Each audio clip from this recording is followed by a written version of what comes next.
It's been said that the body is the means through which an athlete can best reveal the dynamic potential of the human spirit. But what happens when the means to that expression is injured beyond repair? Meet Ed Hamner, a once prominent player in the big leagues, a man who's never resolved himself to his fate as a non-participant, but who will soon be forced to bat in the twilight zone. And the pitch. There's a drive to right center. It is in the gap. Man, go! First, that's it! Dig, dig, dig! Take three! Second. Yeah! Here's the relay from the outfield. Man in there with a hey, Paula, triple. come on in. Come on. Carson working fast. The pitch. The routine bouncer to short. The throw to first, and that's the ball game. The Tigers' slump continues. Bet they wish you were still hitting cleanup. Oh, I don't know. I had my share of big swings that came up empty. Hey, how was practice today? Pretty good. Ryan Claiborne says he's going to teach me to throw a curveball.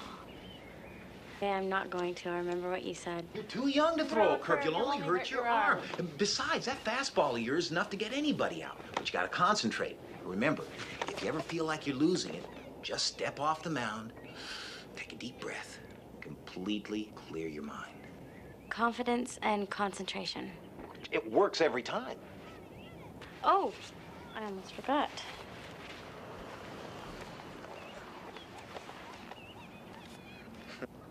Well, I hear 20 Ed Hamners will get me a Reggie Jackson. Yeah, come on. Yeah. But that's not even the real surprise. Take a look at this one. Monty Hanks? Never heard of him. Well, not much of a career, 2 years. Good stats, though. 7 home runs his second year. That was a lot in those days before the Babe. He looks kind of familiar. Kind of like the guy you see in the mirror, right? The guy at the shop said he's been holding on to that car for years. Only one like it he's ever seen. It's an off-brand. It's not even listed in the catalog. Well, I gotta go, or Mom's gonna have kittens. See you at the game tomorrow. Of course, 3 o'clock. Okay. Oh, hey, what about your card? It's a present. I got it for you. Take care of old Monty.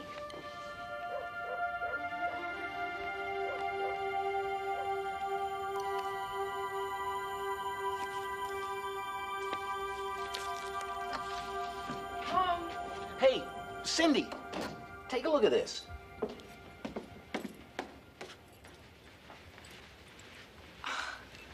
Another baseball card. An old one. An old expensive one. I thought you were going to be revising your resume today, Ed. Your interview is tomorrow. You promised you'd try. Yeah, but it's the weirdest coincidence I've ever seen. Paula gave it to me. This guy looks just like me, and what's more, in 1909, this Monty Hanks guy batted .322, had 87 ribbies, and stole 31 bases. Is that weird or what? Or what? No, but those are even the same stats I had my first year up in the majors. That's very interesting. Yeah, I thought I had a bad break. This guy really got shortchanged. His team was in the pennant race late September. He got hit in the face with a pitched ball. Never recovered consciousness. Look, will you pay attention? Your interview is tomorrow, Ed. I think it's a lot more important than some baseball player that died before you were born. You know, Larry Dula is a big fan of yours, and you promised you'd try for me. I will. I'll be fine. That's at 2 o'clock, right? I'll turn on the old charm, get the job, and be home by 7 with a bottle of champagne to celebrate my gainful employment. How's that?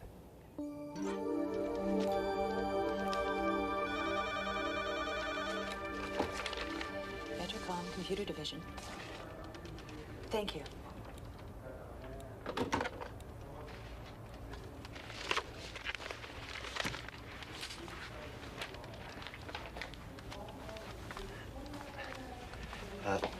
I had a 2 o'clock appointment. I'm sorry, Mr. Hamner. I realize you've been waiting a long time, but Mr. Dula is still on his conference call. Would you tell him I had another appointment? I couldn't wait. All right, come on, we know you can do it. Come on, you can strike.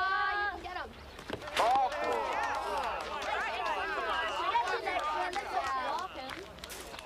Hey, let's see some smoke.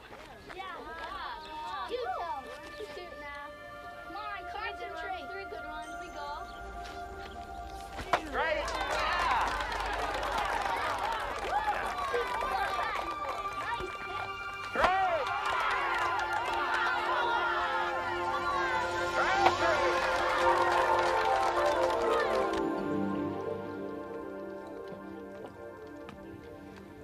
Well, look who's here. The Rookie of the Year. No, I'm late. I'm sorry. Paula's team won the championship. Coach took the kids out for pizza. They wanted me to come along. I had an hour and a half easy. I don't know. Somehow I just lost track of time. I remembered the champagne. Surprised you didn't pour it over Paula's head. Isn't that how it's done? What did you think we'd celebrate tonight, Ed? You could have had the Vetracomp job, but no, you just walked away from it. Maybe it's just as well. I mean, all I know about selling computers anyway. What about our future, Ed? It's been 2 years since your injury. Are you just going to sit around and feel sorry for yourself for the rest of your life? Do you ever think about me? Do you think I like paying all the bills while you sit around trading baseball cards?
Monty boy, come on, are you all right?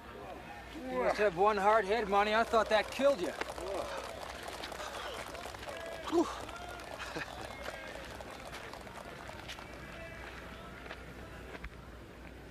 My leg.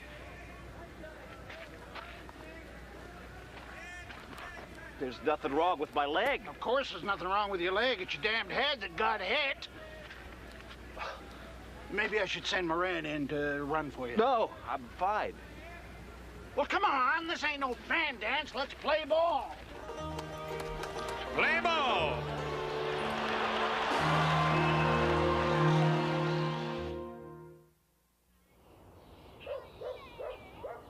What happened to you? Something wonderful. A busted nose is wonderful. And that's not all. Oh! Look at this.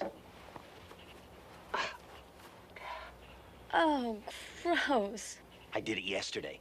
Well, 78 years ago, really, but it felt like yesterday. It's a beaut, isn't it? A real strawberry. I got it sliding into second. Into second what? Second base. Spikes high in a cloud of dust. I had 2 stolen bases and a 3-run homer. But I didn't need this. It's that baseball card. Somehow, it took me back. And this guy, Bonnie Hanks, I'm him. He's me. I know. It's hard for me to believe, too.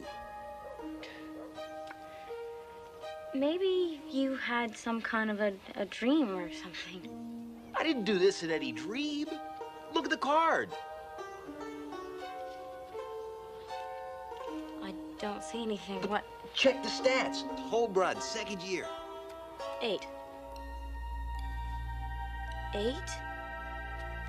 Yesterday it was 7. I hit that. It was real. I was there. And I'm going back.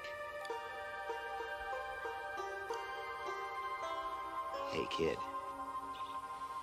You want to see a baseball game? Yeah, sure, but... To take my hand.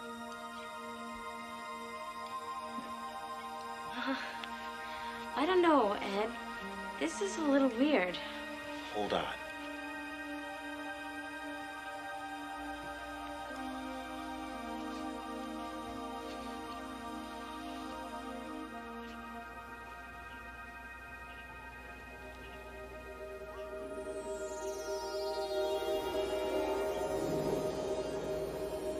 Here we go.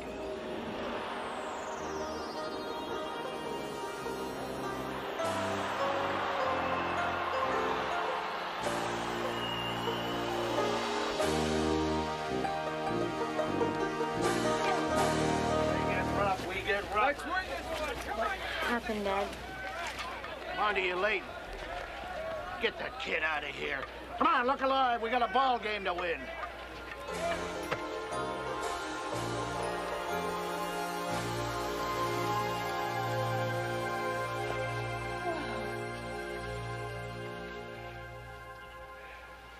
Huh? You were great. I feel great. We're only a game behind the Athletics. If we could sweep them, we take the pennant. And I'll be in the World Series. Oh, wow. World Series! Uh-oh. Well. I was supposed to be home for dinner 20 minutes ago. But yeah, go on, get out of here. We'll do it again tomorrow. I'll see you. Take off. Don't you think you're a little old to be playing with kids and sorting baseball cards? I guess I'm not exactly a prize husband. We were just kids when we got married, Cindy. You grew up. I guess I didn't. I still love baseball. I know it's just a kid's game, but I love it, Cindy. God, but I love it. More than me? No, not more than you. Can't I have both? I guess not. I talked to Larry Dula. There's a company banquet tomorrow. Their speaker had to cancel, and he asked if you'd fill in. You know, tell a few of your old Tiger stories. I'm having your tux cleaned. You always look so sexy in a tux. I don't know, Cindy. Come on, Ed. Once they get to know you, I'm sure they'll find some work for you.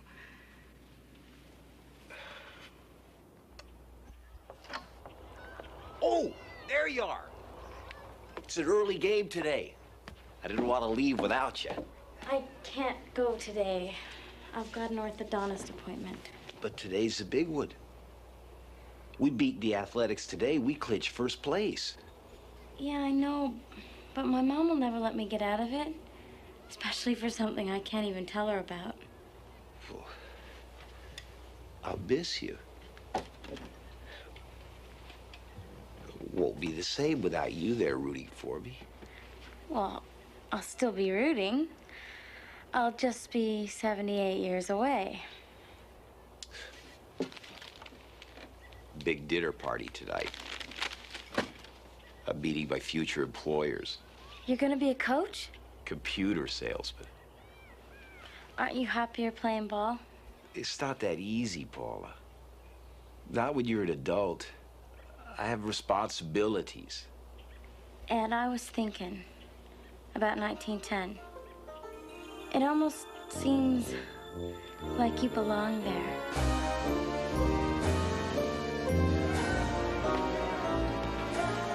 8 innings of goose eggs. I can't believe we're not hitting this guy. Sit down, Monty. You're driving me batty. You gotta score soon. What time do you suppose it is? Later than you think if we don't beat these bums.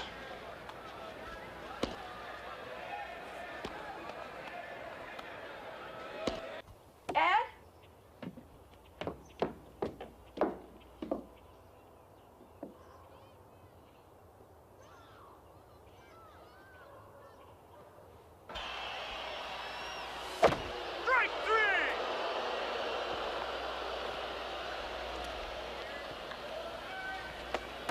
You never swing at pitches like that. Your last 2 at-bats make you look like you don't even want to be here.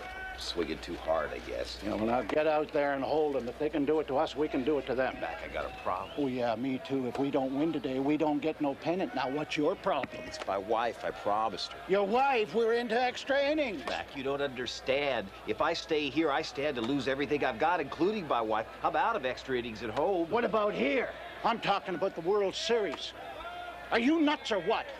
Walk out of here and you don't come back. I mean that. Not tomorrow, not ever. Moran, take third. No. I'll finish the game. That's more like it. Now let's play ball.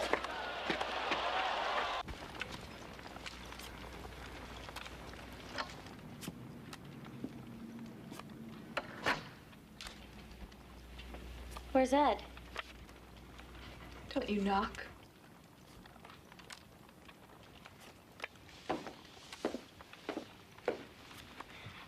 What are you doing to Ed's stuff? Repaying him? Each one of these cards is a day he wasted. Part of our lives he threw away. Look around you, Paula. I'm almost even. No.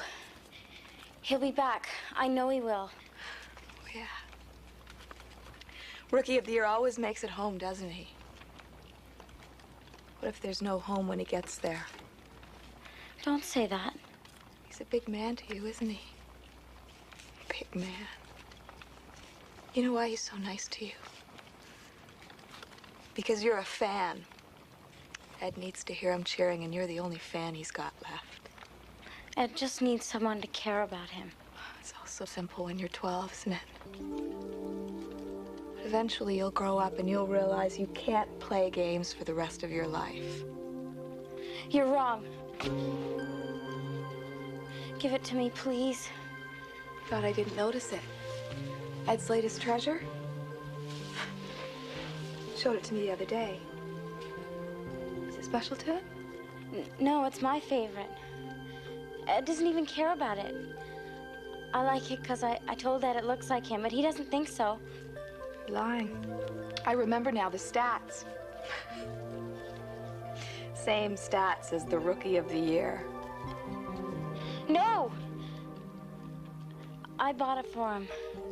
It cost so much, my mom will kill me. Please don't. Take it. Take it and get out. Oh, that's right. Cherish it. You're a girl, Paula. You're just a little girl. But you'll grow up, and when you do, losers like Ed won't look so wonderful. I promise you that. He'll always look wonderful to me. Go on, go home. There's nothing you can do for him.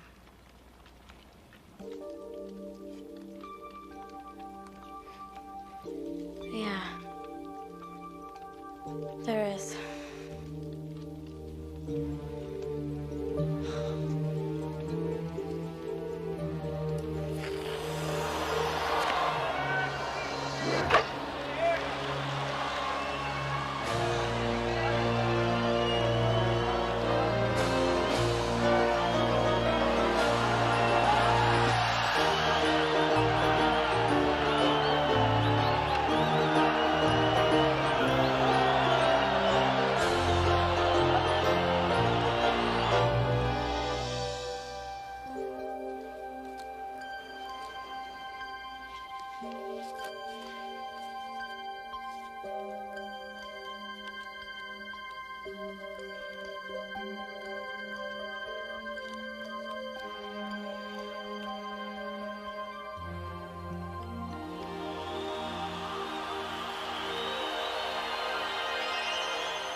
do it.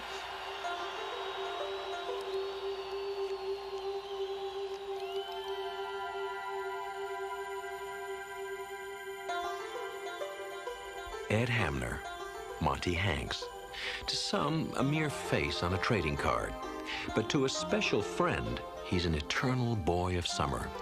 An athlete who found himself drafted by a unique team in a league that plays its games in the Twilight Zone.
I ran all the way. I have to be back to work by 1. Leggere, leggere. Did you practice those new exercises I gave you last time? I tried. Really, I did. But there are so many things to do at home. Cara mia, you do not have too many years left to make the break into opera. Mary's leukemia is out of remission. Oh, I am so sorry to hear that. So, vieni. We begin now, eh?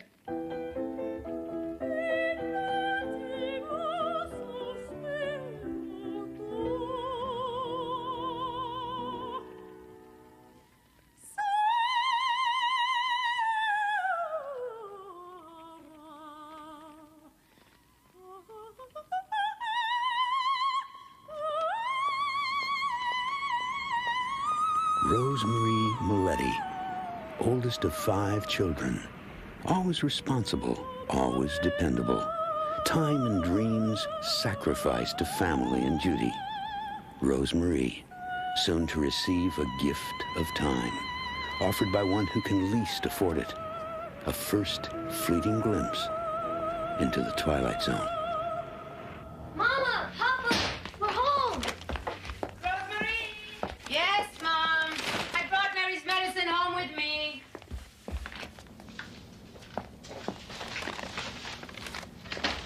Hi, Papa. There she is now, my best girl, huh?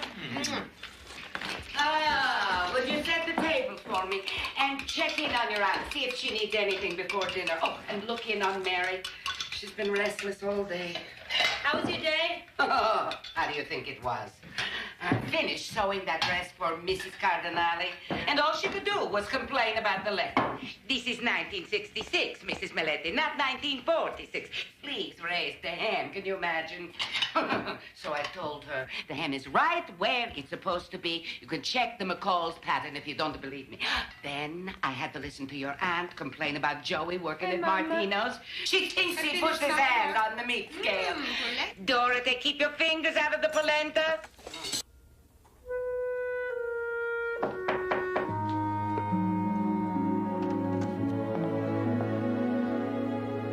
Hi. How are you doing? Much better now that you're here. What are you doing out of bed? Oh, nothing. I was just looking for something. Well, I hope your appetite has come back. Dinner's just about ready. Are you coming to the table? Let me just lie down for a minute.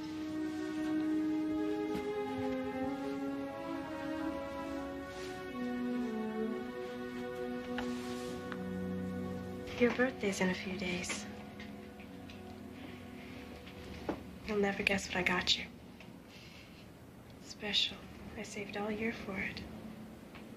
Who says I would want to guess? It's supposed to be a surprise, isn't it?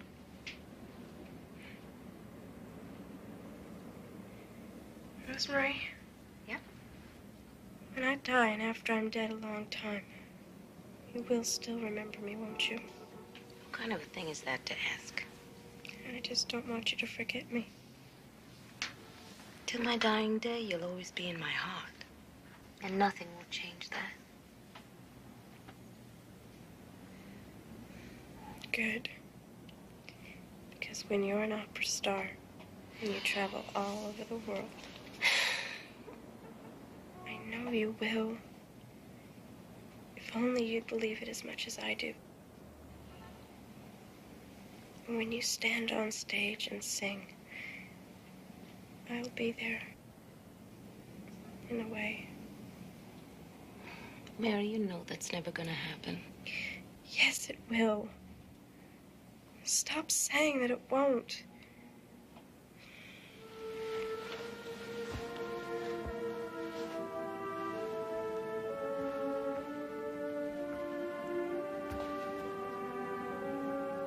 If only you could get out of here. I don't have much time, but you have your whole life ahead of you. Do something before it's too late. I'm sorry. I didn't mean that. It's all right. Don't worry about it. Sometimes I still dream about leaving here and singing.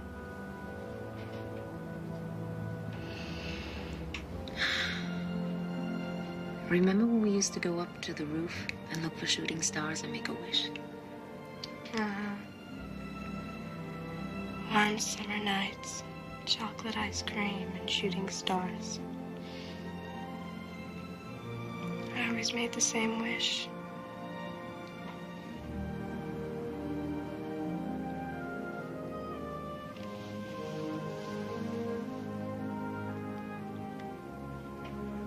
Look, Rosemary, a shooting star. Oh, yeah, sure. How can you see anything from here?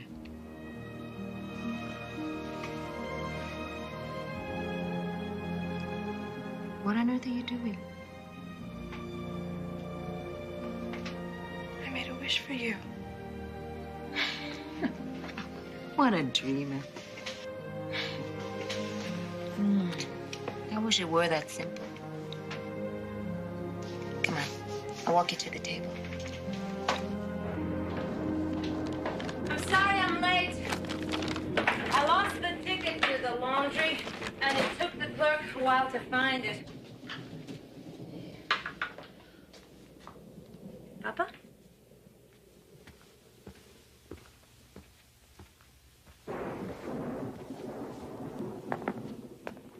Where is everybody?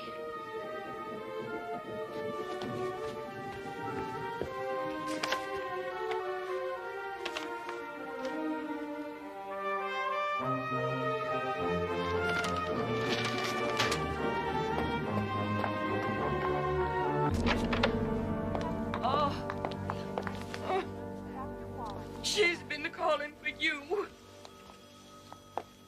Thank you, nurse. May I see you for a moment? Nurse Barrows to West Wing 2, please. Nurse Barrows to West Wing 2, please. Mary. Mary.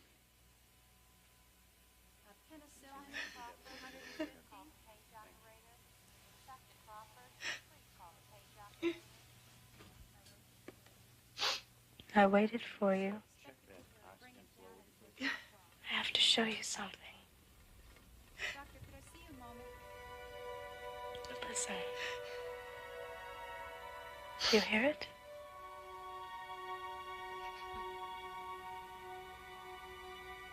Isn't it wonderful? It's my wish.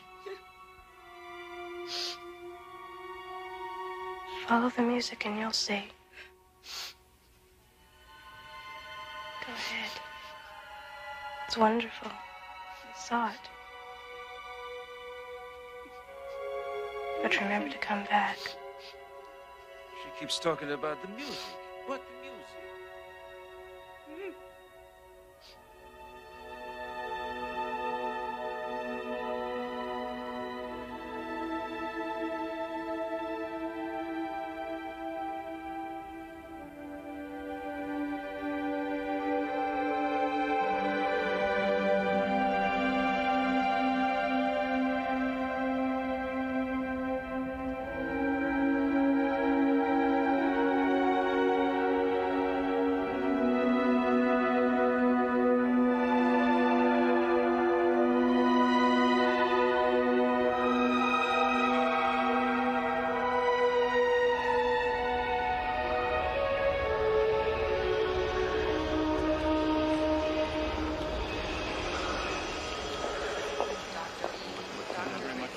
contraindicated. Doesn't seem to me. PDR, and it was contraindicated. Now, Nurse, if you'd no. like, Well, I don't think that these. Very good. Inhalation therapy That looks to fine. ICU. Inhalation therapy 2 6 to hours. ICU. Give me later.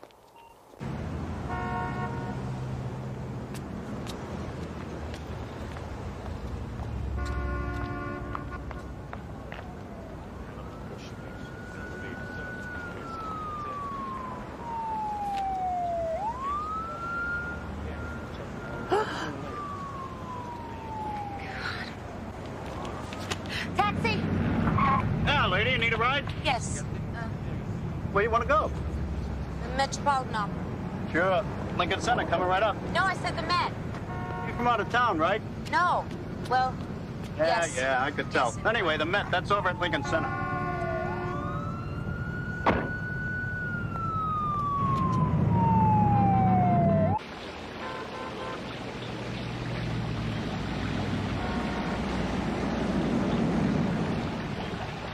Thank you.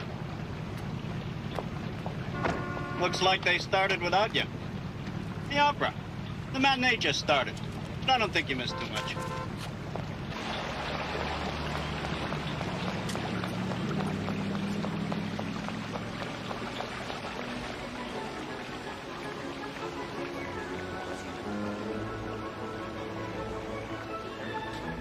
Does anyone have an extra ticket for this performance? Oh, yes, I have. I have 2. They're in the balcony. Oh, I only need 1. Can I just buy 1? Sure. Why not? Good. How much? $25. $25 for the balcony? What can I say, dear? After all, it is Maletti. Yes, it is. Nice to see you. Thank you.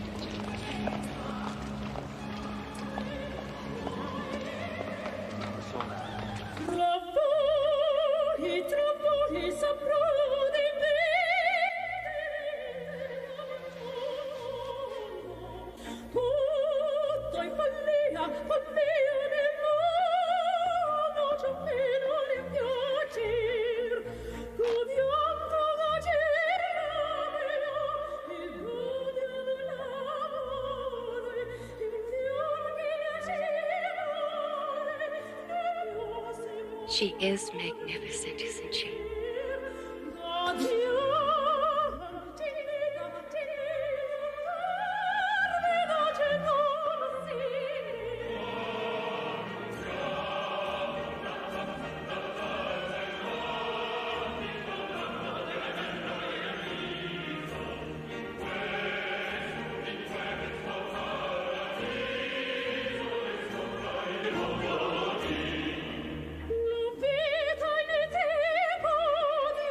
Quando non sami ancora è il mio destin così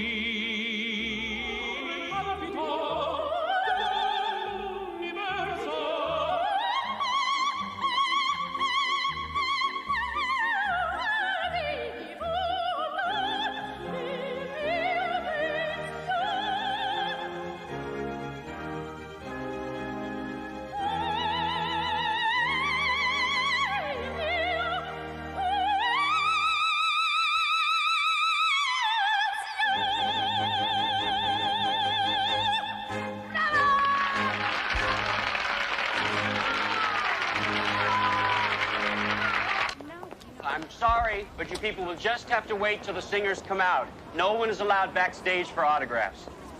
Excuse me. I'm Dorothy Marinacci, Miss Miletti's sister. My name's on the list. Oh, my God. Oh, Mrs. Marinacci, okay, you can go on in. Thank you.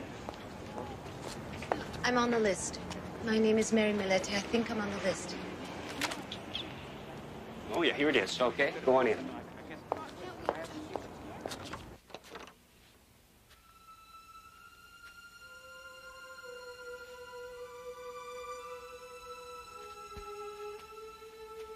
Do you feel a draft? No. Do you want me to shut the door? No. Don't shut it, not just yet. Okay. Anyway, as I was saying, Teresa ordered your birthday cake at Santini's Bakery in the old neighborhood. And they were so impressed because it was for the great Rosemary that they gave it to her for free. So then she tried it over at Dominic's, but they weren't so impressed.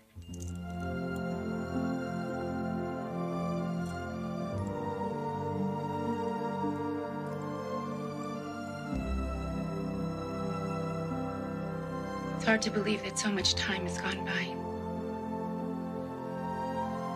Rosemary. Hurry, please.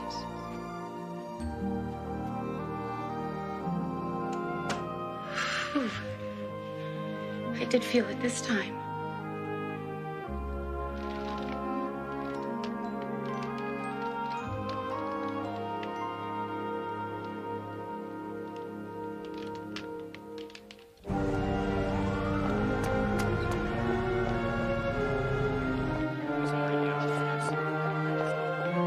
Please come back.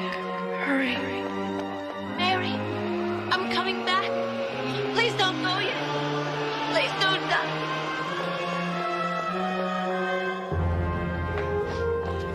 Where have you been? We've been looking all over for you. How could you leave at a time like this? She's been calling for you for the past hour. I can't explain. Mary.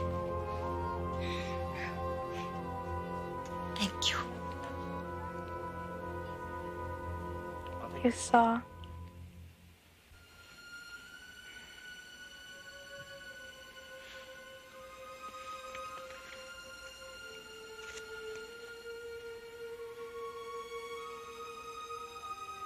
It's your birthday present. Sorry I couldn't wrap it. Open it, please.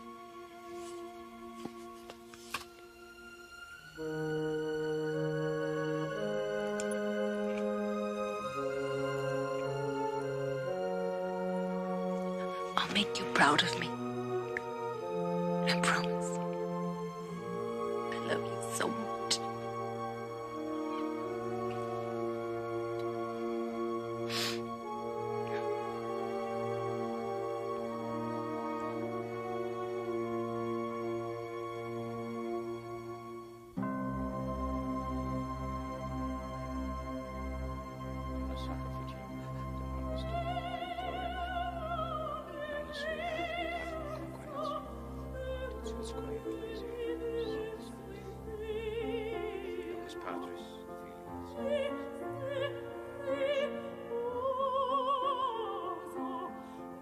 To live life fully, one should hear the melody the world makes. Pity those who stumble through their years without ever hearing the song. The greatest gift we can bestow on those we love is to help them hear it. One life ends, another begins, but the song of life fills the universe, even into the last, highest darkened balcony row in the Twilight Zone.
Specific gravity 3.62.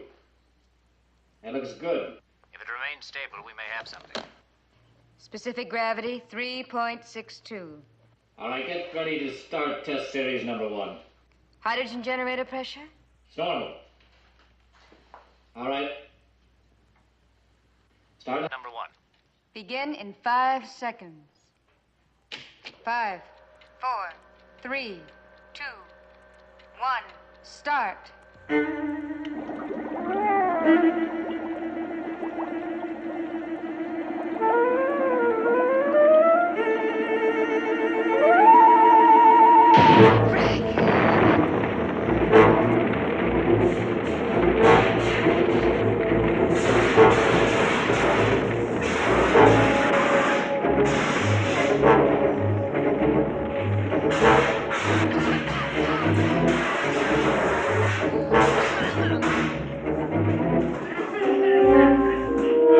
Frank, what's wrong with your mask? It doesn't seem to work. I'll start the exhaust fans. No, not yet. Not till I get the fire out. The oxygen will spread it, and everything might explode.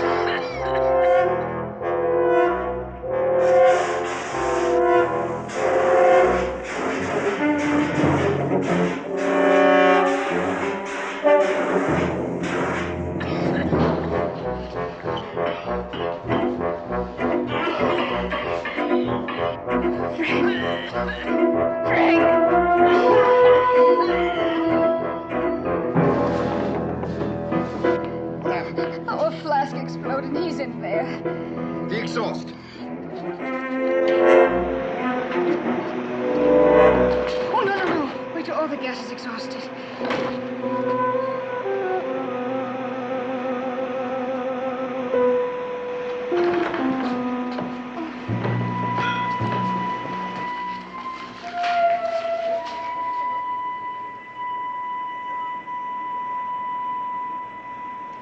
Doctor. Now, pause.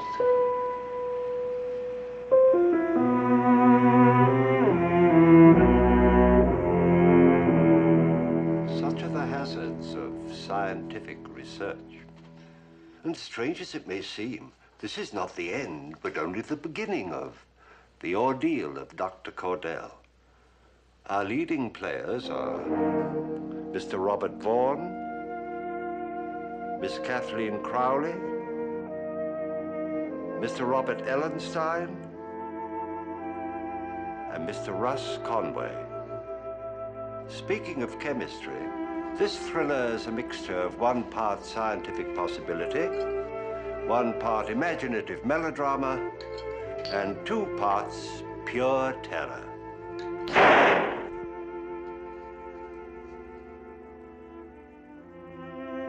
Oh dear. Well, these are the hazards of science.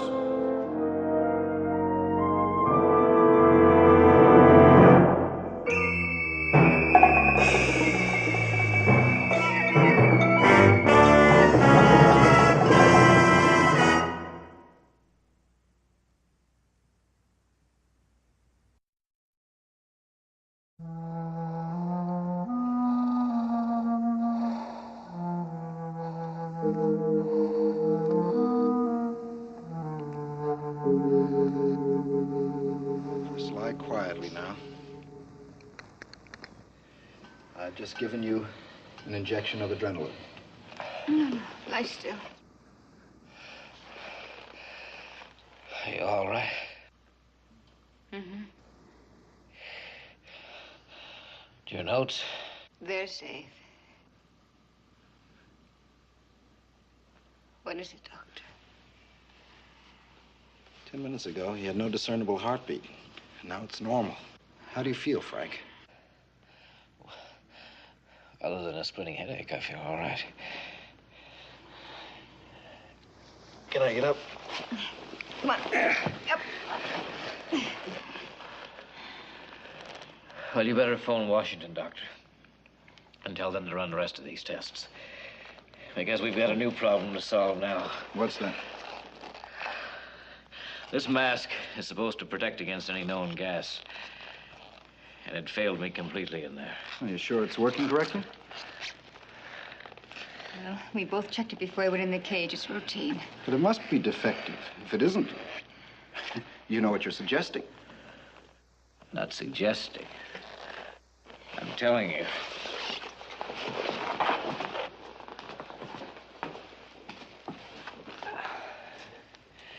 Some new kind of gas was generated by this fire.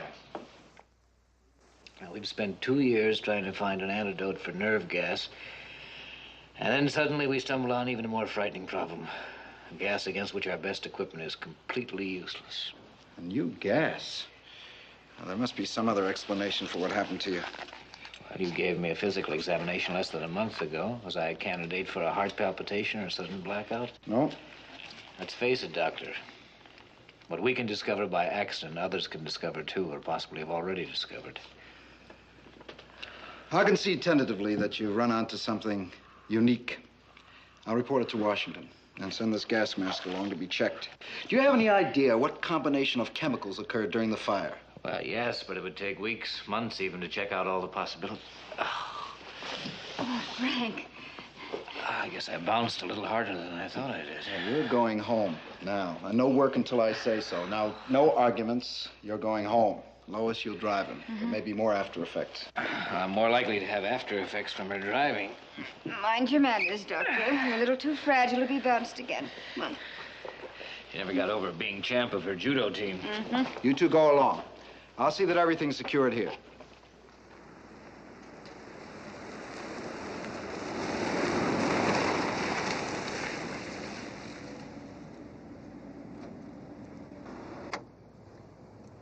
Here we are, Doctor. Your bachelor digs. I'll see you to the door like a proper escort should.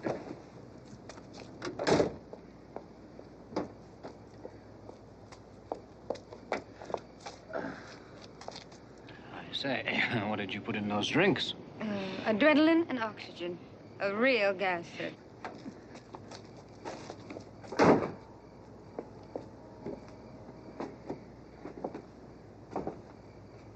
Well, I've certainly had a wonderful evening, Miss Walker, but I really must say good night. Oh, well, it's a shame to break it up so early. Couldn't I come in for just a few minutes? No, I don't think so. Oh, just for a cup of coffee. No. Or something.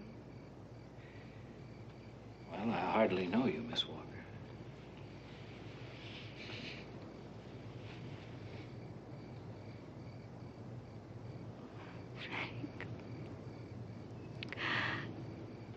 Oh, I've been acting like a selfish little heel. Frank, forgive me. I'd be worried if you weren't disappointed. So am I. Believe me. Well, that's all I wanted to hear. Good night.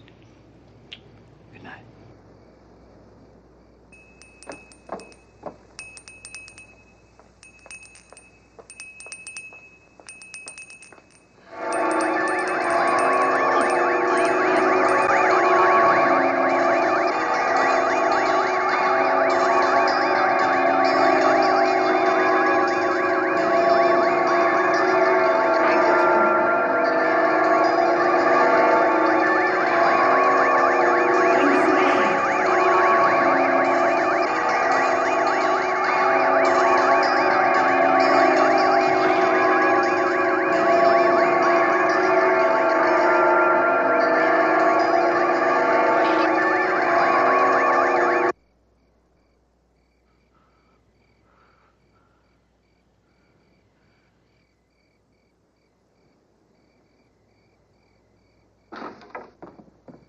Darling?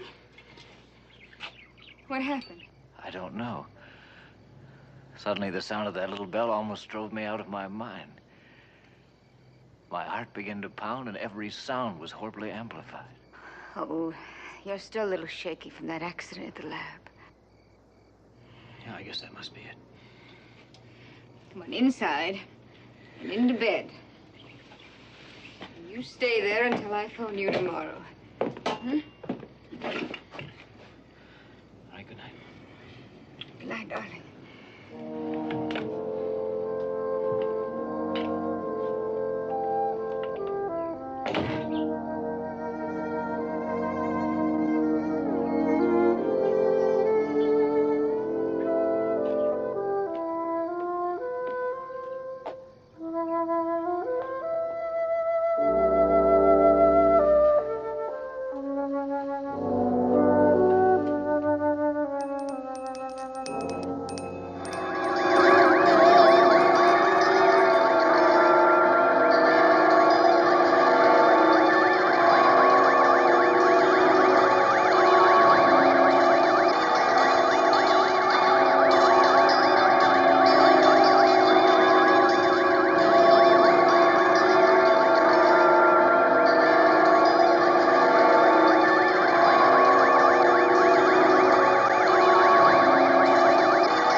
Cordell?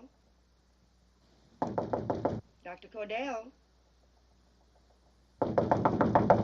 Dr. Cordell, are you in there?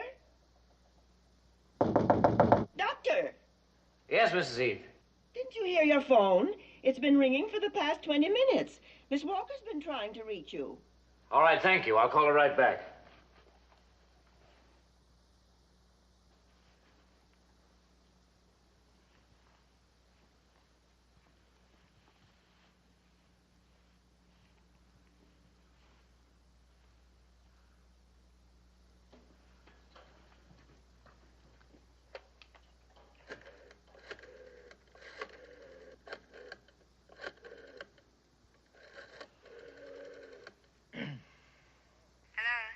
Hello? Darling, are you all right? Yes. Well, why didn't you answer the phone? I had to call Mrs. Heath. Well, I'm sorry. I guess I was dead to the world. How are you feeling? Fine. In fact, great. That's wonderful. I'll pick you up in 10 minutes. And don't bother with Mrs. Heath's orange juice and that lumpy oatmeal. You're buying me an expensive brunch downtown. A brunch? Well, it's nearly noon, sluggard.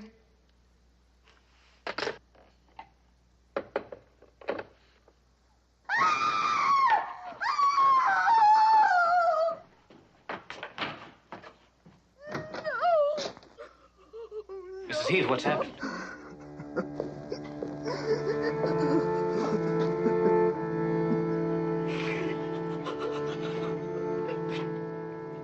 Good Lord. You do a thing like that to a helpless little bird. Those fiends, those vicious fiends. They've killed little Billy just to get even. To get even? Because I reported them to the juvenile authorities. Roaming the streets after curfew. The neighbor kids? All right, you go on inside, Mrs. Heath. I'll take care of Billy. No, I'll do it. I'll put him where the cats won't find him. He was always so afraid of cats.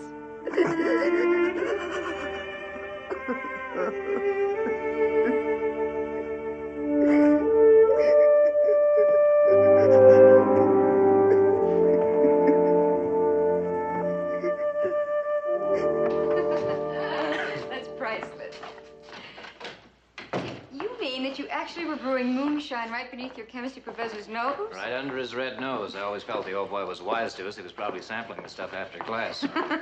No wonder you weren't kicked out in your freshman year. It's a miracle I didn't poison the entire undergraduate school. Oh, it started me reminiscing. It must be something to do with this brunch business. You know, that is a scandalous deterioration of good, staunch, orthodox habits combining breakfast with lunch. Well, whatever the reason, I'm glad. Do you know, I nearly lost you last night. But today you're wonderfully alive and bright again. Why, you're almost fun to be with. Cigarette? I guess I have been a little difficult to get along with lately, but for some strange reason, despite the job we're facing, I feel positively stimulated.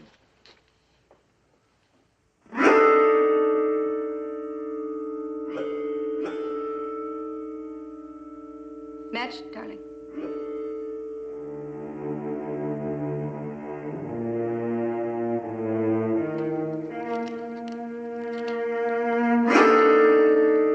Come on. We've got work to do.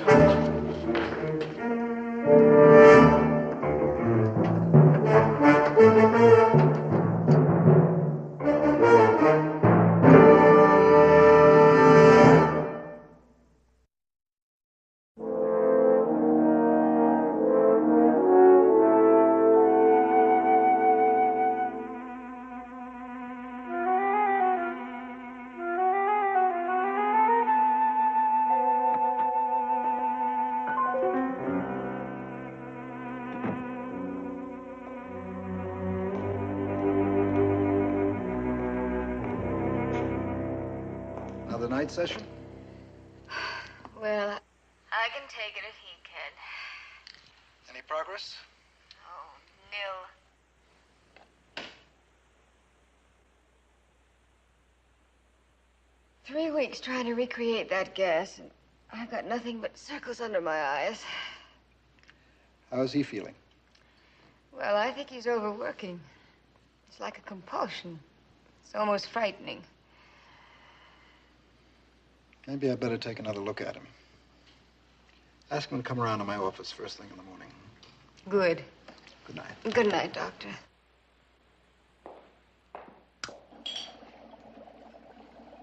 Lois, Yes?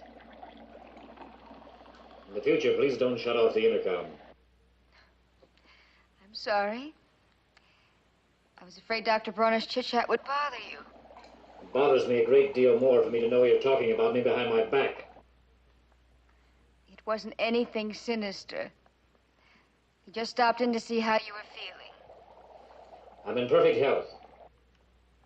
You're not an MD, Doctor, so stop diagnosing yourself. Incidentally, Dr. Bronner wants to check you over in the morning.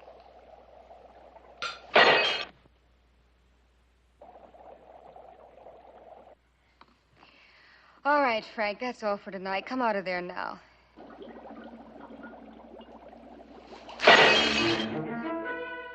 Frank.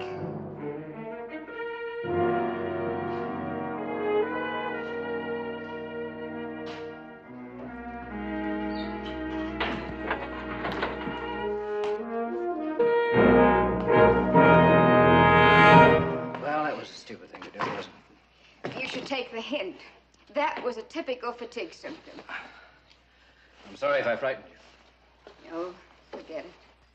Seems that all I'm doing these days is apologizing. Well, at least you're not ignoring me.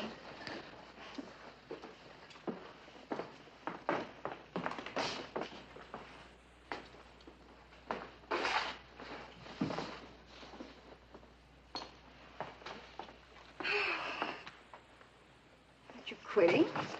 No, you go on ahead. I want to go over these notes some more. There's still something wrong with our procedure. Go ahead, please. All right. Good night. Good night.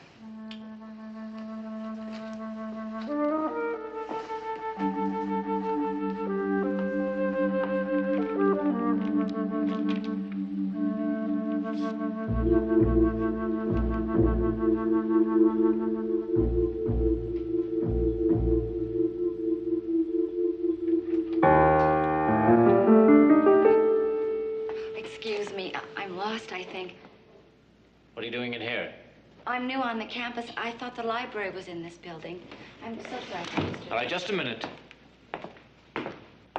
How did you get in here? What? How did you get through that door? I just walked through it. I said I was sorry. It was open? Yes.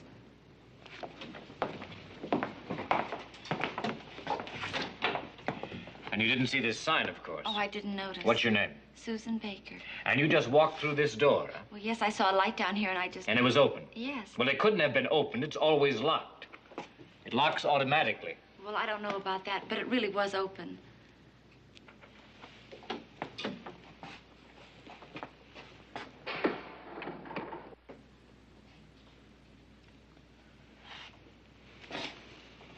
I'm sorry, Miss Baker. It needs adjusting. I'll point you to the library. Thank you.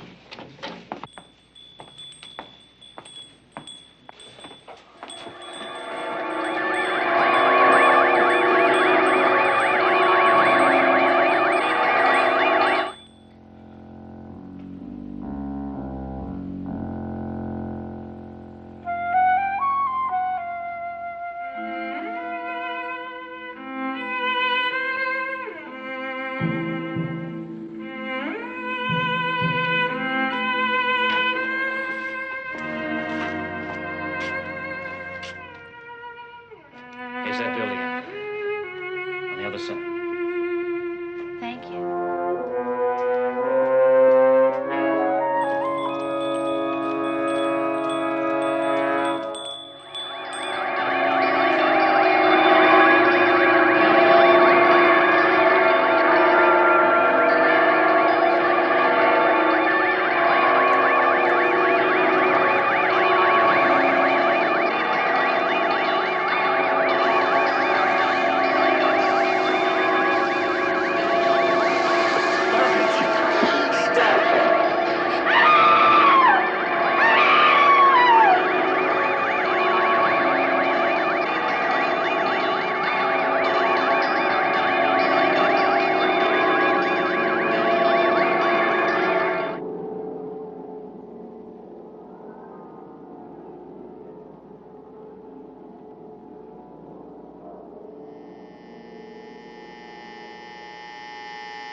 I'm positive of it, Lieutenant. She's the same girl I saw when I was leaving last night. What time was that, Miss Walker? Oh, about 10. And you say she was headed for this building? No. No, I said I saw her heading in this general direction.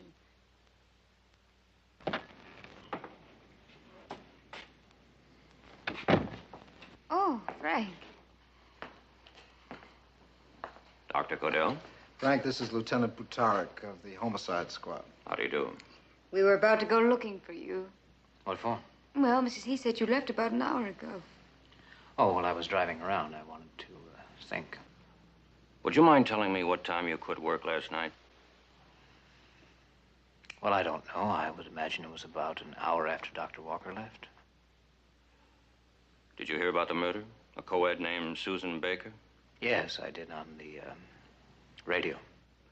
As near as we've been able to tell, the last person to see Miss Baker alive was your associate. She was headed for this building.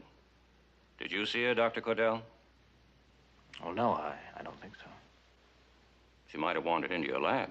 No, that's impossible. This corridor door has a double lock. We three have the only keys. That's right, Lieutenant. You haven't answered my question, Dr. Cordell. No, I didn't see her.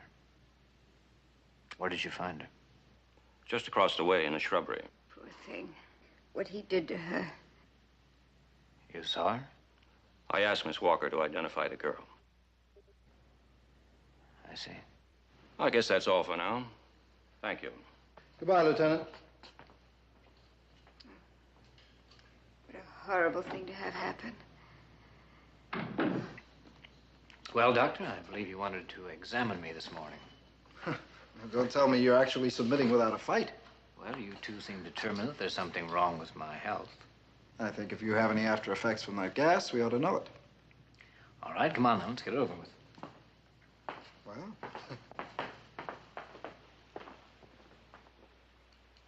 you can get dressed now. Well, how long do I have to settle my temporal affairs, Doctor? Get dressed. I don't want you catching pneumonia on my account.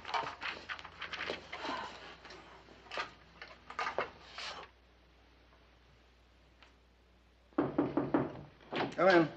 Excuse me, Doctor. Oh, come in, Lieutenant. Before I leave, I'd like to get your opinion on something that's bothering me. Yeah, what's that, Lieutenant? You remember those deep scratches on her earlobes? Mm-hmm. Well, you were right. She was wearing earrings. And the killer did tear them off. My men just found one about 30 yards from the scene. Apparently, the killer dropped it. What kind of a psycho would ignore her wristwatch and the money in her purse and just take a worthless little thing like this? Well, that's very difficult to say, Lieutenant. Possibly a trophy of the kill. Yes, but why not her scarf or something more personal? Why earrings? Who knows? Perhaps it has a hidden psychological meaning for the killer. A symbol which released some deeply suppressed homicidal urge. What do you mean? Well, suppose that in his infancy, he had been terrorized by an older child, a sibling. Terrorized with a toy bell. Such a repressed nightmare could lie dormant for years and then suddenly explode in seemingly senseless violence. It's all a matter of chemistry, brain chemistry. Well, how so, Doctor? Well, human behavior is a direct result of the chemical balance of the cerebral cortex, that portion of the brain which controls our higher mental functions, particularly moral judgments, the ability to choose between right and wrong. You mean a sudden change in brain chemistry could turn a normal man into a killer? Yes, exactly. Well, suppose your theory was correct. Do you mean you could restore the moral balance of a man by restoring the chemical balance of his brain? Possibly, if one only knew what elements were involved. And otherwise? Otherwise, he must go on killing.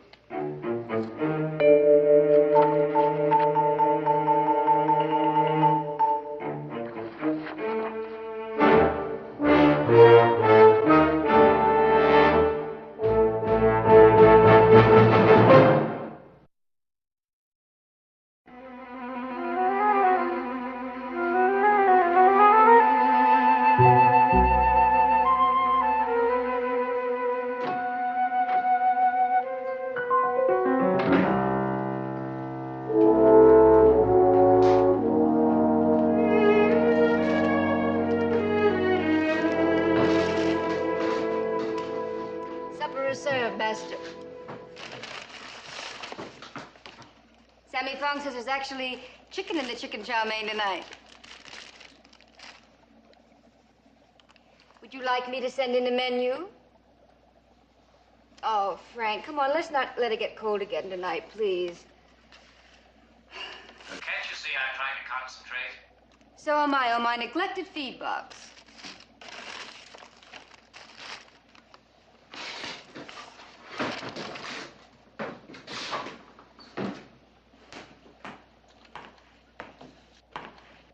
Is that all you can think about, food? I have a vague remembrance of something called sleep. Listen, you don't have to put up with it. Frank. I mean it. You can quit any time you like. All right, I know you're bush, Frank, but don't say any more. Just don't say any more. I haven't stuck my head out of that cage for 2 weeks. And I'm no closer to the answer than I ever was. Now, do you think you're helping me by these constant interruptions? This is supposed to be a laboratory. We're here to work. We have a job to do. You're darn right. A man-sized job, and there's no room for adolescents who can't stand failure. All right, that's enough, Lois. Oh, no. No, I've held this in much too long. Do you know, at first, I was even proud to share in your work. Well, I even felt a little corny twinge of patriotism when I went without food or worked into the wee hours. But this past week, Frank, I come to realize that you're not killing yourself for the same reason that I am. And what's that supposed to mean? It's become a personal thing with you. Why, ever since that accident, you've been on a one-man rampage. You act as if the whole world would disintegrate if you couldn't find the antidote to that gas tonight. Lois, you don't know. I know that science and ego make lousy chemistry.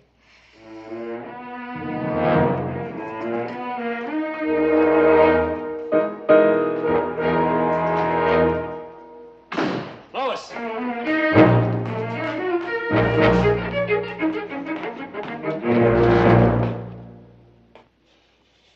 Well, what did you do, Doctor?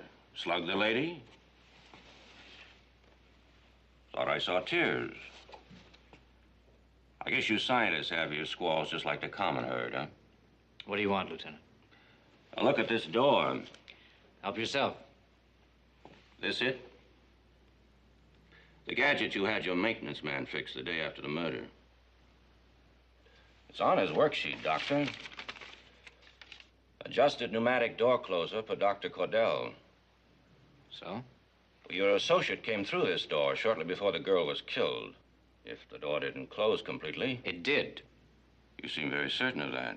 Well, of course I am. I checked it completely when I closed up for the night. That girl couldn't have wandered in here if that's the idea you're still belaboring. Just closing out every possibility, Doctor. Are you getting anywhere? Well, we figure the killer's holed up somewhere. But he'll go on the prowl again. That type has to. Type? You didn't see what he did to the girl, did you? No. I wish I hadn't. I'll be seeing you, Doctor.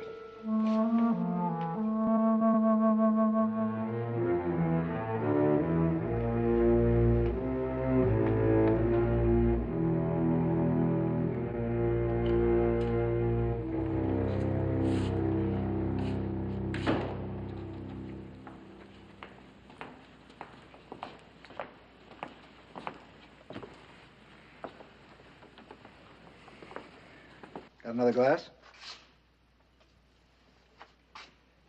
Lois was just in to see me. She tells me you haven't been out of here in days. Frank, as a friend, not as your boss, but as a friend, go home. Take the rest of the week off. Perhaps with a fresh mind, you'll be able to see through to the answer.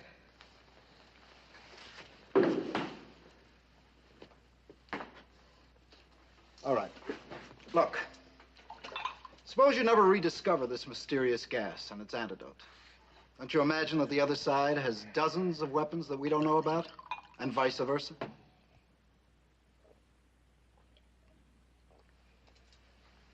Very well, then.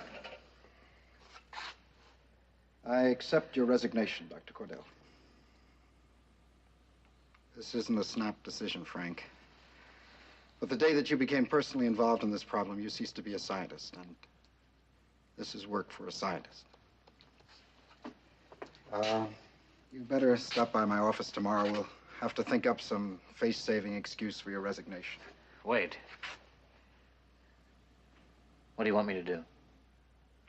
I want you to get out of this hole and rediscover how good it is just to be alive in the world. You've got two choices. Either resign or go fishing. I hate fishing. Well, you could go on a honeymoon.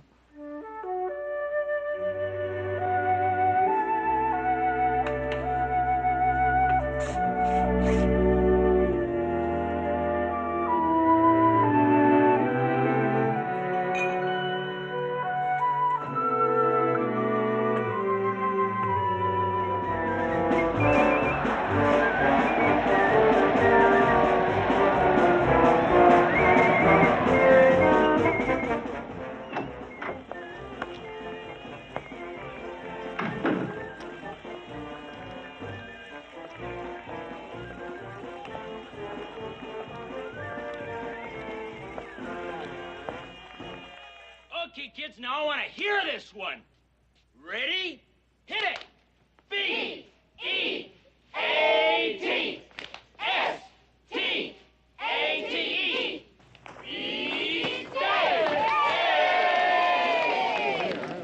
One last time. Are we going to beat state?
What?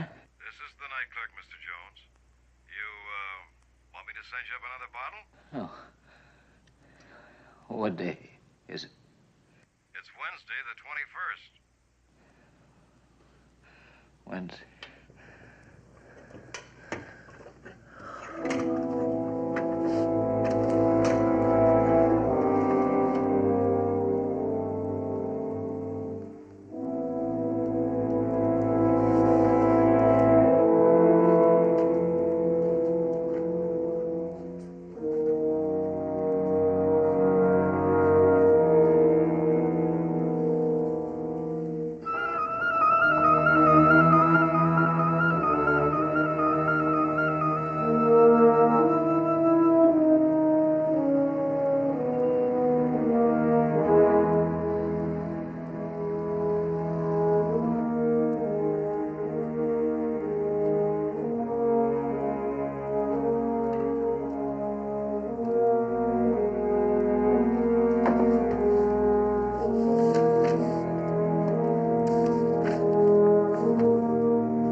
Cordell in the murder of the two co-eds.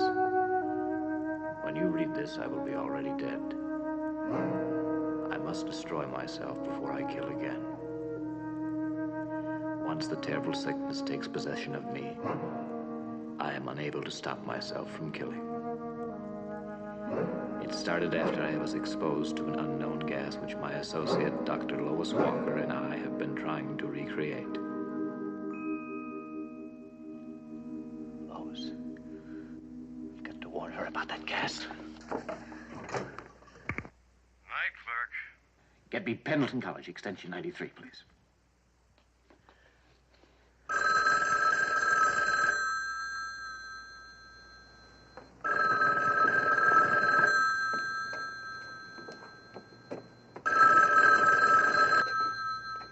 Hello.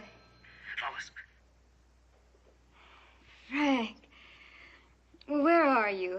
Are you home? And why didn't you call me before you left? Never mind that. Just get out of that lab now, do you hear me? Don't go on with those experiments. Darling, listen to me. I found it. I've isolated the element from the... Lois, don't go on with it. Why? You don't know what you're fooling with.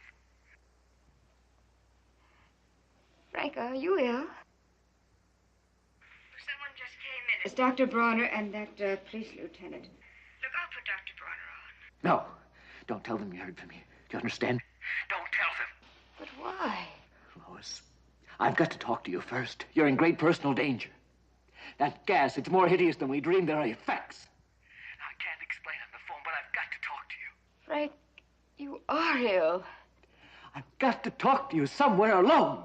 Now, where can I meet you? Well, the chapel. No one will be there now. All right. Meet me there. And don't say anything to anyone.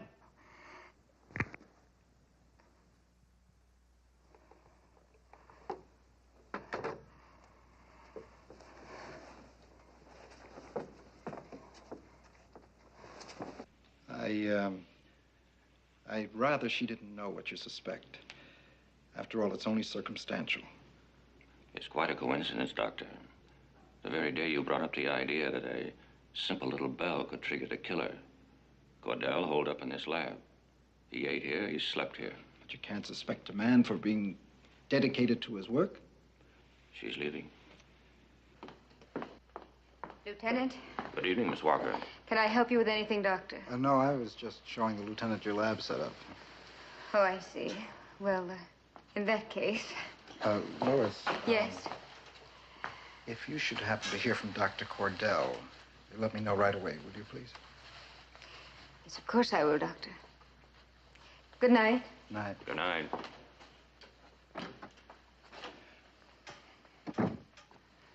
Just because he stayed here working, that's no reason for him to be a suspect. Was he afraid of what he might do if he went out, Doctor?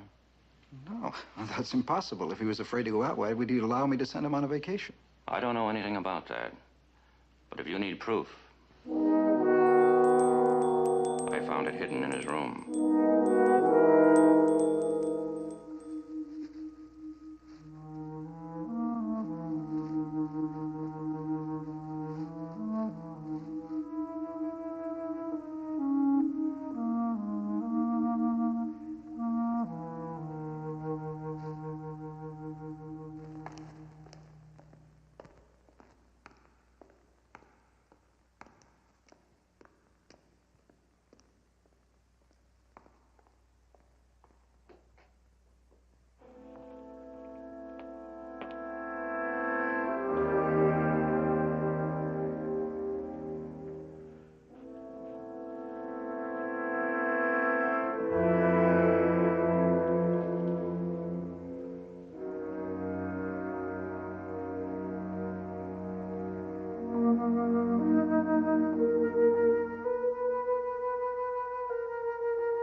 This is absurd. We have no assurance that this so-called emissary is not hostile. But the radio message said he was an ambassador. How many ambassadors have preceded invasion in our own Earth history? The United States would do well to follow Soviet lead and placing their troops on alert. For God's sake, this is the first contact humanity has had with extraterrestrial intelligence. Do you want them to think we're savages? Thinking with our guns instead of... People of the Earth, attend my words. 2 million years ago, my people began a vast seeding program. We sped up evolution on several thousand planets, bringing forth life where there had been none. Your Earth was one such planet. In a sense, you are our children, and like watchful parents, we've kept an eye on you. But you have not come far enough. We see that you have a small talent for war. We've seen your primitive conflicts, your crude weapons, your petty bickering over borders, and the nuclear balance of terror which precludes any real victory, and we despair. We bred you for finer things, and you have failed miserably to produce the potential we nurtured in you so long ago, and so the experiment is over. Within a day, our armada will be in position around your Earth. At that time, all life on your planet will be destroyed.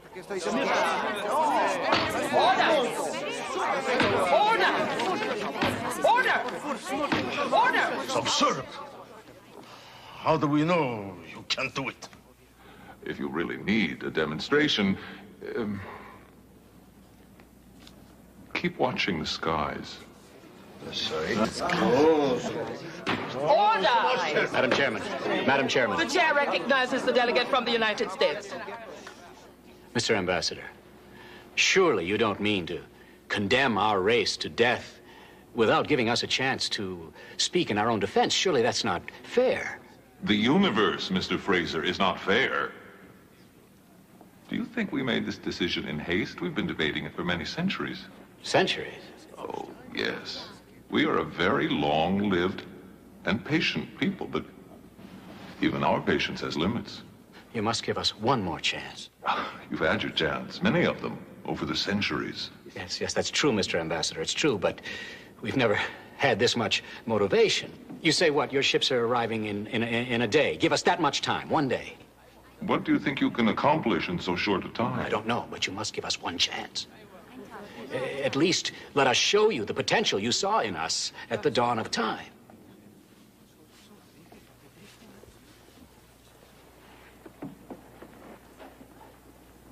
Very well, Mr. Fraser, you have your day. 24 hours. Until then...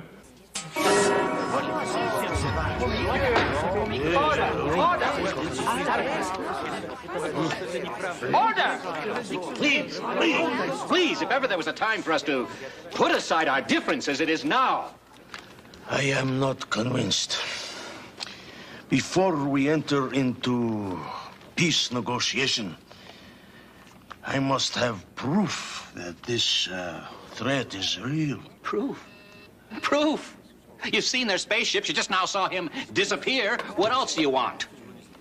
Excuse me. The Royal Observatory in Greenwich. They say it's urgent. He said keep watching the skies. Halley's Comet. It's gone. We've got to find everything we can. Disarmament, aid conferences, League of Nations, World Court, SALT Treaty. Sure, everything that's never worked before. Why should it work this time? Damn it, we don't have time to start from scratch. It'll work. Because it has to work.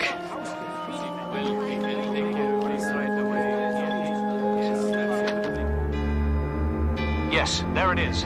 The awesome ship has returned exactly 24 hours since it disappeared yesterday. But we have confirmation from UN sources that an historic accord has been reached among the 15 members of the Security Council and approved by acclamation of the General Assembly. There is today total peace among the peoples of the Earth for the very first time. Good luck to us, my friend. Good luck to us all.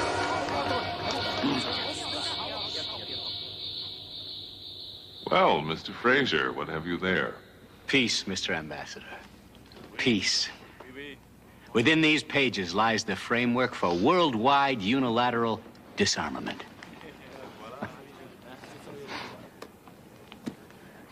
We, the people of the Earth, have at last made common cause against our own primitive savagery.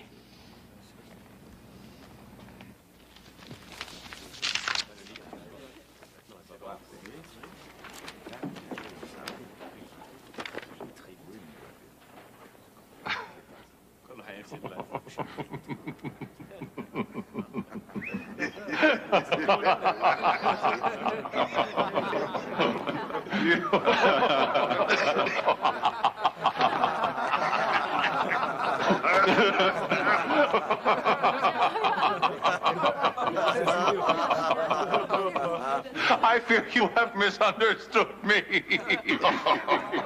Your savagery is at issue, that's true, but you see, on the thousands of planets under our control, we breed warriors, gentlemen, warriors to fight for us across the galaxy. In your case, your savagery has not bred true. You are woefully backwards in the art of war. You fight erratically and clumsily. Your weapons are shockingly crude, and worst of all, in your hearts, you long for peace. A small talent for war. Too small to be of any use to us. There's no matter, we'll just have to try again elsewhere. But I thank you for a most amusing day. You people have a delightful sense of the absurd. You might take some comfort in that. After all, as one of your fine Earth actors, Edmund Gwynn, once said, dying is easy. Comedy is hard. If we are pawns of dark powers, then even our highest aspirations become a grim joke.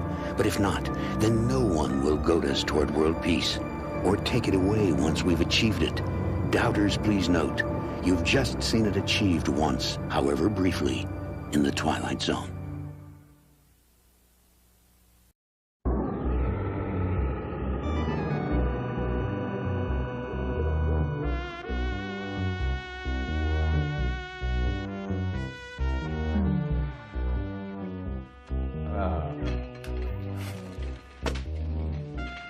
Honey, it's family hour. There must be something on. Oh, wow! Candy critter! Oh! Oh, great. It's Monsters, our favorite show. It's starting.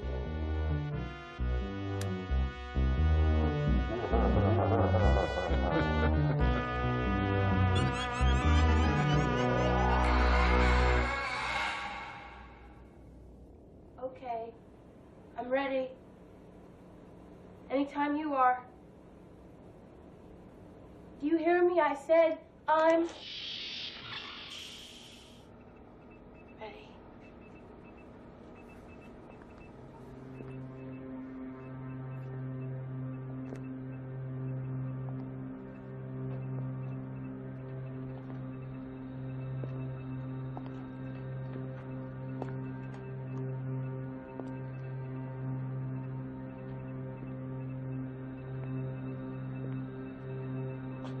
So, this is it, huh? The famous contract, everything we agreed on? What you get, what I get? Yeah, well, let me tell you, it better have every addenda, every subclause, every codicil. Yeah, that's right. Every addenda, every subclause, every codicil. Yeah, it just so happens my ex-boyfriend is a lawyer. Except he hated to be called a mere lawyer.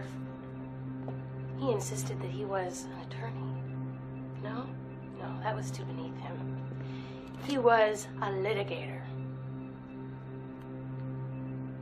But you already know everything about me, my background. So, let's have a look. And if this isn't what we agreed on, believe me, I'm out of here.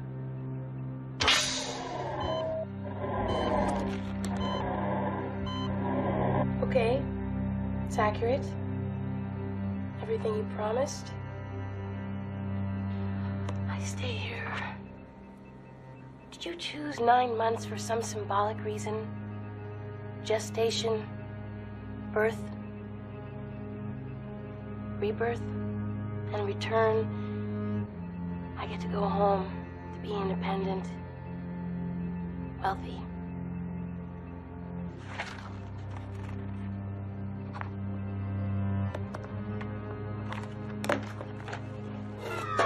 Okay. It's done. It's legal. God help me.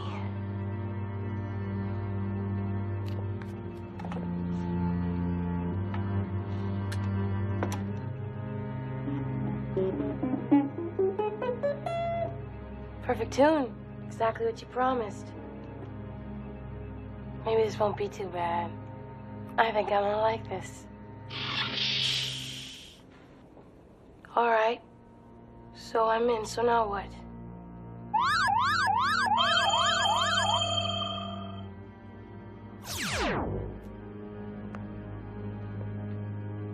Am I supposed to? Oh, okay, I get the idea.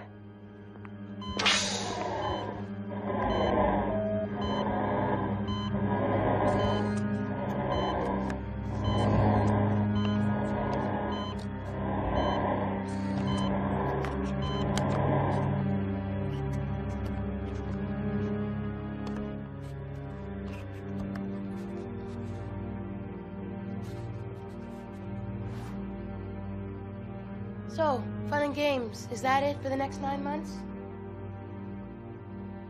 In exchange for never having to work again, never having to depend on anyone ever again.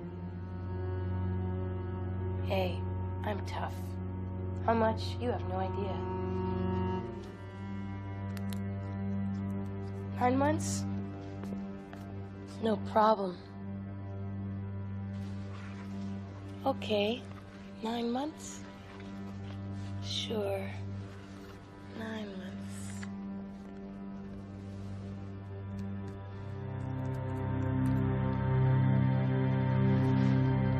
No problem.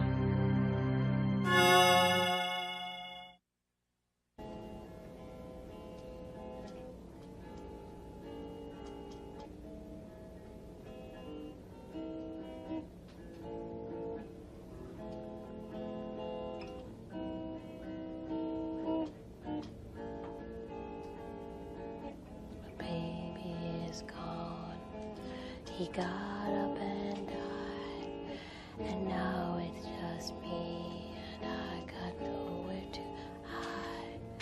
My baby is gone. He got up and died.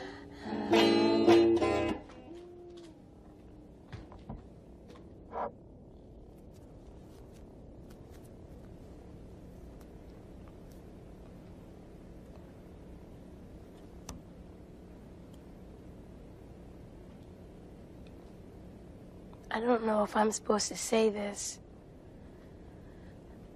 I mean, for all I know, it isn't something you wanted to hear.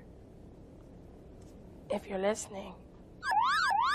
I wish you wouldn't blare that siren. You can't imagine how painful it is. If you're listening. And of course you're listening. You hear every breath I take. Every heartbeat, the helpful waves in my brain. The sounds I make. Do I snore? My ex-boyfriend always told me that. My ex-boyfriend. He wanted to come conformity, obedience. You wear the right clothes, say the right things, think the right thoughts. Be a good corporate wife. He said I didn't put myself together well enough. But I always suspected he broke up with me because I was too independent. Even in my sleep, I had to conform. Couldn't just ever let my guard down, just be who I was. So, tell me, do I snore?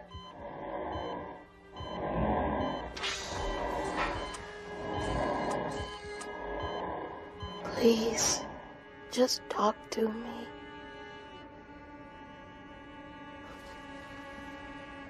I know we agreed. What do you say? Just one word. Just hello. Just let me know you're out there. Would that ruin whatever your great experiment is? I know we agreed. No contact. No communication.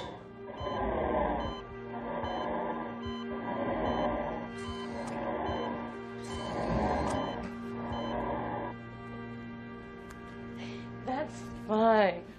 That's just fine. I don't need to talk to you. I'll just do fine by myself.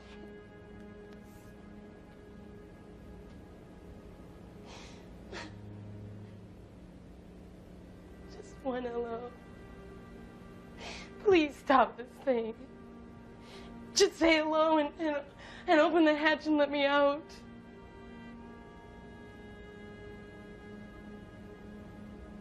Don't make me go in there again.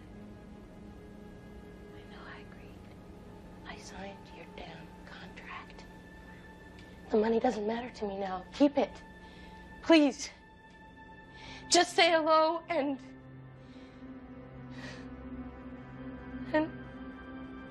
give me a break, and for God's sake, don't make me go in there again.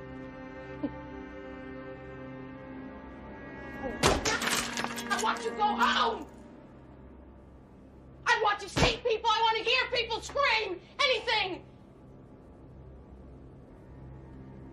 I want to ride on the trains, I want to get shoved and pushed, whatever! I just want to be free.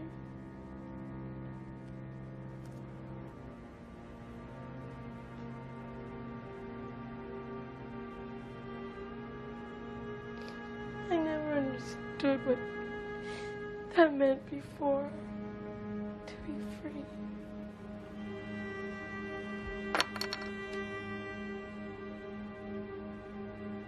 Is this what you're after? Do you like to see me fall apart? What do you learn by watching me fall apart? What kind of scientists are you? I want to get out!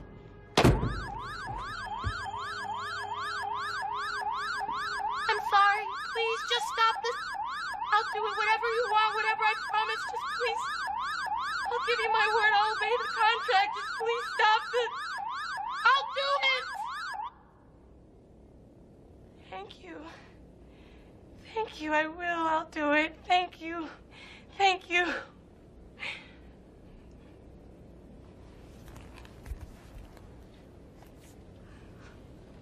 My baby's gone. He got up and died.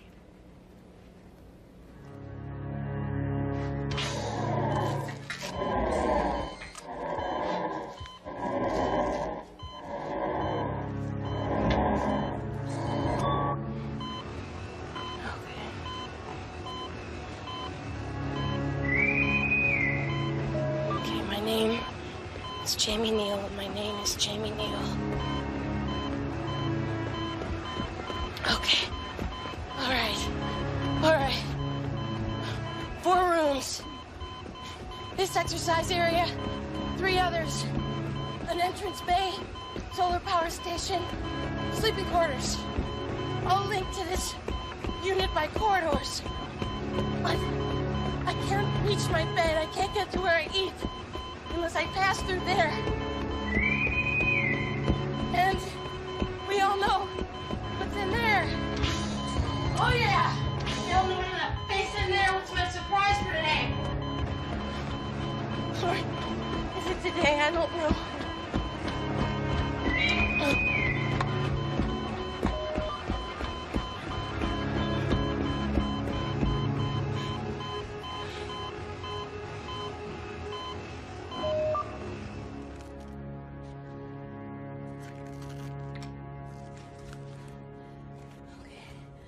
My name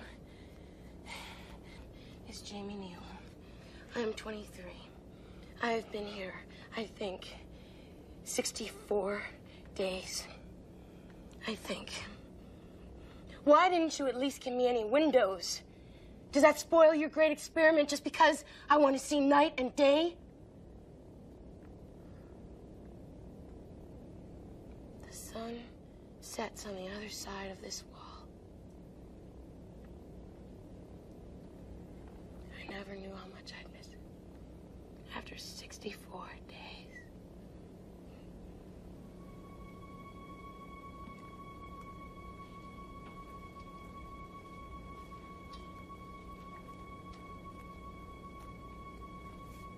Or is it 64? How can I know? I make a mark when I wake up, but do I sleep for 6 hours? Or 20 hours? Or 20 minutes? How long is a day without sunset?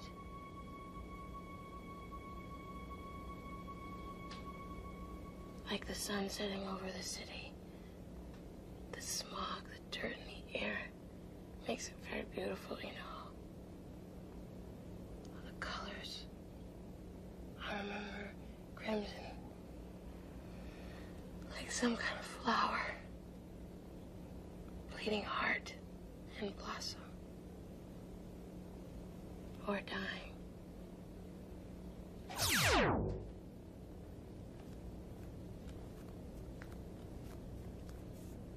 No.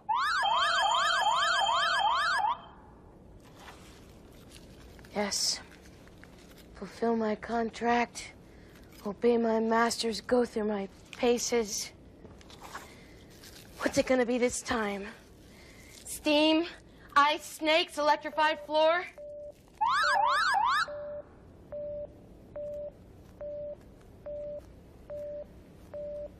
Time. Yes, again. Time.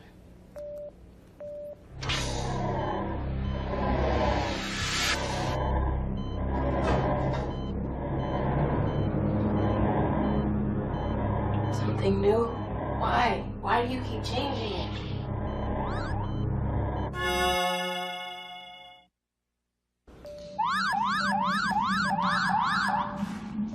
Does 69 days feel like 63?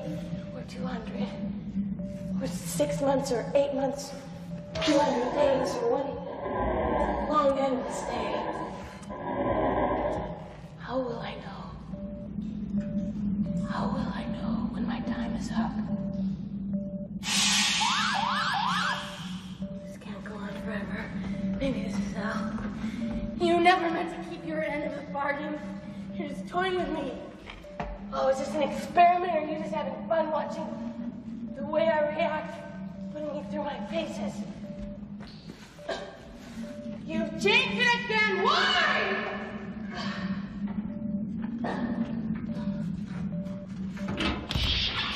More games, you bastards. Not the same. I hear you. My name is Jamie Neal. I am 23 years old. I live at 231 East 11th Street. Rather, 231. No, I need to rest. Oh, how long? Damn it, how long? No, I don't trust you.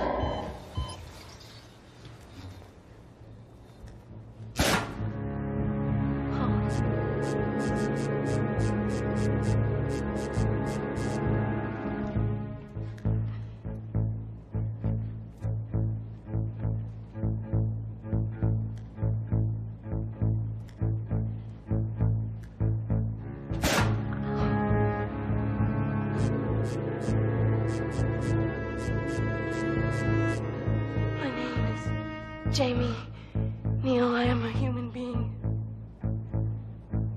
And no matter how much you torture me, I will get even. I swear it, I will get even.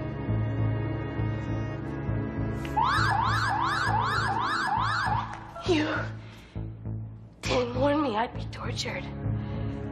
You didn't act in good faith. You broke your bargain. I'm gonna break mine. Jamie Neal, you've lied. You've never meant to let me go. I will get even, I swear it. I will get even. And now you expect me to eat? I amused you and this is my reward? I won't play your game. I would sooner starve. No, I won't. No, I won't. Do you hear me?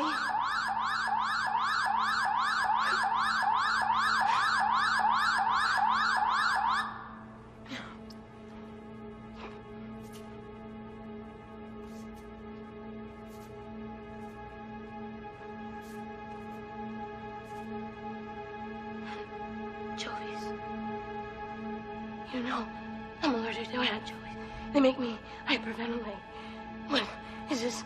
Another drink, another game, and this will go on forever. No more. I told you I would get even. You broke your bargain. I'm gonna break mine. I'm Jamie Neal. I'm a human being.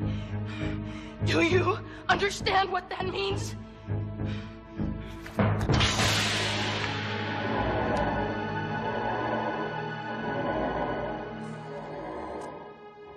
How unfortunate.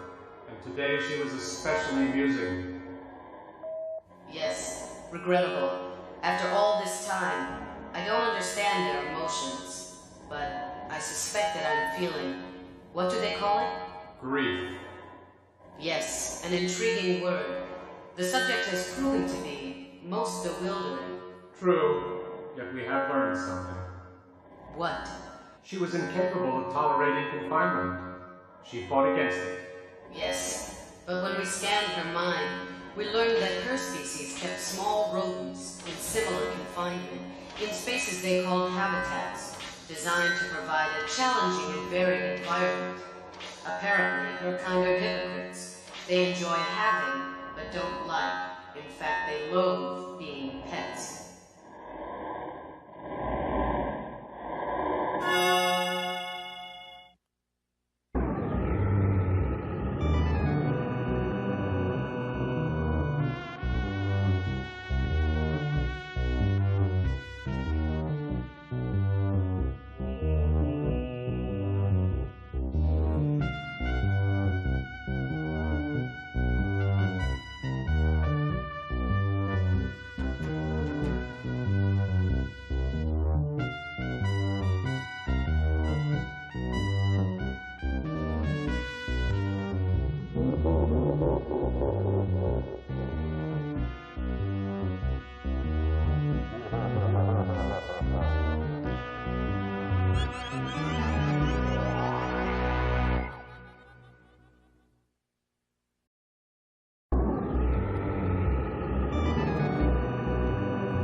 It's family hour. There must be something on.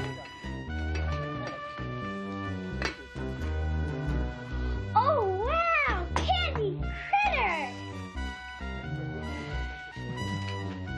Oh! Oh, great. It's Monsters, our favorite show.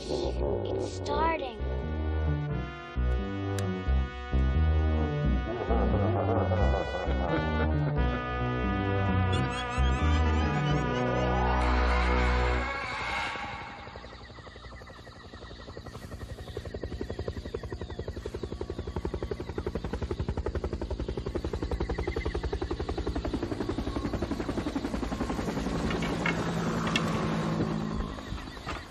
Hey down there, Charlie. It's showtime! Fire down the hole!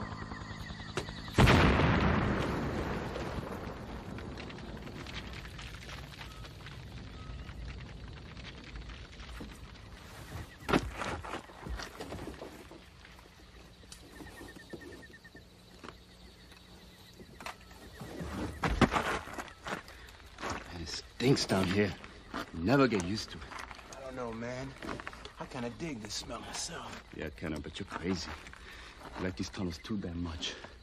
Any guy who volunteers for a second tour in Nam has got to be crazy.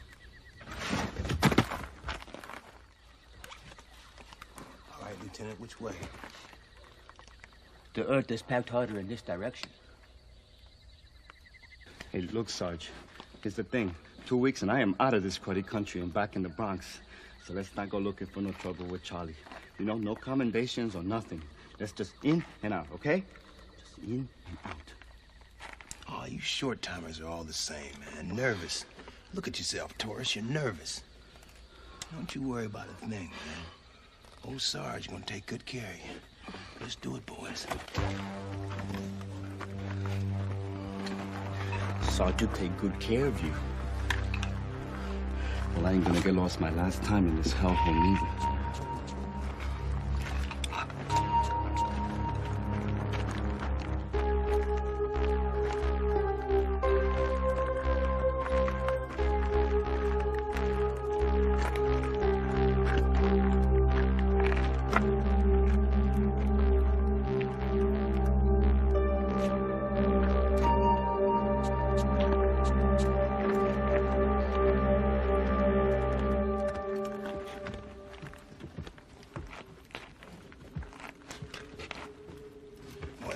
Well, looks like old Charlie's left out the welcome mat here.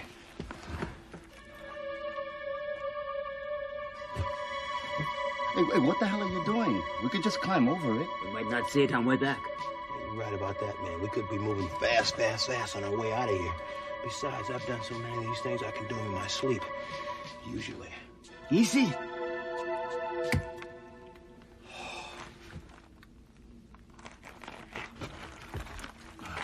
Can't we move a little faster, Sarge? Say, Torres, you ever step in a tiger pit, man? Me?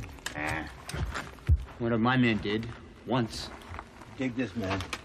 First, you're creeping along and everything's cool, man, real cool. Then all of a sudden, you step down in this hole full of bamboo stakes. Suckers will go right through your foot, boot and all, man. Coño, carajo!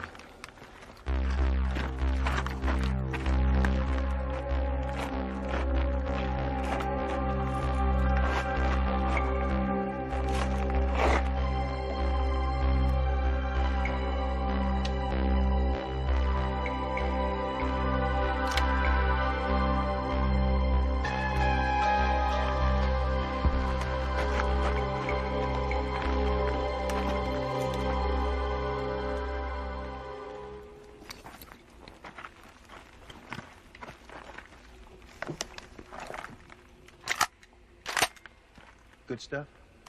Possibly. Great. Let's get the hell out of here. No dead. No wounded. Yeah, it is kind of weird, isn't it? What's so weird, man? Charlie moved out before we came. Leaving ammunition? Maps? Food? Medicine? Would you? Who knows how these little creeps think? They think like soldiers. Hey, Sarge, we got some nice pieces of paper here for the college boys in intelligence. What do you say we call it a day?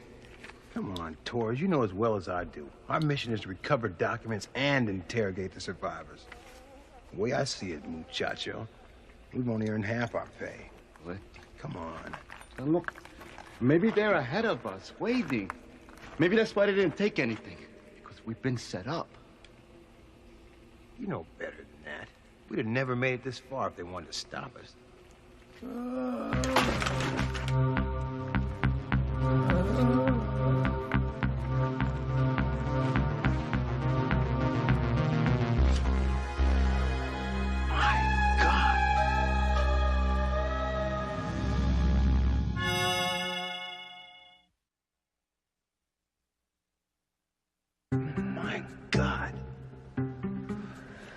finish him.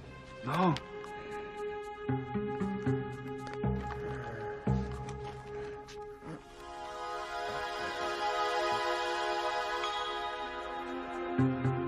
Chuyện gì xảy ra tim mày? Chúng nó và hết. Chúng đó đã hỏng. Bác sáu chúng nó và hết. Mày nói gì? Có quỷ sâu trong đất. Khóc thinh. Tôi trả. Tôi thỏa đường nơi hàng cắn lại.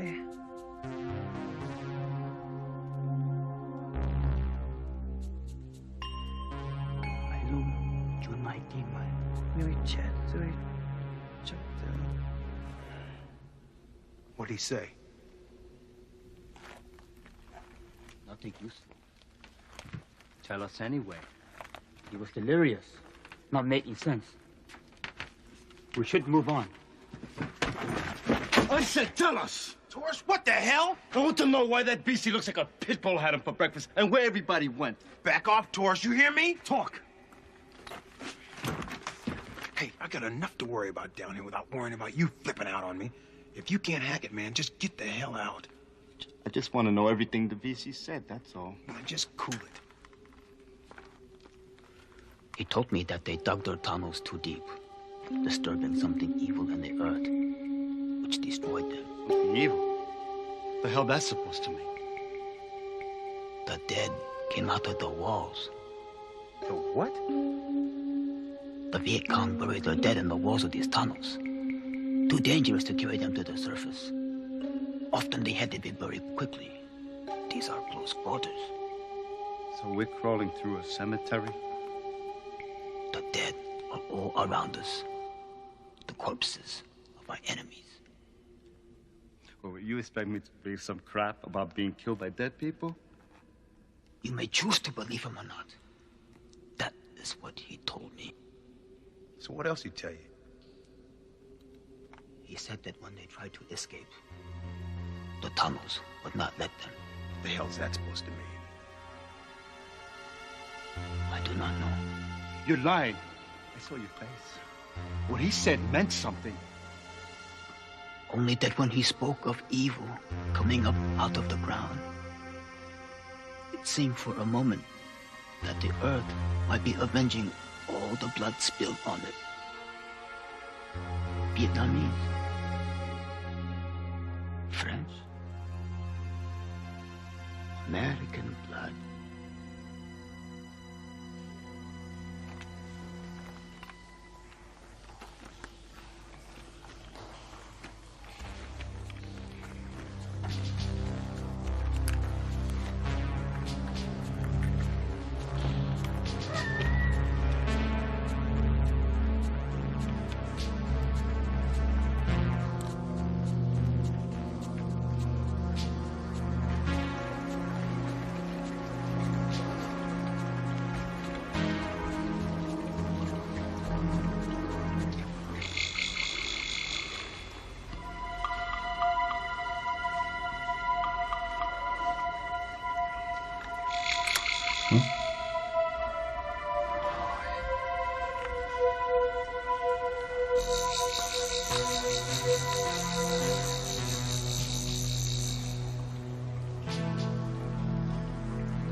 Guys?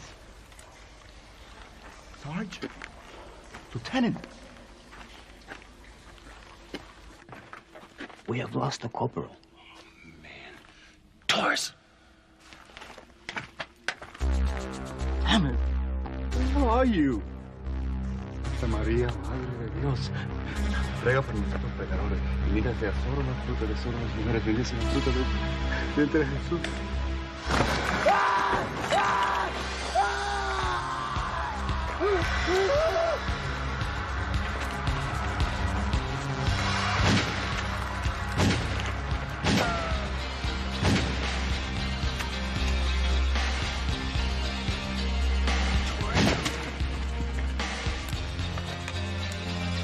Taurus! Henry, you okay, man? think so. Hold your fire, okay? Okay.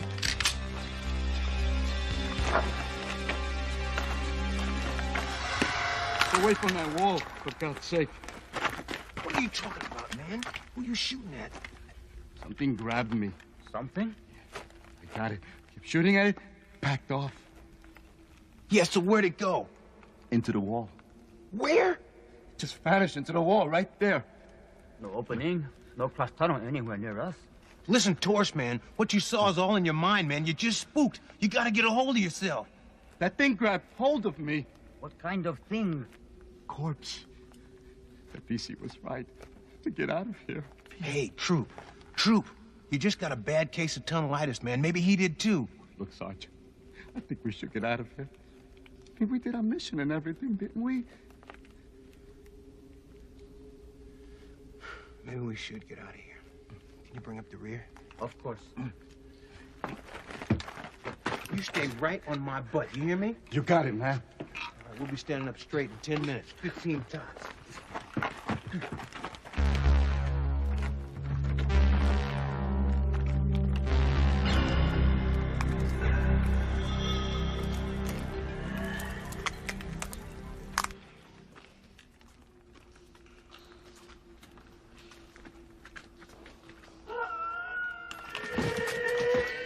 There it is again, following us. You heard it. I heard something. Keep going. You got it.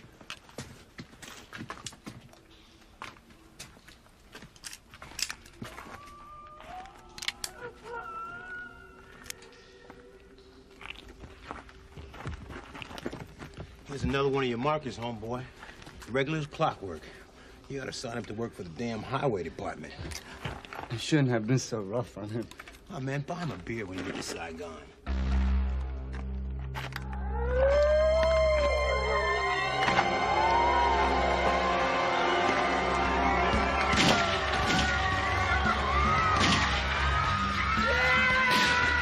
You got him! No, you can't help him! Forrest, what the hell are you doing?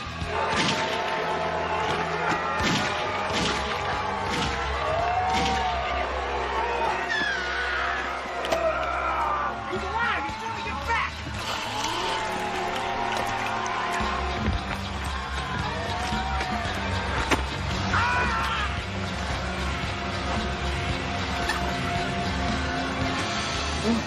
Mom!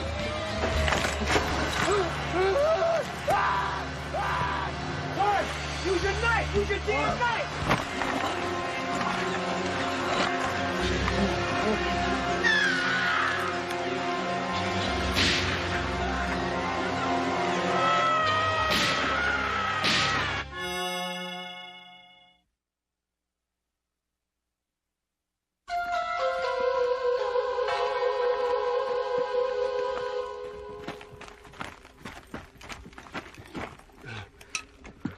You okay, man?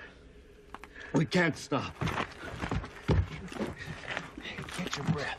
I haven't seen any in a while. I think we're too high out of their territory. Gotta keep moving. You should have believed me, Kenner. Yeah, I guess so. But we're home free now.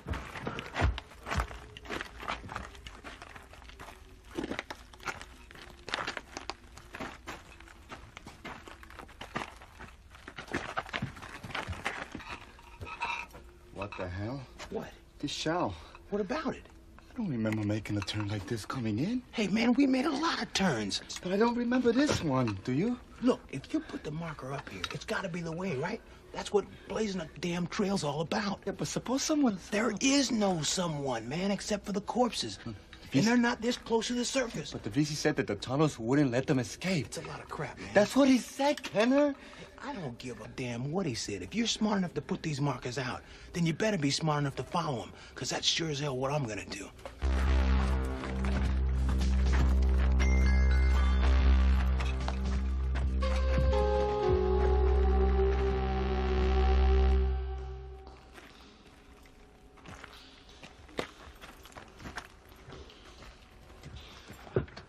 How much longer you figure?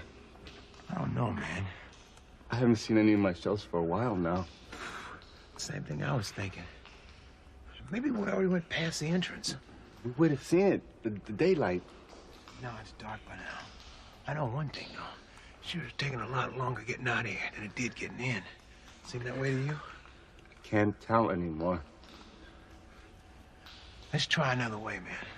I am to be home by chow time.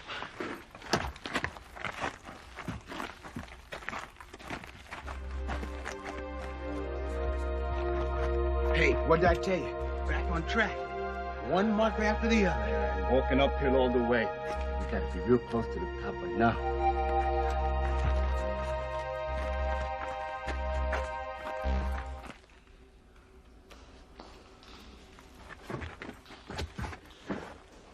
We're never getting out.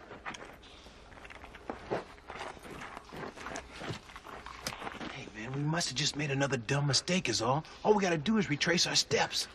Don't you understand? Like the VC said, the tunnels won't let us escape. We're going around and around. Then they'll come for us. We're gonna die here. As long as I got ammo, man, we got a chance. And then?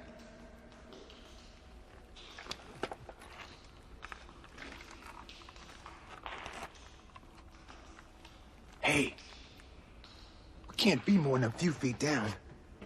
Plus, we've been climbing all this time. We can dig our way out.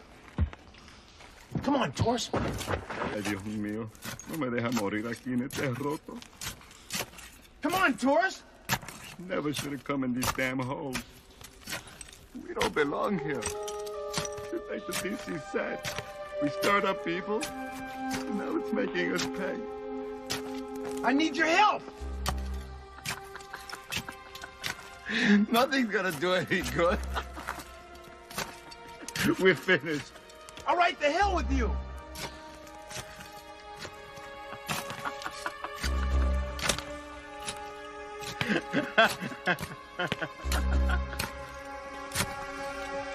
We'll be breathing fresh air in no time, Torres. Can't be much farther. What'd I tell you, huh? What'd I tell you? You made it?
Mrs. Page? I don't know. I feel a little queasy. It couldn't have anything to do with meeting my relatives, could it? Well, you do make them sound awfully formidable. They are formidable. So are you. That's why I think you'll get along just fine. And after all, it's only for a couple of days. Just a little stage fright, I guess. Come on, get some sleep.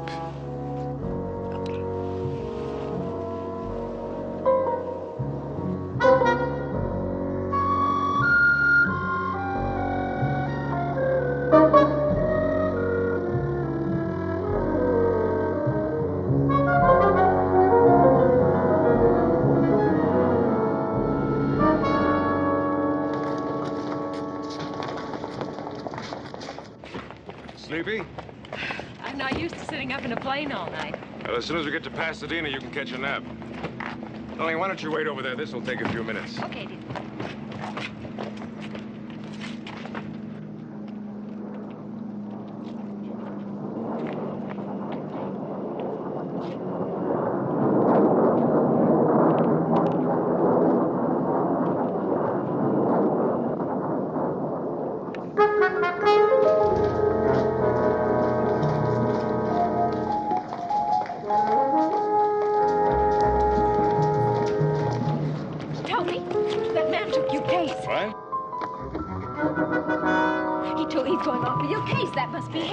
Don, you're right. Come on.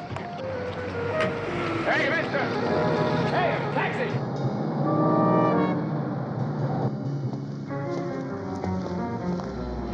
Well, follow it. No, darling, it's not so tragic. I'm sure we'll find something in his case that'll tell us where to reach him. I don't know. I hope so. What do you mean? Well, it looked to me as if he took your case on purpose. On purpose? I didn't want to say anything. You always say I'm imagining things, but that man's been watching us on the plane ever since we left Chicago. Oh, now, come on, darling. Look, I'll find him. I haven't got time now. I've got to pick up a car at the rental agency.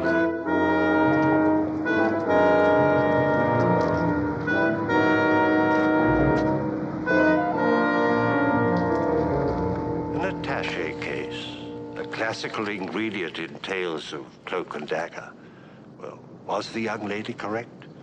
Was it switched on purpose? Well, as sure as my name is Boris Karloff, the contents of that case will soon trap these two young people in a web of terror.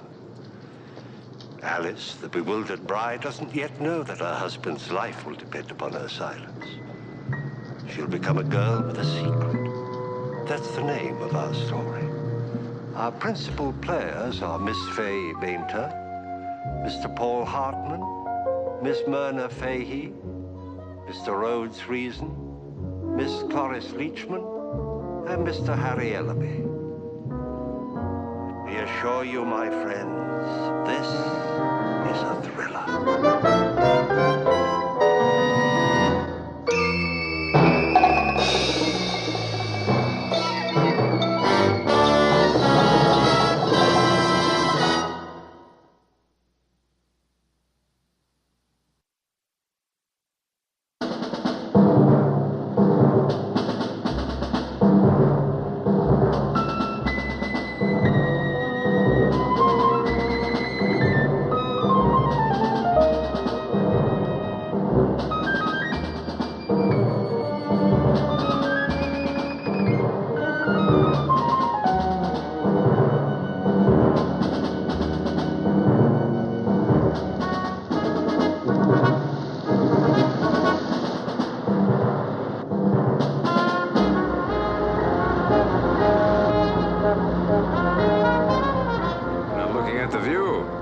Spectacular.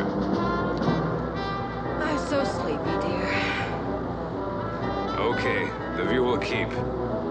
Go to sleep, baby. Wake me when we get close. I will.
that?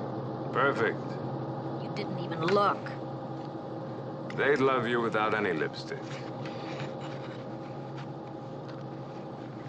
Tony, I'm still shaking. That horrible man. Alice, promise me you won't mention it to my family. There's no sense in upsetting them. I won't.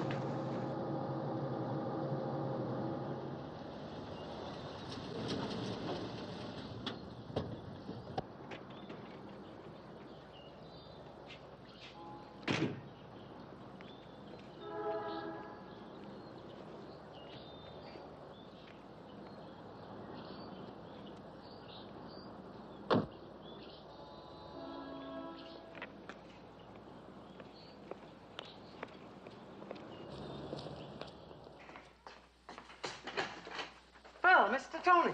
Hello, Ellen. How are you? Oh, I've got the lumbago, thank you. This is my wife, Alice. Won't you come in, please? Let me take your things. I'll tell Mrs. Redfern you're here. Thank you. My dear, we're very happy to see you. Won't you sit down?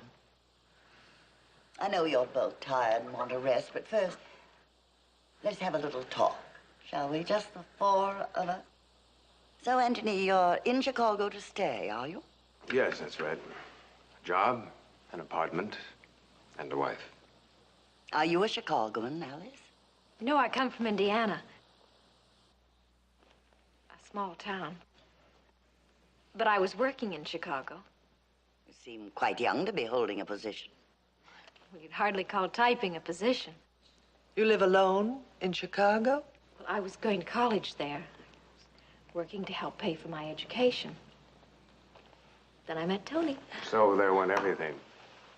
Education, career. Your parents, they still live in Indiana? Yes, my dad owns a drugstore, Hanson's Drugstore in Boulder Creek. They're quite well, I trust. Oh, yes, very well. I'm very happy about my marrying Tony.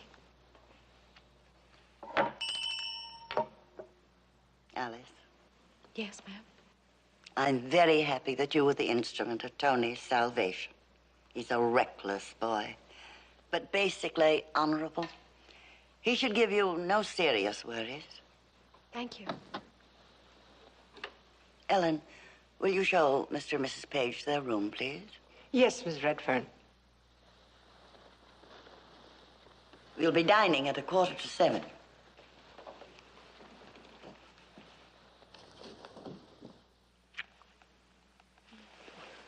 Tony, I just want you to be proud of me.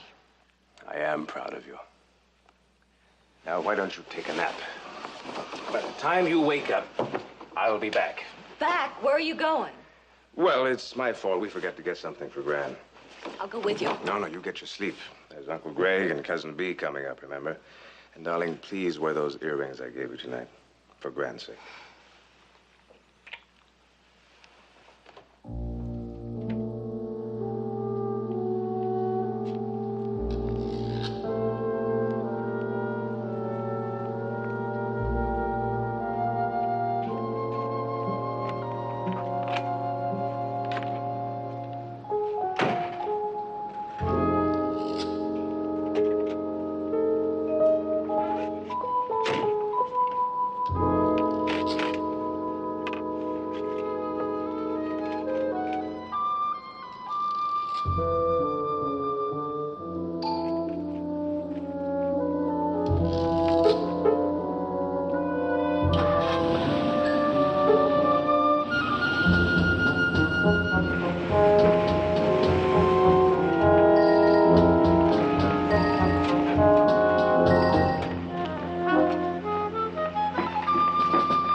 almost messed me up with that attaché cased bit.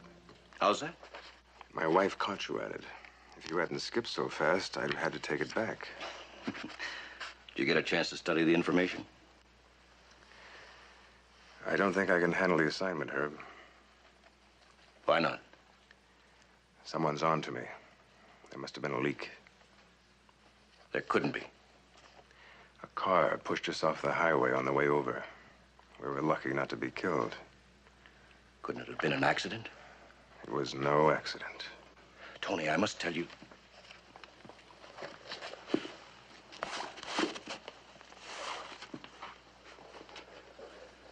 Tony, you're the only man for this particular job. Now, let me fill you in on the facts. Then you can make up your mind.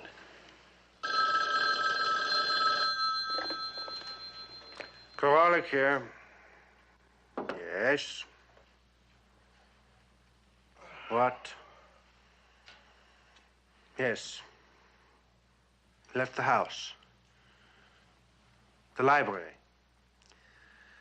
I see. Then to a food shop. Back to the house? Of course. It must have been a contact at the library. My information from Chicago was correct. Get back to me tonight. Stupidity. Unutterable stupidity. You knocked him off the road. Smashed his car. He couldn't possibly have survived. What's that? Page. That was a report on our friend, Mr. Page. He got home, paid a visit to the library, then went to some food shop. Does that sound like the activities of a dead man? I don't know how. I tell you, I can't figure how. Mr. Corlick, you said make it look like an accident if you'd let me use my gun like I wanted to. Be quiet, Blucher. Look, next time I'll make sure I'll... Don't be more idiotic than you are. Do you think they'll let you get near him again after your blunder? They'll keep him covered around the clock. Mr. Corlick. Please be quiet, Blucher.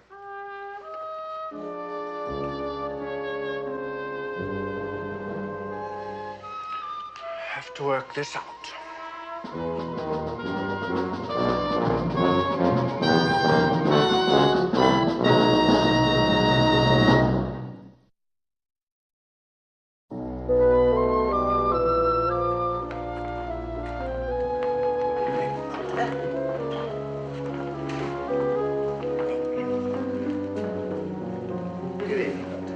Waller, thought I'd scared you off. You thought I'd taken pity on you. Well, Tony, how's the bridegroom? Very well, thank you. Mr. Devon, this is my bride, Alice. Walter Devon, one of our good friends. She's lovely, Tony. But then we expected that. Are you going to be with us long? A few days. It's our honeymoon, you know. You might call it a tour of inspection, except that we're the ones who are being inspected. Anthony, that's rude. Still the black sheep, eh, Tony?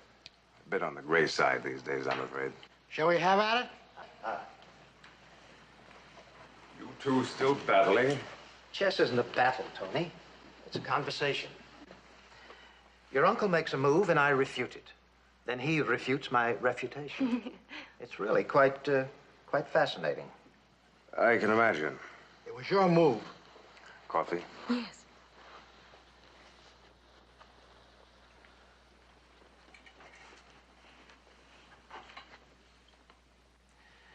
Beatrice, would you please play something for us? Will you listen? Why, of course.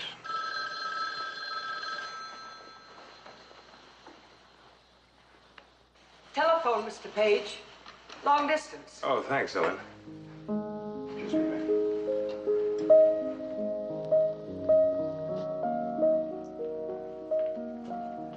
Oh, I'm sorry to hear that, sir. Broken in 2 places.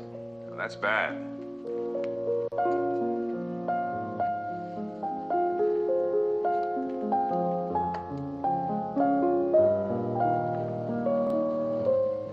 Yes, sir. My wife and I will be there tomorrow. Oh, I see. Yes, I understand. You can expect me.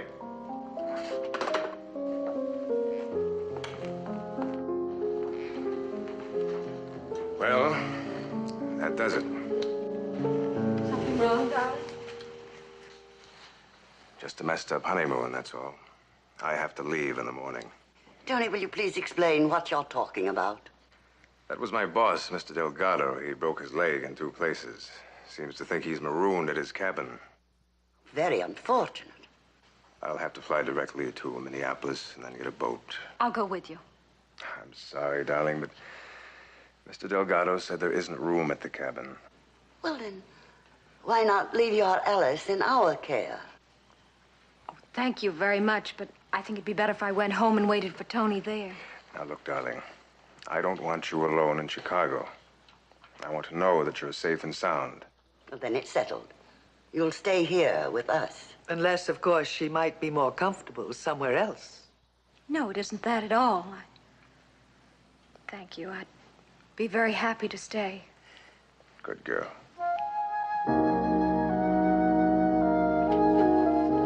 Come in.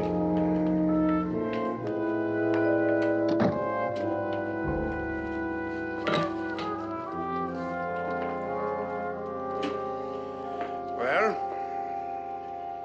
He's flying to Minneapolis in the morning. Minneapolis? No, Devon. There is nothing in Minneapolis. That's what he told his family. His employer had an accident near Minneapolis.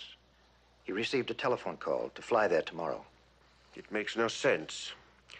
Granted, he is flying somewhere tomorrow. What we have to find out is where. I can't very well ask him. Devon, I don't think you realize the importance of your finding out what Page is doing. If he succeeds, our whole operation will go down the drain. But you may be wrong. He may not be working for them. In my business, I can't afford to be wrong. I've paid you a great deal of money during the past 6 months to stay close to the family and find out just what Page is doing. I have received very little for my money. I have told you whatever there was to find out. Then you'd better find out a little more, Devon, and quickly.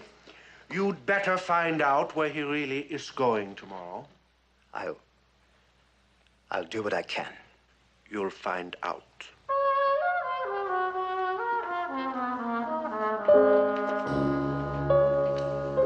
Thank you, Mr. Devon.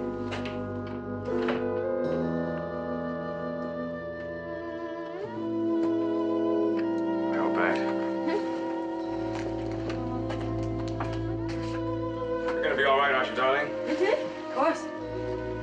I don't say they're the most entertaining people in the world. After all, you don't have to stay around if you don't want to. You could go over and visit the Rubens.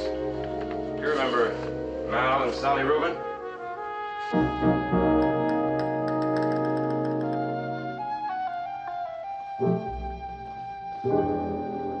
You're not going to Minneapolis at all, are you? You're going to Mexico City. Alice, You were going to Mexico and you weren't even going to tell me. You lied to me, Tony. Alice, be quiet.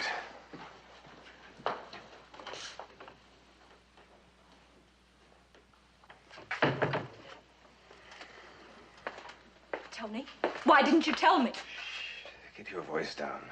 Now, let's forget it. I can't forget it, Tony. You've got to explain. There's nothing to explain now.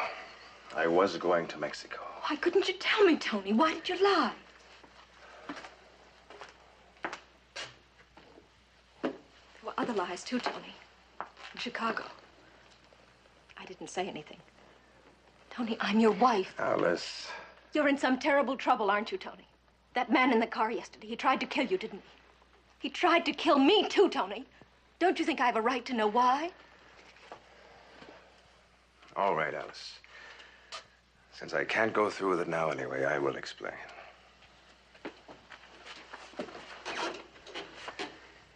My work in the building business, that's not my real job. I mean, I work at it, but it's really a cover for more important work. Are you a government agent? I've been doing undercover work for the past 2 years. With our nuclear weapons, espionage goes on constantly. There's a group of people, some in New York, Chicago, Washington, and some right here, who deal in secret information. Deal in it? For money, big money. Whatever they can get their hands on, they sell to whatever enemy government will pay for it. I made contact with them in Chicago and pretended to be one of them. I fed them unimportant secrets. Information about supposedly new ideas and missiles, just enough so they trusted me. Now, we were never able to pinpoint the man in charge of the operation. But now we think he's right here in Pasadena. Why would he be here? The university. There's a lot of nuclear planning going on here. This Mexican trip, I was picked because I'd already made contact with one of their couriers there. And we figured that through him, I'd have been able to find out who was the #1 man here. Then my job would have been finished. What do you mean, would have been? I can't do it now, darling, now that you know. You think it's very important? Very, but... Then you've got to see it through. I can't. If you were to make one slip, if you were to let anyone know I went to Mexico instead of Minnesota, I'd be dead. And I mean dead. Tony, I can keep a secret. It's more than just a secret. It means you'd have to tell lies and keep lying to the family, to everyone, and not break even under the worst kind of pressure. My life would really be in your hands. Tony, don't you love me enough to trust me? Of course I do, darling. Even with my life. Hurry up. You miss your plane.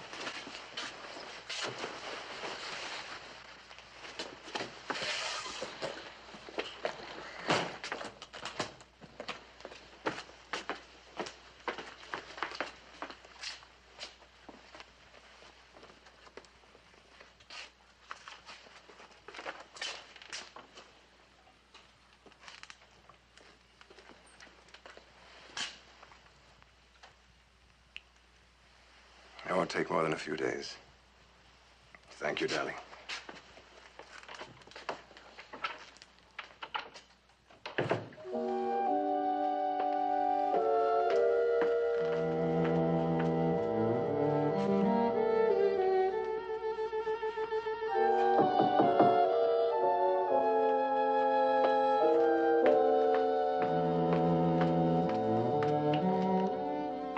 Yes? Don't mind if I clean up a little, do you?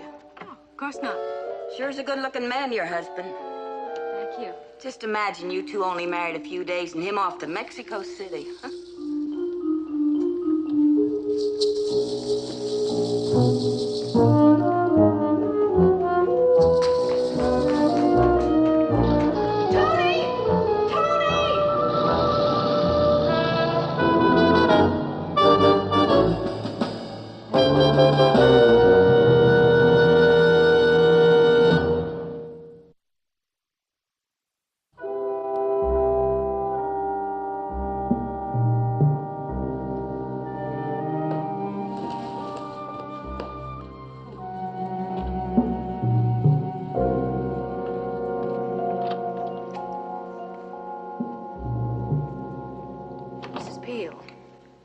How did you know my husband was going to Mexico?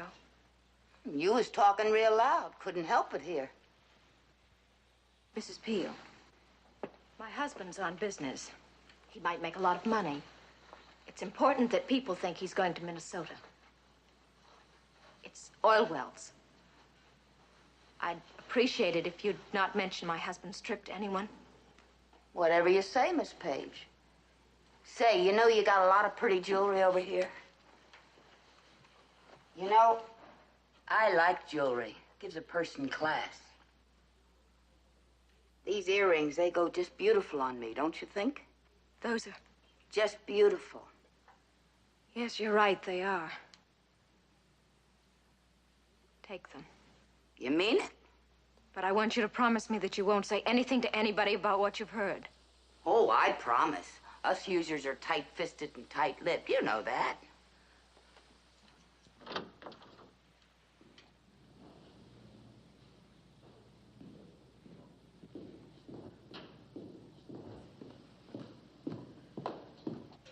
Tony get away all right? Yes. Sort of mysterious, isn't it? Mysterious? He's slipping away like that. Secretly. I think something's going on. There is something going on. His employer's had an accident. That isn't what I mean. Tony used to go around with a lot of strange people. No one ever knew what he was doing or where he was. I'm sorry you had to get stuck here with all of us zombies. It was really unforgivable of Tony. I don't think you're a zombie. Yes, I am. We all are. How Tony managed to escape it, I don't know. Have you had your breakfast, Alice? No, I'll but... see to it.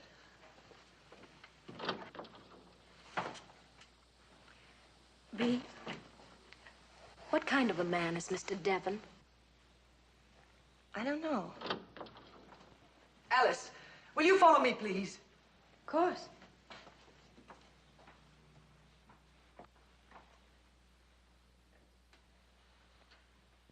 Those earrings belong to the family. They're priceless heirlooms. Mrs. Peel says you gave them to her. Take them away from her. Just a moment. They belong to me, you know. They're family heirlooms. Yes, but Tony gave them to me. You're out of your mind. Aunt Hortense, please. There's nothing to get upset about. Please don't make a fuss. Fuss? Would you not mention this to anyone? I have a reason. Please believe me. What reason could you possibly have? And what does this cleaning woman mean to you? What favor has she done you? I'm sorry. I can't tell you. You've got to trust me. Indeed.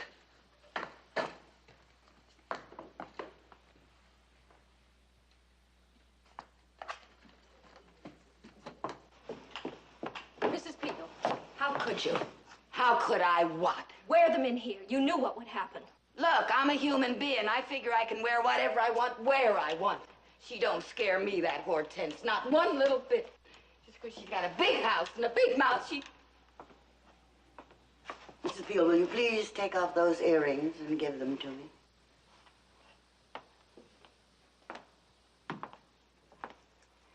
Thank you. They was a gift from Miss Alice. It was very bad taste of you to accept such jewelry from anyone in this house, especially from a very young person. I don't think you need bother to come back here tomorrow. If you'll tell me what's owing you in wages, I'll be glad to see that you receive it. Alice, I'd like to see you in the drawing room.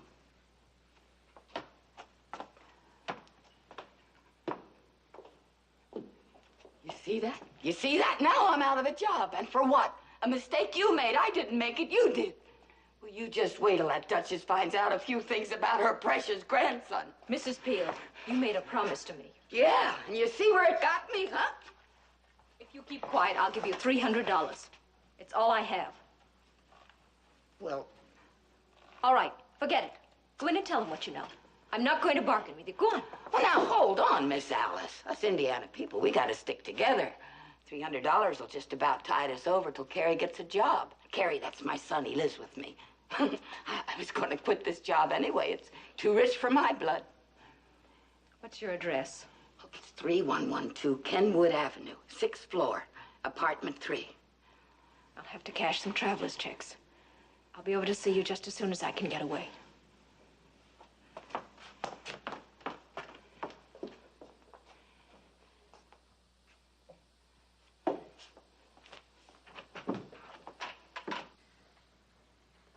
Please understand, Alice, this is a conversation, not a lecture. Why did you give these earrings to Mrs. Peel? She admired them. I didn't realize they were so valuable. The monetary value is the least important consideration. In our family, we cherish tradition, memories. I'm sorry, Mrs. Redfern. Sorry, Gregory. Oh, no, not again. I'm afraid so.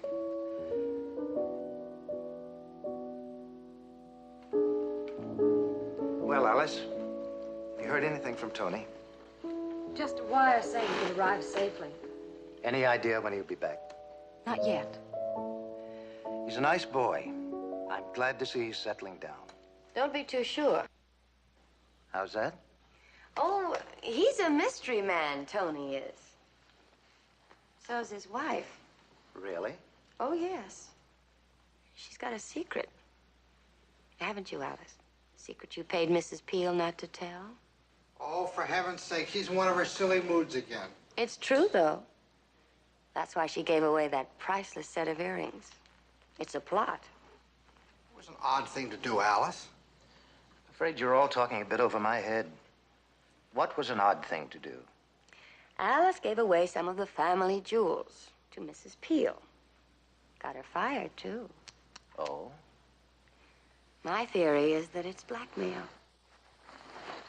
Where are you going, Alice? Out for some fresh air. What you really mean is you're going out because you can't stand us. You're very rude, Cousin Bee, but I suppose that comes naturally to you. Alice! You're all rude. What is this, another tradition in this house? Oh, we've got her where she lives. It is blackmail. Alice, let her go, Gregory. This is quite incredible. Quite incredible indeed. Well, if you ask me... No one is asking you anything, Beatrice. You've stirred up quite enough trouble as it is. And you think this secret has something to do with her husband's trip? It looks that way to me. What could be so important that she'd want to pay off Mrs. Peel? It is possible she knows where Paige is going. Do you have this Mrs. Peel's address? Yes, I do. I'll put Blucher on it at once.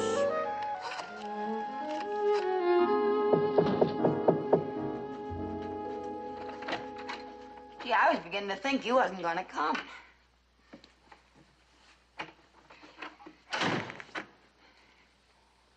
Well, you brought it with you.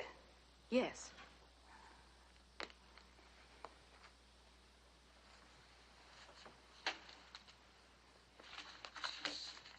What you've just done is blackmail, Mrs. Peel. A crime you could go to jail for. And if you don't keep your side of this bargain, I will see that you go to jail for it. What are you talking about, blackmail? Sounds like blackmail, what you're saying. Good night, Mrs. Peel. Who is it? I'm a friend of the Redferns. I gotta talk to you. Just a minute.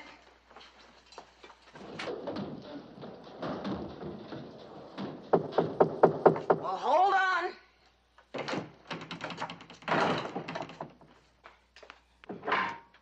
What do you want?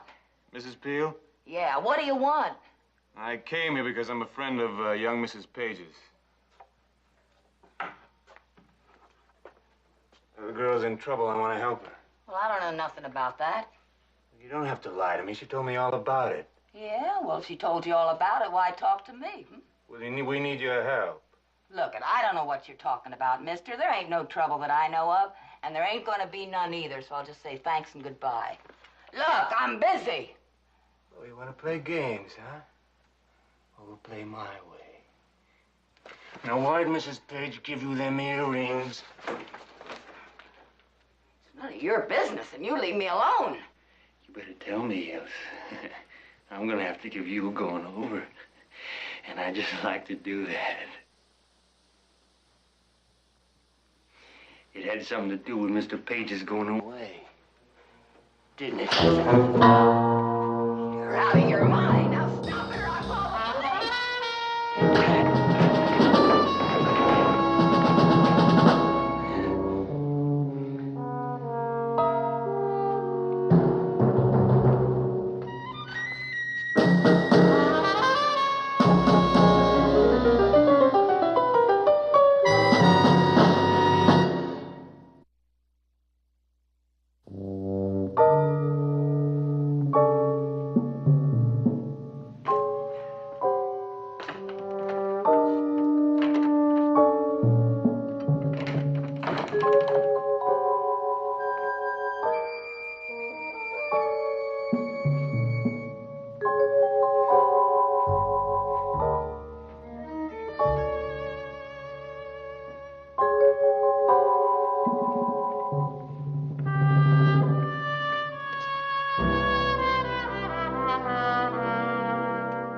Tony has married you and left you here.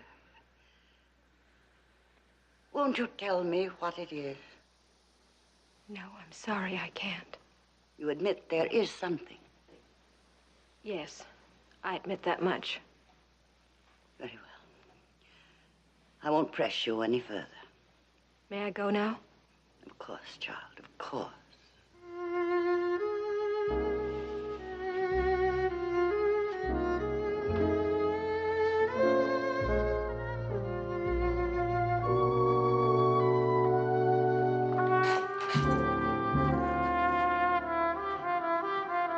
Alice, can I see you in the drawing room?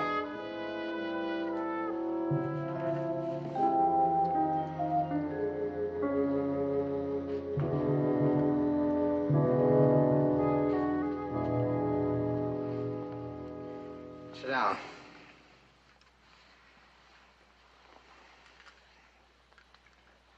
Alice, Mrs. Peel is dead. Oh, I'm very sorry to hear that.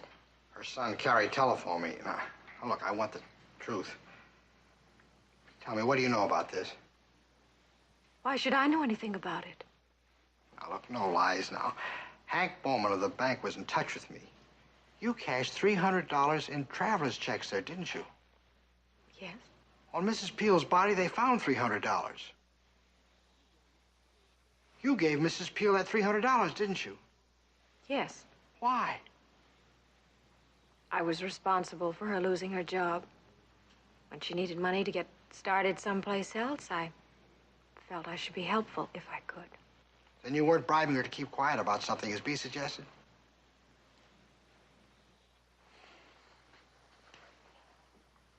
Were you there when Mrs. Peel died? No. But you were there sometime. Yes. Tell me exactly what happened.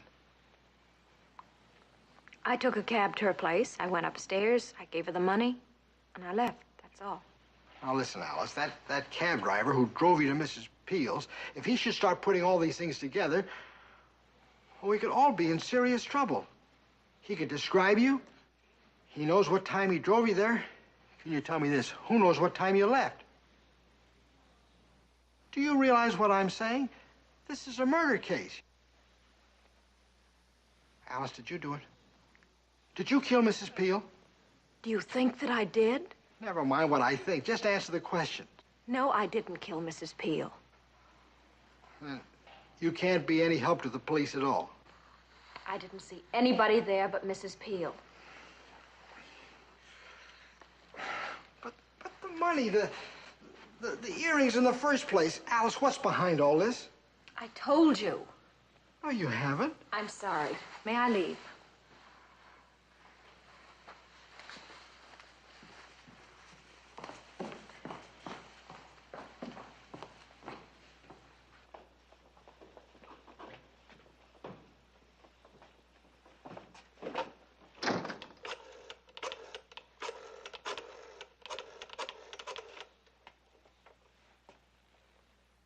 Hello, Walter. Oh, I'm glad I caught you in. This is great. I'm sorry we're late. Something came up. Let's talk about it after dinner, shall we? Talk about what? What's going on? First Alice has secrets, now you two. Everybody has secrets. Please, Beatrice, this doesn't really concern you. Then whom does it concern? Alice? Why should you be so concerned about Alice? Always Alice. Ever since she got here, you... Bea, that'll be enough. Just a moment, Greg. Alice is my grandson's wife. If this concerns her, I wish to hear it. We'd rather hope to spare you, Mrs. Redfern. But your Mrs. Peel is dead. Go on, Walter. Apparently, she was pushed down a flight of stairs by someone. I think possibly you, Alice, might know who that person is. Alice, I think you'd better explain. I told you all I can. I will not be questioned further. Please excuse me. You can't just walk out. Can't I? If Alice knows anything, she must tell the police. Must? If I will get you 10, she won't. Oh, disgrace. Gregory, you have to make Alice tell you what she knows before it gets into the paper. You'll all be in the papers unless we get the truth. How do you get the truth out of that girl? I tried. You're not going to like my proposal, but it's the only way I know to handle this. You're going to send a tray up to Alice, aren't you? Surely. I happen to know that Beatrice takes sedatives from time to time and that they're tasteless. Isn't that right, Beatrice? I think it ought to be possible to put enough into her food, oh, no, not enough to harm her in any way, simply to permit me to take her tonight to a friend who I think can be induced to help us. He's, well, a sort of doctor. You sure it wouldn't harm her? Of course. My friend would give her a bit of sodium pentothal. She'd wake up feeling fresh and, well, you know, nowadays, secrets are extracted as painlessly as teeth. B, give me the sedatives. B, come on, I know you've got them. They're in your pocket.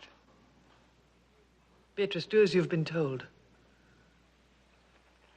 But, Mother, it isn't fair. It isn't right. You can't take her mind from her. The sedatives.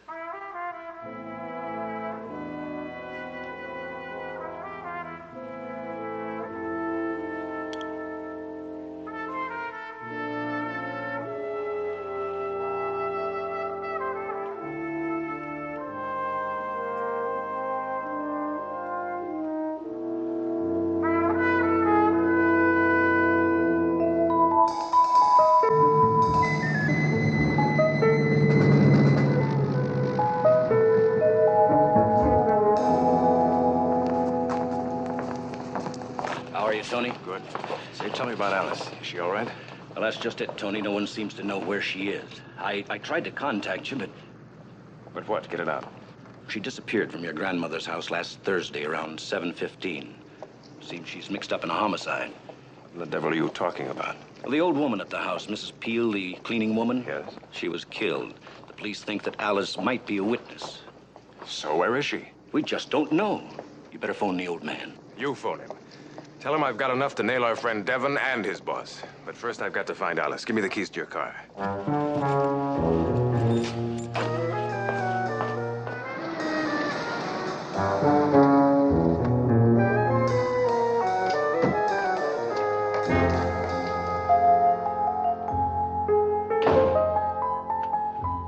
Fran, what's happened here? Where's Alice? Don't worry, Tony. She kept your secret. I don't care about that. I just want to know where she is. They were going to drug her to force her to tell the truth.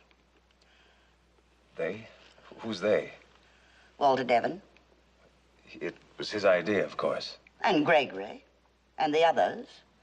I couldn't allow that to happen in my house. I went up to Alice's room to warn her. I gave her some money. Where is she? Where they can't find her. In a drugstore in Los Angeles. She worked in her father's drugstore in Indiana. Remember? Gran, you're wonderful. No, thanks. I'm just a spoiled, selfish, egocentric old woman. But I know what's right, and I know what's wrong. And what they were planning to do was wrong, Tony. Do you, know? Not a thing.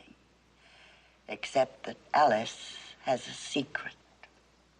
I was curious, of course. I even questioned her. After she'd given your mother's earrings to Mrs. Peel. But she wouldn't tell. Not me or the others, no matter what they did to her. And, Tony, they did a great deal. Now, Gran, you're sure that no one else knows where she is? No one but us. What's the address of the drugstore?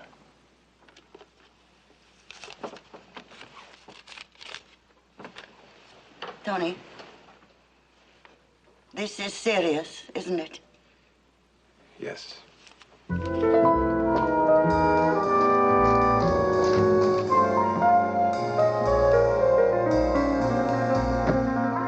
Here he comes.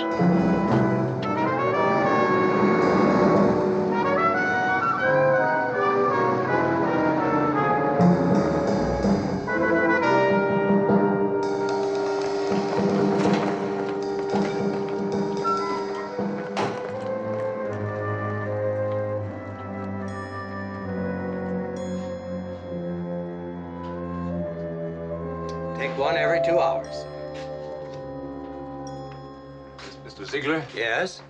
I'm looking for my wife, Alice Page. We have an Alice Hanson. That's her. Is she here? In the stockroom. Alice? Alice? Tony! Oh, Tony, thank God you're safe. Are you all right? Oh, I am now. Tony, I was so worried, not hearing, not knowing what was happening. It's all over now, darling. I'm so glad. Gran told me what happened. I'm proud of you. The way you kept my secret. She said... Yes, Tony. She kept it too well. Lock it. Too bad you double-crossed Karloff, Tony. Now we're going to have to kill you. Tell your friend to put the gun away, Devon. You're all finished. You think so? I've got enough on Korlich's activities to put you all away. But if they don't get the report, it won't do them any good, will it? And you haven't had time to turn it in. You don't know that. Just stand there quiet, mister. You just arrived this morning.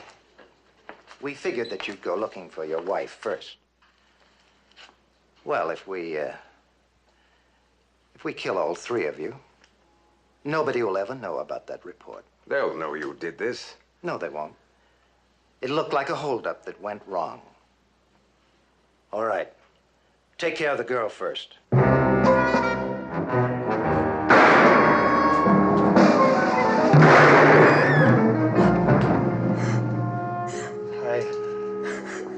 I've had this gun in the drawer for 20 years. Never used it before. Now take it easy, darling. It's all right. Tony. Mr. Ziegler, would you do one more favor for me? Oh, what's that? Fix my wife a tranquilizer while I call the police.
People ask, where do you get your ideas?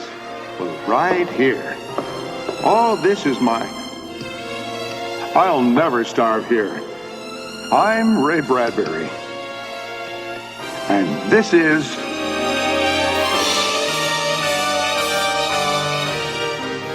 When I was 12, I met a magician, Harry Blackstone, who told me to live forever. I decided I could. Mr. Blackstone introduced me to clowns, acrobats, fire eaters, fat ladies, and some little people, dwarves. I've never forgotten. Every time I see certain kinds of strange mirrors, this is what I see.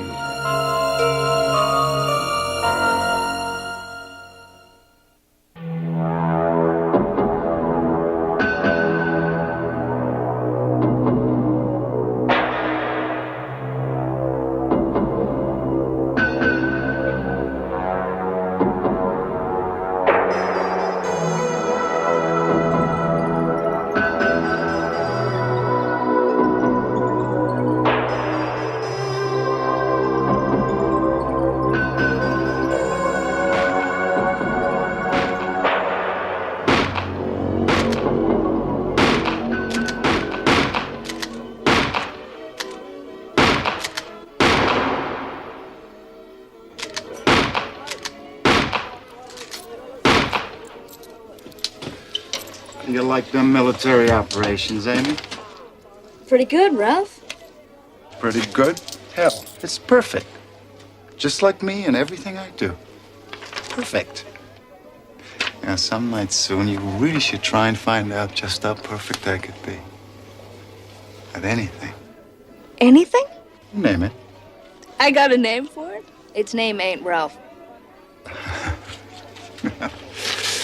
Hell. Amy, what, are you too good for me? No. It's just you live so high up the mountain, I don't think I could breathe up there. Fix a target. More perfection coming up. Holy Macaulay. Almost forgot. It's time. Time for what? He's coming. I can't miss him. Who's coming? Mr. Big. You ain't seen him? Mr. Big. Come on. Come on.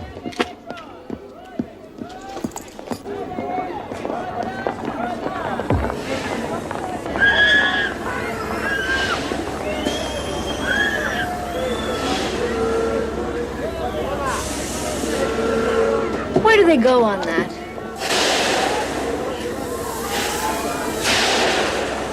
People like dying.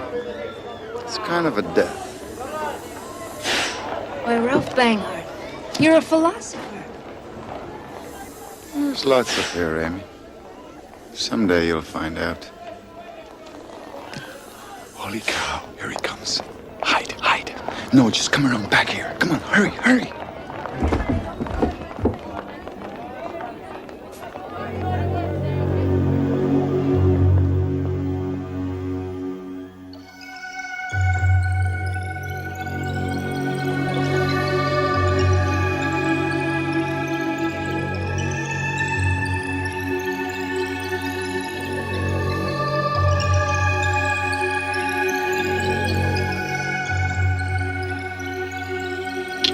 One admission, please. One it is.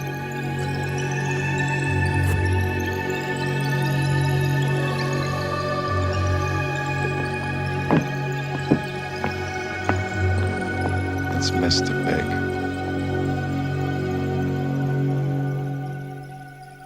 And that and all.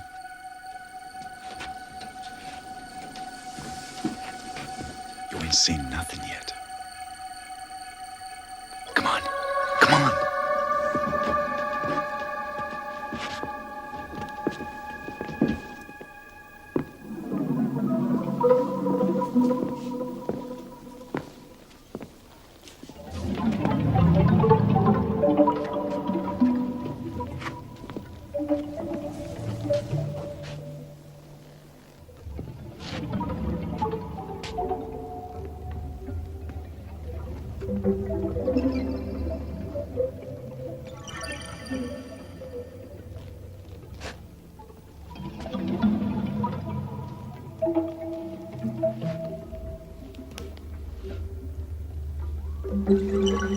This is rich.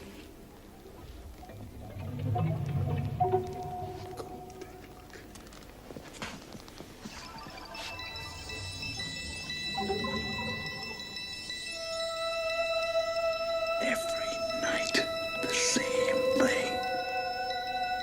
Ain't it rich, Amy?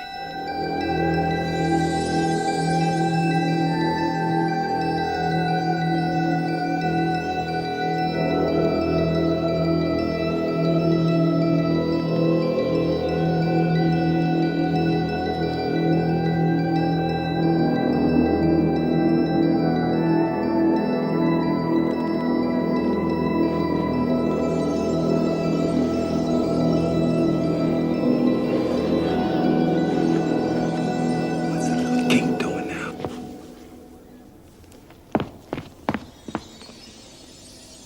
You scared him away. He'll never come back now.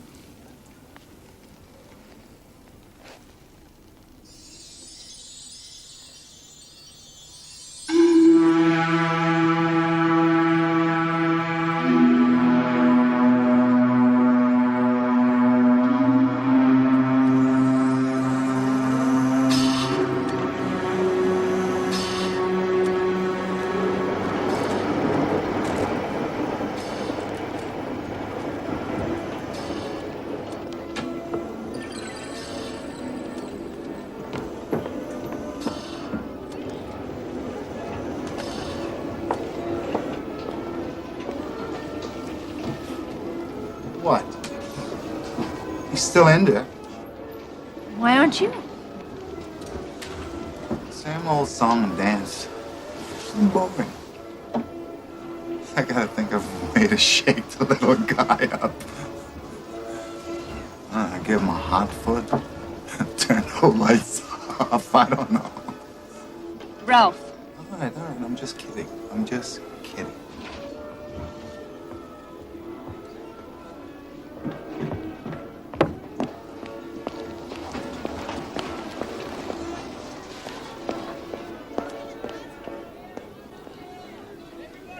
She never had to come back here.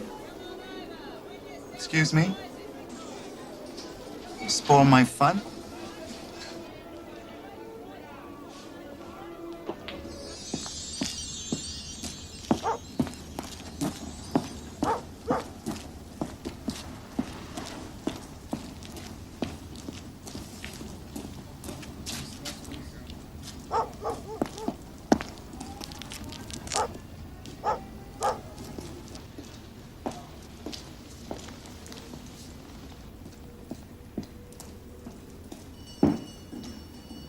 I help you, lady.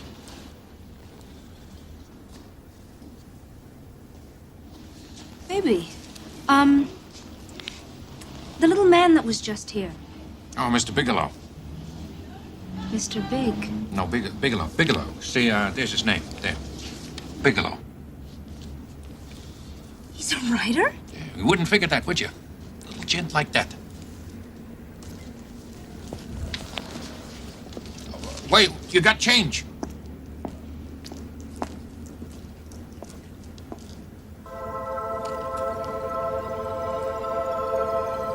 She moved up the stairs into the attic, which was paved with moonlight and stirred by wind. And it was here she knew that someone had died and might be buried beneath this dust. Or buried...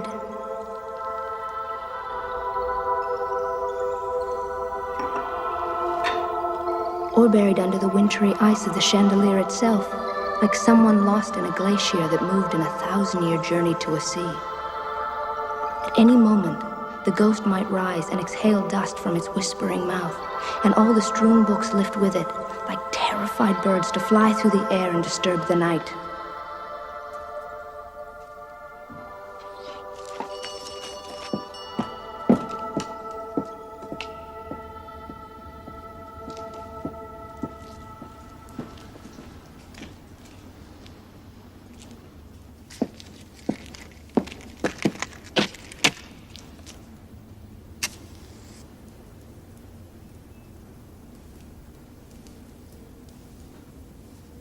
Why are you following me?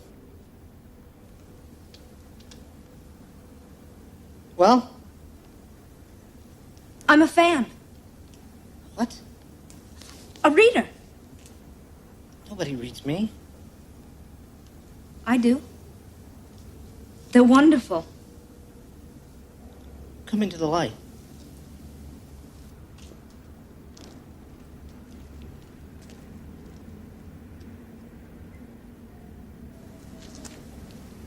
So, which do you like best? The one where you murder a guy because he used to ambush you on the street, pick you up in his arms, kiss your brow, sing rockabye baby, then haul you into the meat markets, toss you on the scales and yell, watch it, don't wear your thumb there, butcher. Pretty funny, huh? Funny. What else? The story about your living with your parents? Small people, but not as small as you. In a teeny house with little chairs. You call it beehive rooms. An ant farm. With windows the size of moth wings and bookcases full of books no bigger than your thumb. Someone tries to burn your little house, so you kill him too. All in my head. And the story, the last one, about the doctor. Sells you pills to grow an inch a month, only you grow more than that. And in a year, you're 7 feet tall and knock the world down. It's my favorite.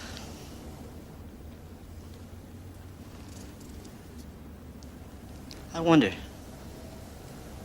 Anyone else in the world reads my stuff. Mr. Bigelow? Amy.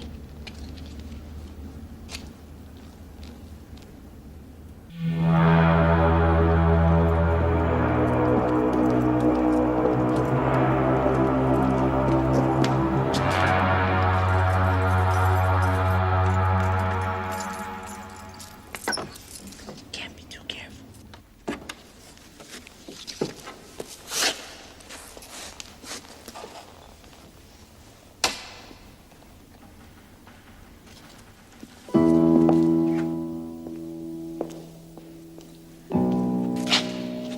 Oh my gosh.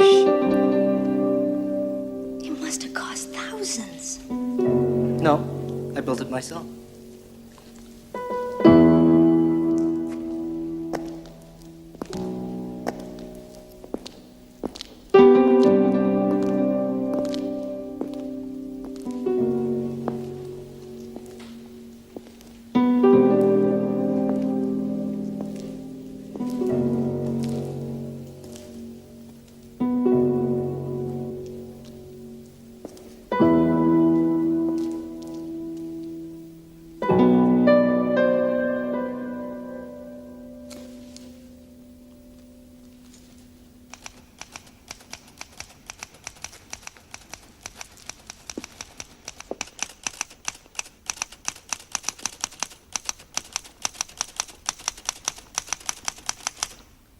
That was the night the beautiful giant lady came to the little house in the middle of nowhere.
Are rats in the walls. It's me, Amy. Like I said, Oh, you sure look fine, Amy. always back there? Always and forever, Ralph? Ralph?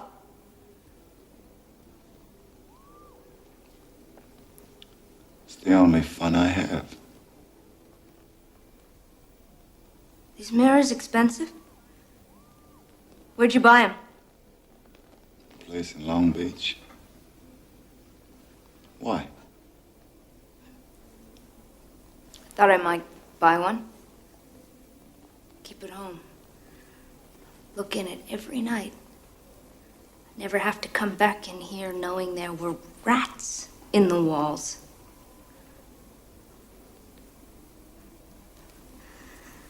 I think I might just buy one.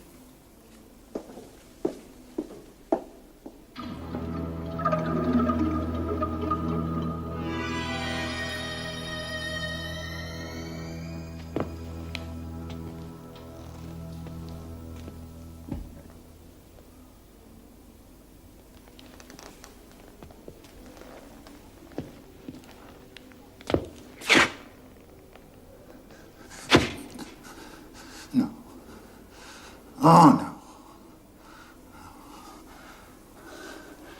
You can do better than that.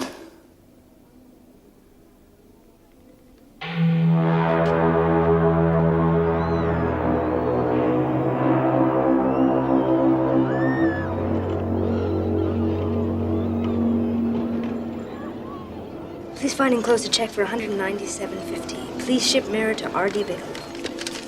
Evening, Amy. For you. So, how's business? Never better. Fine. Great, great. For me, too. Guess we're both doing downright pretty great fine. You know, I can read upside down. I think you're pretty smart, huh? Okay. I've seen your hand. I'd like you to see mine. Pick a card.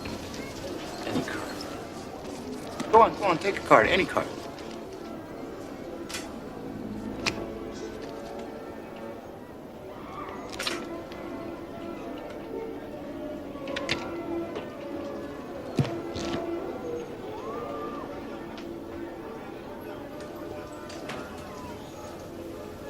Can't win, Amy.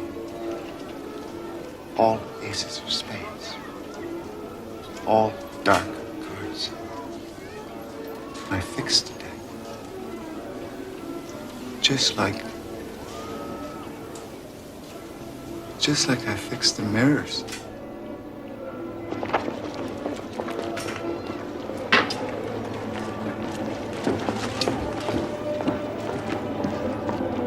What do you know?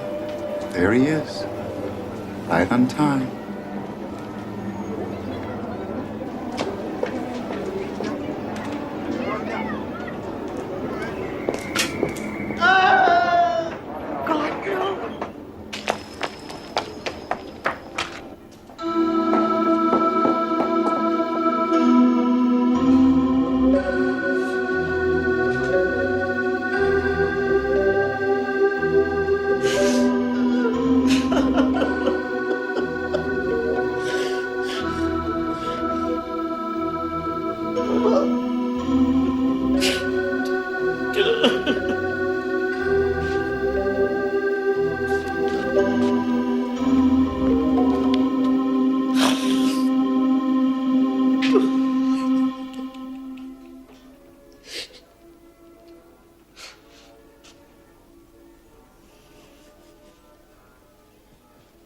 God,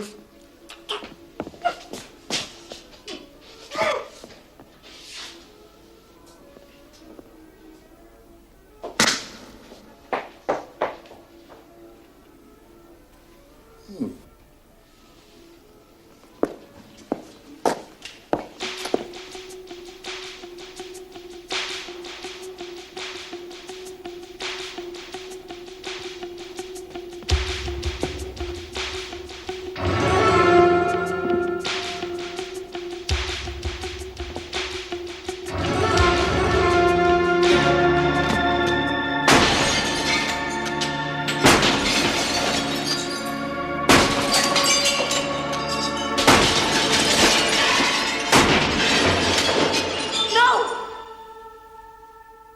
You've killed them all. The last one there, he's been dead for years.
Give me 15 yards!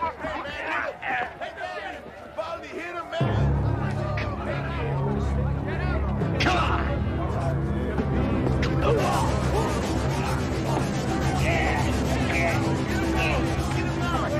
Knock it off! You wait! You just wait! I've been cut. I've been cut.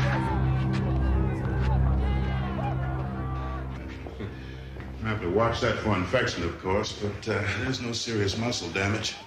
It's a good thing it was in my left hand. It's always been lazy. Kept me from becoming a Billy Joel. Rick, would you say you're adjusting to prison life? Oh.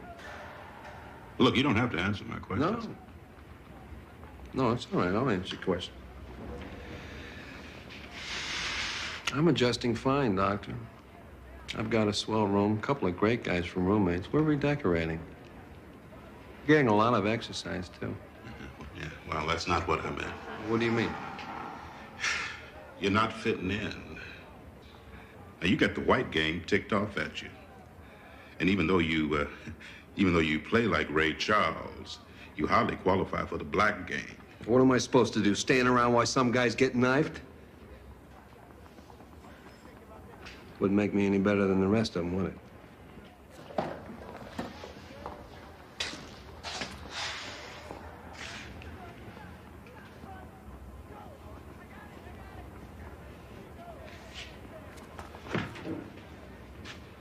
In spite of what the jury said, I didn't kill anybody. I don't belong here. I'm not ever gonna act like I belong here either. Well, then, we're gonna be seeing a lot of each other, you and I. Then you better start sterilizing those needles. Smart move, Frost. Yourself a little flesh wound. Got yourself out of heavy work detail. Wish I thought of it. Eddie, another fish. Thanks, man.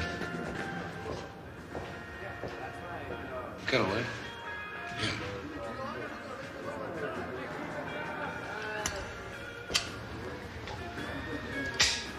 You're Frost, huh? Yeah. Piano player? Knocked off your girlfriend. She was my former girlfriend. They found her in a car that had been stolen from me, but I couldn't prove any of that. You don't even look like a gun. I got a parking ticket once.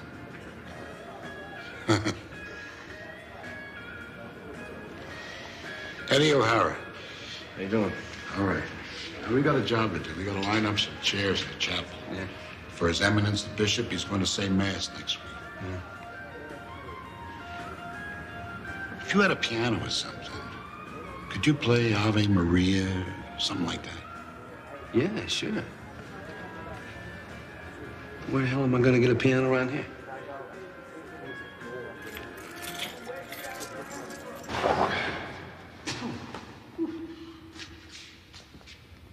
What's a piano doing up here? It's a gift from my old pal, Mickey Shaughnessy. Sent over right after he disappeared. Mickey Shaughnessy, wasn't he some kind of gangster? Around Dutch Schultz, Al Capone, those guys? Yeah, he was like those guys.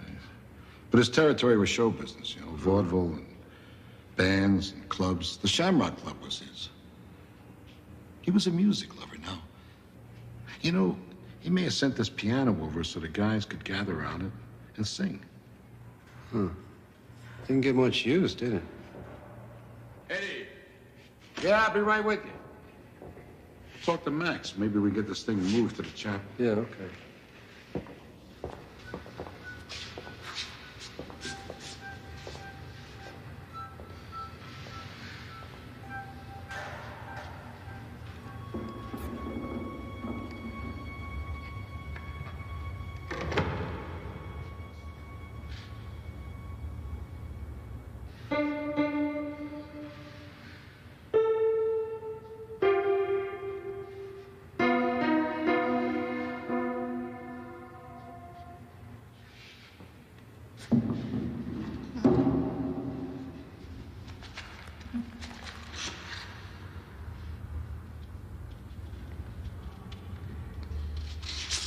Scott Joplin, Maple Leaf Rag.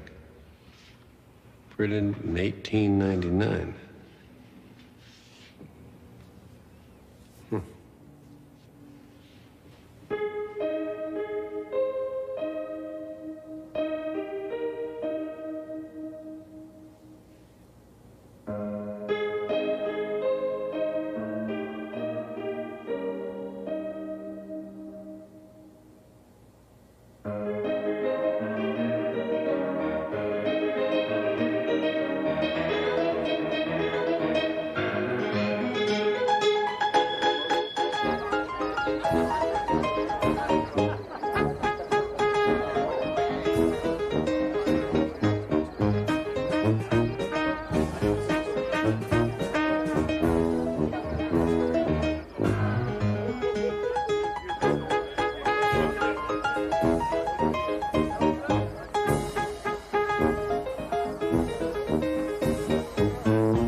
Hey, Ricky.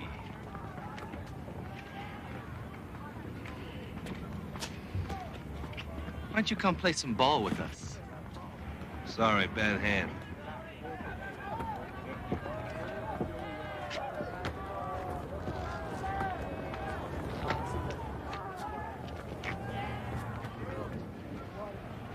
Leave him alone.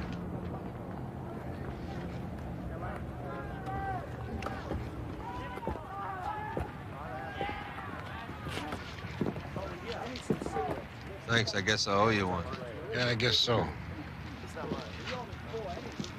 Eddie, you've been in here a long time, right?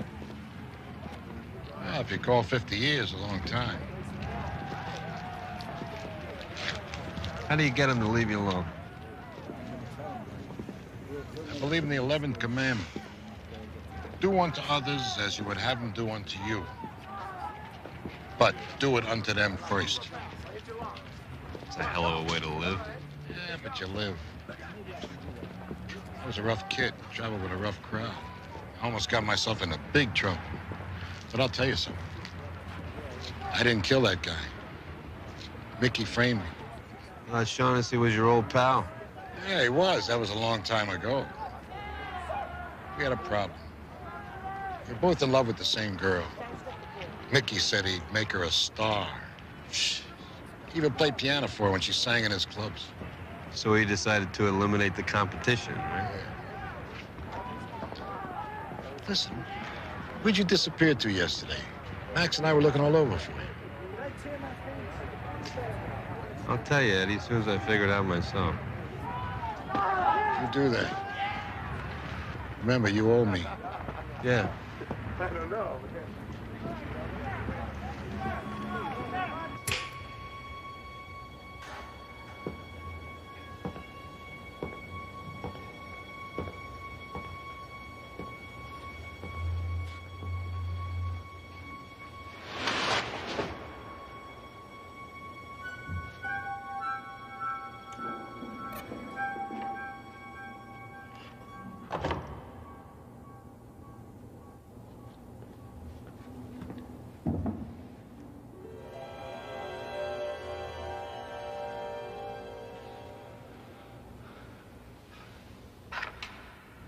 Let's see if anything else does the trick.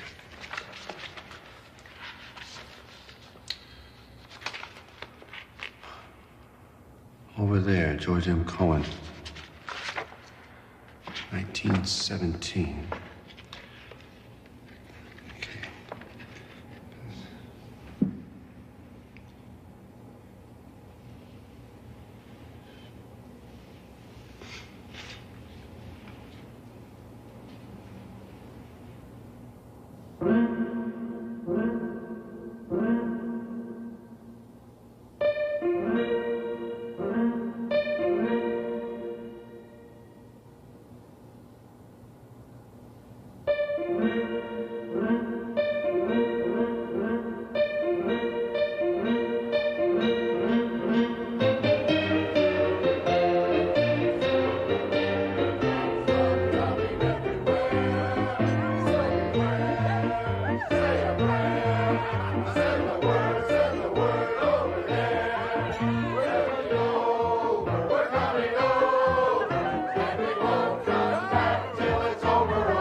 How you doing? Good.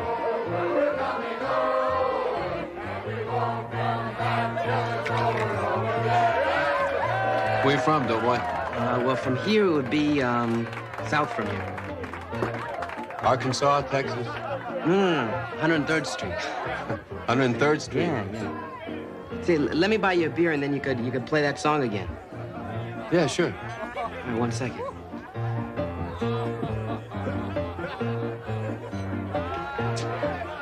Thank you. Sure.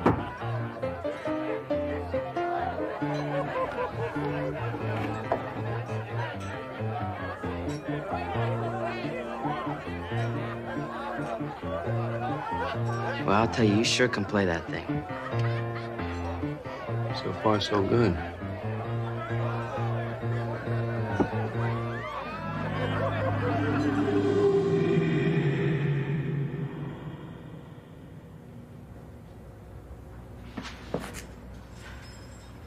Damn it!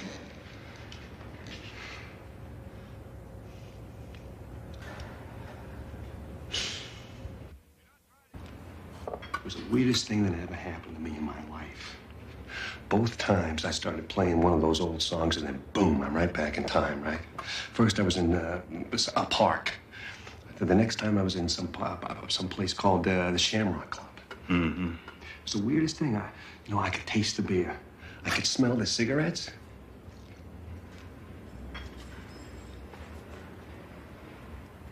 You think I'm nuts, don't you? Maybe.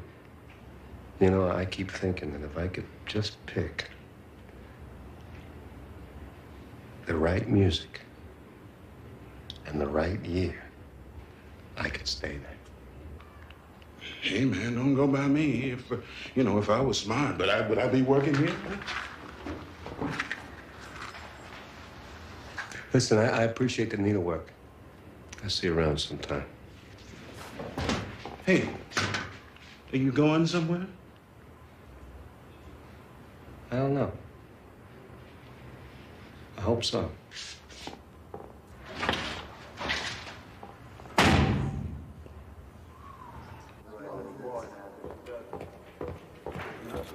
Hey, Max, you seen Eddie? Hey, I got enough problems. Take care of everybody else. Tell him I'm looking for him, all right? Okay, let's do it. Good idea. You know, you never let me give you a real state panel welcome, Ricky. My only problem is deciding whether to kill you right now or just cripple you. You think you might be grateful to me if I let you live? Guards coming. Later, Ricky. Don't leave town.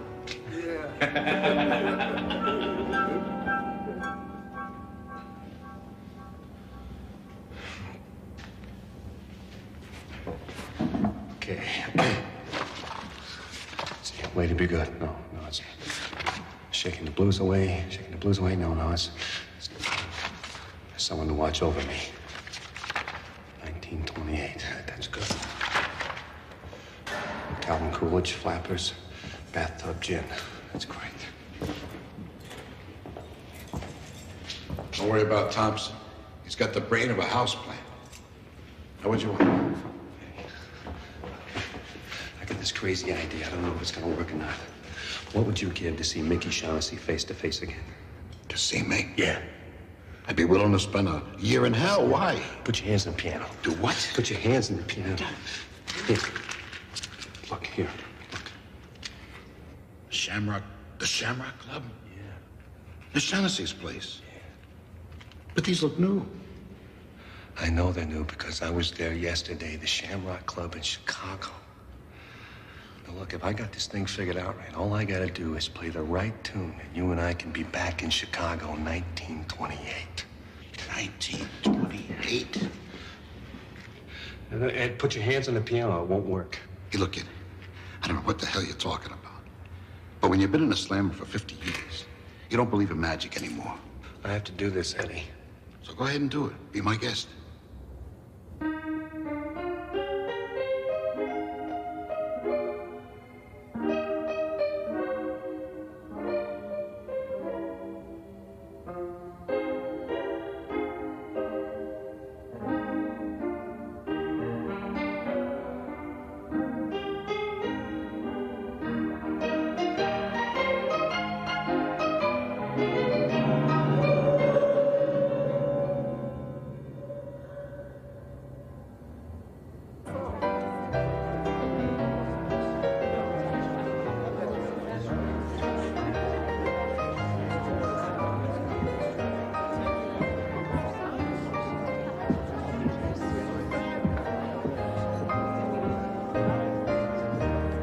Where's Jimmy?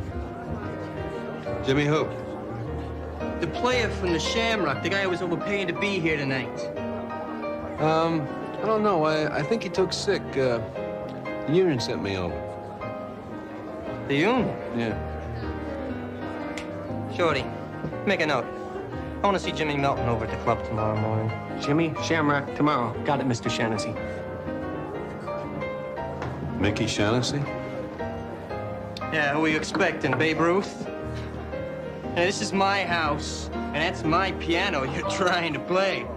I think he's doing a very good job, honey. And he's cuter than Jimmy, too.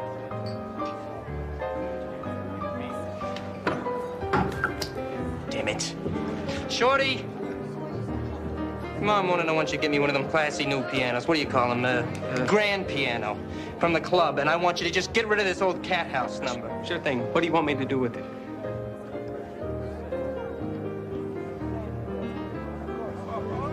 Why don't you just send it on over to Ellen's old friend O'Hara in the state pen? He'll appreciate the sentiment. Now, I'm gonna give you one more chance, buddy. I want to see some people dancing. So why don't you play that new Gershwin thing? It's wonderful. Could you hum a few bars? I'm not sure if I know that one.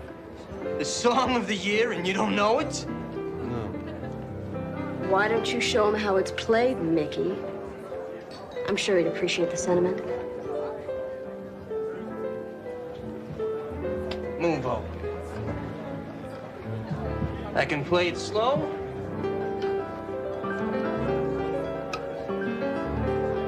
Or a little bit more up-tempo.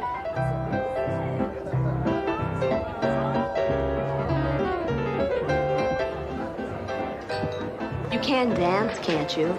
Yeah, Oh, sure. Don't worry about Mickey.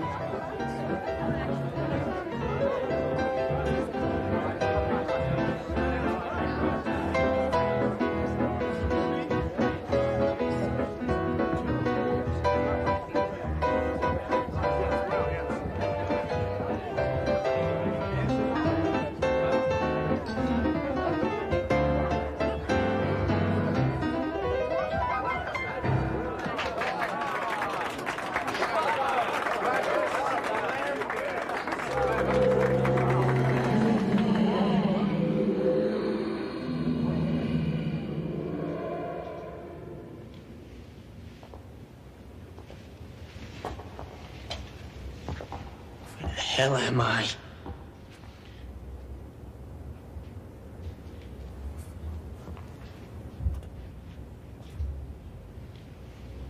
Mickey Shaughnessy? Who are you? Do I know you? Don't you recognize me, Mickey? Eddie O'Hara. Your old pal. Eddie O'Hara. Where am I? Tell me where I am. You're right where you belong, Mickey. With me. Now, I'd like to be the first to give you a state pen welcome.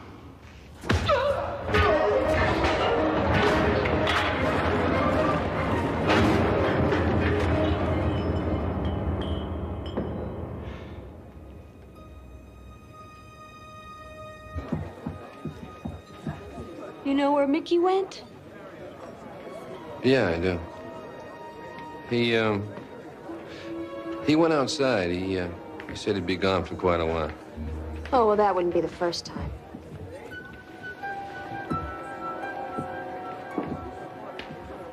Are you all right? Yeah, I'm all right. As a matter of fact, baby, I'm fine.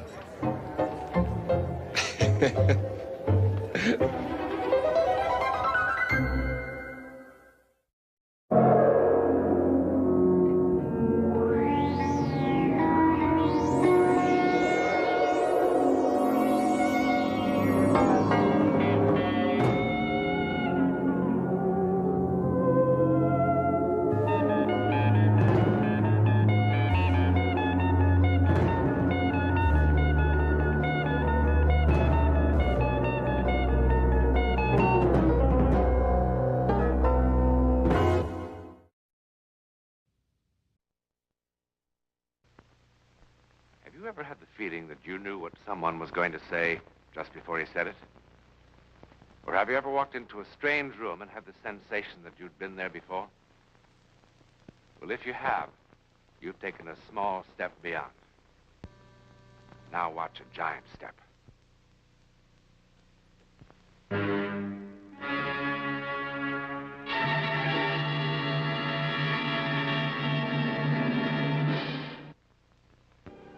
A tombstone cutter deals in logic.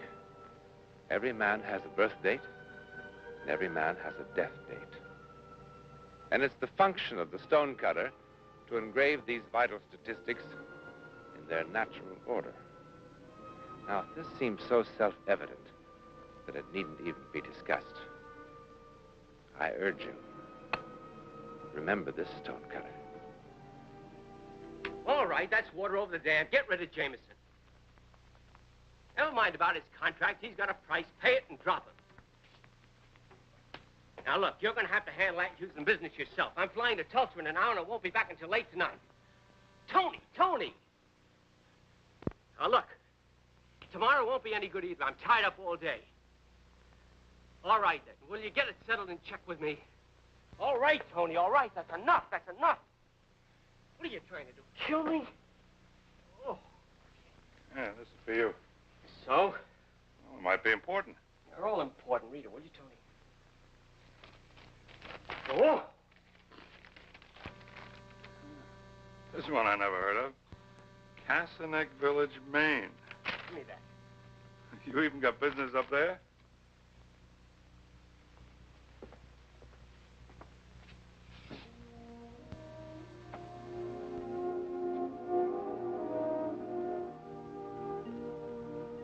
Bad news? My father, he says he's dying. It's a shame. How long has he been sick? How would I know? When do I ever hear from him except once every 6 months he sends a card wanting to know when I'm coming back for a visit. When do I ever get time to visit anybody? He lives there, I live here. I send him checks, he sends them back. Now this. I'm dying, come tomorrow. Maine's a long way. You gonna fly? Done.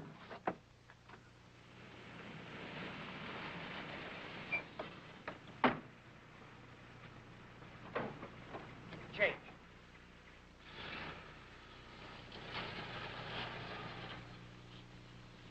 Dan, come over here, boy. Ain't in no condition to go to you.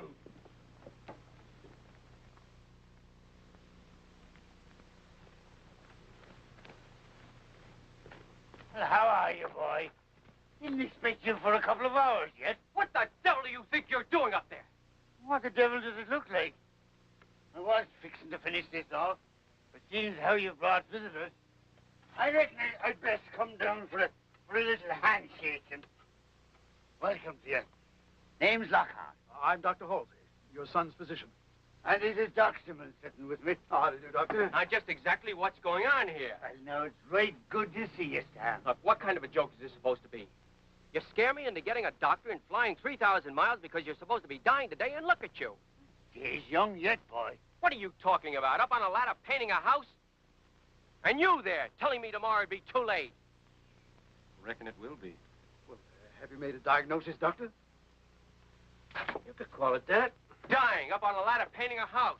I don't know of any plan that a man has to lie down to die.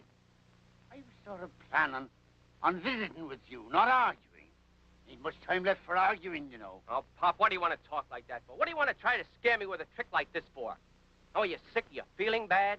Oh, never felt better in my life, as a matter of fact. Examine him. Take him in the house and examine him. And if I find that this is just an idea of yours to try to get me here... No call for so much shouting, boy. Don't remember how you used to be so much of a shouter. Used to be more quiet like. Look, I didn't come here to discuss... Give him a thorough physical. Do I have permission to examine your patient, Doctor? Oh, go ahead. Make you feel better than if I just tell you what I found. Mr. Lockhart? Sure. We'll get the other side of this finished today. Even with time off, I reckon. Now, suppose you tell me what this is all about. I want to know everything. I never lied to a patient or his folks yet, Stan. It's right good you got here for his last day.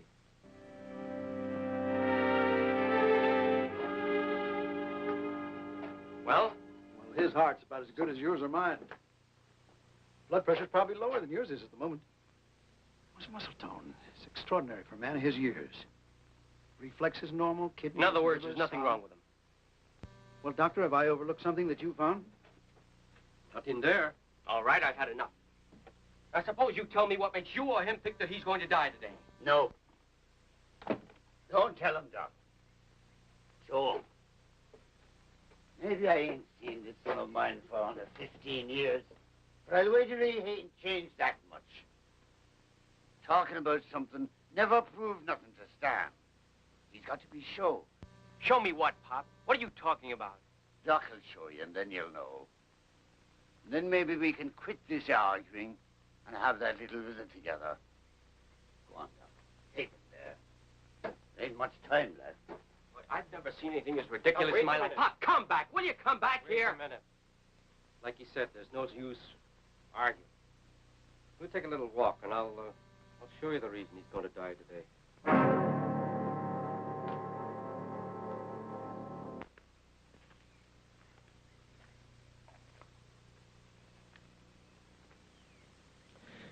The thing he wants you to see is right here. At this old Menzies place. Oh, you remember Menzies, hmm? He's still carving gravestones for everybody in town before they die? That's right. And the old ghoul used to give me the creeps when I was a kid. Having those stones all ready and waiting for the final date. Still doing it. He carved the stone for your pa, Stan. Finished it, 5, 6 years ago. Over there. All right, so he carved the stone. Your pa's stone is different from the others, Stan. Come on, look.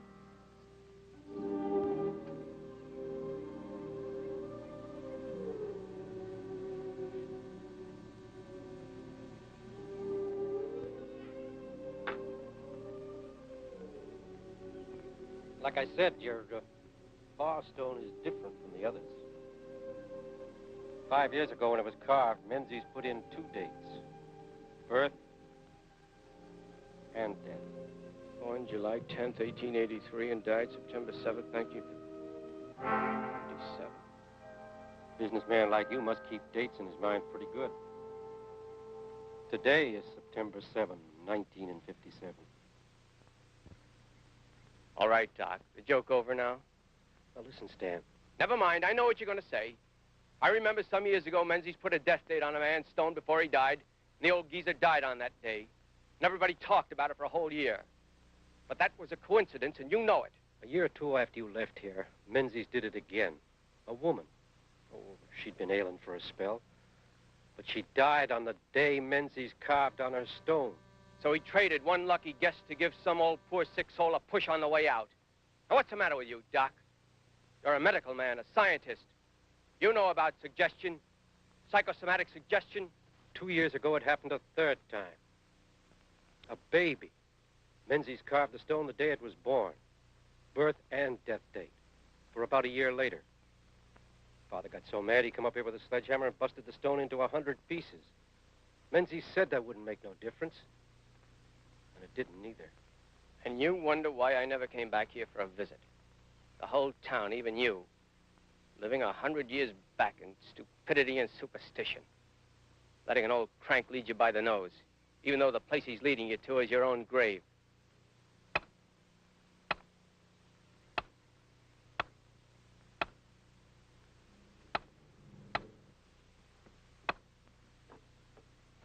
My name's Lockhart. Sorry about your pa, Mr. Lockhart. Got a phone here? I am. You get in there and call my father and you tell him this thing is a fraud. Ain't no fraud. Get on that phone. Can't stop death with a phone call. All right, what do you want? Well, it'll do for a start. How much money do you want to call up this ridiculous act of yours? I carve the truth when I know it, Mr. Lockhart. I don't like it none. Your pa's a good man. I'll give you $500. Take it and break up that stone and call my father and tell him the joke's over. Maybe you think you can buy yourself a lie with money, Mr. Lockhart. But it ain't going to change the truth. Go back home, Stan. Spend some time with your pa while there's still time.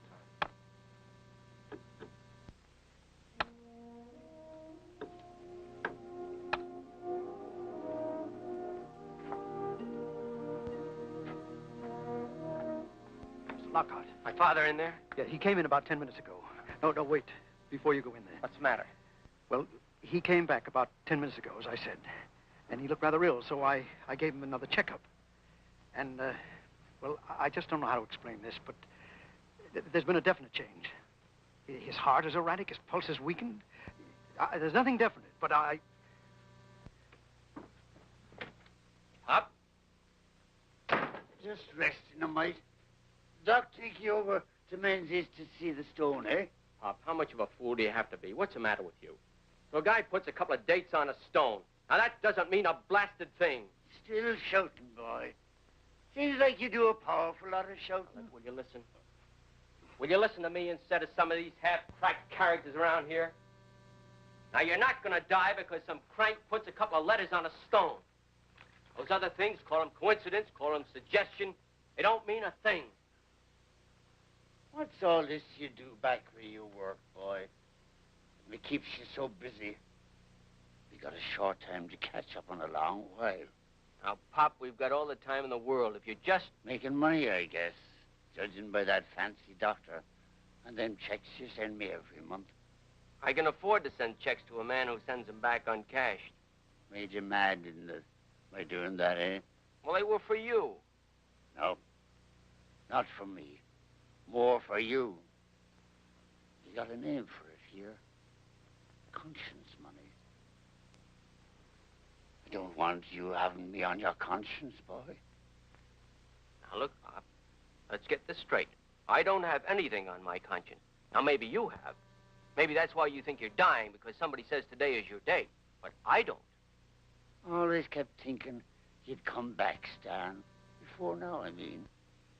Figured we'd get a weekend in fishing up at the Rangeleys. Now, look, Pop, we've got more important things to talk about than the fact that I didn't come back here and fish and you got a grudge. I ain't got a grudge, boy. No. Well, you used to cash the checks. You used to cash them all up until that Christmas when I said I was coming back for the holidays. And then just because something came up and I couldn't make it, you started sending them back. And you don't call that a grudge. 'Twasn't. After that Christmas, I didn't need the money no more. Why not? I quit buying the things I needed it for. What are you talking about? I'll show you. Remember that Christmas? You was about 10. Your ma was still alive then. You wanted a fishing rod, a good one. If you didn't have money for no store rods, I made you one.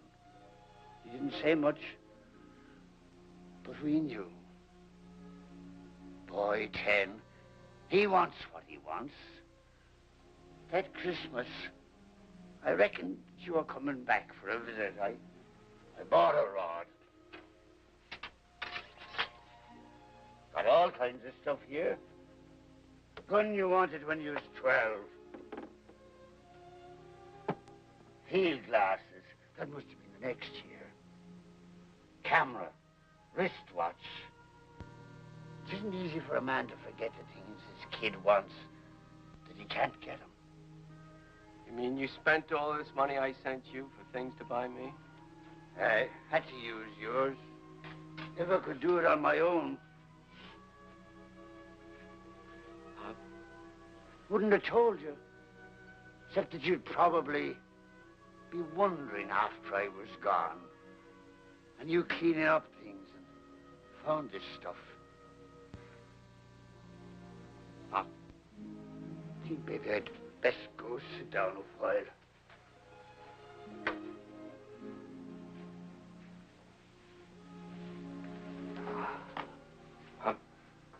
Yeah, boy?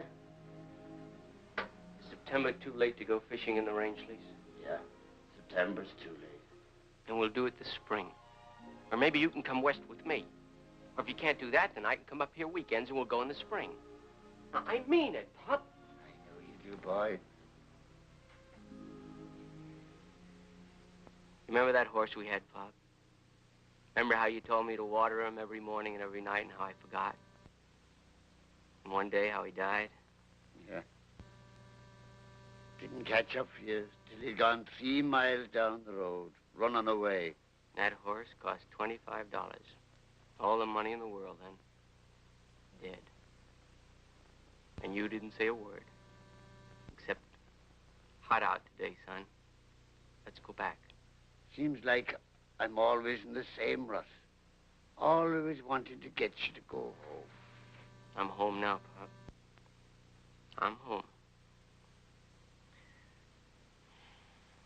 I wanted to come home before, but every time I said I was busy, it was just because Because you were running away from home again.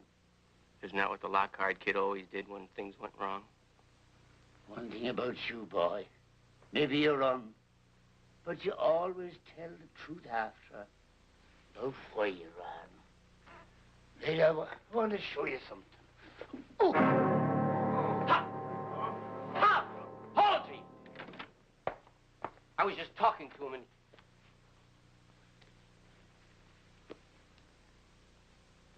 Cardiac seizure.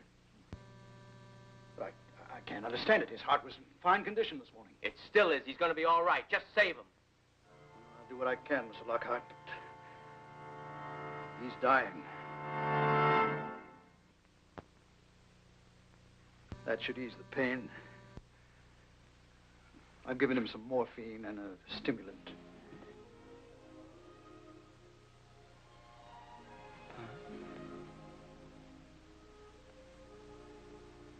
Pop, please. See, I'm not shouting. I'm not shouting. Listen to me. We've wasted so much time already. There's so many things for us to do together. Pop. Please.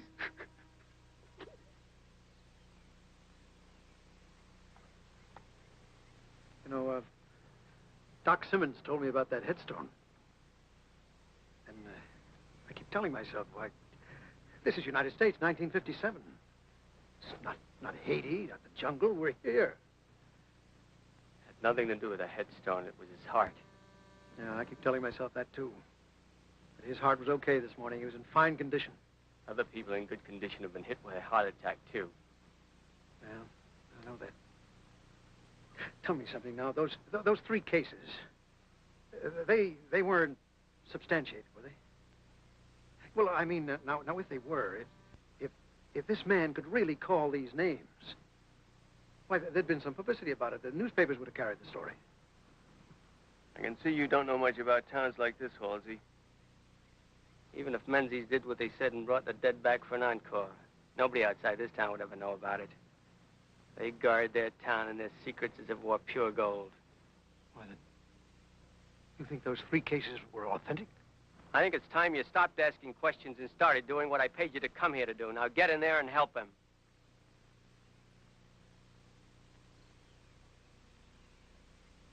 $500, 1,000, 2,000. Makes no difference what kind of money you talk about. Can't take it. Not right.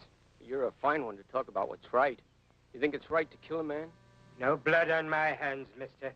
What difference does it make you how you kill him? Your ideas or your hands? It's still murder. Look, please listen to me. What do you want? Well, if it's not money, what do you want? What I mostly want is not to be able to do this. I don't like it none. Your pa's a good man. I don't like doing what I do.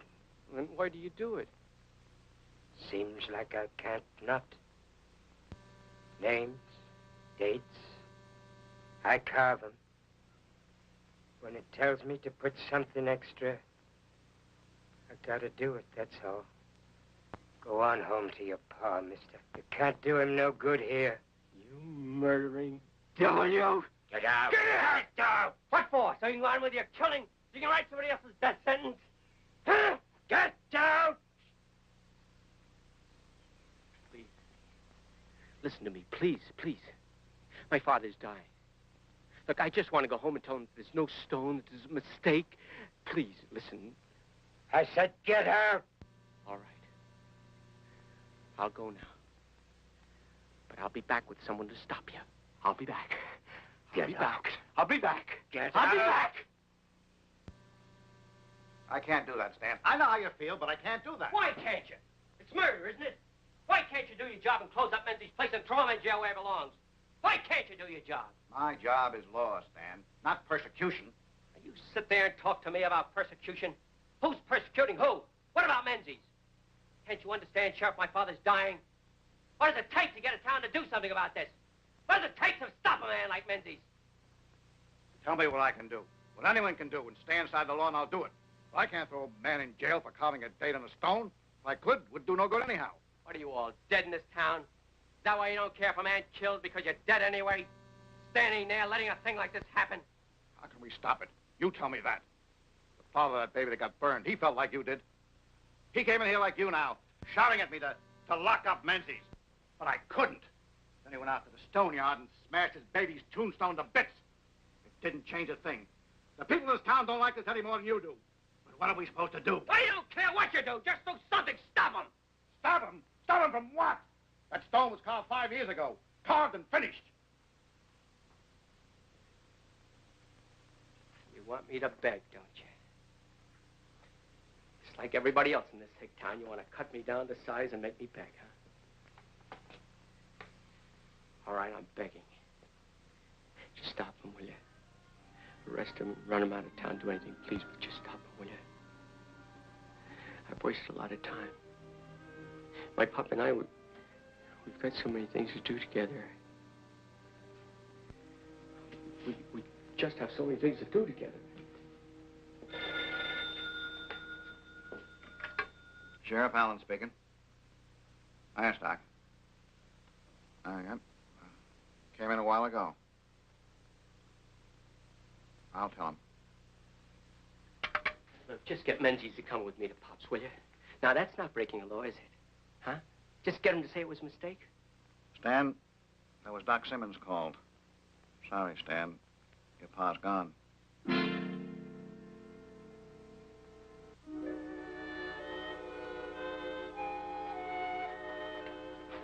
Stan, you want I should come home with you?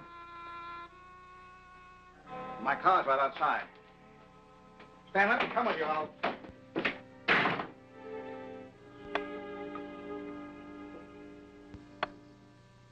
My father's dead.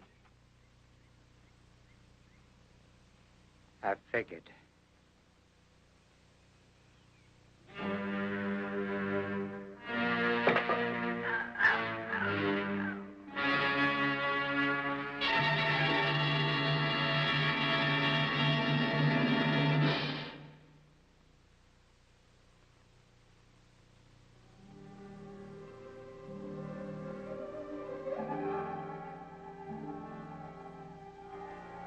Stanley Lockhart, beloved son of Simon Lockhart, born September 18th, 1921, died December 14th, 1958. Died executed by the state on that day for the murder of Peter Menzies, stonecutter.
People ask, where do you get your ideas?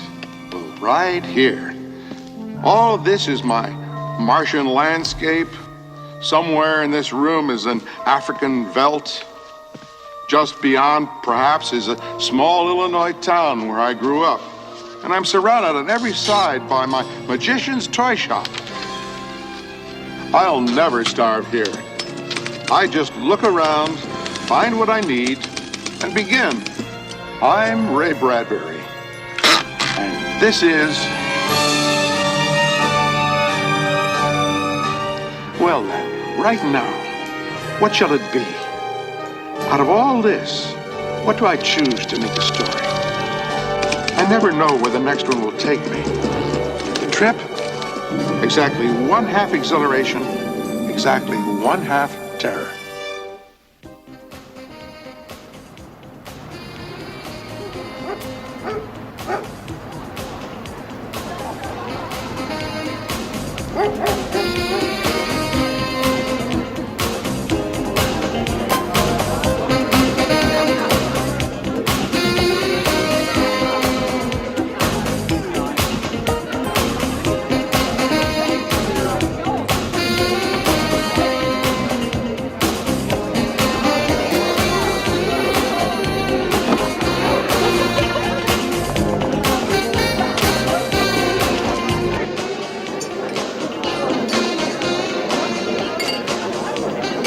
I told him not to invest in that stock, but would he listen to me? I got out ahead of everyone. Made 50,000. I guess the place to start is at the beginning. There at that boring party where we first met. But no, like he became a dictator. I'm serious. I think I'm supposed to be somewhere else. Oh, I don't know. Want a drink? No, I'm fine, thanks. Stanley, this is another fine mess you've got me into. Excuse me. Sorry. Sorry. No, but if you ever met my brother, looks like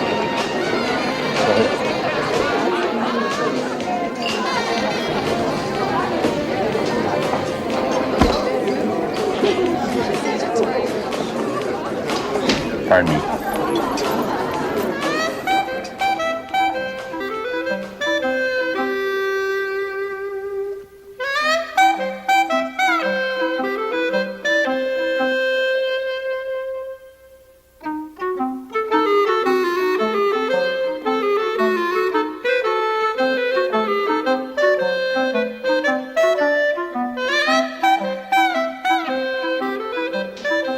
Stanley.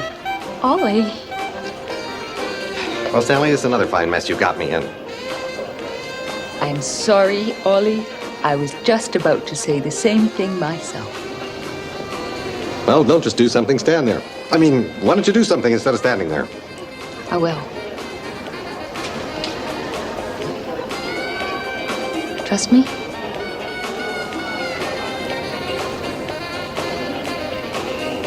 Yes. Well then. And trust her I did, as though I'd known her all my life instead of 5 minutes, ready and willing to place my fate completely in her hands. What? Come with me. I don't... Come. Shh. Okay, where are we? Don't you know? Look. What?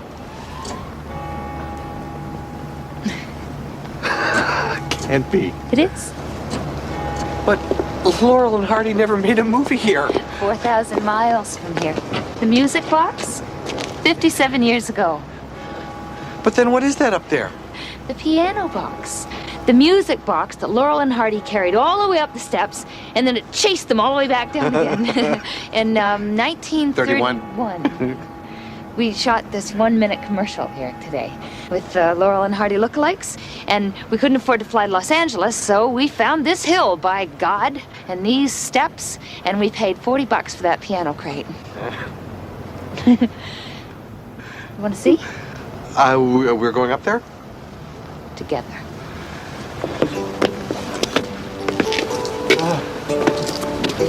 How long do you think it'll take to get to the top? Oh, 6 months, or if we're lucky, 30, 40 years. Race it to the top? No. I want us both to win. And when we get to the top, what then? We'll be in need of a kiss. Suddenly I can't move.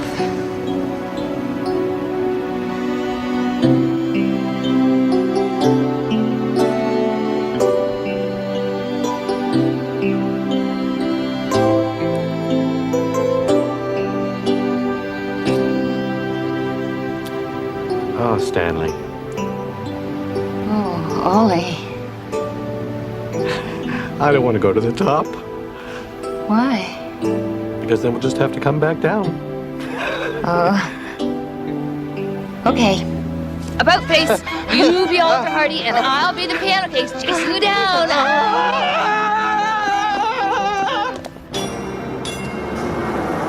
And like that music box, head over heels, I fell in love.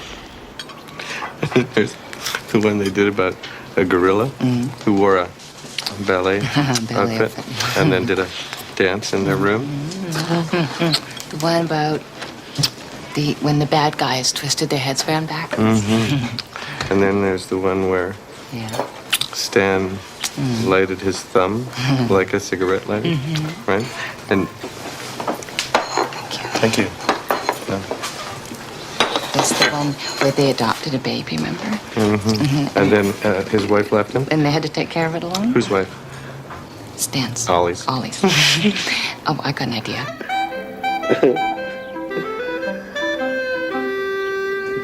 Incredibly in love. We said it, we knew it. When we weren't staring at each other, we were hugging. When we weren't hugging, we were kissing.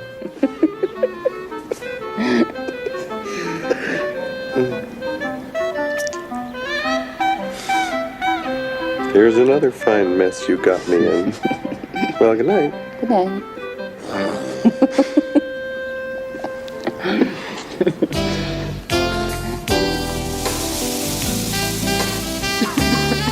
Ours was a love affair. Thank you. Thank you, madam. Print it out in capitals. Underline it. Find some italics. Add exclamation points. Put up the fireworks. Tear down the clouds.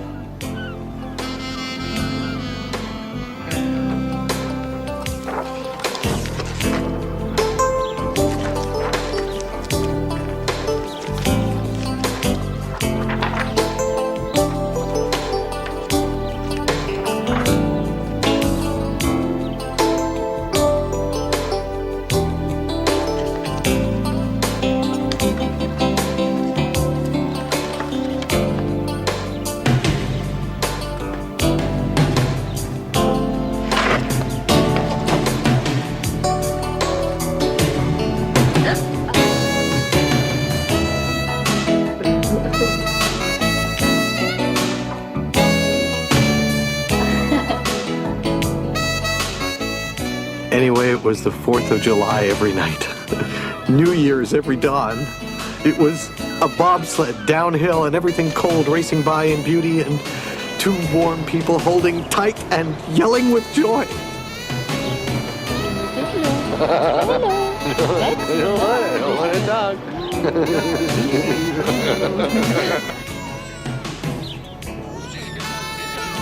Laurel and Hardy we would be forever, or almost forever, until everything went to hell. I never laughed so much in my life. But it has to stop sometime, doesn't it? What? Well, the laughter. Why should it? It always does. Not with us.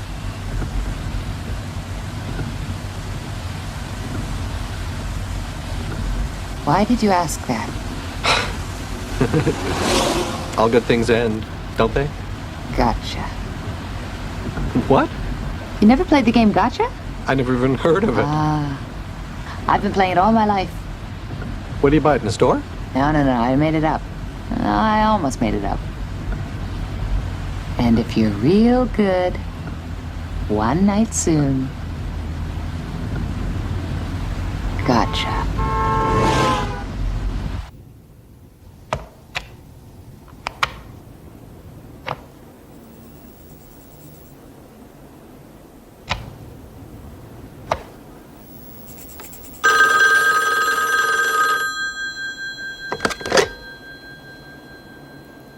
Yeah. Hello. Well, hello. Spur of the moment. Wild idea. Be ready. I'm taking you on a vacation to... Paris. Nope. London. Nope. Rome. Gotcha. You You remember? Oh, the game. What's it called again? Gotcha. That's a game I never heard of, right? You'll love it. I love everything we do. It'll scare the hell out of you.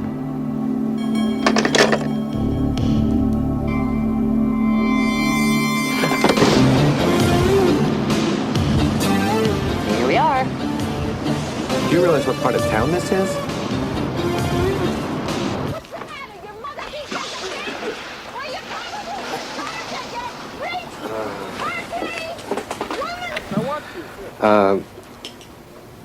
That'll be $15.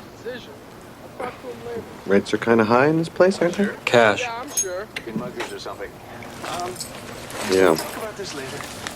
Sure you're all right, pal? Ever hear a heartbeat this high? Look, I'll get back to you tomorrow morning, okay? First thing. Goodbye. After you didn't hear me clearly, to make you food, one of your favorite things. Yeah. Do you have a elevator in this place? If there is, I ain't seen it. Line from an old movie.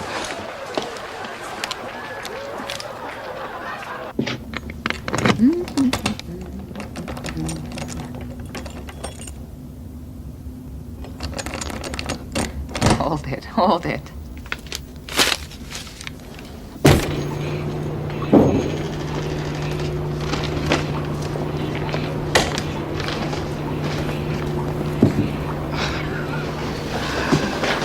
Aha. Yeah. Oh, good. That's great. Crackers and cheap champagne. That's wonderful. Tuna fish. Okay. So this is a vacation, huh? Open the cheap champagne.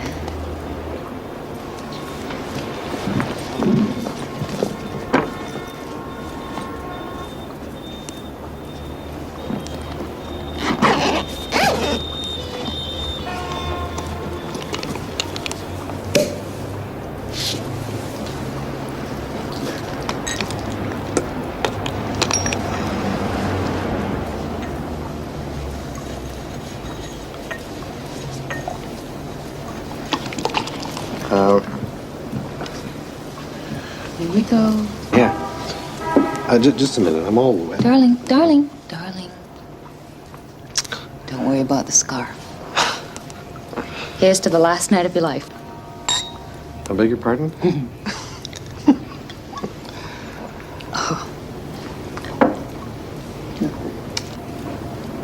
White silk pajamas? For a Chinese funeral.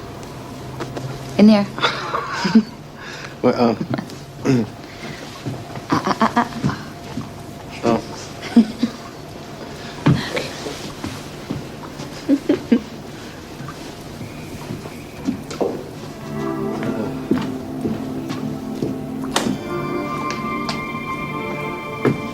This is really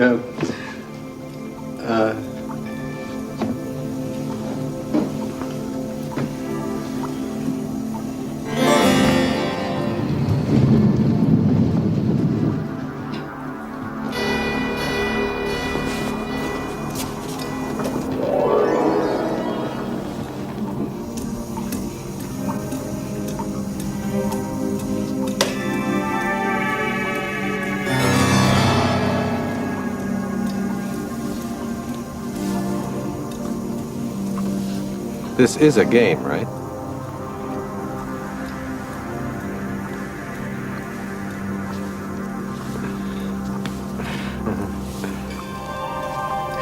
Come on.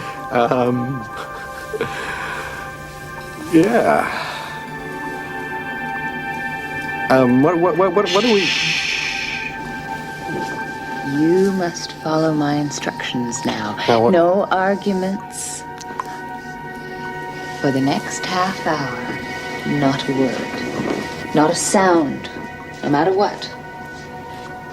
Silence. Complete and utter silence.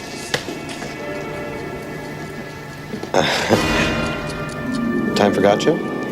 Time. Shh.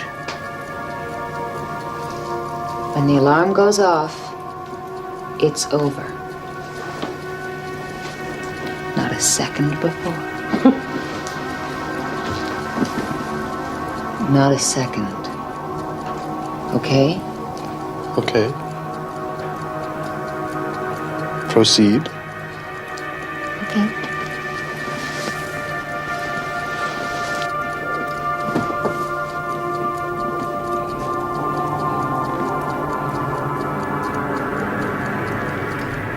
Gotcha.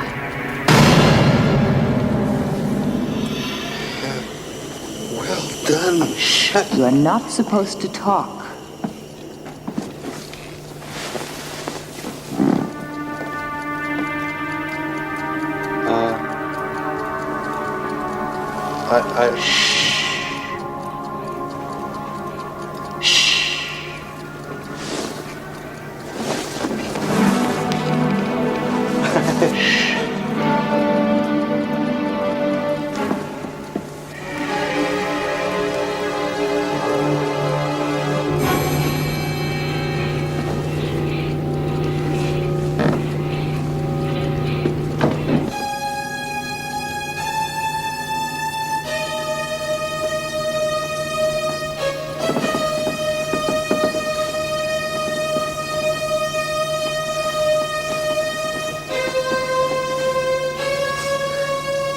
Shh.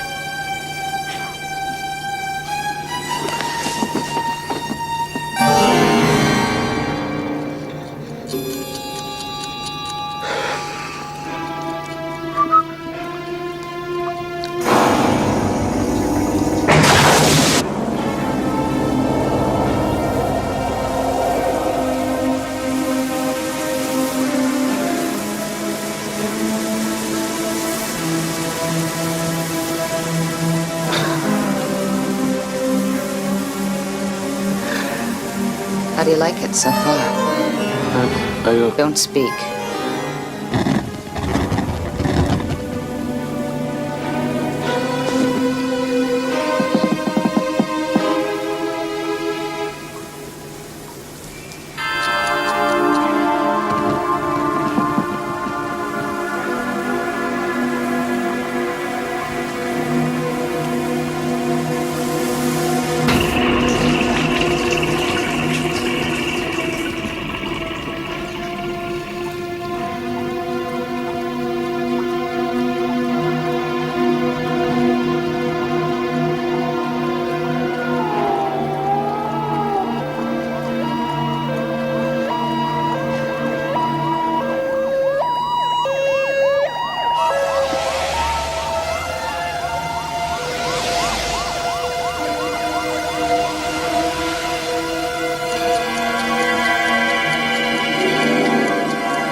I don't like this game. Can we stop this game now, please? Alicia, where are you?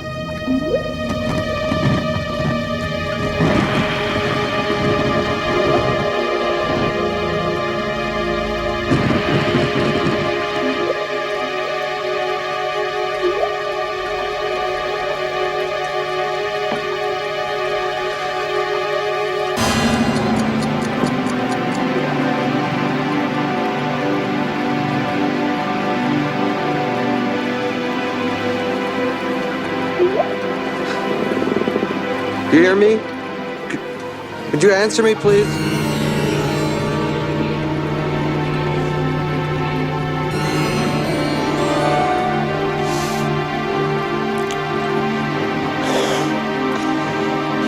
Alicia? You okay? Where?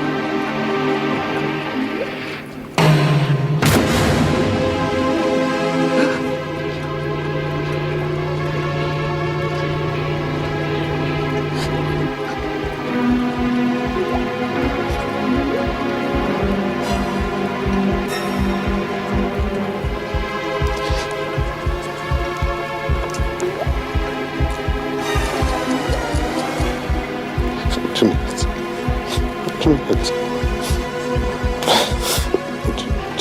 minutes.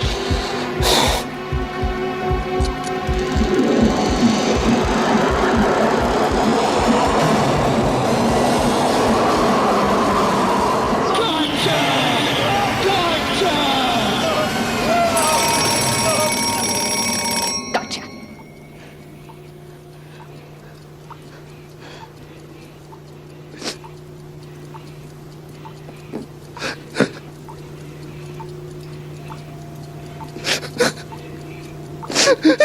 Oh, John. Oh, honey. Oh, honey, don't cry. Don't cry.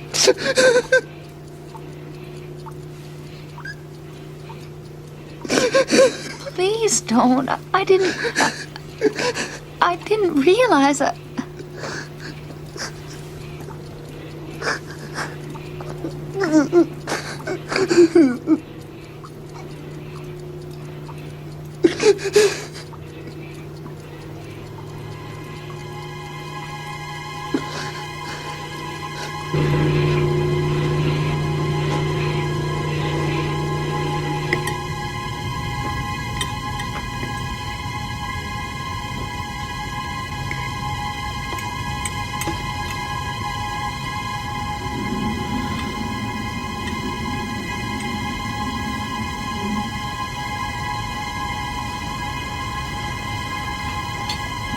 John? We're all right, aren't we? We're okay? Everything's all right?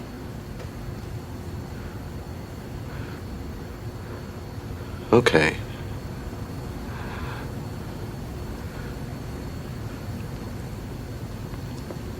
Listen, I have a great idea. Let's play the game again tomorrow night. Yes, this time I'll be in the bed waiting, and you can hide and jump out and say gotcha. No. What? No. No.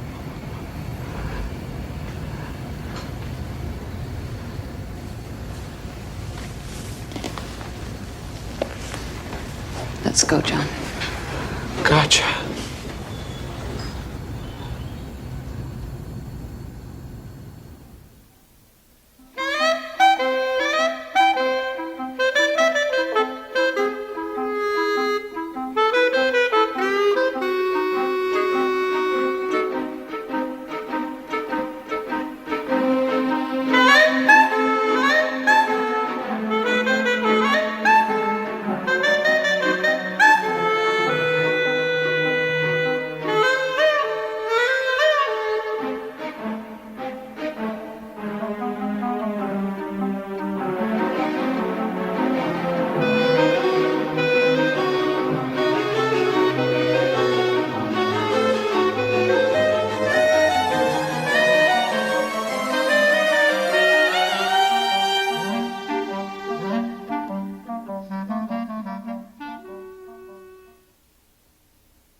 People ask, Where do you get your ideas?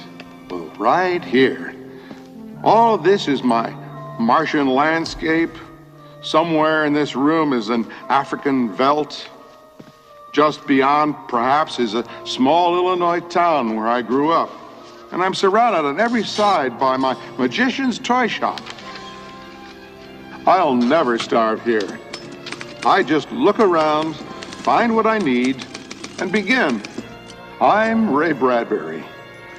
And this is... Well then, right now, what shall it be? Out of all this, what do I choose to make a story? I never know where the next one will take me. And the trip? Exactly 1/2 exhilaration, exactly 1/2 terror.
Wait.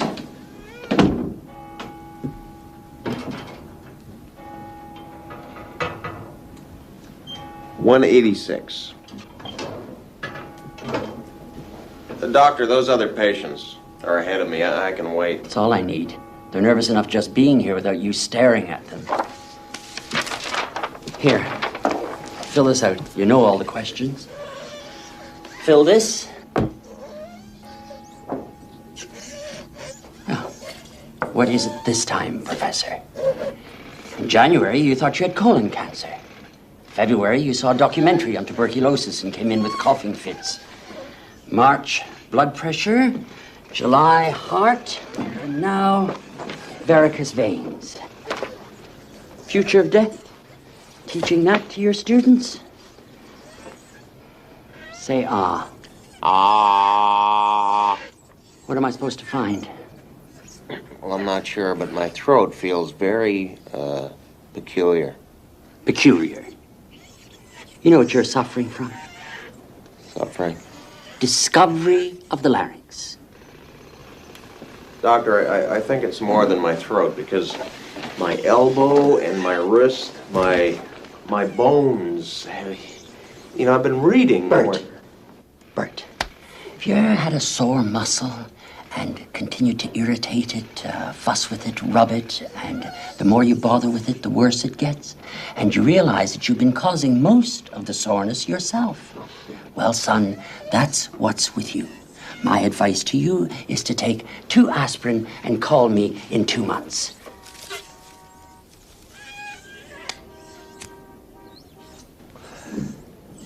You still here? Yeah. You know what else I've discovered today, Doctor? Your office doesn't look at all like a doctor's office. What do you want? Pictures of germs on the walls? And Bert, one more thing you're going to discover is that my fee has gone way up. If you don't get out of here, there is nothing wrong with you. Now, out! Man is a certified quack. Bones, bones, bones. bones, you're gonna find a real doctor. Specialist, osteopath. Of course, osteopath.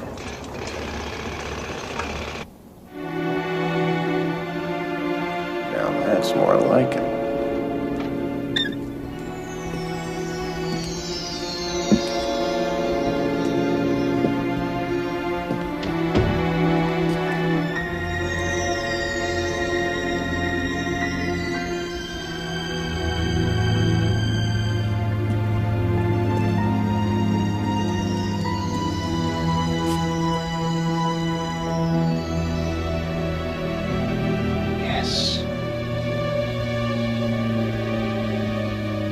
Yes, what?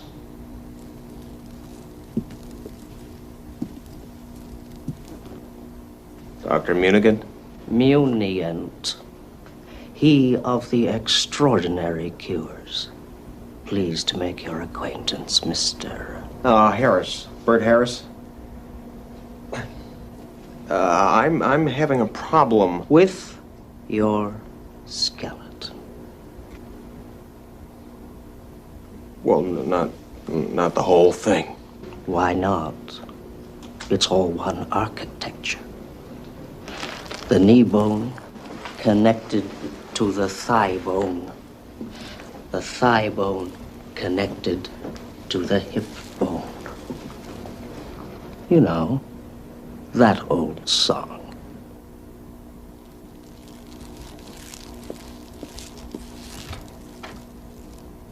Come.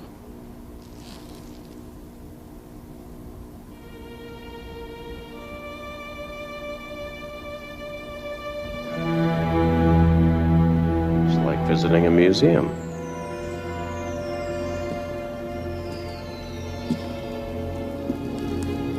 This A is spinal cord.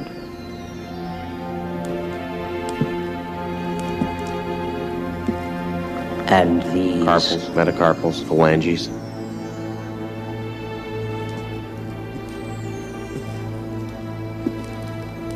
And these Cuspids, bicuspids. I've been doing some reading. from Caesar and Cleopatra. I thought they never found those bodies. True, they didn't, because I have them.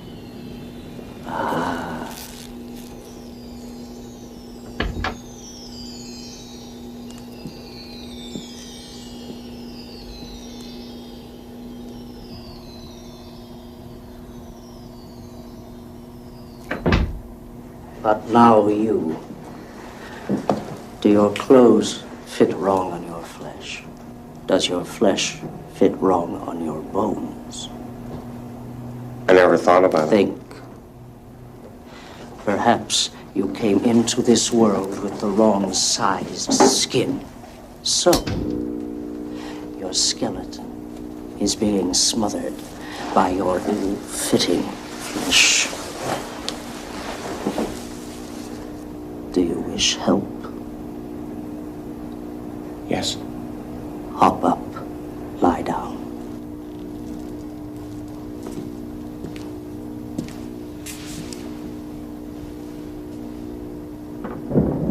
What kind of machine is that? Special. Created it myself. And what are you planning to do? Teach you. Educate you about your very own lovely architectural beauty. Your skeleton. Arms straight. Head up. Breathe deep and hold. Now look up, Mr. Harris. Look up into the mirror.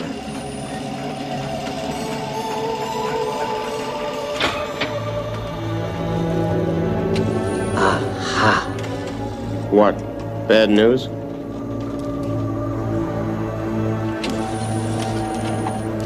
Easy. Hold. Now, open wide.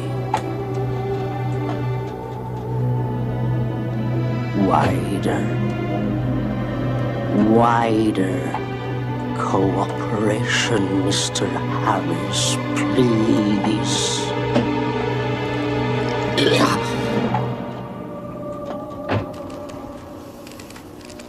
It's no use. How am I supposed to help you if you won't help yourself? You must need my help if you don't trust me. Oh, no, that's not it, really. Oh, I just got nervous. That's all, really. Look, go ahead. I'm ready, see? No. This will take time. Much of your problem is psychological. You must learn to relax. You must be educated. Before we can proceed, you must get to know this and this. Go home. Look, study, prepare your mind. Get to know him.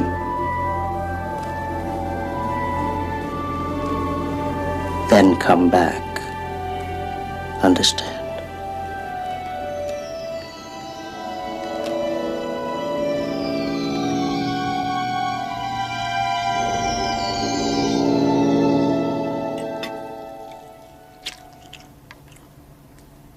Sweetheart, it's awfully warm in here.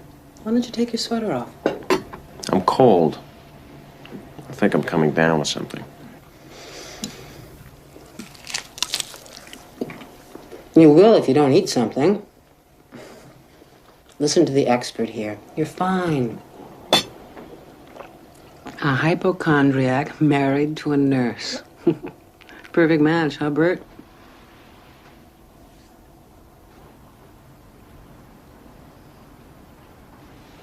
Well, what have you brought home with you? A present? No. Honey, it's nothing.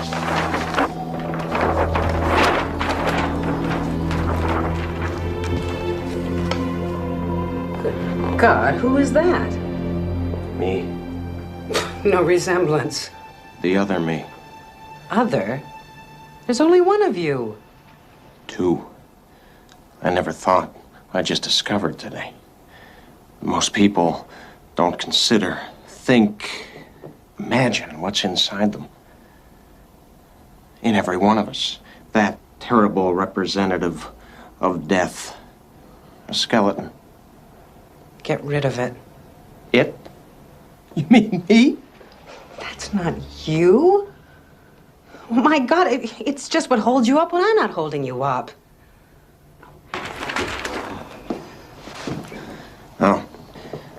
If I want to conquer it and all its aches and pains, then I have to understand it. I have to know it.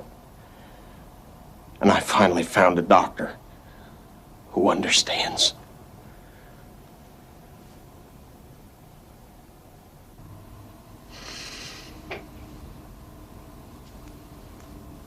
Hmm? My ribs don't go all the way down. They stop right here.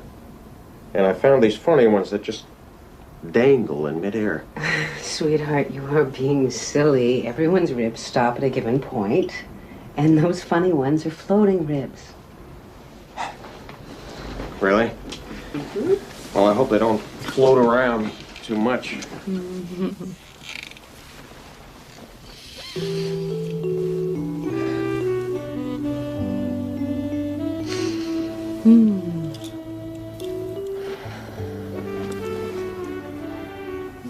You know your nose bone stops right here, and gristly tissue fills out the rest?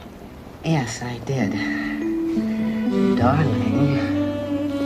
And our teeth are literally... Good night. Skeletons.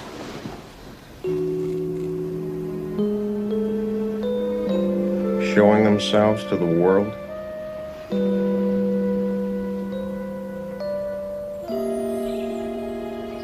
Step on the scale. Your weight is 169 pounds. You have lost 169. Have a nice day. I'm losing so much weight.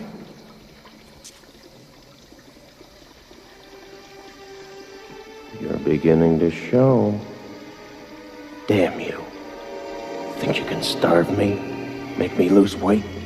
Leave nothing but skin on bone? I have to do something to stop that. Yes! Stop it! After all, I'm the part that thinks. My God! The pain! My head! My ribs! In crushing! I can hardly breathe. Don't rip closing in like a fist. Don't stay away from my heart. My Good morning. Why are you shaving in the dark?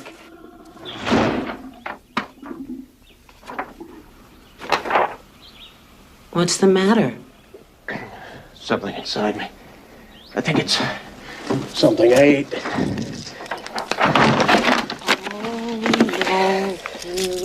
Don't. I'm fed up with your pills, your syrups and your sprays. It's house cleaning time around here. Either your friends are leaving or I'm leaving. Clean up day, garage sale day, garbage disposal day. There and there. You don't eat out, you don't eat home, all you eat is pills. Well, that's it. Starting tonight, I'm going to put some preserved fat on your bones. Speaking of bones... No! Oh, yes. You can't! Watch me.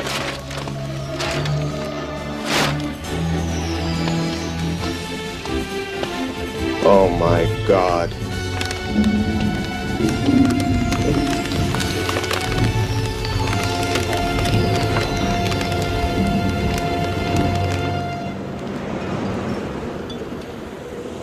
Boris is right. Fat's the answer. Come on, buy you beer. Two can play at this game.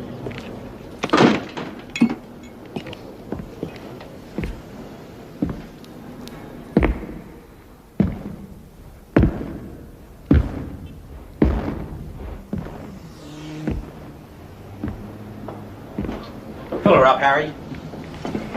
Bucket of suds coming up. Yeah, I'll have the same, Harry.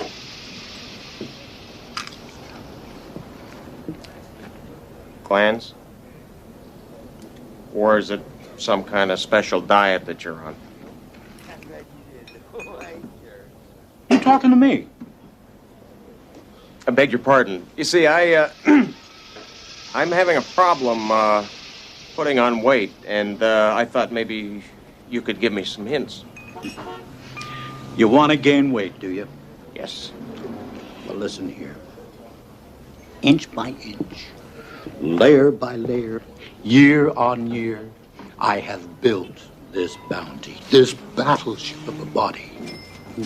Ice creams, pies, banana fritters, Monte Cristo sandwiches dripping in butter. Good. See, I need this. I need to know this.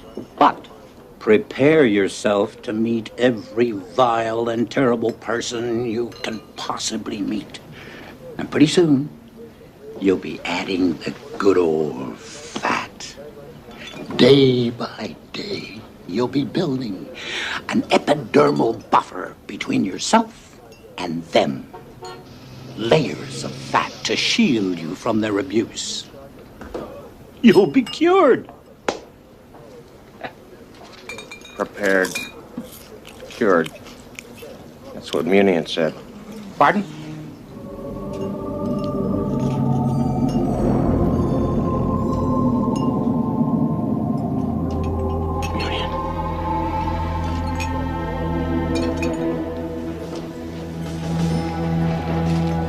Should have done this sooner. It's all psychological, that's what he said. Here. Yeah, you want out, don't you? Because if I die, then you can be out in the open, huh? Free. Yeah. Well, not on your life. Or mine. I'm keeping you right where you are. Yes. Dr. Munian, I need your help.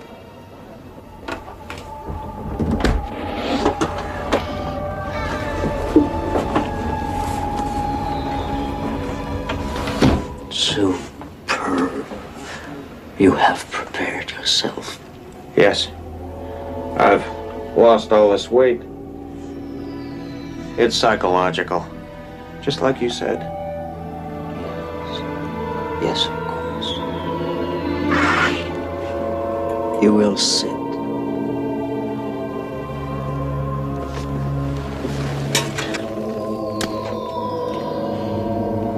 Ever since that day in your office, my bones have ached more than ever.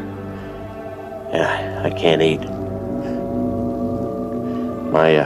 My wife thinks that I'm losing my mind. She could be right. Shall I rid you of your trouble? Help you? Cure you? Anything. Eyes shut.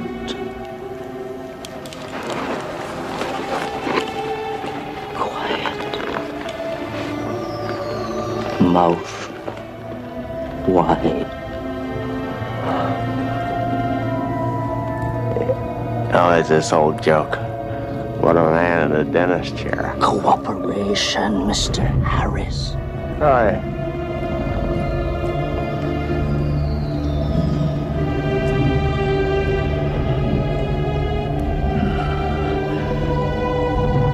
Out.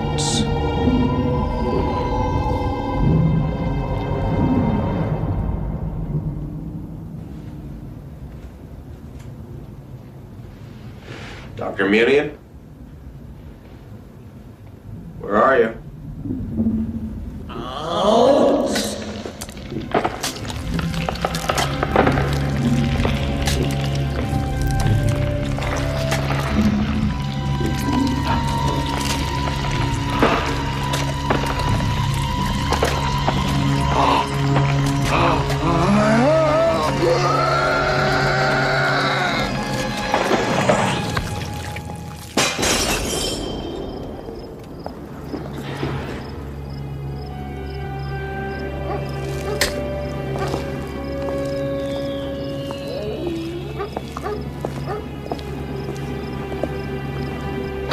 Sweetheart, I'm home. I just saw the strangest man.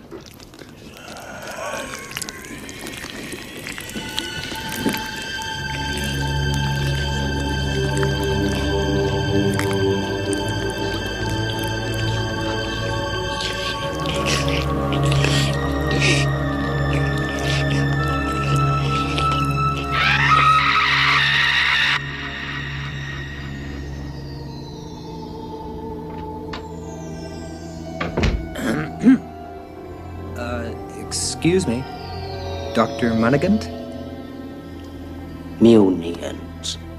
He of the extraordinary cures.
It's family hour. There must be something on.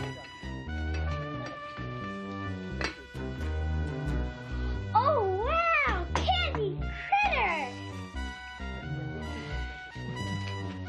Oh! Oh, great! It's Monsters, our favorite show. It's starting.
Oh, Victor, you sneeze.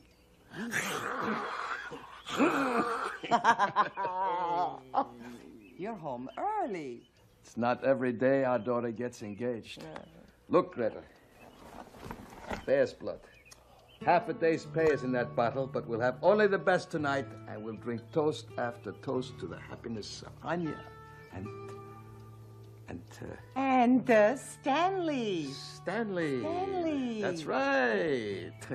I finally get to meet this mystery man. Oh, sweetheart, I know you're going to like him. He and Anya are so much in love. I'm going to be a father-in-law. I can hardly believe it.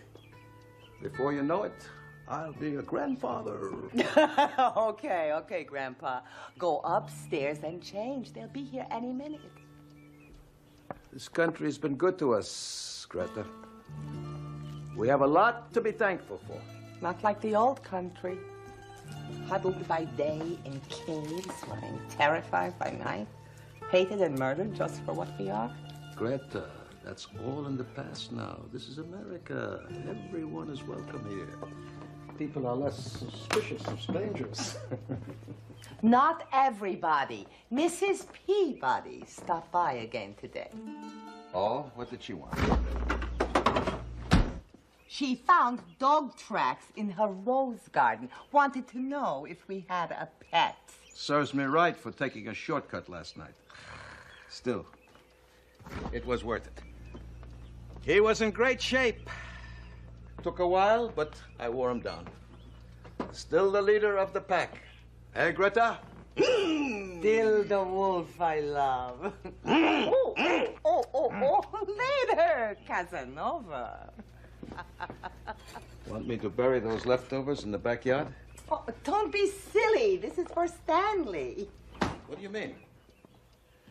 Nothing. Only he eats a little different from us, that's all.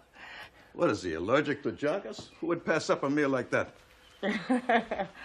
Well... Are you telling me Stanley is not one of us? No.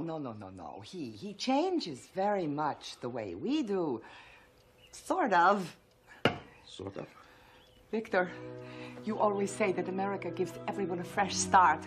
Old hatreds have no place here. What are you trying to tell me? Everybody gets a chance for a new life, be they black or white, young or old, werewolf or... No. We're hyena. No! Anya's fiancé is a weird... No, not one of those mangy, slinking, bone-eating, flea-ridden, grave-robbing cowards! But Anya loves him. I said no! But Anya loves him. I said no! I will not have a were-hyena for a son-in-law. A miserable, giggling, low-life scavenger in our house feeding off my kill, sleeping in the same bed with our daughter. No, no, no! Those are the old ways talking, Victor. Didn't you always say that here everyone deserves a fresh start? Old hatreds have no place in America. When I said that, I specifically wasn't including were-hyenas named Stanley. Greta, our people have always hated the scavengers. That's just the way it is. Accept it. It's in our blood. I forbid this marriage. And that hyena is not setting one scrawny paw inside this house.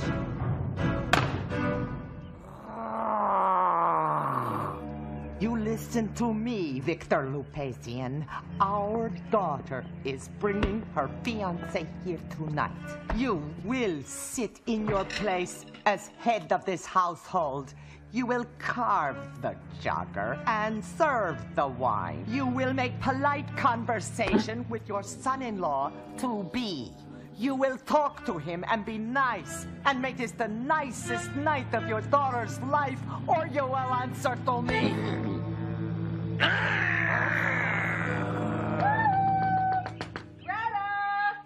Bingo! Hello?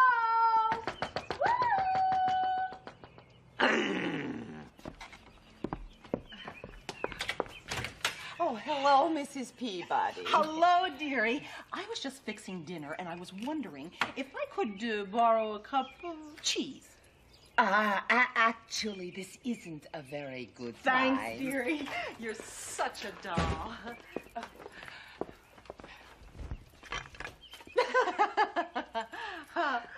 Oh, my. What a lovely...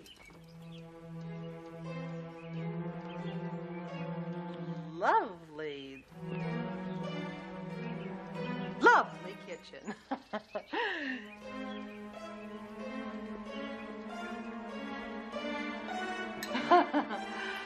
So homey. Don't worry, I'll just help myself to the cheese. No, I'll get it.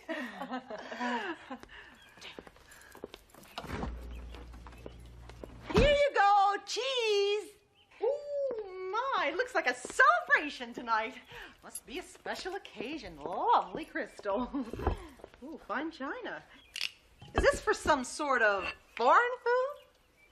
It's for traditional appetizer. Now, if you don't mind, Mrs. Peabody, we're a bit rushed tonight. My daughter and her fiancé are coming over. A fiancé? Oh, what does he do for a living? He's a scavenger. You can relate to that, can't you, Mrs. Peabody? Victor! Oh, that reminds me. I've been meaning to ask you, Mr. Lupasian. You haven't by any chance seen a giant dog running through the neighborhood at night, have you? Trampling flower beds, howling? Strange. All the paw prints seem to lead up to your lawn.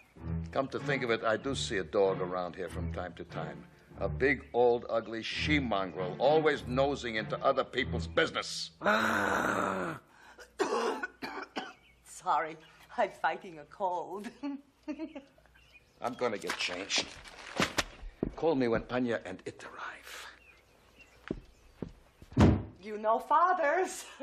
What boy is good enough for Papa's little girl? Oh, tell me, is your daughter's fiancé as unusual as the rest of them?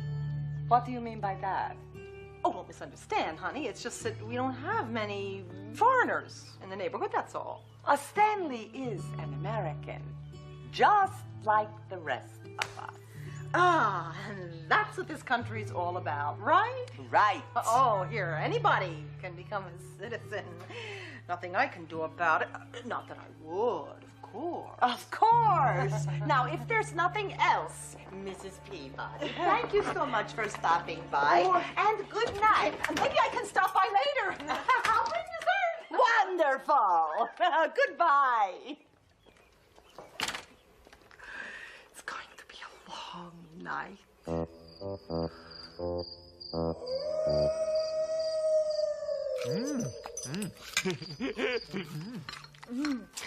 We wanted to set the date for the 17th, but the reception hall isn't available until July 1st. Well, you know how I've always had my heart set on a June wedding. So we're going to move it up to June 1st. I know it's a lot sooner. I hope it's okay with everyone. Oh, Mrs. Stanley Opal. Oh, I can hardly wait. Me neither, love cub.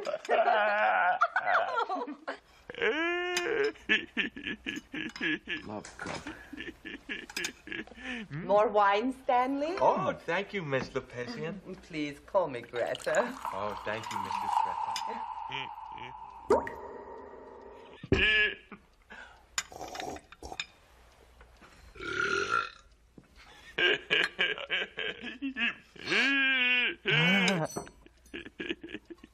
Like the wine, do you, Stanley? Oh, yes, sir. It's very good wine. Not that I'm a heavy drinker or anything. Just makes the food go down a lot easier. Not that the food's a problem. I love the food. Excellent food. Well, it doesn't have that rotting under the hot sun taste your people enjoy so much. Still, we try to please. Here, crack into this, Stanley. Make yourself at home. Don't mind him, Stanley. It's the flea season. More finger food? Oh, fingers. I love fingers. Leave him alone, Victor. I'm curious, Stanley. Your people aren't hunters. How do you expect to provide for my daughter? You think she'll be content with the scraps you find lying alongside highways and in restaurant trash cans? I didn't raise Anya to eat garbage, let alone marry it. Victor! Papa, I know the old emotions are strong inside you, but please understand how I feel.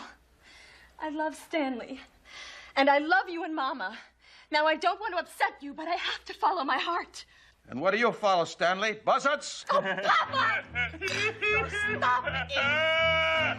Look, I insult him to his face, and he laughs.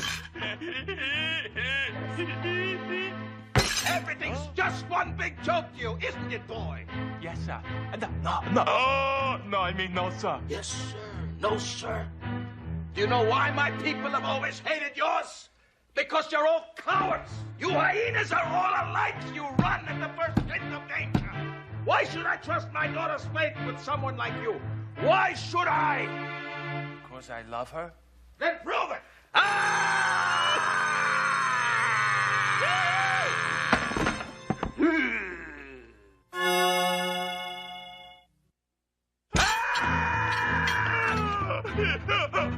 Look at what a coward he is. Victor, stop it! Get out of my house! Stop it! Get out, you spineless slut! Thanks for dinner, Miss Lopesian. Bye, Anya. Oh, Victor, shut up. You're not impressing anybody. Mama, how could you? I was gonna bear his cubs! He was scum. Let's finish dinner. I'm starving. Are you happy now? I'm delighted.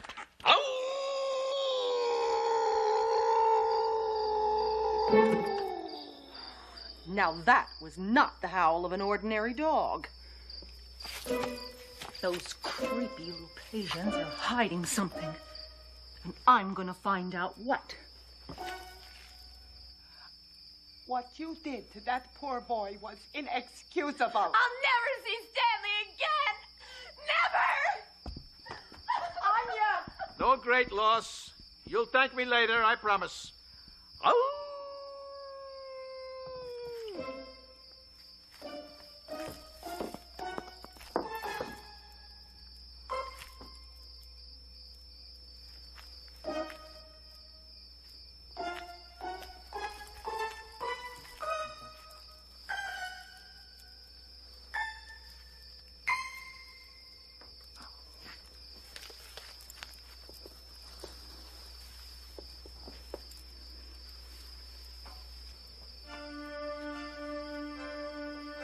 Her fiancé. Oh, they killed him.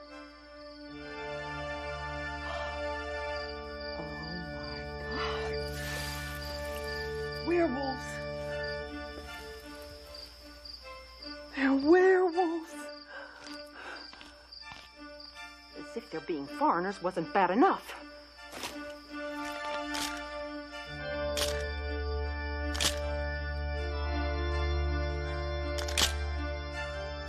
I'm telling you, this is an emergency. They're werewolves. Hey, do you hear me? Werewolves! A whole family of them. No, I am not drunk. This is me, Agnes Peabody. Oh, all right, so I was wrong about the UFOs and the Elvis sighting, but this time I have got proof. So you just send that squad car over here right now.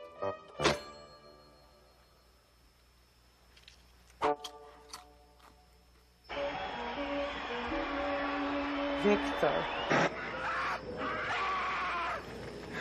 You know you broke your daughter's heart tonight, don't you? She's young, she'll forget him. Then she'll find someone she can really be proud of. A wolf like her papa. You mean a liar like her papa? What? Oh, remember the old days?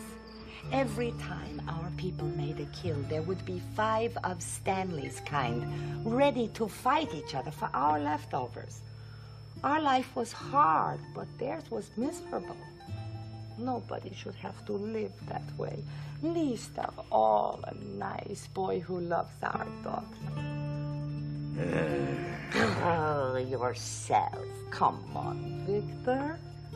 Sweetheart, all your life you said this country gave people the chance to start over. Well, we had that chance. Come on now, what kind of an American would you be if you didn't give Stanley a chance to? Huh? Huh?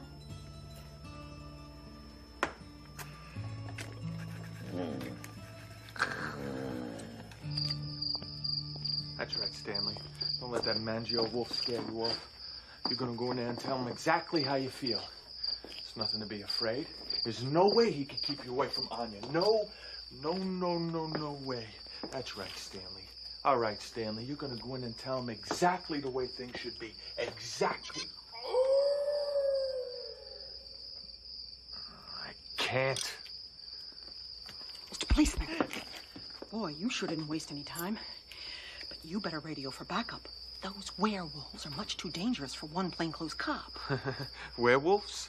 Oh, jeez. All you cops think I'm some sort of kook, don't you? Well, this time, I got proof. Proof? Come on, I'll show you.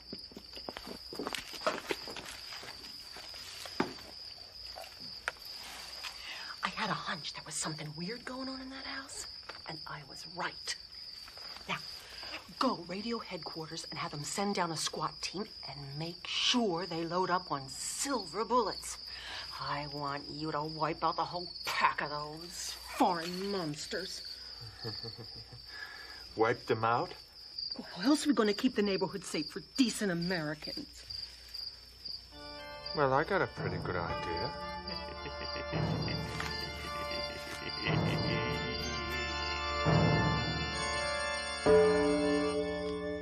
Anya, sweetheart, come, Anya. Anya, your papa has something to tell you. Victor? Anya, your mother and I have been talking, and this country has been very good to us, and I would not be proud of myself if I were to deny someone else their chance for happiness here. Therefore, I've decided to let you marry Stanley, if that's what you want. Oh, yes, Papa, yes, thank you. Oh, that's my Victor. He's probably a very nice hyena, if you like that sort of thing. I just wish that boy had a little more backbone.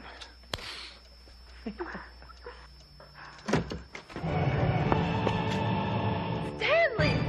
I just came back to tell you you're wrong about me. I love Anya, and nothing will keep us apart. Oh, Stanley! That's a start. Go with it, Stanley. I also wanted to show you that I could be a good provider. Anyone for dessert? It's a little something I threw together. I hope you enjoy it. Well, she did say she wanted to bring the dessert. I never thought I'd say this, but welcome to the family, son.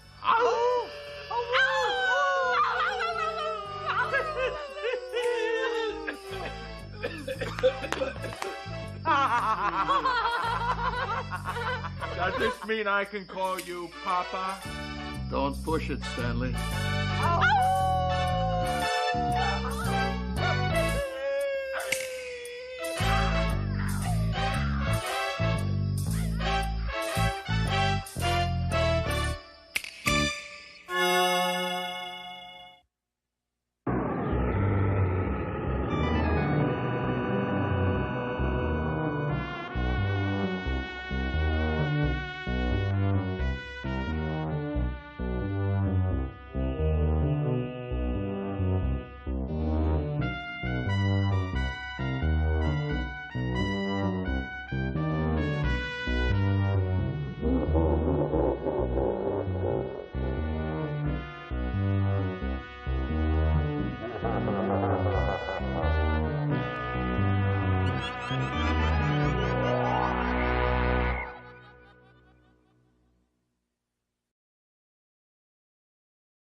Honey, it's family hour. There must be something on. Oh, wow! Candy critters! Oh! Oh, great. It's Monsters, our favorite show. It's starting.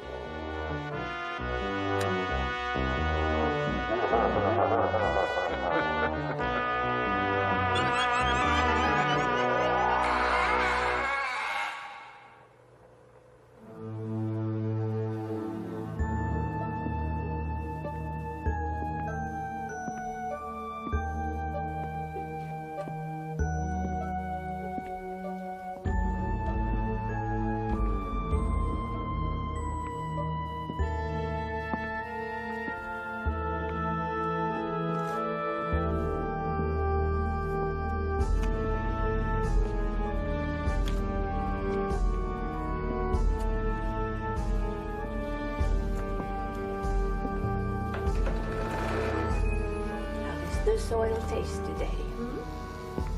Should I add a little more peat moss for my babies? Mother? Sheila, you scared me half to death. You should have called before you came up. I'm sorry, you're right. I should have. I'll just come back some other time. Oh, don't be silly. Come over here. Give your old mother a hug. So glad to see you, child. Good Lord, what has he done to you now? I sold her into white slavery. But you know, I think I'm gonna renege on the sale. I'd be a fool to let this girl go for a mere $2 million. I should have known you were here. The only time my daughter comes to see me is when you bring her. Come on, Ma. You know that's not true. Could we go inside the house, Mother? It's so hot and sticky in here. They like it that way, so do I. Oh, all right.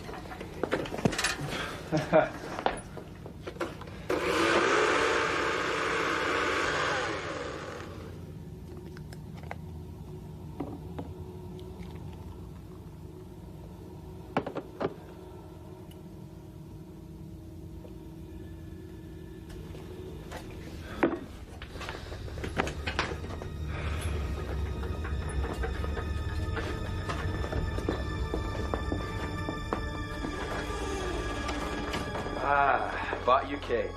That really good French bakery near us. Black Forest, your favorite.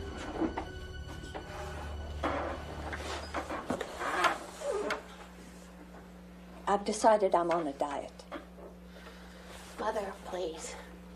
Nelson just wants to be part of the family. Right. I mean, family is the most important thing in the world to me. Even if we don't always see eye to eye, I never forget that. I mean, we should come up more often. Just say what you came to say, Nelson. Well,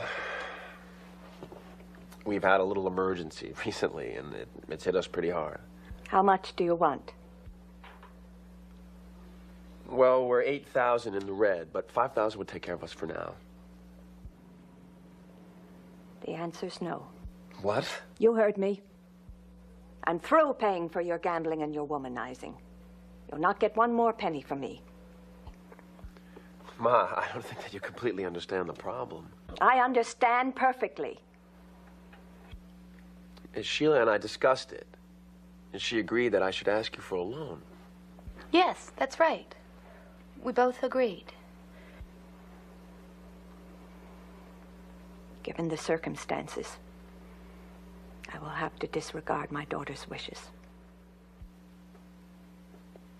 Well, how do you think your daughter's gonna feel when her own mother abandons her like this? She's a smart girl. She knows why I'm doing it. But if you don't help us, we'll have to move out of the condo. We'll have to get a cheap apartment in some bad neighborhood somewhere. I mean, Sheila's gonna have to walk down unsafe streets every night. There's nothing more unsafe than her addiction to you. Mother. Hush, child. Are you forgetting that I'm Sheila's husband? If I'm not happy, chances are she's not gonna be happy.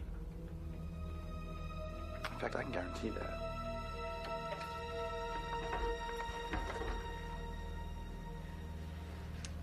So it's finally come down to that. I knew it would sooner or later. The answer's still no. Selfish old vulture! You'll help us or you're gonna regret it. Do you hear me? Nelson, please. Don't you ever, ever strike my daughter!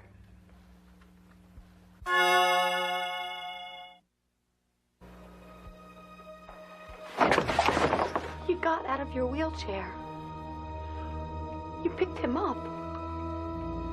How did you do that? It's the enzymes in the pulp. The pulp? From the melons. I found they contain an enzyme which super energizes the human muscle tissue.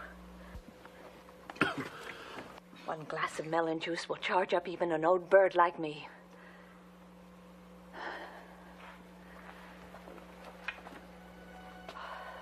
What a pity the effect doesn't last.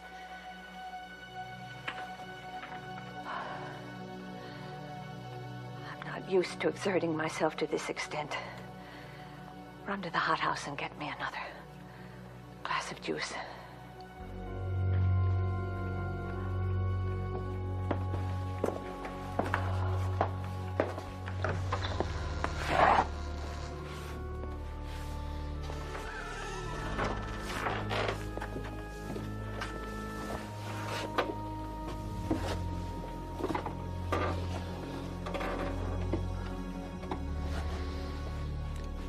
Maybe I'll prevent her from bringing you that juice. I could drink it myself. You could, but then you'd be taking a gamble. Just guessing what amount was safe for your first dose. But then you like to gamble, don't you, Nelson? All right, then I won't. Look, why don't we just cut out all the fencing and just talk straight for a minute, all right? You don't like me because I married your daughter for her money, right? Your candor is refreshing. I'll admit I am not the perfect husband. If there's one thing I've got, it's a nose for a good deal. And when I get a hold of a deal like that, nobody on earth can stop me from making it happen. And this good deal is? We mass produce those melons in a string of hothouses. Then we'll market the enzyme as a miracle muscle energizer. God, Christ, we'll be making money hand over fist. And you'll count it for me. Is that the idea? I'll be the company's general manager. I'll handle the legwork. I'll handle the advertising. You don't really have the savvy for that kind of job. You disgust me, Nelson. Do you think I give a damn about the money? I care about my daughter. Okay. Let's take a close look at your daughter. She's not likely to find another husband. Have you thought about who's going to take care of her after you're gone and the inheritance money runs out? No. But I certainly wouldn't trust you in that role. I'm not asking you to. We can set up the company so a large chunk of the stock is in Sheila's name, not mine. You'd be giving your daughter a safety net for her old age. Thank you, dear.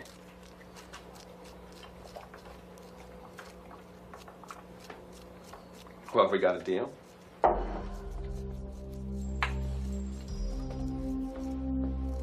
I'd sooner sign a pact with the devil than to go into business with you. I'll be in the hothouse if you need me.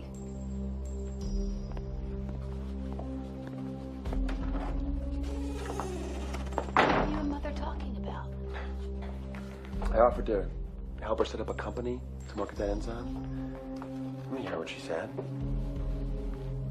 Not that I blame her, considering the way I treated the two of you. I'm sorry. I lost my head. I didn't want to hurt you. I know you didn't mean to. I just want everything to be perfect. Your mother doesn't understand that. And she's never really accepted me.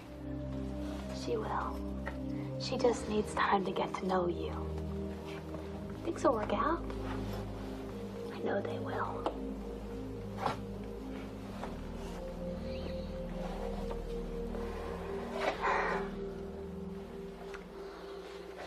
Let's go see what your mother's up to.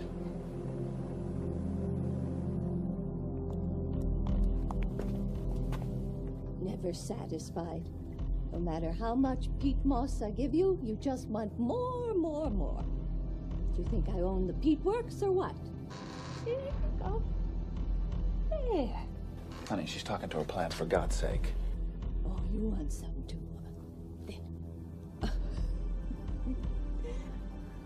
Sweetheart, I think your mother's just getting a little too old to be making important decisions. Refusing to exploit those melons is a perfect example.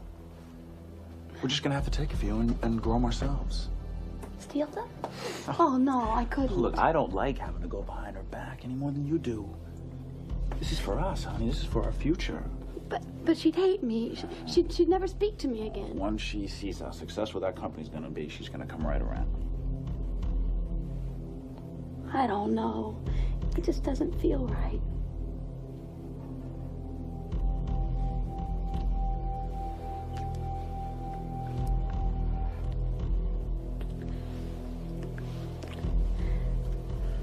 I think we should sleep on.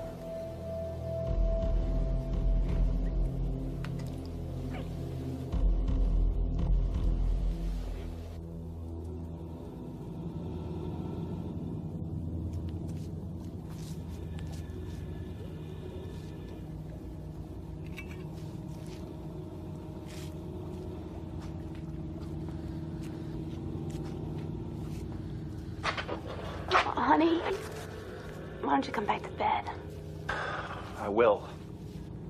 Come here and help me with this first.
French toast. Oh, Mother, you shouldn't have gone to the trouble. Nonsense, there's no trouble. Boy, it looks really wonderful, Mom. If you want breakfast, get it yourself. I'm going to do the morning watering. Just leave the dishes in the sink. I will.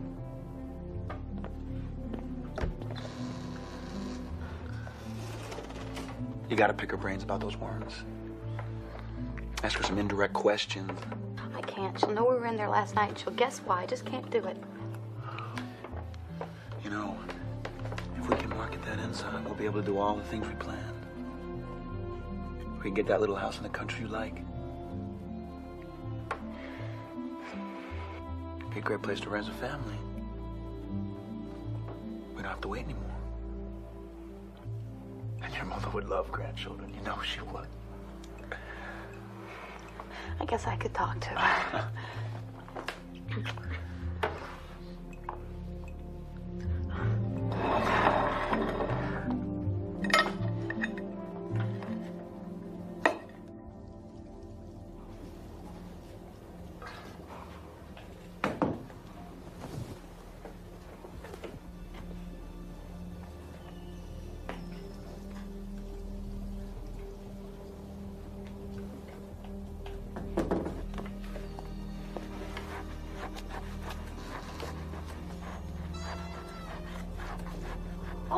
You're in your wheelchair. I'll get you some melon juice.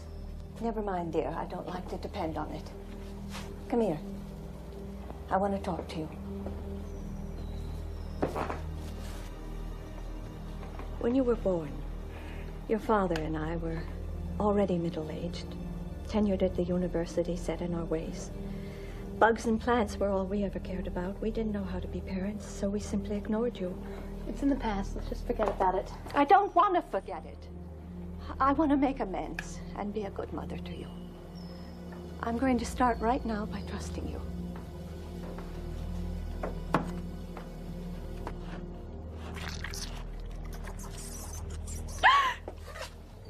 What is it? Before he died, your father shipped a crate of these rare giant bloodworms back from his Amazon expedition. The crate broke and they escaped into the hothouse. Soon after that, the melons I was working on began to produce an unusual enzyme, the muscle energizer. The worms did that? Yes. I discovered that they chemically altered the soil, radically changed any plant that was grown in it. The melons are completely worthless without the worms. But they're so dangerous. I'm looking. Never mind how they look, child. They can change any plant species, not just the melons. Thousands of new, miraculous substances can be created. This is the gift I've been saving for you. My dear daughter, do you understand why I haven't told you until now? I didn't want a man like Nelson to get a hold of something so important. I love you so much. I love you too, Mother.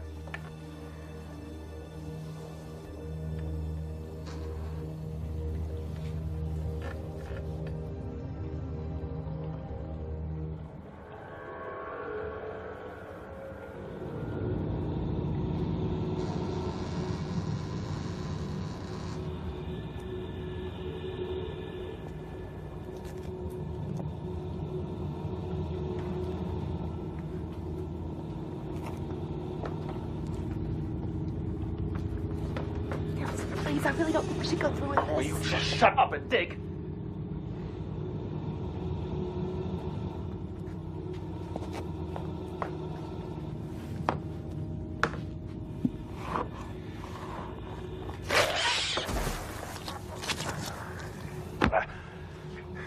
Will you just keep digging?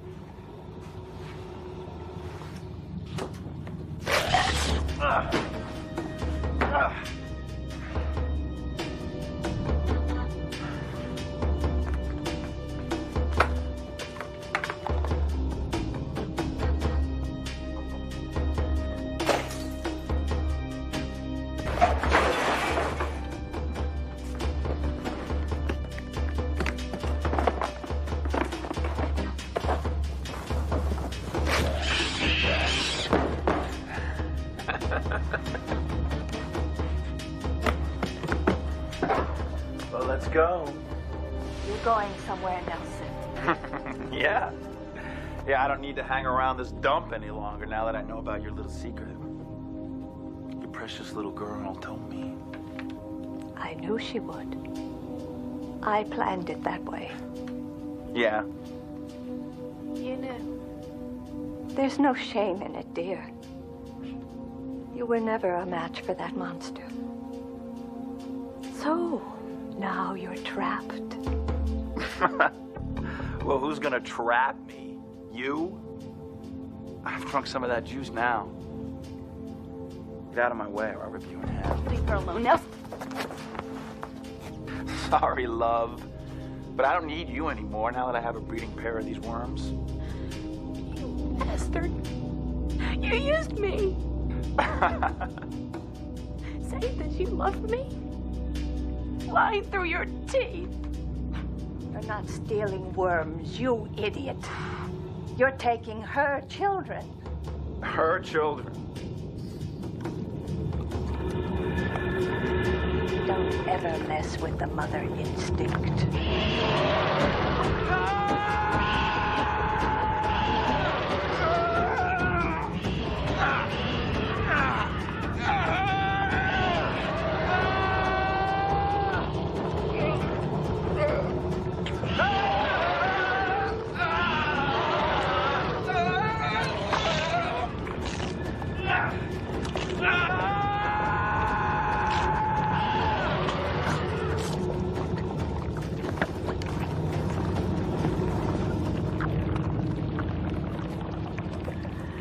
It's all right.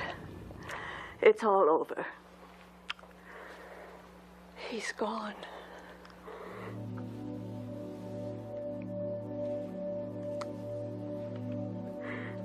I'm okay now, Mother.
But you have to come here, Virginia.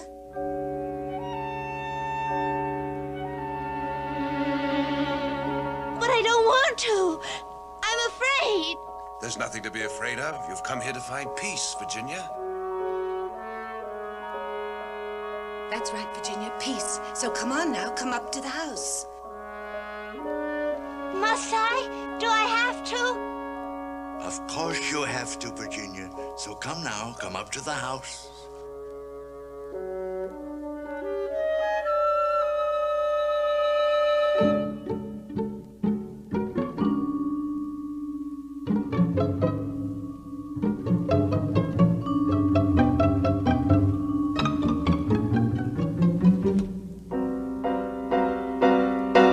Come on, Virginia, just a little farther now. That's right. You're doing fine. Now come on in the house. Now go up the stairs, Virginia. Up the stairs, child, up the stairs. Of course she's going up the stairs. She knows what she has to do. Don't you, Virginia? No, I really don't know. You'll see when you get there. Now go up the stairs. All right.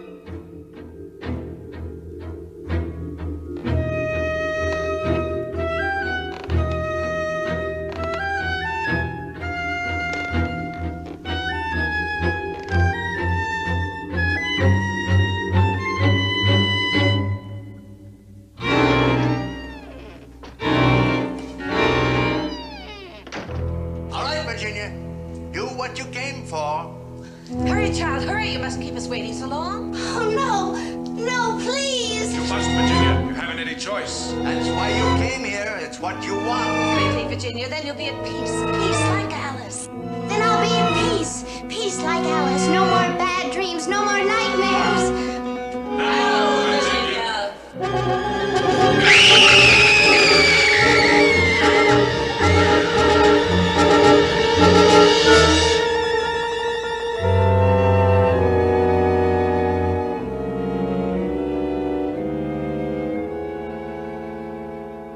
What you have witnessed, my friends, was of course a dream.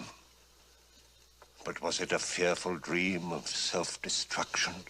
A dark premonition of murder? Or was it one of those nightmares which mean just the opposite of what they seem? Well, as sure as my name is Boris Karloff, you're going to find out. And in doing so, you'll meet an attractive family named Farrington. Marion, Bert, and Dick Farrington. In fact, that's the title of our story. An attractive family. There's nothing one could dislike about them, unless you object to the fact that they occasionally commit a casual murder. Of course, you really shouldn't object to that. After all, they only do it when it's absolutely necessary. But then I'll let you form your own opinion. And now, permit me to introduce our players. They are Richard Long, Joan Tetzel, Otto Kruger,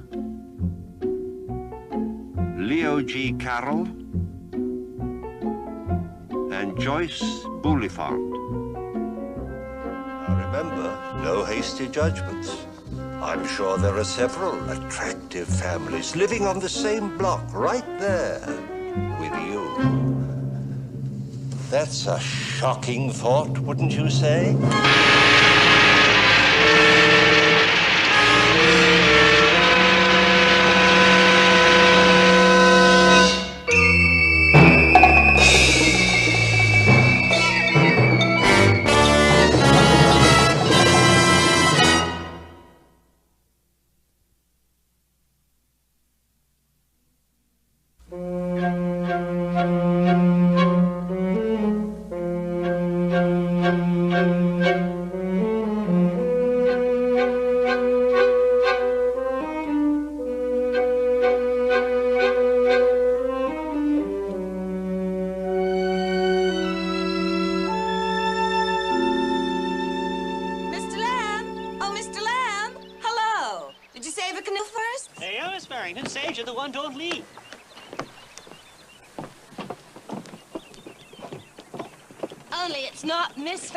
Anymore, Mr. Lamb. It's Mrs. Drake. This is my husband, George. He's from Iowa. How do, Mr. Drake? Glad to meet you, Mr. Lamb. So this is Lake Madawaskawama. They tell me that's an Indian word meaning the lake that has no bottom. Yeah. Exaggeration, though. Deepest spot ain't but 800 feet. Oh. Don't worry, darling. We're going to stay on top of it. Here you be, Miss Farrington. Excuse me, Mrs. Drake. Sage you the best one. Well, you take the bow, sis. I'll take the stern, and George can ride the luxury in the middle. Get in, darling. Well, couldn't we take one of the rowboats? They look steadier. Oh, but a rowboat's so unromantic. Dick and I have been canoeing out to Pine Island for picnics since we were babies. Just get in.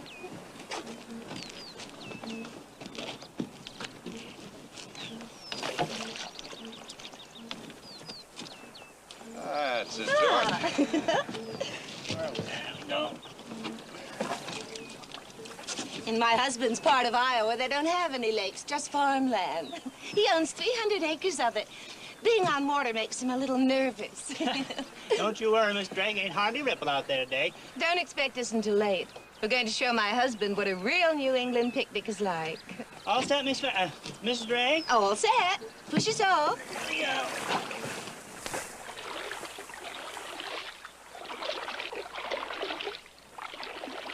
Have a good time.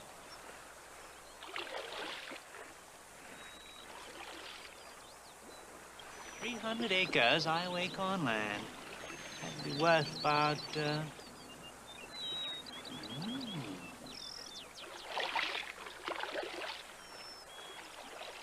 Oh, doesn't the air smell wonderful? The pines and the fir trees. Admit it, George, darling, you are enjoying yourself. It is kind of fun, Precious, when you get used to it. Poor George. In a whole week at Niagara Falls, I couldn't get him in the boat that goes to the edge of the falls.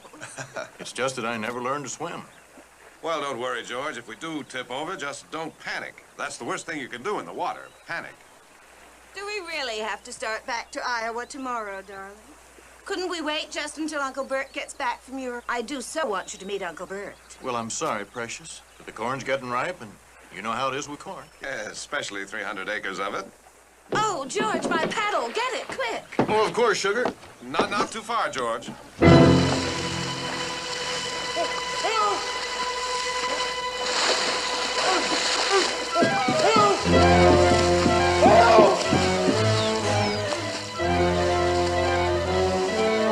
Great jumping grasshopper! Do something! I'll help you, George, old man.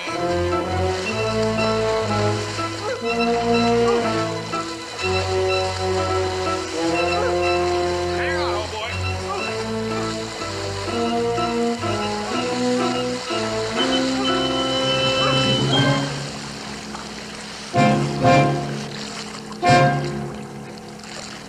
Well, he panicked just like you said he would. Mr. Lamb surely heard him. Yes, he's untying one of the rowboats now. It'll take him about 3 minutes to get here. Yeah, well, that's about 1 more minute and old George will need. You did manage that double indemnity insurance when George made out his will. But only for 40,000. Well, I do hope the payment is prompt. We have all those back taxes to settle up, and Uncle Bert is waiting in Biarritz for some money. I'm sure everything will work out. Mr. Lamb will be a perfect witness. Now I think you better start diving for George's body. Mr. Lamb's benefit. Only don't bring him up too soon.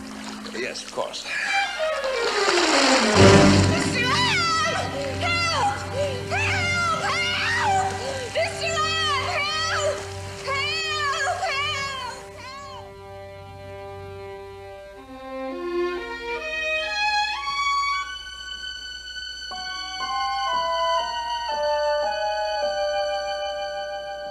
Oh, it is beautiful.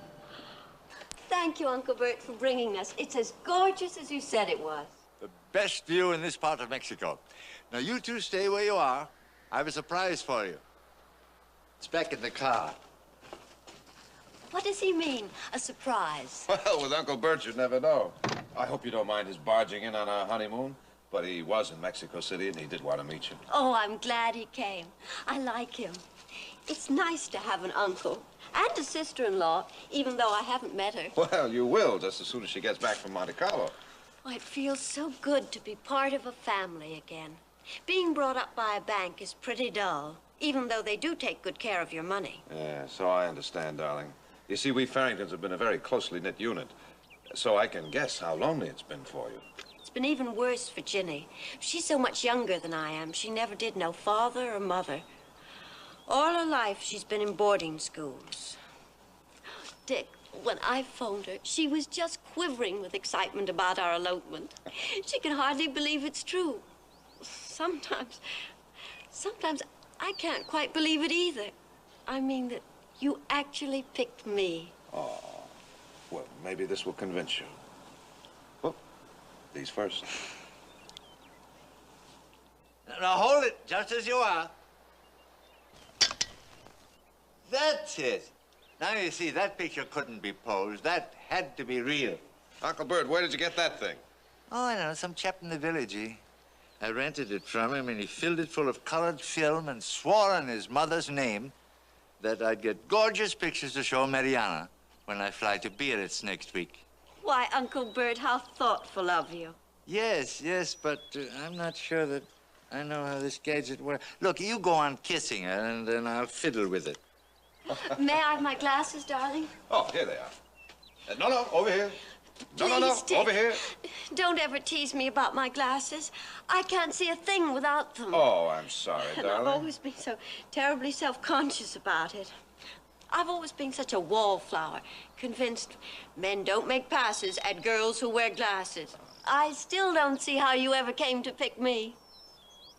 Dick! I don't know. I can't work this thingamabob. Look, I have a little snapshot camera back in the car. Would you get it for me? Oh, sure thing, Uncle Bert. Then, meanwhile, I'll try to get one of Alice in this. Oh. Right. Now, let's see, dear. Now, just stay where you are, darling.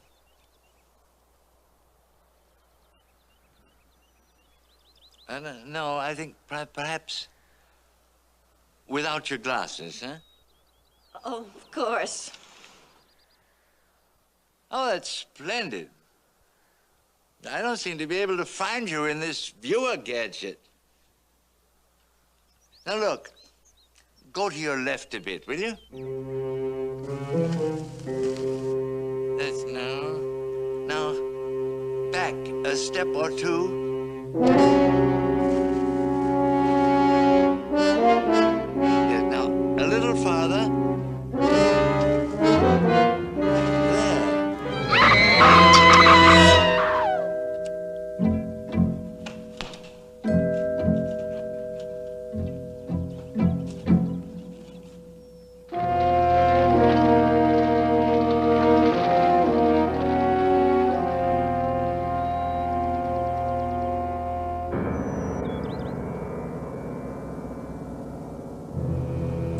Dick, my boy, I'm afraid we've had a bit of an accident. Well, luckily we made joint wills in each other's favor 2 days ago. Yes, and also, luckily, the evidence that it was an accident is here on this film. Evidence that will satisfy even a bank.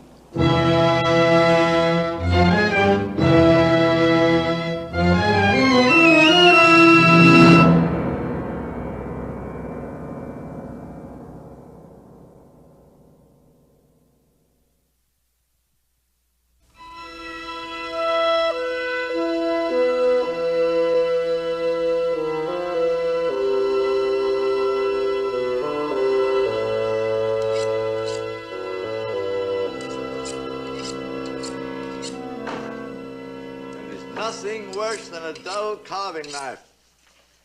I could scarcely carve the roast last night. I think a good idea, too, would be to change butchers. Now, Mr. Judson's given us some very inferior cuts lately. That's his way of hinting you should pay his bill, Uncle Bert. It's rather large. I see. Well, I thought that might be it. The grocer's also been hinting, not to mention the others. Well, then I would say that it places the family situation in just a little sticky position, what? Mm-hmm. Have you seen Virginia yet this morning? She's downstairs playing ping pong with Dick to take her mind off her nightmare last night. These nightmares she's been having ever since she's been here, what do you make of them? Dr. Goodson says she's run down from studying too hard for her college examinations. Mm-hmm. Anyone home? Oh! Well, Hello. Come in. What? Oh, yes, I'm sorry. Come in, Major Donner. Well, are you taking little Ginny for another bird watching today? Yes, indeed I am. Beautiful day for birds. Yes, indeed. Why, what a charming arrangement, Miss Farrington. You have the eye of an artist. Thank you. Uncle Bert, would you go tell Ginny that Major Downey's here? Of course. What was the score yesterday, Major Downey? Oh, fine day for birds. Let me see now. 2 yellow warblers, a red-eyed vireo, pair of scarlet tanagers, a rose-breasted grosbeak, 1 cedar waxwing, and I think a pileated woodpecker. We're going back again today to have another look at him. I'm so glad you're our neighbor this summer. You're doing our Ginny just worlds of good with these little expeditions. Oh, she's a charming child. So enthusiastic. Shy, very shy. Yes, and so moody. She studied too hard at college. She has nightmares. She needs help, Major Downey. All the help we can give her.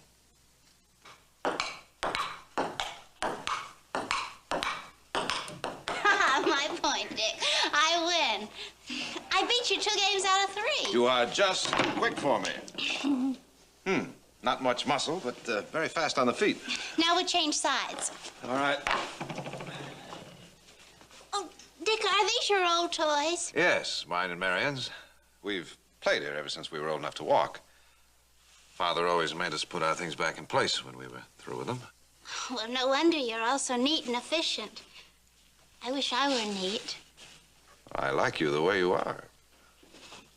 Oh, Uncle Bert! I beat Dick. I won. Good. Fair and square. She's just too fast for me. Oh, now I'll play you a game, Uncle Bert. Darling, that would be the death of me. Now, if you'd care to play a game of darts which requires a little more mature skill, Oh, I'd forgotten. Major Downey's upstairs. He wants to take you bird watching. Major Downey, of course, I promised him I'd go today. Excuse me, Dick. Give my regards to the birds. Well, I'll tell them you said hello. Game of darts, my boy? Ah.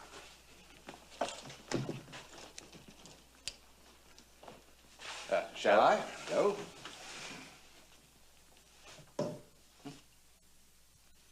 Oh, no.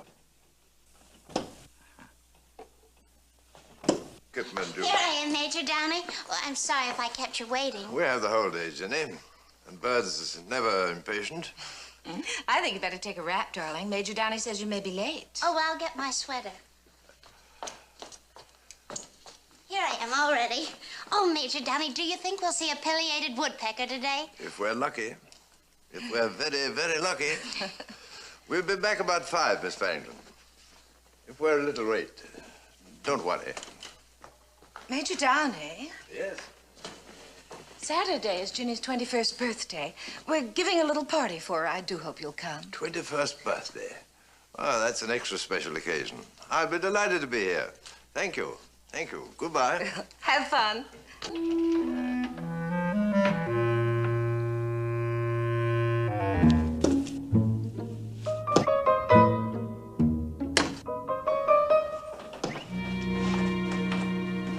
Dick, Uncle Bert, I want to talk to you. Yes, sister dear. I've just invited Major Downey to Ginny's birthday party. Oh. She's 21 on Saturday, Uncle Bert.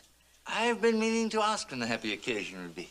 Here's $5. Go to Mrs. Schroeder and order a birthday cake for Saturday. Something special. You'll have to pay her in advance, I'm afraid. Yes. Uncle Bert, I want you to stroll around town and invite everyone important to the party. Dr. Goodson, Mrs. Ferguson, the Williamses. I'll leave it up to you. I understand. I'll go to Ryder's and ask them to cater the party itself. About 20 people. Everything the very finest. Oh, absolutely. After all, there's no harm in planning the very nicest kind of party, is there? Certainly not. Since the poor child isn't going to live to enjoy it.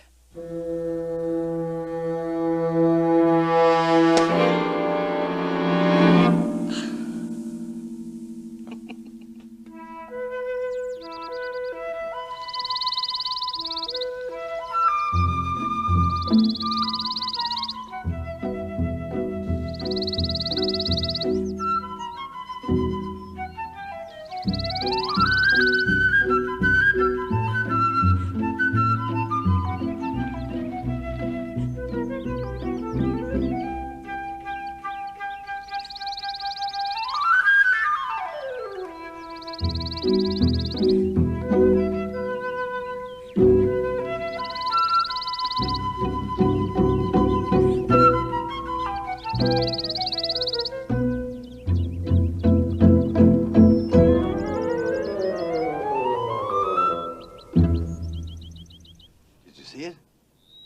No. Well, I guess I was too late. Oh, it's too bad. It was sitting right there on the windowsill. Fifth Point, June 29th.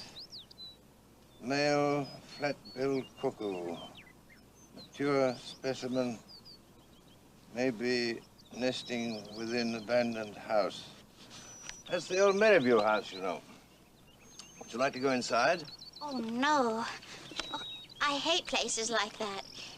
Well, it looks so dead. I know exactly what you mean. Yes, houses die just as people do. Well, this one looks haunted. There's a local story that it is haunted. Well, I can tell just by looking at it. The last of the family, old Junius Merriview, hanged himself in that front room there, under the tower, 15 years ago. The old house is exactly the same now as it was then. They never were able to round up all the rightful heirs. Tom Walker was telling me about it. He's the town constable. Very pleasant man. Well, does his ghost haunt the place? Oh, I mean Mr. Merriview. Well, the natives think so. Poor old chap ran out of money, and rather than face charity, just ended it all. The rope he used is still hanging in that room there. You know, originally, the Merriviews were one of the most important families in this region. Merriviews and the Farringtons. Fortunately, they're still flourishing. Well, they'd never hang themselves. I'm so glad they invited me to spend this summer with them. It's the first chance I've had to get to know them since my sister died. A very pleasant family. Very attractive family. Well, it's getting late. We'd better start back. Well, at least we saw our pileated woodpecker. You know, remarkable about that. They've ruined so many telegraph poles with their pet. Jenny, look. What is it? Mushrooms. Mushrooms, my dear. Nature's bounty. Free for the taking. Jenny, my dear, you shall harvest a crop of mushrooms for your dinner tonight. Here, give me a scarf to put them in.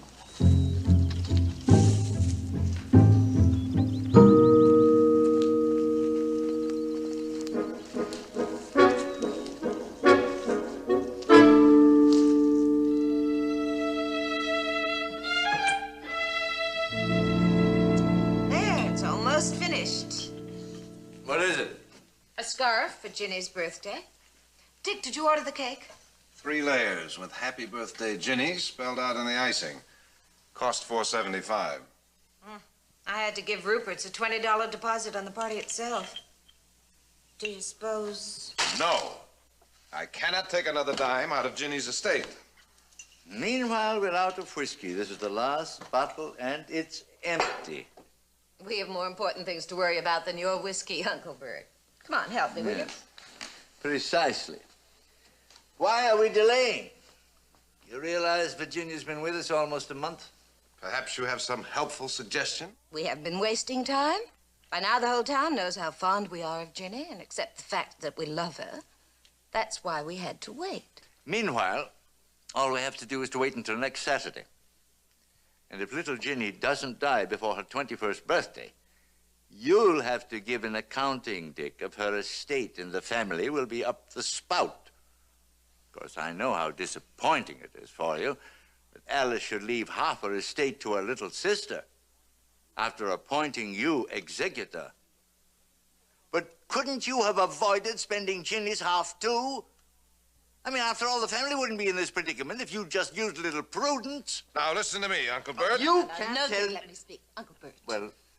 When Dick invested in that South American mining stock, he was only trying to make the family independent of these annoying little makeshifts we've had to resort to in the past. It wasn't his fault there was a revolution. Well, all right, I concede it. The only point is, what do we do next? I've planned a picnic at High Point tomorrow. Ginny loves wildflowers.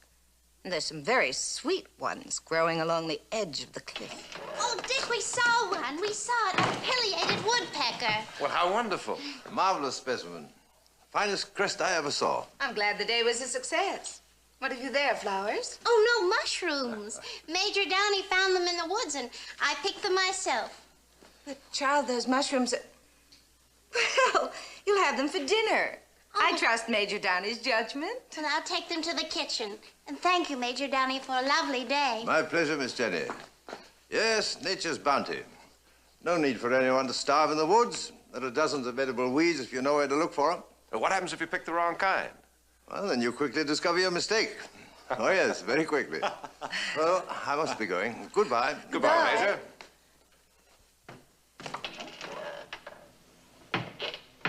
Rather an odd sort of bird himself, hmm?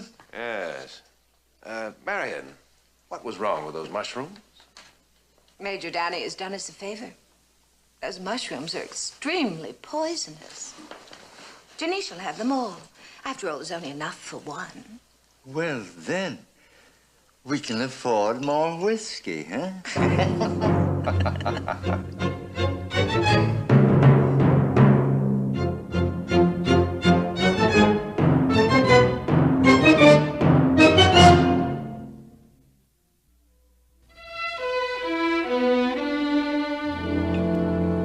Well, this is so good, Marion. You're a wonderful cook. Being a good cook is mostly a matter of patience. Oh, then I'll never be one. I'm much too impulsive. I am so hungry. Major Downey just walked me for miles. That's a good way to start an appetite.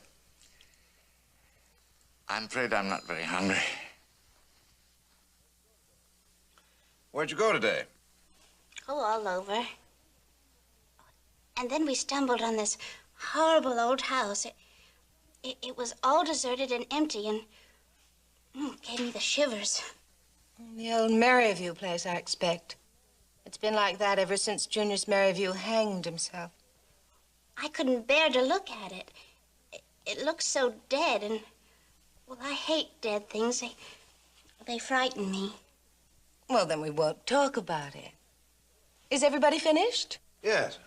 Good, then I'll bring in the pot roast and Ginny's special dish, wild mushrooms. Oh, please, may I help you? Yes, if you want to, Ginny.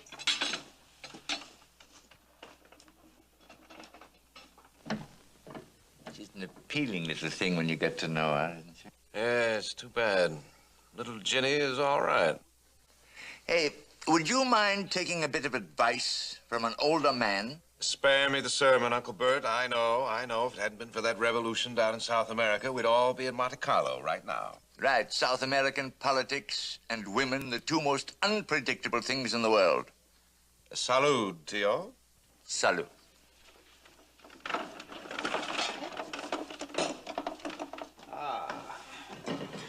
Dick, look. Uncle Bert, aren't they beautiful? Beautiful.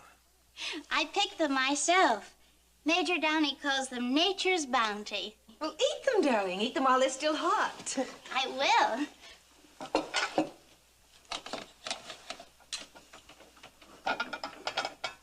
Major Downey said they'd be delicious. I wish there were enough for everybody. Dick, you try one at least. Not this time, Jenny dear. If they're really good, we'll go look for some more soon.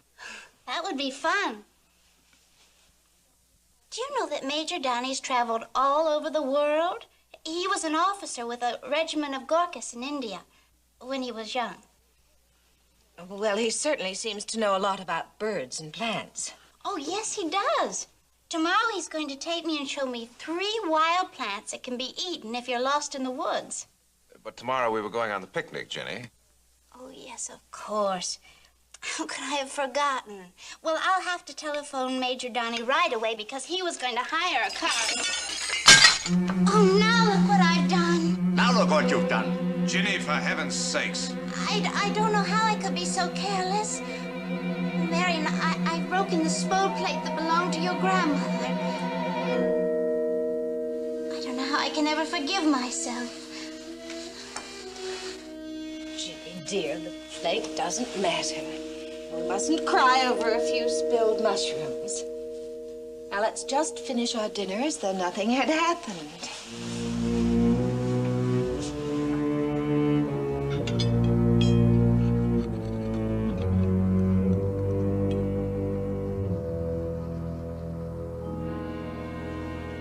I do like candlelight. There's something so cheerful about it. I'm glad there's something to be cheerful about. It wasn't Ginny's fault she upset the plate of mushrooms. No use crying over spilled mushrooms. That's an original remark.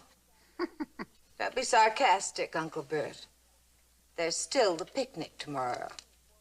Yes, well, unfortunately, our little problem child is afraid of great heights, owing to her sister Alice's accident. The best way to get over a morbid fear is to force yourself to face it. Where is Ginny? In her room, I believe. Well, I believe I'll go to mine. Since I've no whiskey, I'll take a book. 50 famous unsolved murders. Might be something in here we can use. Uncle Bert is worried about the picnic. Well, I don't like it myself. Suppose this Downey character knows that she's afraid of high places. They've been awfully chummy for the last 5 weeks. She may have told him. Even so, Ginny will just be facing her fear. Why don't you get out the accounts of the estate and go over them? That'll keep your mind occupied. All right, but no matter what I do, they will never stand auditing. They'll never have to be audited. Ginny will be dead, and you'll automatically inherit the remainder of her estate.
Ginny, are you all right? What is it, dear? Another nightmare? Yes. Hello, Miss Farrington. Anything wrong? Constable Walker, go down and tell him Ginny's just having another nightmare. Another nightmare. Yes, of course.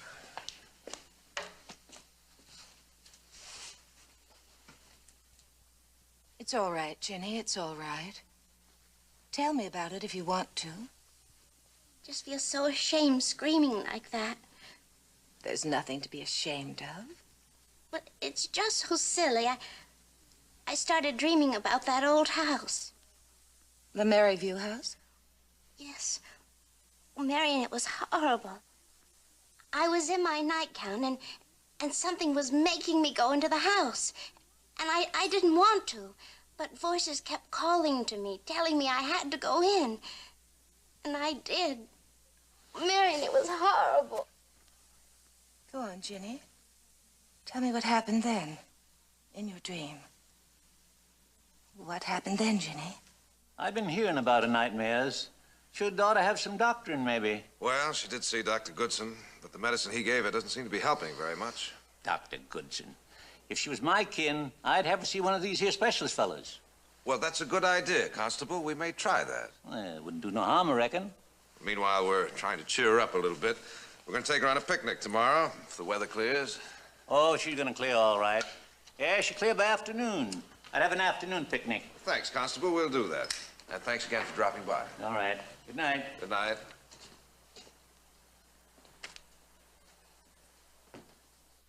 Well, that's when I woke up. When the shadows made me put the rope around my neck.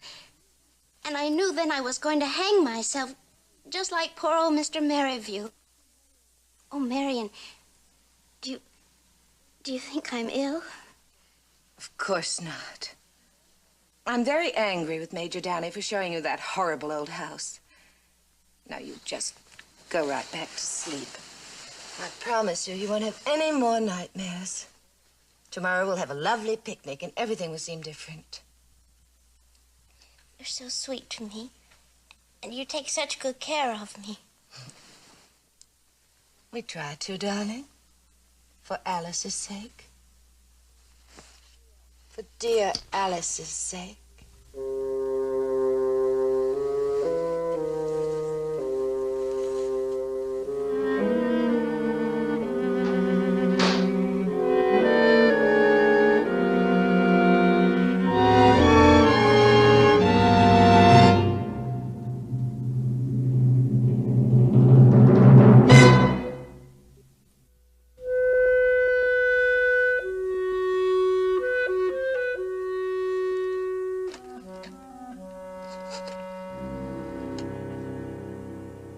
Hello, Lucy.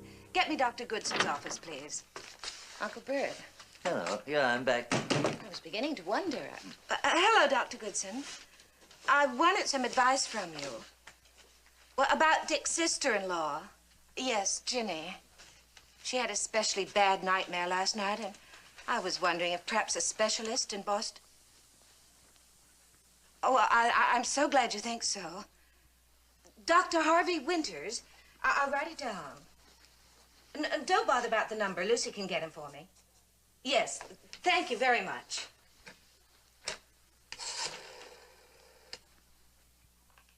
Lucy, I want to make a person-to-person call to Boston. Dr. Harvey Winters. Yes. I don't know the number, but you can get it from information. He's a very famous psychiatrist. Call me back as soon as you get him. Thanks. Well, Uncle Bert? Well, everything is all right. Just the way you want it. You're sure? You were gone so long. Well, I had to make a detour. See, I had to pick up an old friend. All right. I'm going to get Dick and Ginny started. Good. Ginny! Call me as soon as the call comes through. You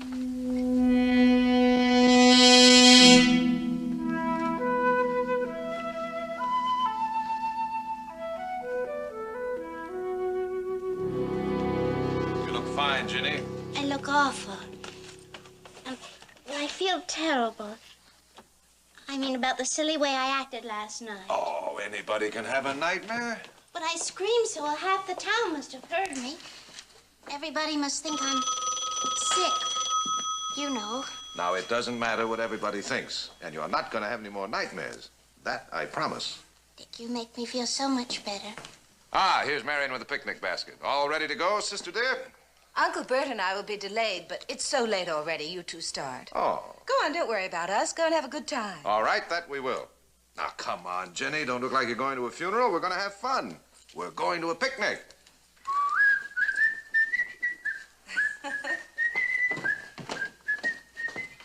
Bye. Marion. Your call from Boston is ready. Oh, good. Not only is the doctor on the phone, but Malvina French, the widow McGuire, and Mrs. Edgy, the town witch. Hello, Dr. Winters. This is Marion Farrington in Cliffside. Cliffside, Dr. Goodson gave me your name. Yes. Doctor, I'd like to make an appointment as soon as possible. No, not for myself, but for a young relative. Well, she's been having recurrent nightmares and is feeling depressed, and I'm afraid, Doctor, that she may be developing suicidal tendencies, but I mustn't talk about it on the phone. Yes, Thursday at 3 would be fine. Thank you very much, Doctor. We'll be there. In an hour, the whole town will know about my call to Boston. And you know what this town thinks of anyone who has to see a psychiatrist. How long do you think we should wait?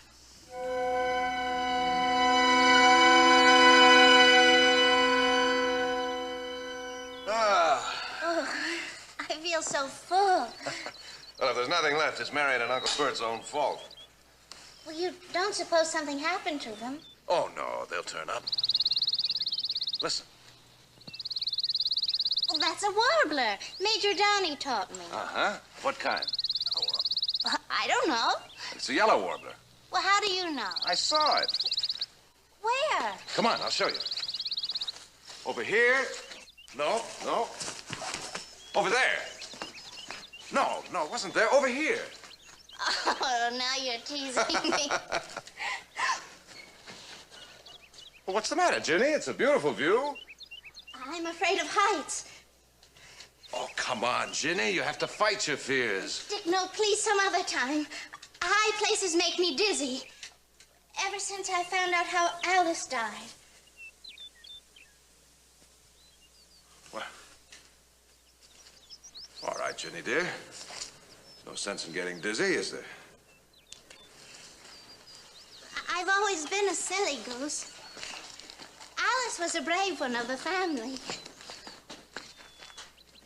Dick, I'm so glad she was happy. even if it was only for a few days. What do you mean? Well, she wrote to me the morning she died, about how wonderfully happy she was. There was just one thing she couldn't understand. What do you mean, Ginny? Well, just why you loved her. Well, I mean, she was so plain and awkward and shy. Well, not to me, she wasn't. Oh, she was beautiful. She loved you so much. You were the only man who ever realized how nice she actually was. Well, listen, we're getting a little morbid, aren't we? Now, if you don't want to look at the cliffs, then let's explore the woods, okay? All right. Which way? This way. There's a place I want to show you.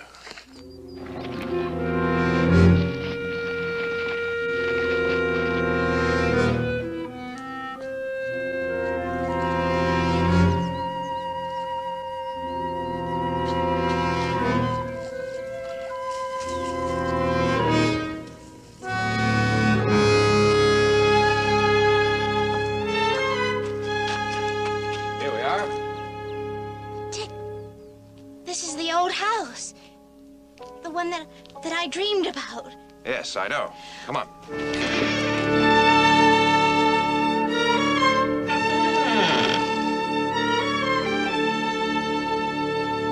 Oh, Dick, please, no, I'm afraid. Now, you can't stay afraid of everything all your life. Now, look around you. You said in your dreams you heard voices whispering to you. Well, you don't hear any voices now, do you? Well, that's because it was just a nightmare. And that's just a very old house with no shadows, no voices, nothing to be afraid of. Come on.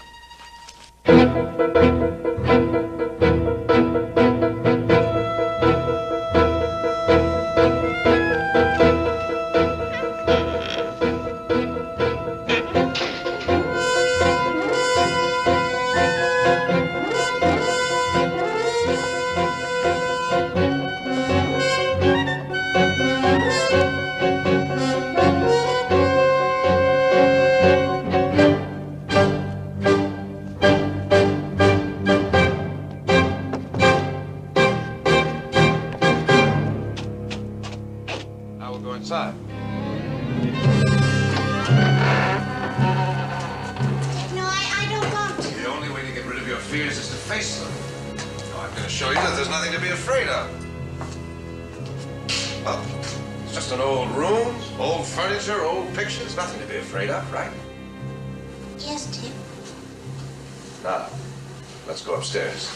Believe me, Ginny, it's necessary. And after this, you won't have any more nightmares. Come on.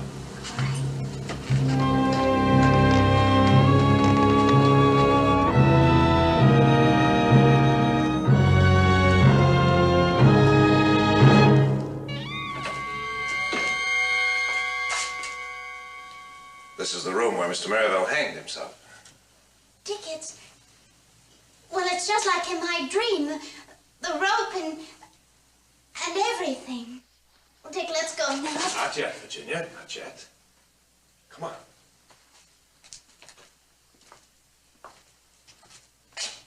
Touch it. Go on, touch it. There. That's just an old rope, isn't it?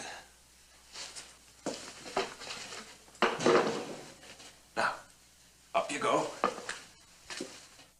Put the rope around your throat, Virginia. No, I can't, Dick. I can't. It's the only way to fight your fears. Now put the rope around your neck and you'll see that it's harmless. No, Dick, please, I'm afraid. I'm afraid. This is serious, Virginia. Can't you see we're trying to help you? Dick, take your hands. Uncle Bert, strap them. Right up. All right, let's get this thing over with. You're going to kill me! Nonsense, dear. You're going to kill yourself. No one will doubt it for a moment. In a fit of depression, you slipped away and acted out your nightmare. You've been planning to kill me all along, haven't you? Even when you were being so sweet. There's nothing personal, Virginia, dear. This is purely a financial necessity. And you killed Alice, too. You married her just for her money, and then you killed killed her. Well, maybe I did. But I gave her a week of happiness first, didn't I? Not everybody gets that. Well, you're just an attractive family of murderers. Uncle Bert, take away the stool. Right.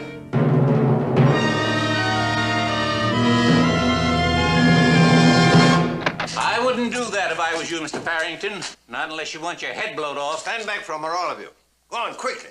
I thought you were going to be too late. I'm sorry, Johnny. We had to get every word recorded. It's all over now. Major Downey, Constable Walker, I really don't know what this means. We were trying to help poor Ginny. Get her to act out her nightmare so she could forget it. Now, you don't expect us to believe that, do you, Miss Farrington? We were in the next room. We heard every word.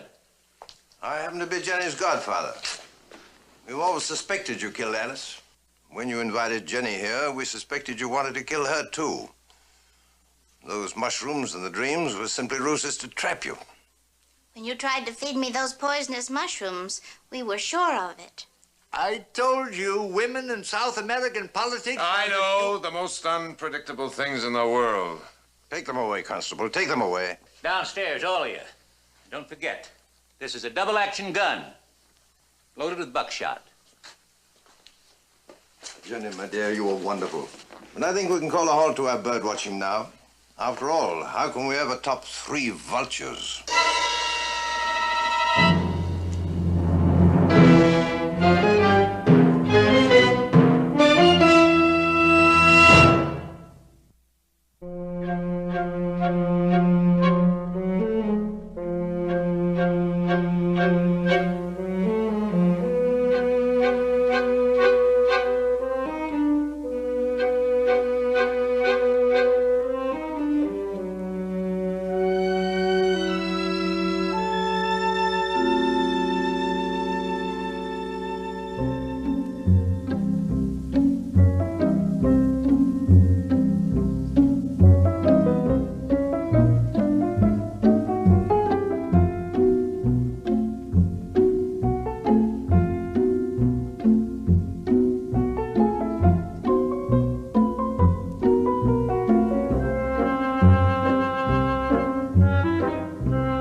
Well, you can hardly blame the lady for being disturbed.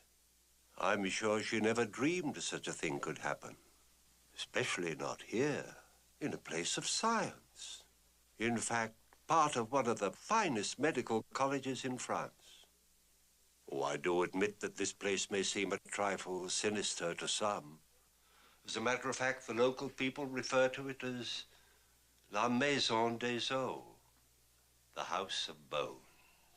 But actually, it's nothing more than a store where the medical students buy supplies. And also sold here for medical study are skeletons, such as this one, which the students assemble in the classroom. And the money which comes from specimens like this helps the students pay for their college expenses. A worthy cause, wouldn't you say?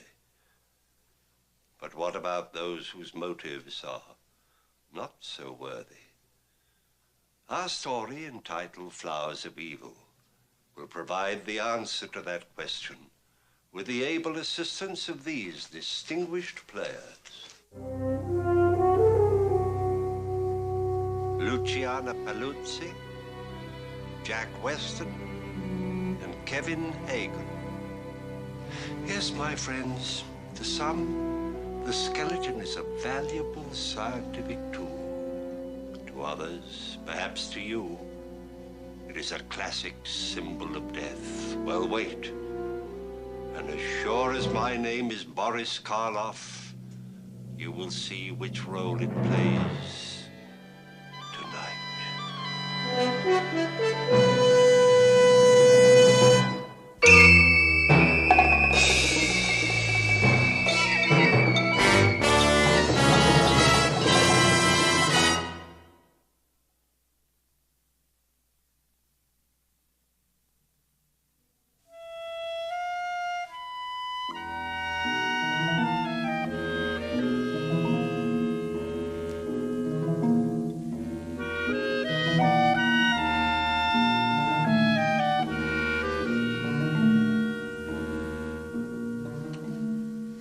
Cage is intact.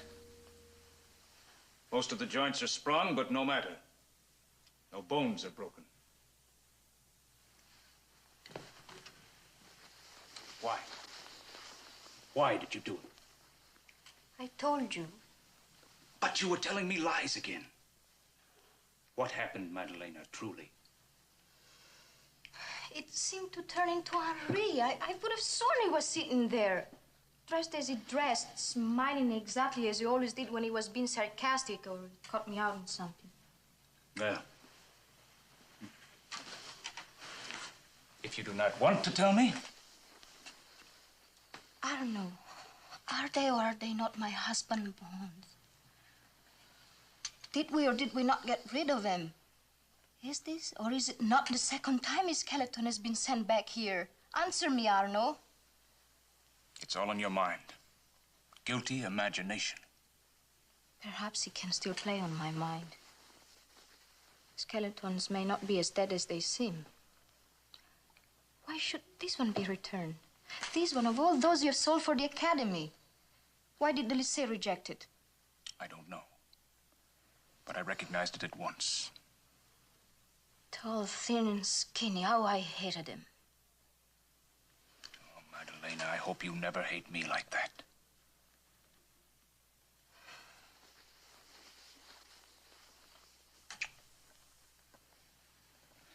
Why were you here so late last night?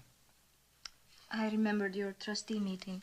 I was afraid they might ask to see the books, and I wanted to see how bad things are.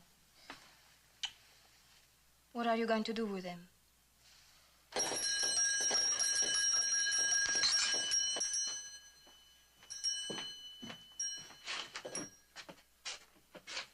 Bonjour, Monsieur Lunt. Monsieur le Recteur. Bonjour. Bonjour, monsieur. Have you had breakfast? No. Oh, let me get you some coffee. Please sit down. Monsieur. You are most fortunate. Breakfast every morning with a beautiful woman. Oh, I buy these rolls on my way to work. Ah, is that the one returned by the Lycée Carnot? I have a letter of complaint from them. You are most kind. Thank you, thank you. Welcome. But, this has been damaged. Oh, the depression in the skull, you can lay a finger in it. The enamel has been chipped off the scapula. Well, if these were old bones, they'd have been shattered, but they're still a bit pink. Your chair is broken. What happened here? A case of mountings fell on it. I was removing it from the box when... An unlucky accident, huh? The professor at the Lycée complains of bad luck. Since this skeleton arrived, nothing but calamity. 3 broken legs among the students and much sickness. And it screams. It screams? As if it does not like to be shut up by itself at night. The Lycée Carnot, a small grammar school starting physiology classes, Monsieur le Recteur. A lot of superstitious little boys who never saw a skeleton before. To them, it is macabre. They imagine things. Whose bones are these? I don't know. It came from the tank in the basement. No doubt some vagabond found dead by the road. Go find out who worked on him. Very well.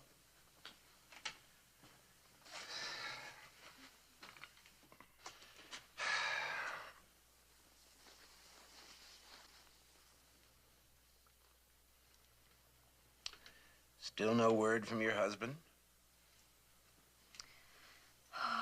I don't expect to hear after all this time. I was his oldest friend. He gave no hint of leaving so suddenly without a word. It's plain enough. He left me for another woman. Oh, what a ravishing creature she must be to leave you for her. Perhaps I was too difficult for Henri. A lawyer needs a quiet mind, a peaceful life. And of course, he was so much older. 30 years older, much older than me.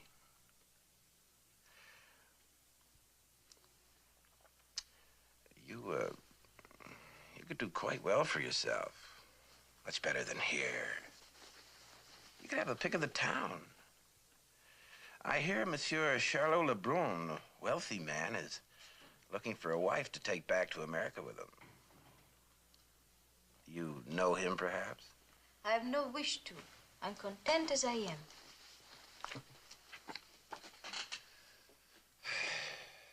Cadaver from the tank, no name given.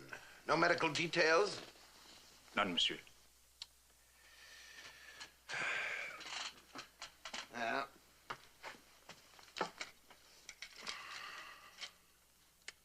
this man was arthritic. Calcium deposits. Look at the shoulder. Look here. His upper arm was fractured on the same side. You don't come across that often. But it healed well. He was probably very young when it occurred. A child. Well, I'll go down to the tank and see if the basement files have a note on your vagabond. Funny how that skeleton keeps coming back. And the stories about it.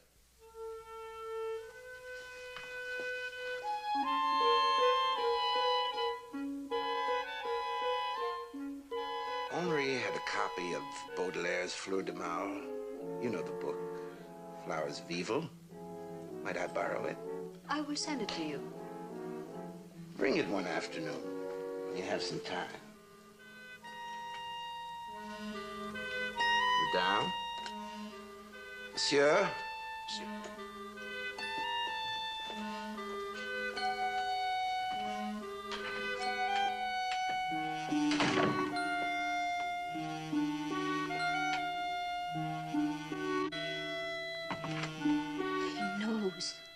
That fat devil knows something. He cannot possibly know anything.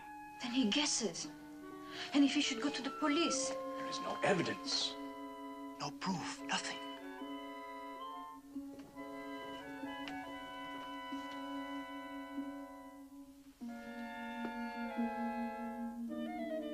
Flowers of evil. And Henri had rheumatism in his shoulder. Monsieur le Recteur knows that. One word from him can put us up for questioning. No, imagination again. He says anything only to keep talking with you. Bowing. Kissing your hand. All men are the same. They can't resist you. But only I know why. How they envy me for knowing.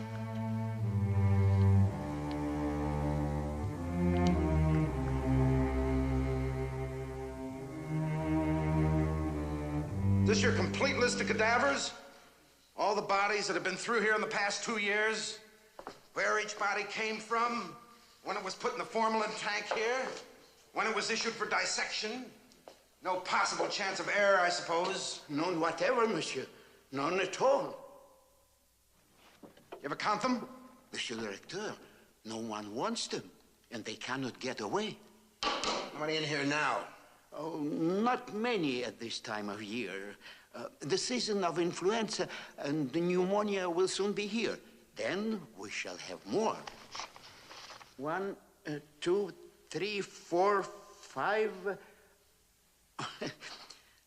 I feel there should be a division to keep the women from the men.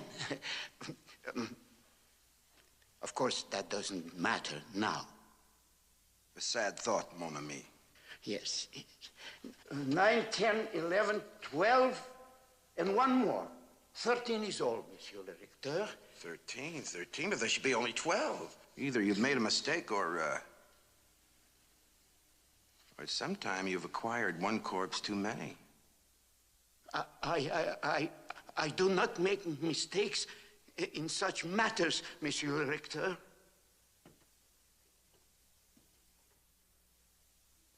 Could it be a trick a student could have played? Oh, yes. Yes, they love to play tricks, like stealing a body from the morgue or receiving a cadaver and not at once telling me, and then maybe forgetting. Oh, Monsieur le Recteur, maybe we can adjust it, huh? I can make a card for the file. Body found, female or male, whichever you like. Once the card is in the file, what we have in the tank will match the records. Bien. And, keep it to yourself. Of course, Monsieur le Recteur, of course.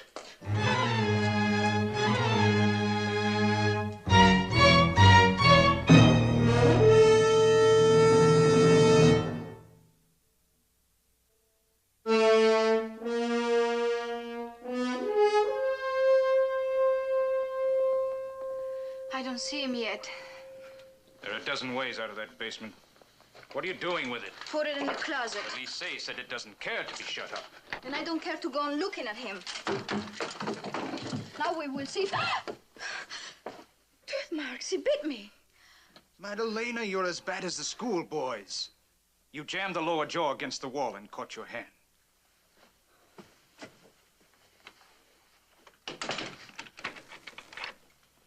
There he is.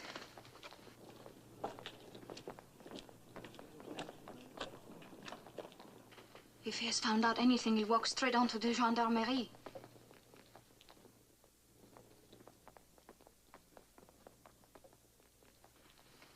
He's going home.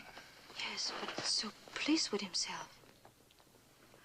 I think I'll take him that book that he has to borrow, Flowers of Evil. He doesn't want that. He wants you. And I want to find out what that fat pig knows. Always in bloom. We shall have beds full of perfumes and divans deep as graves. Strange flowers all around us. Signed by Baudelaire himself. I always envied your departed husband his possession of this. And he possessed something else for which I envied him.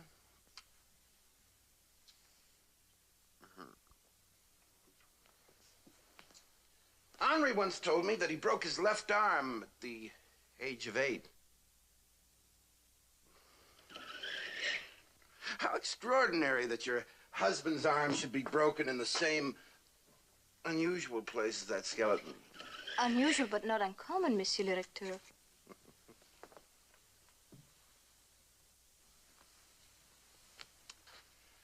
Have you seen the tank?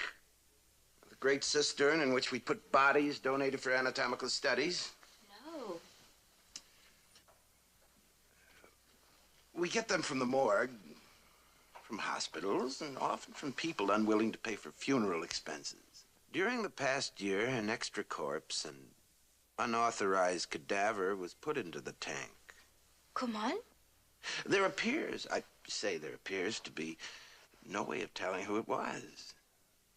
Although one could make guesses. Do you think it was my husband? Henri is the only man missing from Arvon in more than a year. Of course, some men want to disappear, so the police never look very hard for missing husbands. Unless something suspicious comes to their ears. Nothing will about Henri, I am sure.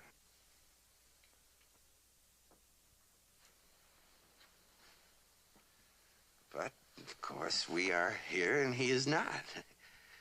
And there is left only a skeleton.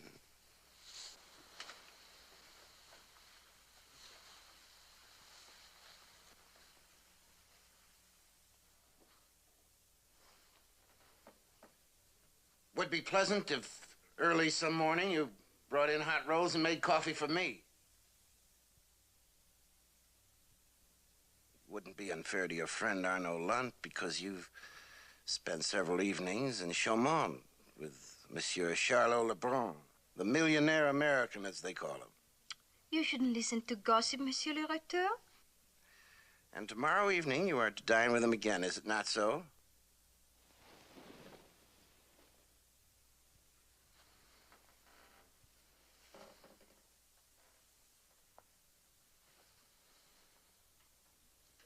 Tomorrow, dine with me instead.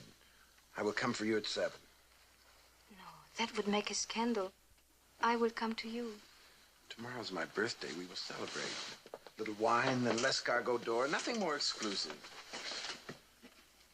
Don't see Monsieur Lebrun again. We have an understanding, you and I. I understand quite well.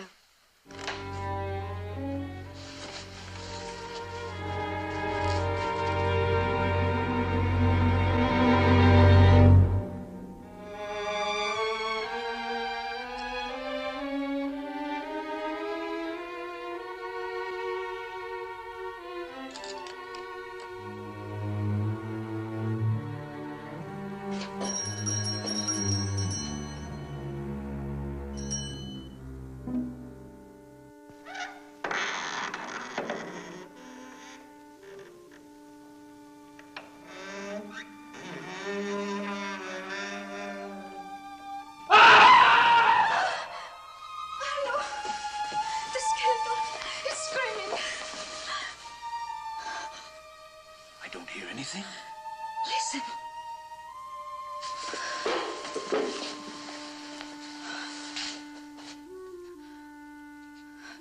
How can it scream without a throat? Listen. It's all in your mind, Madalena. There's nothing. Let him out of there. Very well.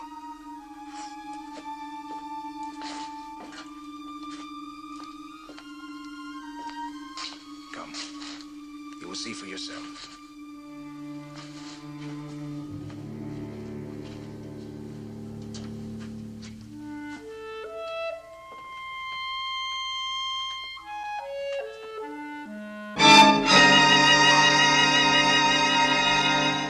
He was sitting down. Did you move him?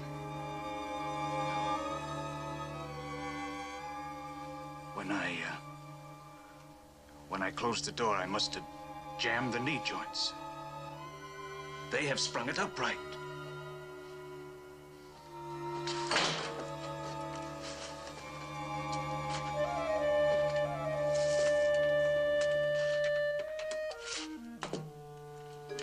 Be out of the way there.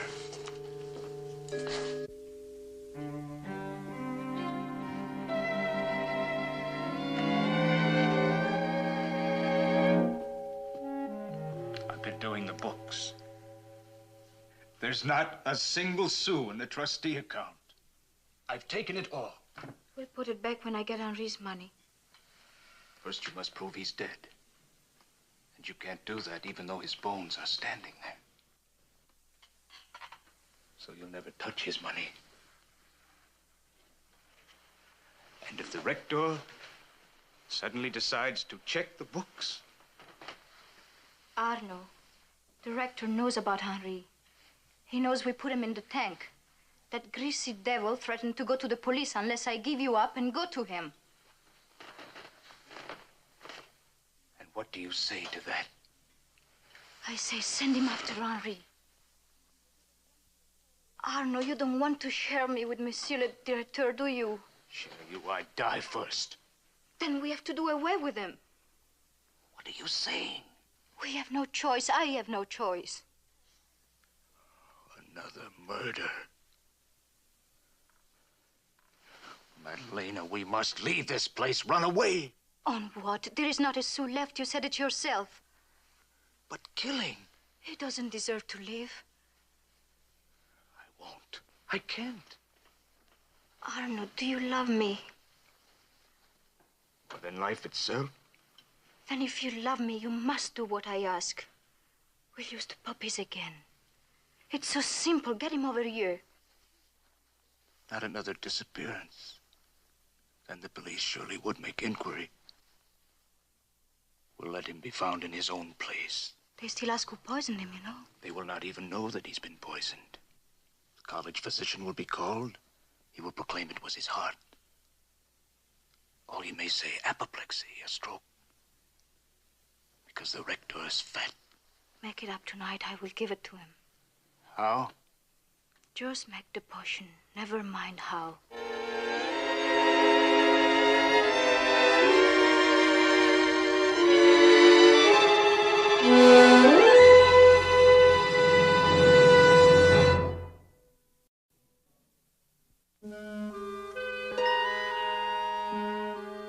Monsieur Charles Lebrun, s'il vous plaît.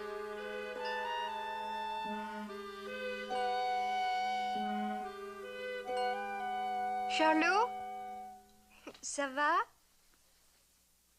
Oh, darling, I'm going to be a little delayed. No, half an hour only. I'm not dressed yet. I've not begun. Charlot, you're terrible. This telephone, a wonderful thing you gave me. We can talk, but you cannot see me. Charlot, I must go now. I must begin to dress. I want to make myself beautiful only for you. Au revoir. Charlot, be careful. Everybody listens on this telephone. À bientôt.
Charming, charming.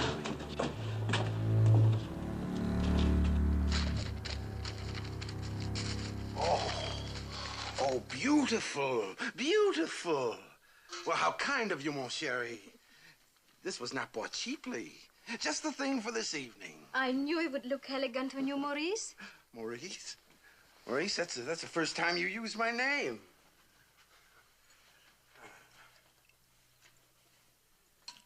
Voilà tout l'escargot d'or. Oh, I shall indeed. Let's have a drink to your birthday. To our better acquaintance.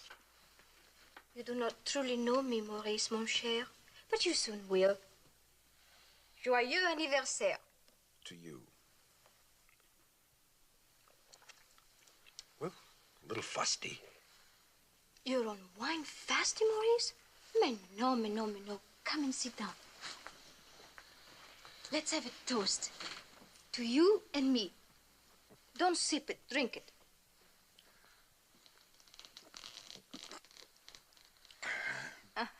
Happy anniversary. Ah. Yeah.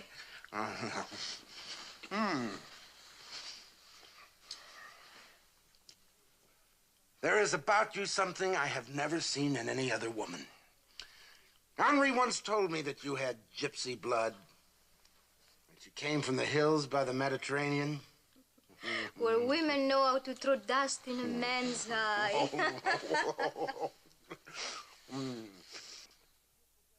We will forget Henri now. I am here now. Monsieur Lant is going to put his skeleton in the window and sell it for a bargain. Half a price and not returnable. Well, let us hope that it does not come back. Oh, pardon me. Fire makes me sleepy. Then sleep, Maurice. Lie back a little. Oh, no. No, we are going to l'Escargot door. I will amaze them by walking in with you. You, the destroyer of men. I told Arnaud Lant he should have 2 skeletons in his window. He already has Henri's there, tall and thin. How amusing it would be to see on the other side the skeleton of a broad and fat man. Someone like you, Monsieur le Recteur. 2 skeletons in his window. Henri's tall and thin, and you broad and fat. How droll it will be to see you 2 together. I don't understand you. You do not, Monsieur le Recteur? Perhaps now you never will, but it doesn't matter.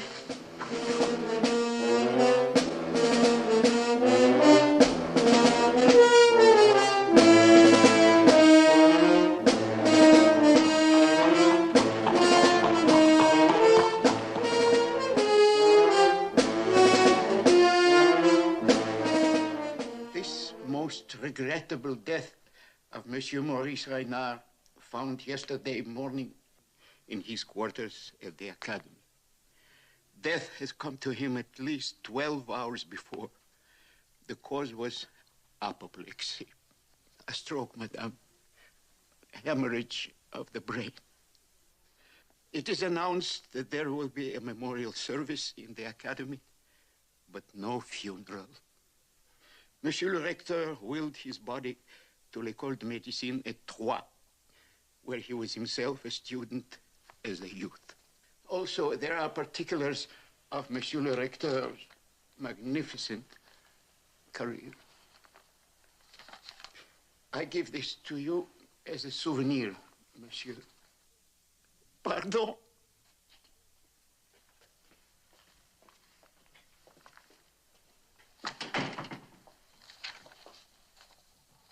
Apoplexy. You said it would be. And he goes to Troyes. I thought the students here might have the body for dissection. Then I would have had the skeleton to sell. His as well as Henri's. That would be too much.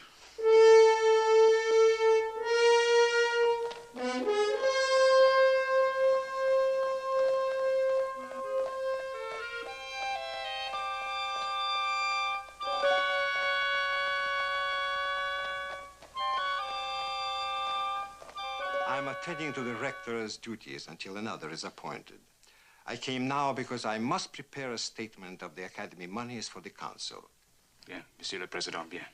As the secretary to the Academy, you have all the books. How soon can you prepare the figures? I had already begun. Oh, yes, but how soon? 3 days. Why, excellent. Thank you. Madame? Oh, there will be no funeral, of course. The body begins its journey to l'École de Troyes this afternoon. But first there will be a memorial service in the Academy Refectoire. Everyone is expected to attend. Au revoir.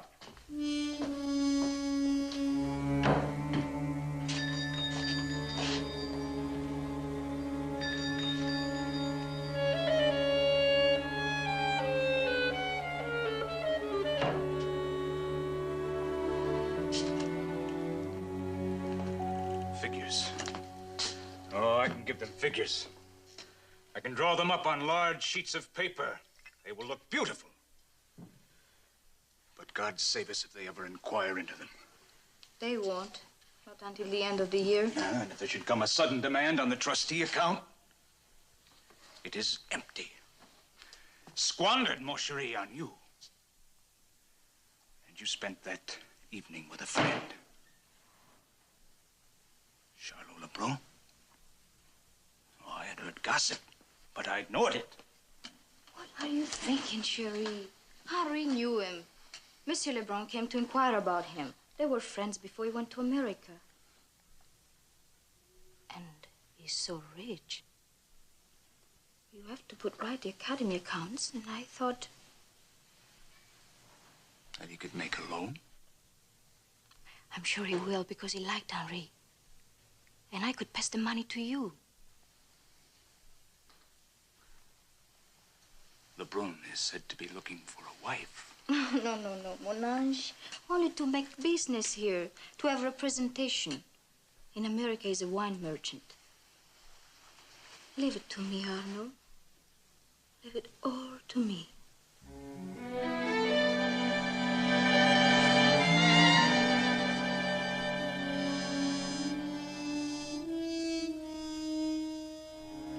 Arno?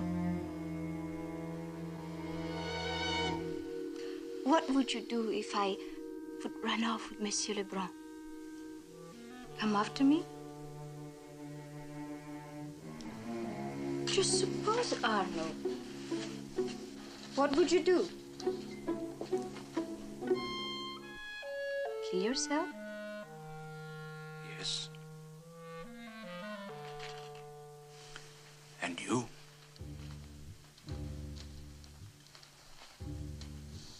Do you know how? With the police executioner and the guillotine. They would do it, not I. And we would die together. You're too romantic, mon ange. Then Henri would have his revenge, huh?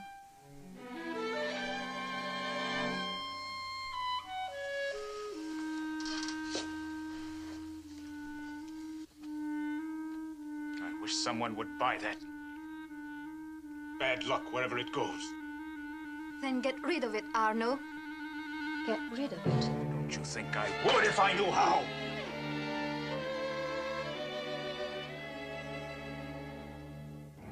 But even if I sank it in the deep sea, I believe somehow it would come back. Your accounts were beautifully done. Le Conseil d'Administration compliments you. Small works of art, one of the trustees said.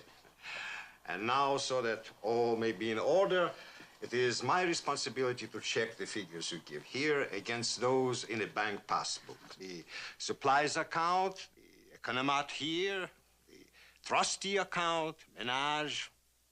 The passbooks are at the bank, of course, monsieur. Get them tomorrow morning. Bring them to me. We shall check them together. Bien, Monsieur le Président, bien. You may soon have full charge of these accounts, reporting on them only once a year. Because, my dear Monsieur Land, at the meeting tomorrow evening, the trustees will decide upon the new rector. I will not mention who has been proposed, but the trustees always like to meet the new rector on his appointment. So be at home tomorrow evening. Such an honor, Monsieur le Président. Even that I should be considered. Say tomorrow. Say tomorrow, Monsieur Land.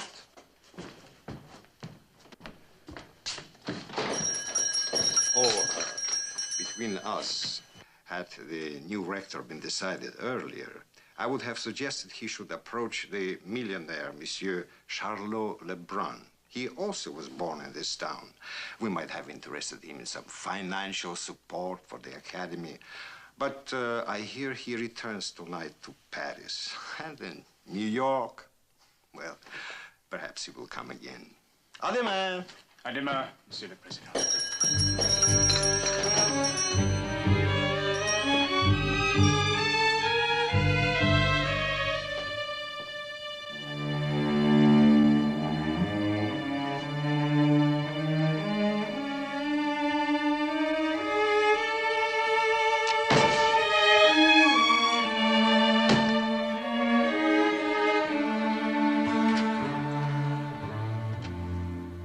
Monsieur Lunt, Monsieur Lund, we would like to speak to you for the Academy students. It is proposed to place a memorial bronze to the late rector, Maurice Renaud, in the refectoire.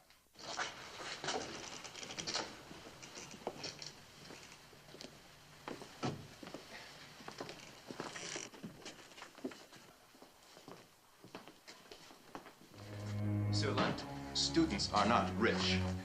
So we have made arrangements with the men at École de Médecins at Troyes, asking them to make a general dissection of the rector's body as soon as they have received it. We thought, monsieur, it would amuse the late rector if he were able to buy his own memorial. We asked them to send the bones to us. We have articulated them, and we hope that you will sell him for us. With the money, we will purchase the memorial tablet.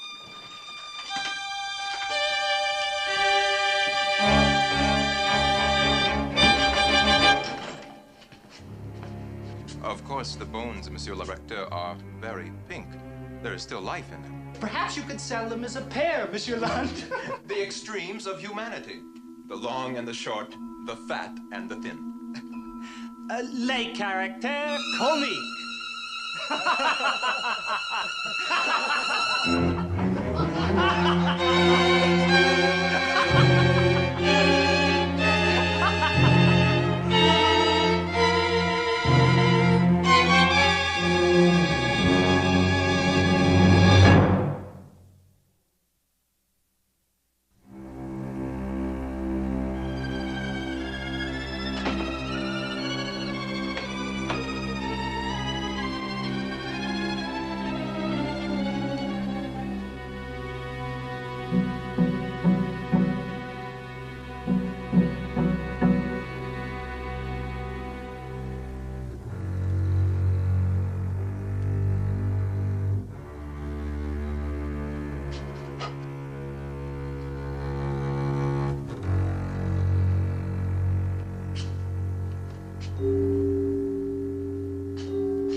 Talk to you.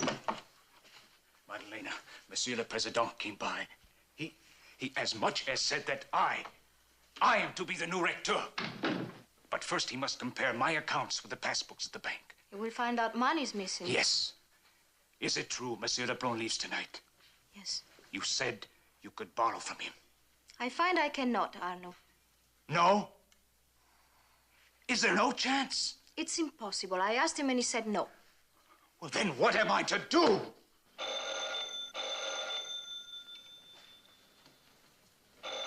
You have a telephone?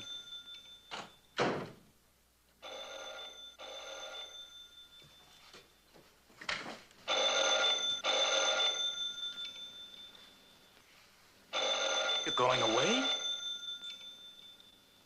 But where? Away.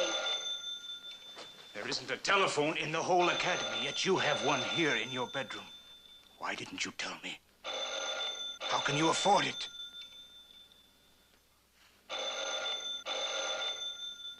Lebrun,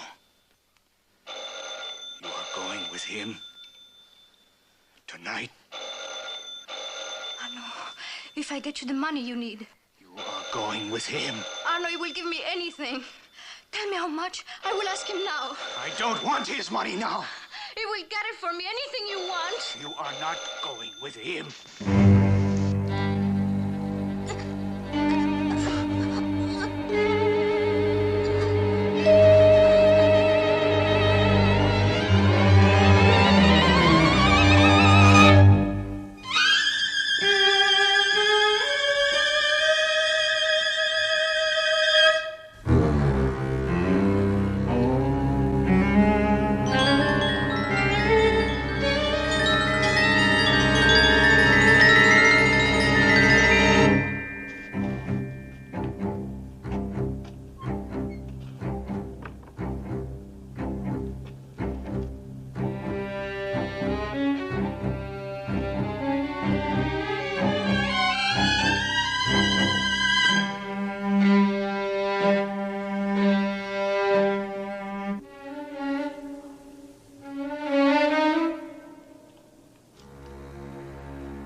Thought the little college clerk could be your rival. That Madalena would even look at me.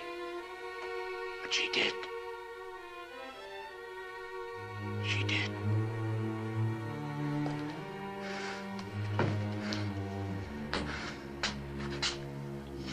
Mes salutations, Henri. Now she can plague us no more.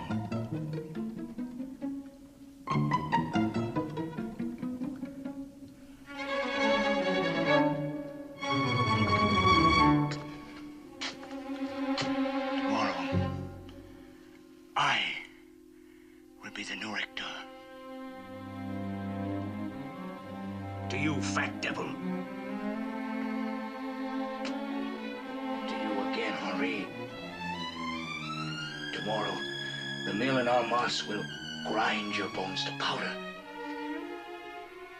And that will be the end of you.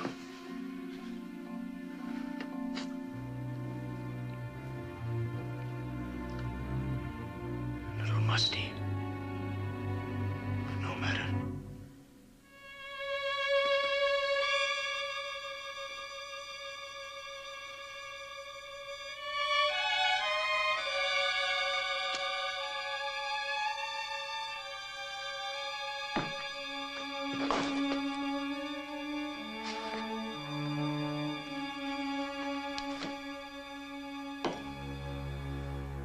You, my darling, are going where we put Henri in a tank.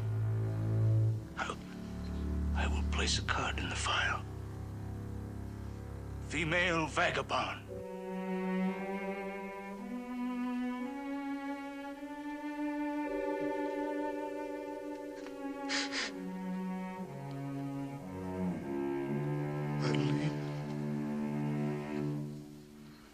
I drink to you, Madalena. My fusty wine.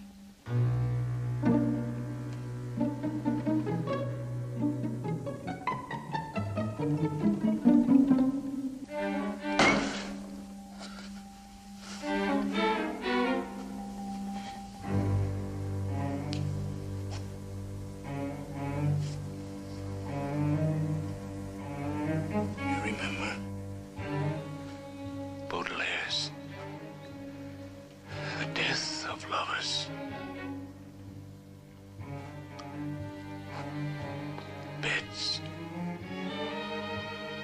full of gay perfumes, divans, deep as graves, strange flowers to enfold us under beautiful skies.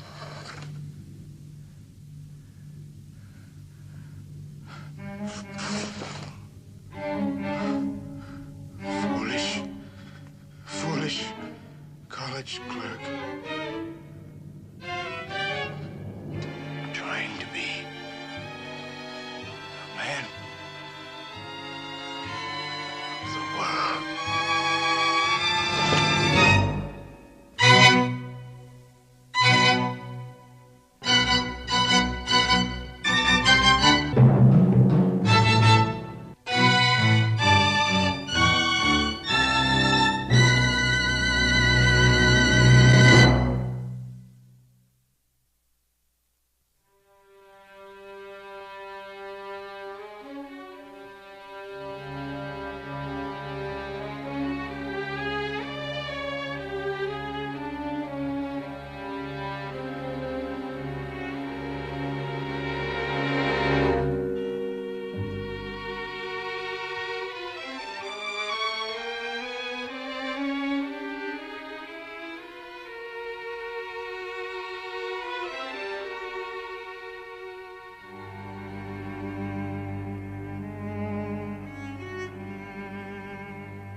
Chagres.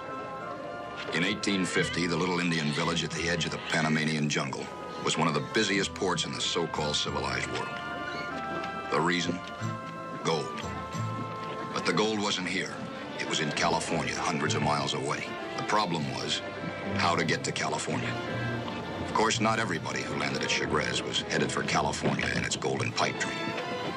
Some were in a hurry for other reasons.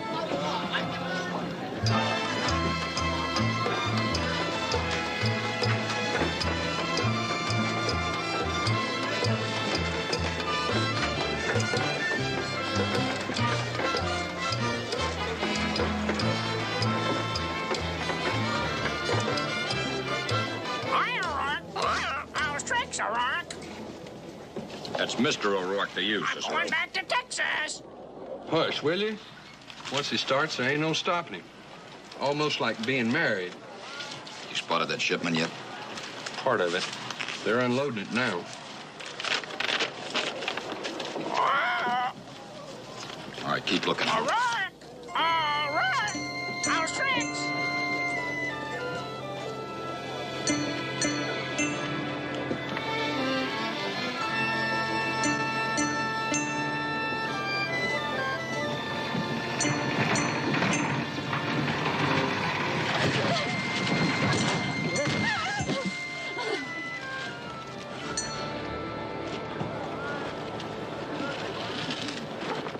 Everything rots fast in Chagres. Sorry for the rough treatment. There wasn't time to talk it over. We are most grateful. We wish to repay you. We are in your thank debt. Maybe you can give me a shove sometime. Keep your eyes open, all of you.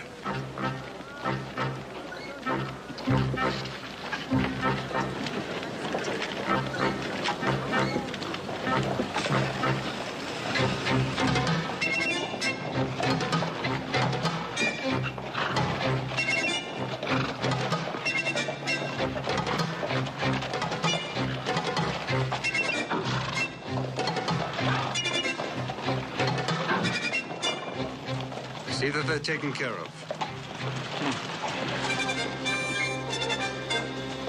Counted on being here before she docked. The Indians didn't know you were in a hurry.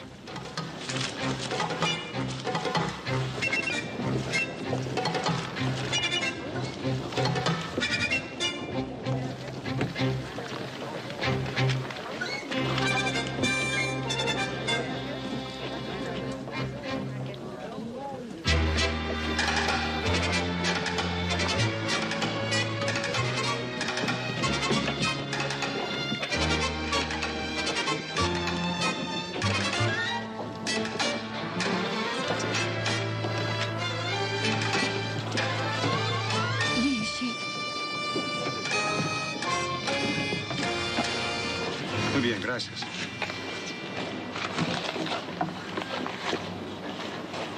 All the passengers have left the ship. Does he remember the woman and the boy? Yes, there was a woman with a small Chinese boy and a man who was listed on the papers as a servant. We've missed her. Be glad you're not missing your head. We'll find her. Excuse me, gentlemen. Did I hear you inquiring about a lady and a small Chinese boy? Did you see the woman? Well, she had a near accident.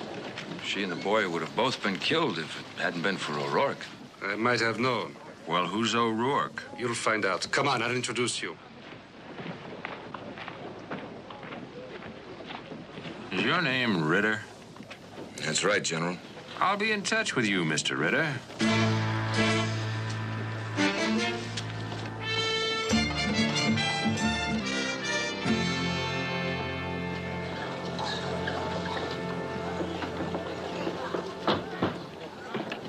I think of love and golden times. I miss my love so far away. Will he come back to me someday? I stand alone, no one is near. Is he alone as I am here? I miss my love. Does he miss me? What What can I do but wait and see? Steh ich in finstrer Mitternacht, so einsam auf der fernen Wald, so denk ich an mein fernes Lied, ob mir's auch treu und hold verblieb. I stand alone, no one is near. Is he alone as I am here? I miss my love, does he miss me? What can I do but wait and see?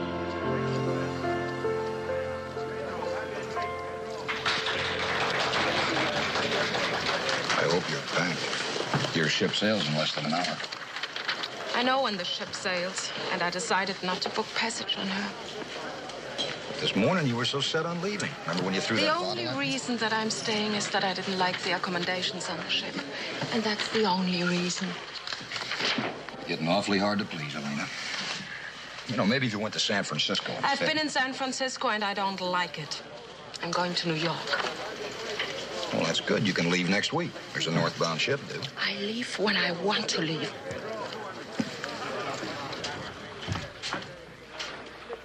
If I decide to stay, I'll stay, and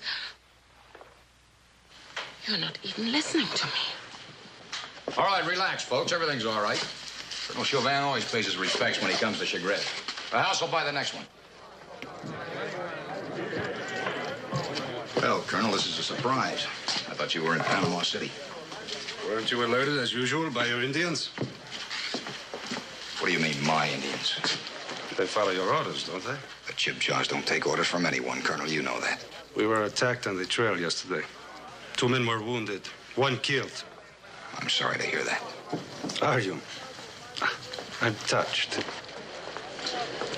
Why is it the parties you arranged across the isthmus are so rarely attacked by the Indians?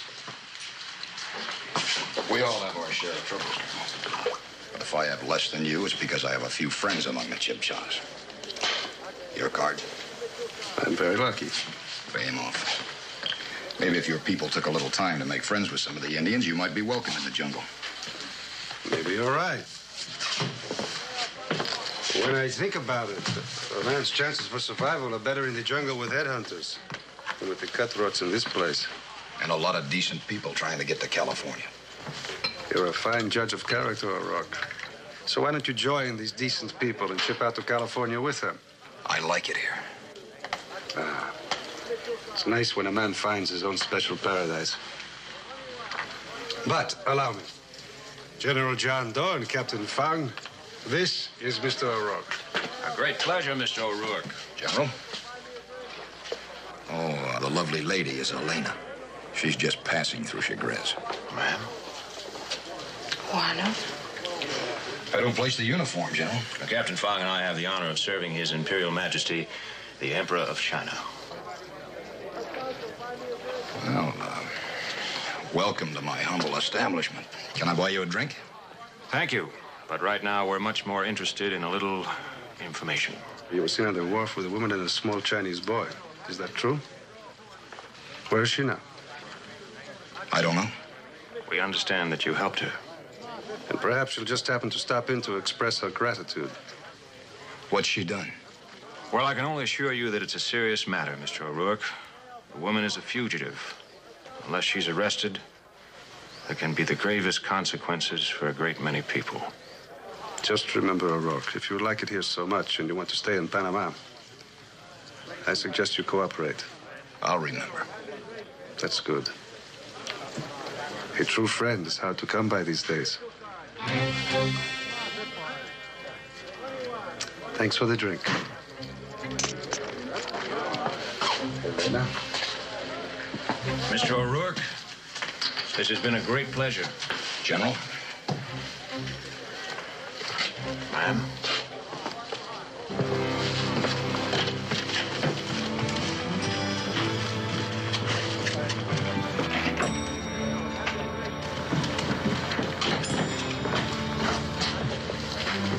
You didn't mention any woman to me.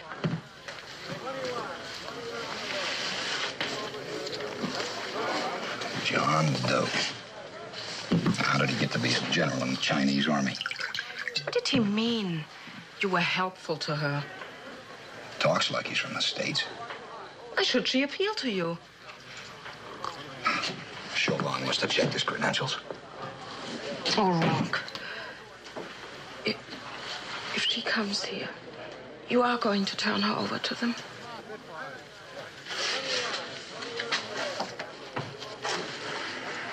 You know something, Elena? The Orientals are right. There is something intriguing about a veiled woman.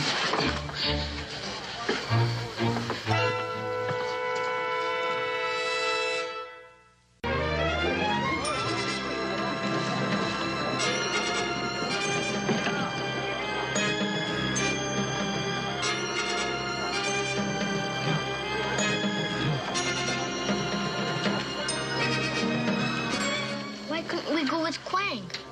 It will be easier for him to arrange our passage if he is alone. I don't like this hiding game anymore. I do not like it either. But it will soon be over.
He could have led us to the woman.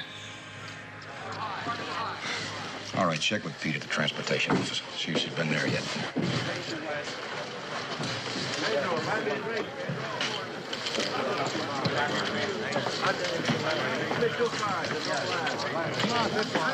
Well, General, Mr. O'Rourke, you invited me to have a drink with you. I decided to take you up on it.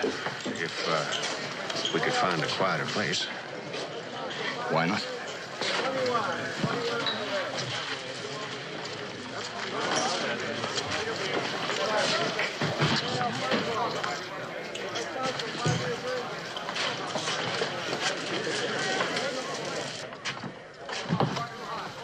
Tell me something, General. Yeah. Is your name really John Doe? Well, the Chinese couldn't pronounce the name I started out with. I was ready to change it anyway. So, John Doe. Simple, pronounceable. Water? Hmm? No, straight, thank you.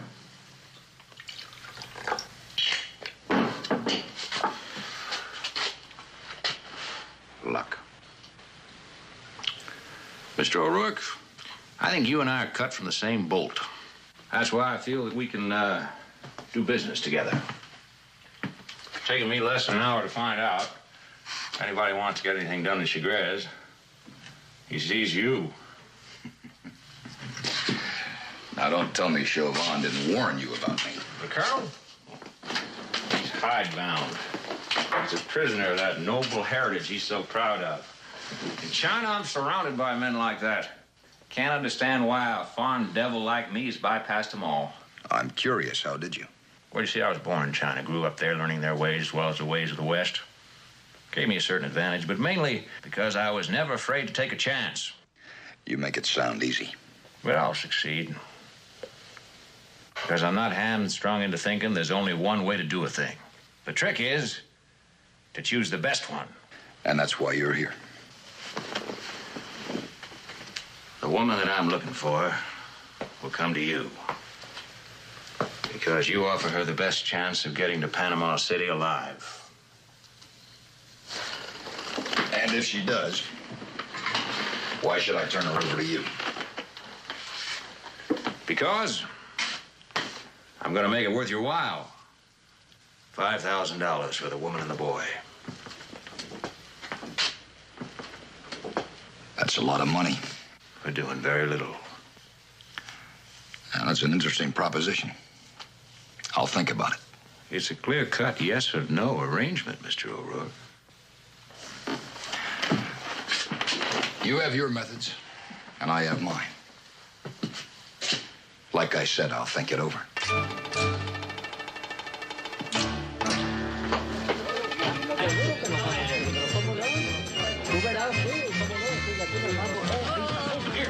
There's no use standing out here. I'm not selling any more tickets. Quiet. There'll be no space for 4 weeks.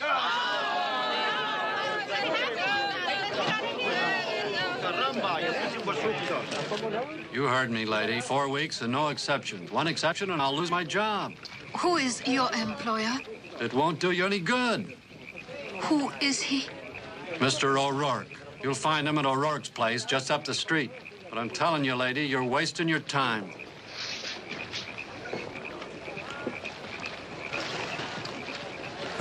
Excuse me.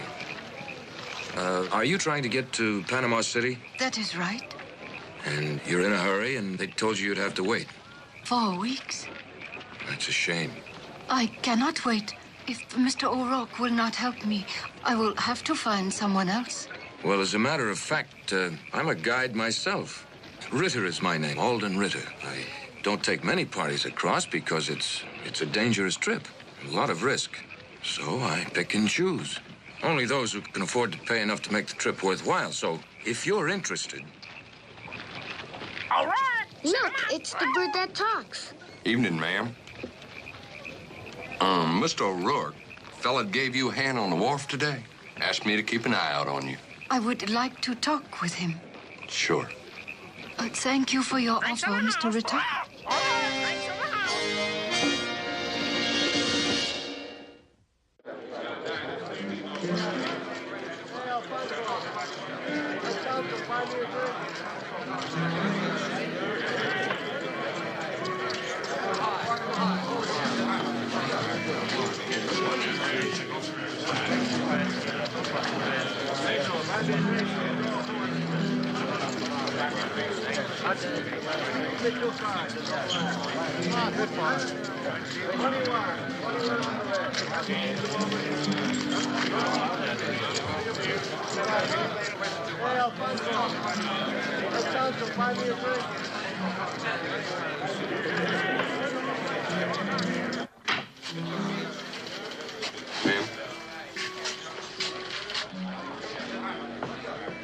Any of Chauvin's men see you? I don't think so. All right, thanks, Bill. Won't you sit down? Who is Chauvin? Colonel Juan Chauvin. He's the law in the isthmus. I saw him on the wharf with the general. They have been here? What did the general tell you about me? Only that you're a fugitive. Mr. O'Rourke, you must help us. First, take off the veil. Why? For 2 reasons. Number 1, they're looking for a veiled woman. Number 2, I'm curious.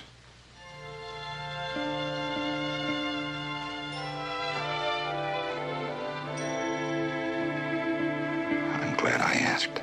Look, a little train. Yingli, come here. It's all right. I rode a big train. You did? In the United States, we rode from Washington, D.C. to New York and back again. Yingli, sit down.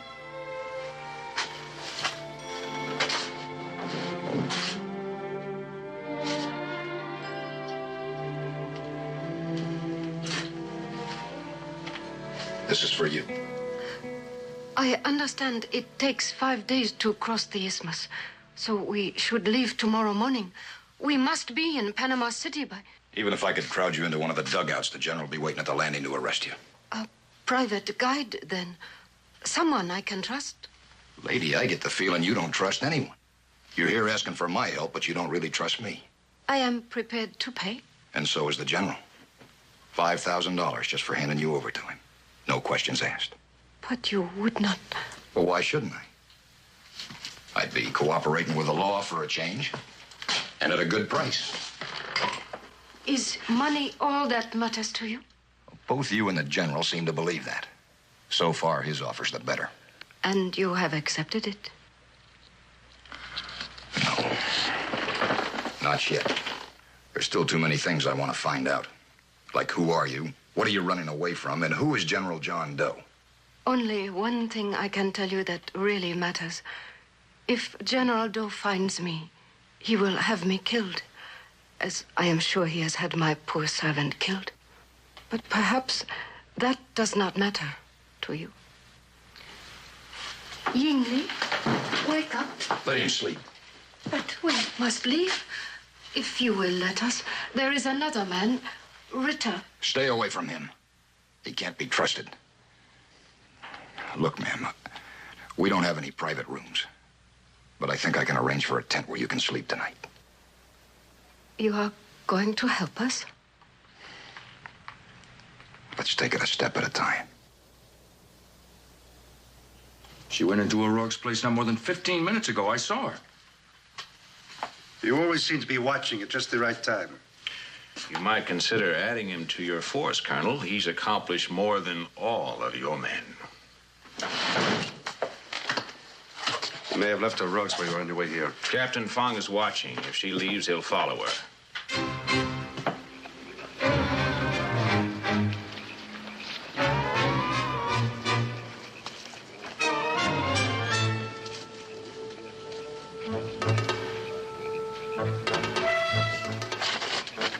Boone's bringing you things from the wharf. We'll talk in the morning. Thank you.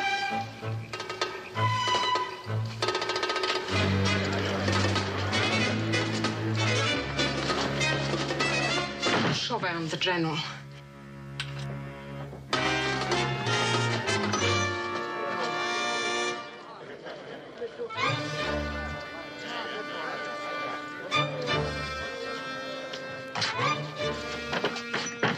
Keep Chauvin away from the tents as long as you can. O'Rourke, you...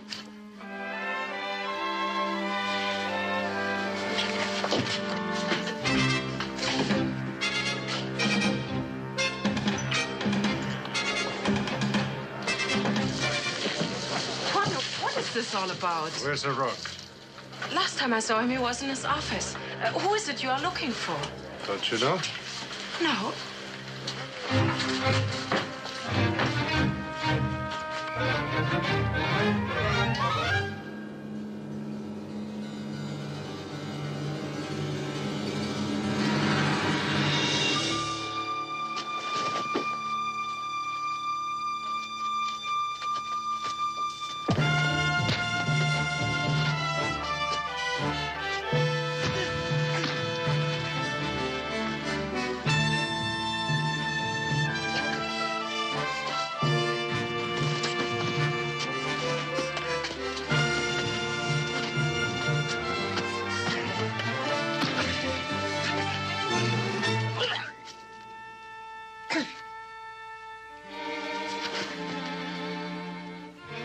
They have put her in one of the tents.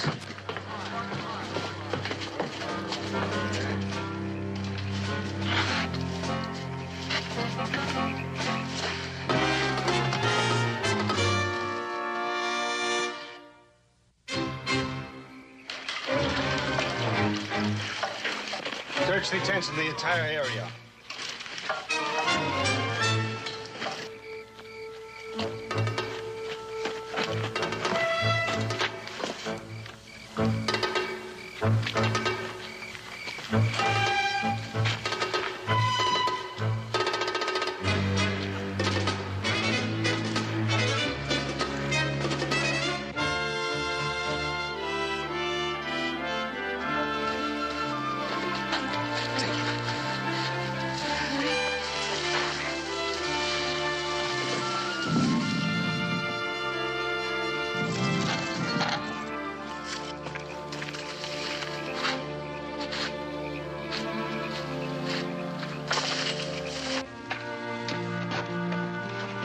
Twice now you have saved my life. Why do they want to kill you? Because of him. Your son. He is also the Emperor of China. This little kid? His father, my husband, died several months ago. Word came to us in Washington. The outside world does not know yet. What's the general stake in all this? Power. If Yingli dies, my husband's brother will become emperor. General Do is his closest friend and advisor. The general will rule China.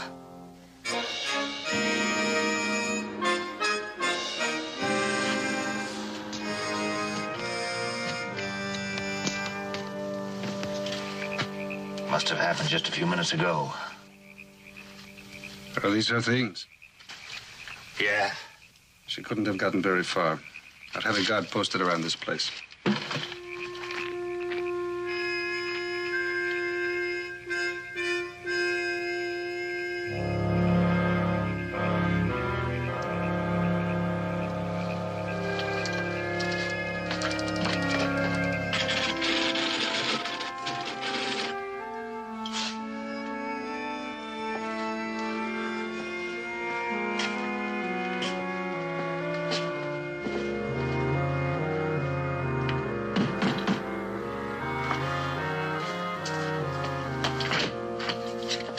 Why did you bring them here? There wasn't any choice. If they don't find her in the tents, they will be back. What they do find might keep them busy for a while. They may not search here again, but if they do, you can stop them. Chauvin wouldn't want to hurt your feelings. You had no right to involve me. I was in trouble. I thought you'd want to help. I wanted to keep you out of trouble. If you would have listened to me or... They want to kill her and take the boy. Ah, that's her story. And I believe it. Why? Why would they do that? Who is she, anyway?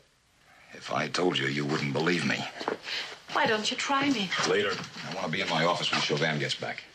All right. Stay sweet, Elena. I am sorry we have taken your room. That doesn't matter. It's him I'm worried about. If Chauvin finds him here... I did not mean to bring trouble to Mr. O'Rourke. To anyone. But people in trouble always seem to find him, especially women. I go downstairs. You lock the door and don't let anyone in except me.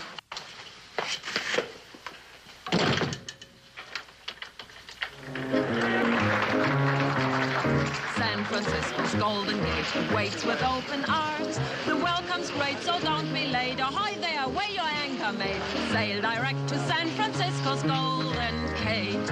A roving, the sailors find it hard to wait till they meet their sweetheart known as Golden Kate. San Francisco's Golden Gate waits with open arms. Gentlemen. The land they are fond of. San Francisco's Golden Gate. A roving, the sailors find it hard to wait till they meet. Look, Colonel, I'm a patient man, but enough's enough. Get out of the way. You've already searched this place from cellar to attic once tonight. I'm going to search it again. Now, I can do it quietly or clear the saloon and put you under arrest. Which will it be?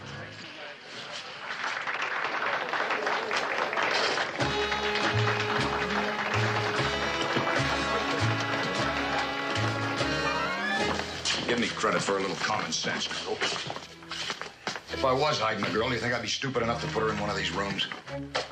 Yes, if you thought I was stupid enough not to search them a second time.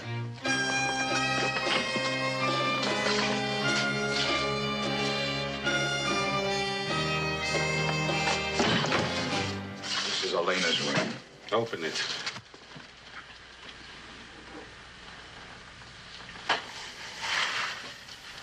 All right, you win. Before you jump to a lot of conclusions, give me a chance to explain. All right, I'm listening. Explain. Explain what? Where is she? I honestly don't know. She was in one of your tents. We found her things. And the body of Captain Fong. Why are you hiding this woman, O'Rourke? Why are you hunting her? Because she kidnapped the boy from his father, her husband, His Imperial Majesty, the Emperor of China. Why? Because she's sly and vindictive. She knows this is the one weapon she can use against His Majesty, his only son. So she smuggled him out of China and brought him to the United States. It looks to me like she's headed back toward China, not running away. No, she intends to take him to San Francisco. You have no idea where she could be. I've told you the truth, Colonel. All right. I'll find her. And if you have been hiding her, I'll let you stay in Panama. But as my personal guest.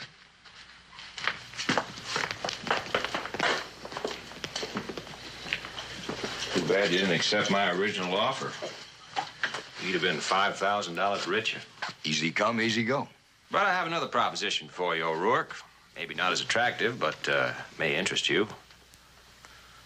Got here a button. Obviously torn off your shirt. We both know when and how. Colonel Chauvin doesn't. Yet. And you're offering me that button in exchange for the woman and the boy. As I've always said, there are many ways for a man to get what he wants. You've got until tomorrow morning to make up your mind.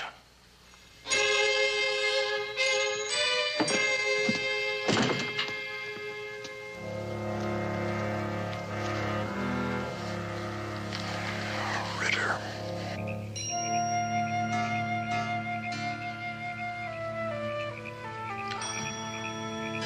Until the General sees her. He'll decide how to get rid of her. You find him, bring him here. He'll either be with Chauvin or at O'Rourke's.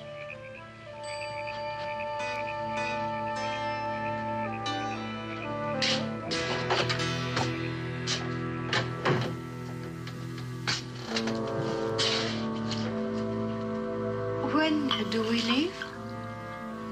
I sent my man for the necessary supplies. You better get some rest. It's a long, tiring trip. You find her?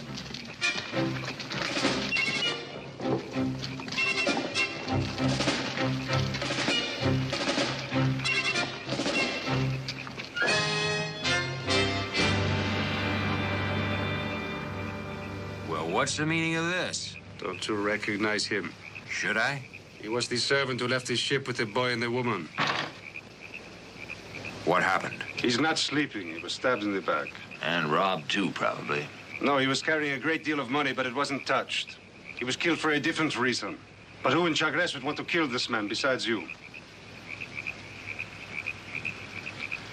Colonel, I don't like the implication. I'm not implying. I want to know.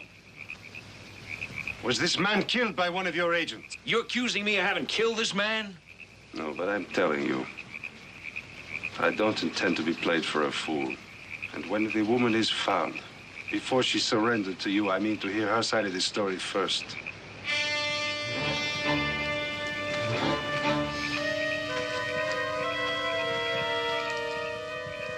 Bury him before morning. Rita, take woman.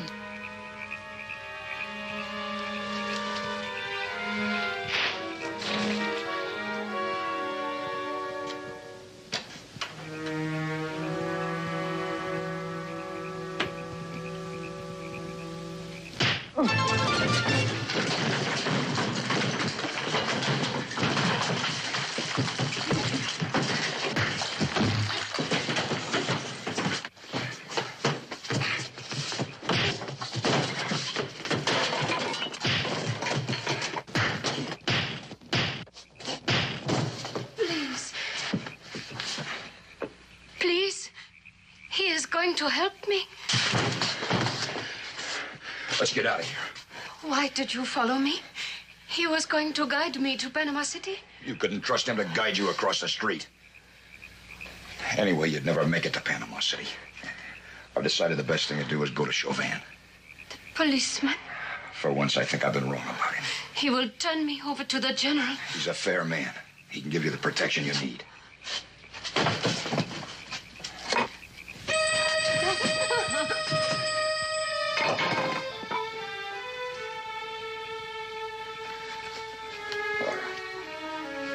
Panama City it is.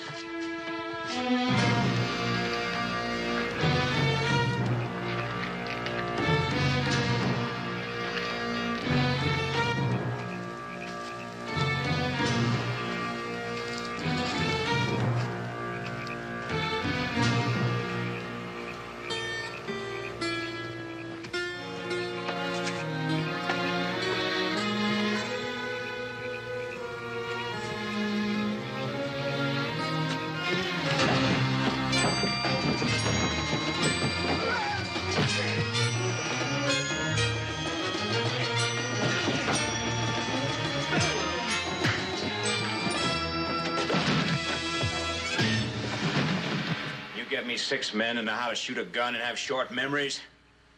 I can get you 100. Come on.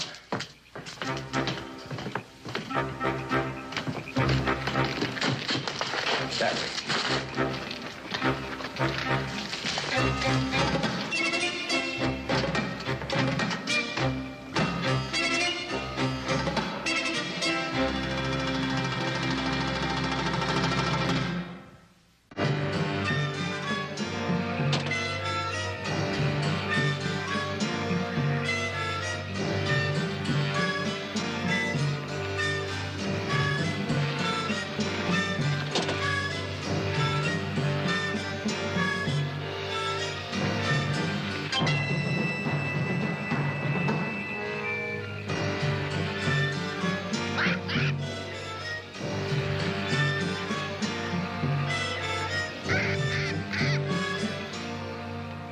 Assemble the detail.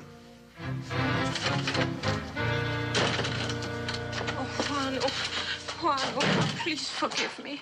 Say that you forgive me. I'm so ashamed.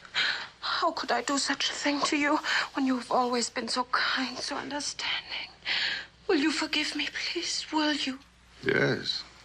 As soon as you tell me what you've done. Last night, I lied to you.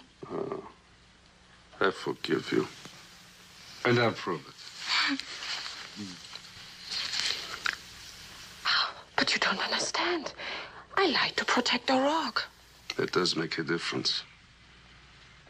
But still, you admit your mistake. You're sorry. Well, how can a man with my feelings refuse to forgive you?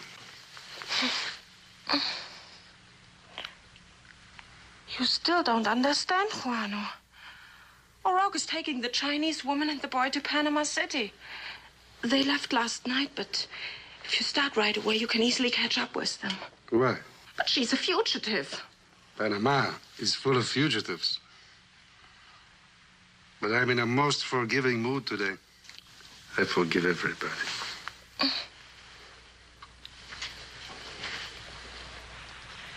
Juano, your duty. If I can forget it, why can't you? But you can't let O'Rourke get away with this. Elena, there's one thing I cannot forgive. A woman who talks about another man while I'm kissing her. Where are you going? After O'Rourke, and the general, and his cutthroats. And when I come back, I'll let you ask me for forgiveness again.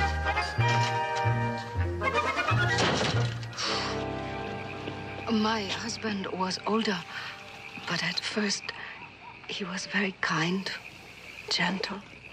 And when Yingli was born, he was proud. You see, he thought he would never have a son. But then he changed. He became as a stranger, and then an enemy. He did not trust anyone except his brother and General Do. And they both hated Yingli. Even when I had proof that the general was really a sailor who had jumped ship to escape hanging for murder, my husband would not listen. And those at court who believed me were afraid. So we had to leave. You know, you're very beautiful. But now, Yingli is the emperor. And once we are safely back at court, the general and my brother-in-law will be finished. And what's in it for you? I do not understand. I mean, you go through all this. Being hunted, risking your life for what? What do you get out of it? I am the emperor's regent.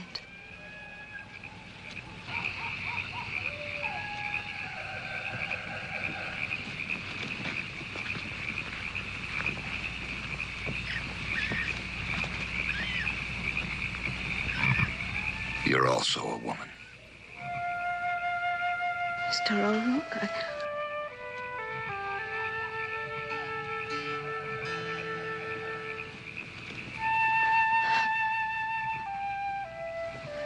You've been so brave.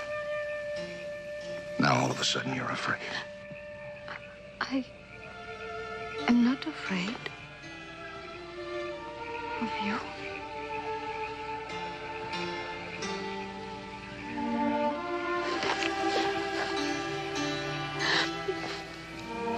But I cannot. I have to think of him. What is best for him.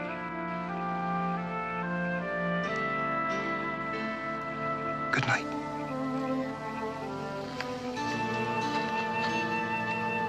Good night.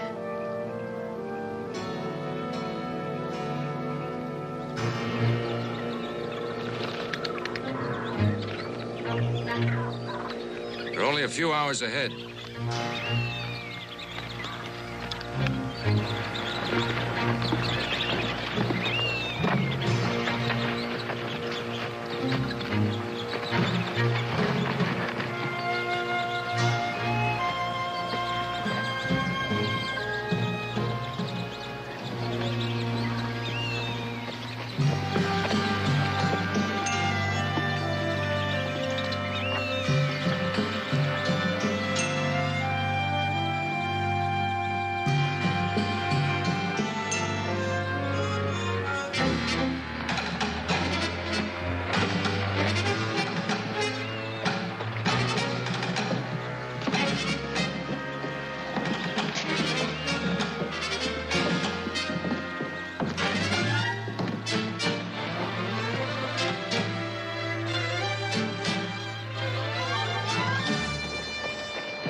Don't try to fight, O'Rourke.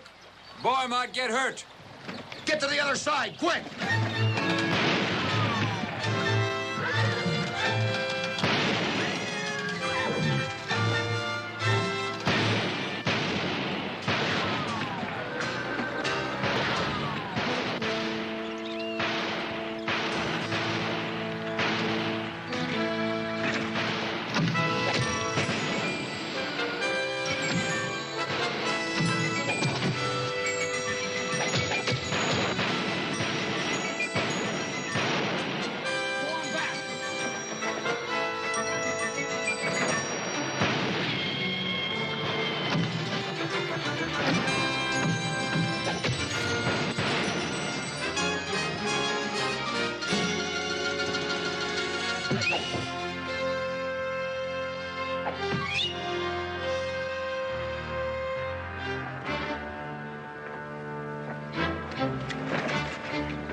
Before you arrest me, will you give me a chance to explain?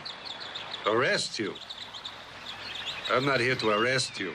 I'm here to guarantee you and the lady safe escort to Panama City. Safe escort?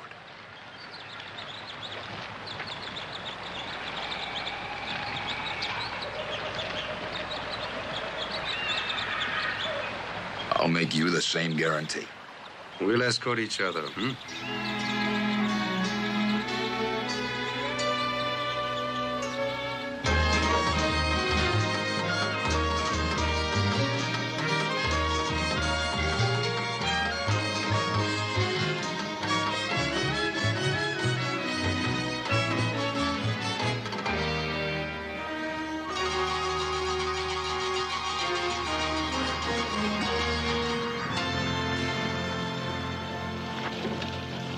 Chin-chin, or... Chin-chin. I like languages where hello and goodbye are the same word.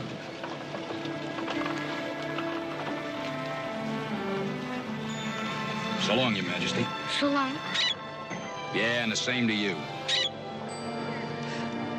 We will never forget what you have done. We are in your debt. Maybe someday I'll come to Peking and collect.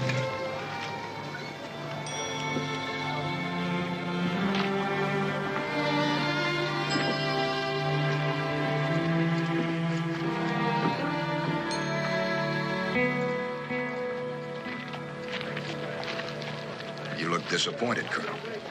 I was hoping you might change your mind and sail with her. Well, I was tempted. But I figured if I left Panama, things would be so peaceful you'd be out of a job. I wouldn't want that on my conscience. Before you leave for Chagres, here's a little gift for you, compliments of the General. May he rest in peace.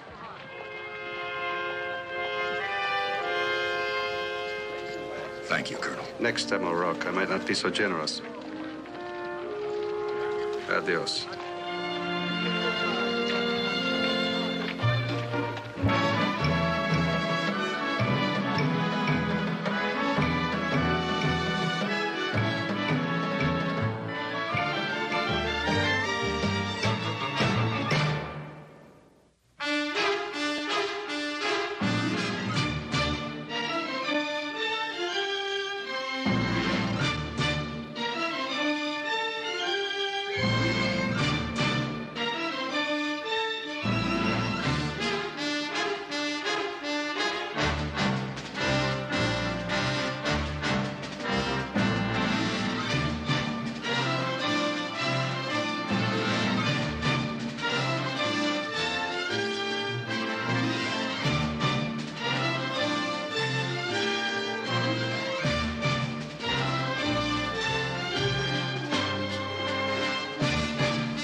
People ask, where do you get your ideas?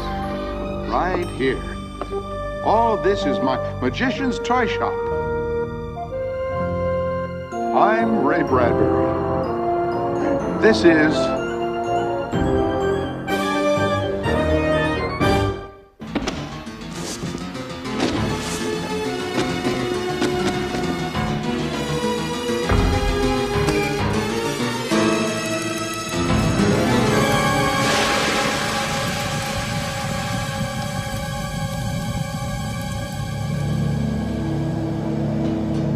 I had been passing alone on horseback through a singularly dreary tract of country, and at length found myself, as the shades of evening drew on, within view of the melancholy House of Usher.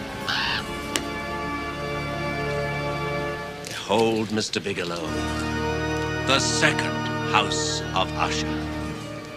Is it everything you wanted, Mr. Stendhal? Yes. Is it Desolate and terrible. Very terrible. The walls are bleak. Amazingly so. The sedge we dyed it, you know. Is it properly hideous? It's beautiful. I had to work in total ignorance, you know. Thank goodness you had the means to pay for it all. Mr. Bigelow, it was worth every penny. Now that my job's done, Mr. Stendhal, may I ask what you intend to do with all this? With Usher? Haven't you guessed? No. Does the name of Usher mean nothing to you? Nothing. What about the name Edgar Allan Poe? No. Of course. How can I expect someone of your generation to know the blessed Mr. Poe? All his books were banned and then burned in the Great Fire 20 years ago. Oh, one of those. Yes, one of those, Mr. Bigelow, along with Hawthorne, Steinbeck, Vonnegut, and all the tales of fantasy and horror in the future, all burned heartlessly. They passed a law. Oh, it started innocently enough, with one group or another. Political bias, religious prejudice, union pressures. There's always a minority afraid of something. And a great majority afraid of the past, afraid of the future, afraid of themselves. I see. The curse of the senses, Bigelow. With a screw tightened here, and a bolt fastened there, and a pull and a push. Art and literature are like a great twine of taffy, twisted into knots. So there's no longer any resiliency or flavor to it. The film cameras stop. The theaters are dark. The printing presses grind to a halt. I'm sorry. I don't know what you're talking about. But from what I hear, the burning was a good thing.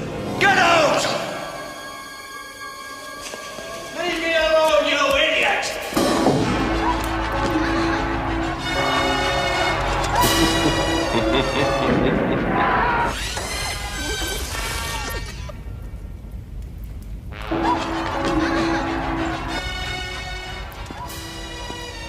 Mr. Pikes, you are the greatest of them all.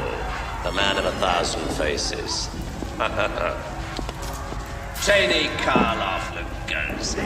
What were they in comparison to you? Journeyman, Mr. Stendhal. Mere plodders after truth.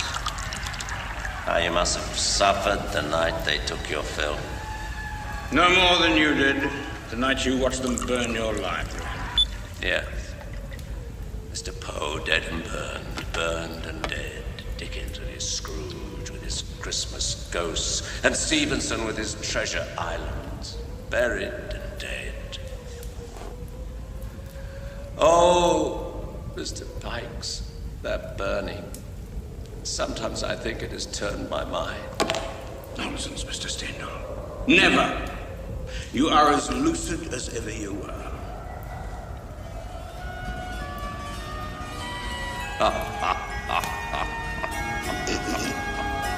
To the house of Usher. House of Usher.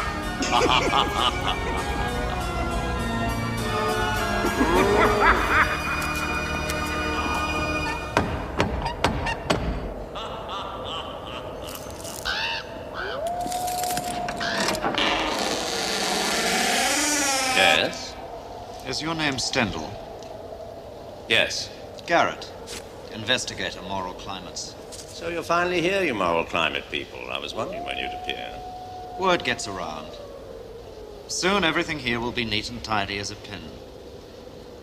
Now suppose you tell me about this place, Mr. Stendhal. It's a haunted castle, if you like. I don't like, Mr. Stendhal. I don't like. It's simple enough. In this year of our Lord, 2125, I have built a sanctuary for the imagination. Come in, won't you? In this house, copper bats fly in make-believe attics. Brass rats scuttle in plastic cellars. Rope robot skeletons rattle in dreary closets. Robot skeletons? Vampires, wolves, phantoms, done with chemicals and ingenuity. I was afraid of that. We're going to have to tear this place down, you know. What a pity. I was expecting it, but I didn't think it would happen so soon. I would have been here earlier, but we at Moral Climates wanted to be sure of your intentions before moving in on you. I consider you something of a fool, sir, spending hard-earned money on a folly. It must have cost millions. Yes, it did. But I was left a lot of money when I was very young. I can afford to spend it as I see fit.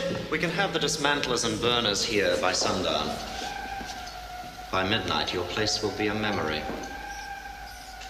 I know all about you, Mr. Stendhal. I've seen your file.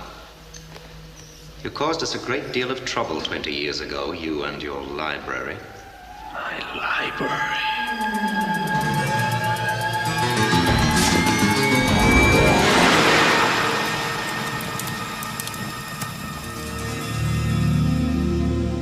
You must put in a full report, Mr. Garrett, mustn't you? Yes. Then come and have a look around before you leave. It'll only take a minute. All right. But no tricks.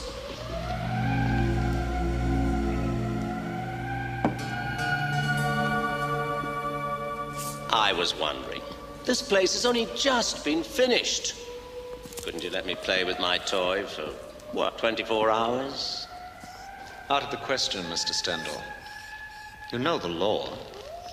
No books, no films, no houses. Nothing that in any way suggests ghosts, vampires, or any creature of the imagination. For 24 hours. What harm can it do?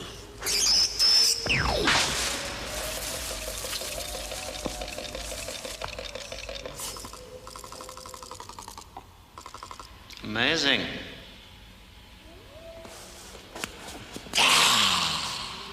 Just a robot, Mr. Garrett. Just a robot. Deplorable. Exactly the sort of thing we mean. I'll allow you to burn her personally. I'm glad you've decided not to oppose us, Mr. Stendhal. No! It's enough to know that I created this place. To be able to say that I did it. I nurtured a medieval Gothic atmosphere in this modern, sterile world. I must say I have a certain reluctant admiration for your genius, Mr. Stendhal. Thank you, Mr. Garrett. But why, Mr. Stendhal? Why all this? What possessed you? Bureaucracy, Mr. Garrett. But I haven't time to explain. Now.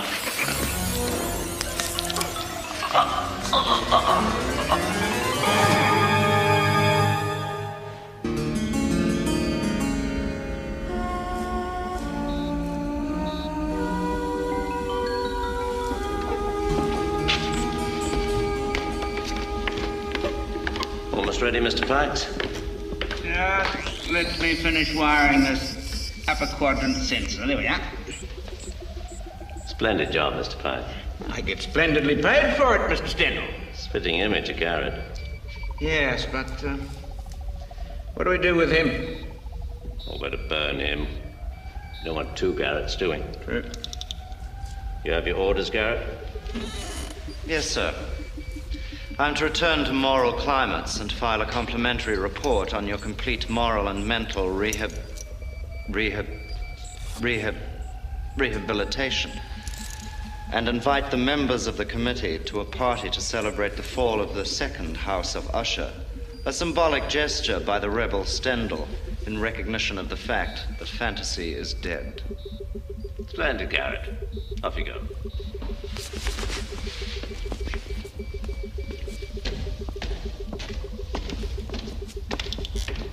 I think we're going to have a jolly time, don't you, Mr. Pikes? Considering we've been waiting and planning for the last 20 years, Mr. Stendhal, very jolly time indeed.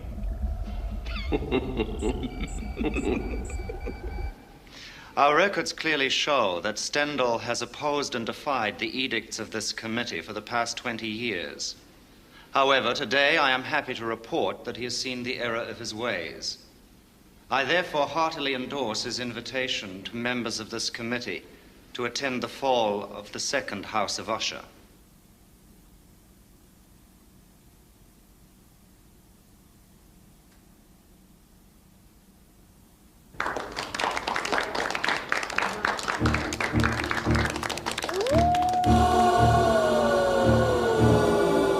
So this is the House of Usher.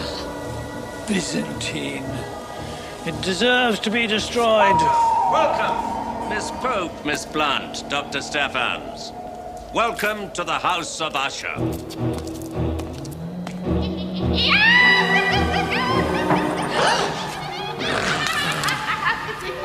What is this, Stendhal? I thought we were here to witness the destruction of this place. In good time, Dr. Stephens, in good time.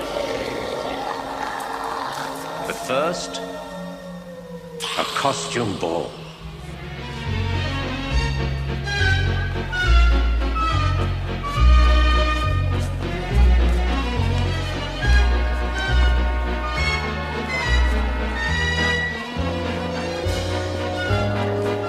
I don't know if we should participate.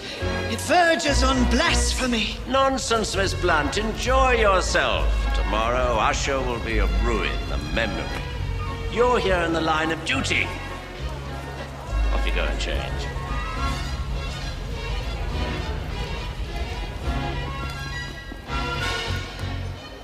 I've just cleaned out the incinerator. Look what I found. Garrett? Garrett. They've sent an android. I should have known he wouldn't be fool enough to come in person. They'll be sending the police along next. Our whole plan will be ruined. Maybe not, Mr. Pikes. Garrett sent us an android. We sent one back to him. Unless he looks very closely, he won't notice the switch. Of course, you're right. That android was perfect. Next time he'll come himself, because he thinks it's safe. Mr. Stendhal, you have a genius for seeing the obvious. That'll be him now. Mr. Garrett, welcome back. You're mistaken, Mr. Stendhal. I've never been here before. I sent my android to do the preliminary interview. An excellent likeness. But somewhat more lenient in his reports than I would have been, I'm afraid, Mr. Stendhal. Fortunately, I took the precaution of summoning the dismantlers tonight. They'll be here in an hour. Enough time for a splendid party. Some wine, Mr. Garrett. No, thank you. Mr. Stendhal, what exactly is going on here? Murder. Murder? Murder most foul.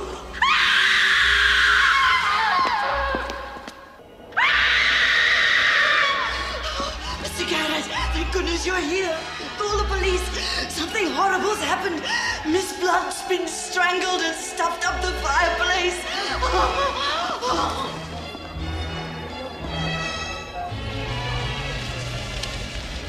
Stendhal, what is the meaning of this? It's horrid, but quite clever. Isn't it fun? Miss Blunt? Good evening, Mr. Garrett.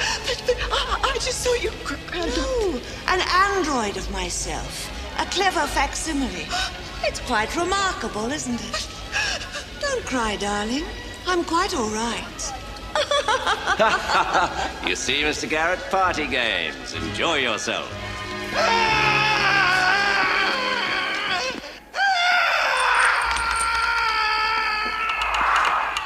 One of Mr. Poe's finest flights of the imagination, Mr. Garrett.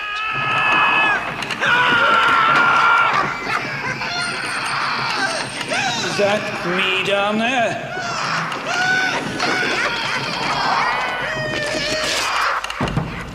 How realistic. Drink, Mr. Garrett. Thank you.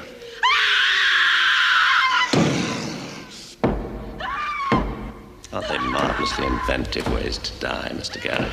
From all the forbidden books, you know. The premature burial, Fit and the Pendulum, Murders on the Rue Morgue. Books you burned, remember? I wish we could have burned all memory of them too, Mr. Stendhal. I'm sure you're working on it, Mr. Garrett.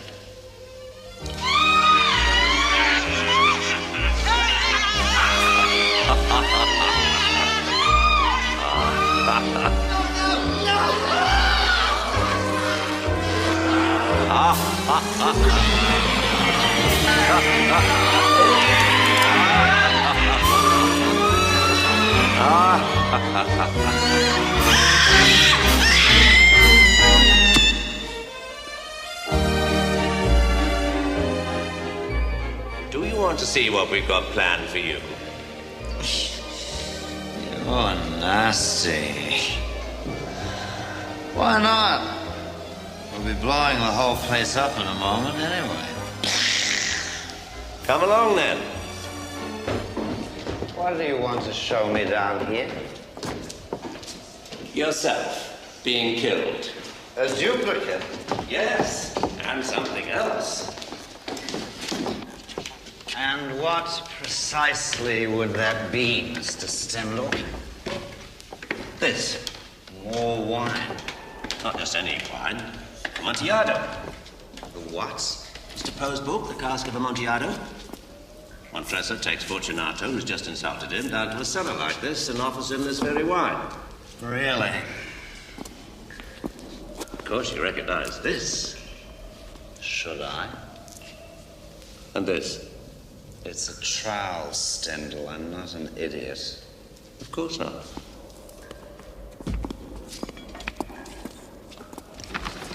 What are you doing? I'm being ironic. Never interrupt a man when he's being ironic. It's not polite. There. You've locked me in chains. So I have. What are you going to do? Leave you here. You're joking. It's a good joke. What about my duplicate? When do we get to see him killed? There isn't a duplicate. What about the others? The others are dead. The ones you saw killed were the real people. But the duplicates stood by and watched. Now you're supposed to say, for the love of God, Montresor. And I say, yes, for the love of God. Won't you say it? Go on, say it. Say it. Say it. Say it. Let me out of here.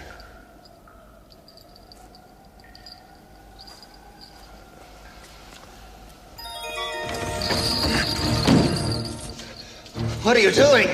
Walling you in. You're out of your mind. No arguing that point. You'll be prosecuted for this. Yes, sure.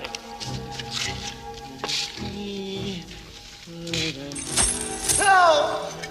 That's good, Garrett. Yes, a little more thrashing. You need to have a good show.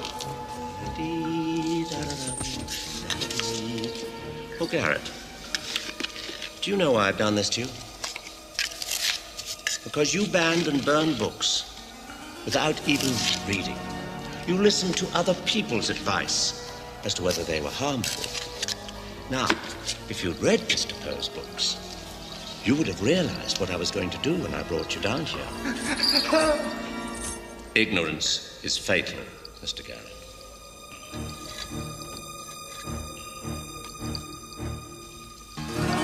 Jingle your bells softly. Now, would you please say, for the love of God, Montresor, I might set you free. For the love of God, Montresor.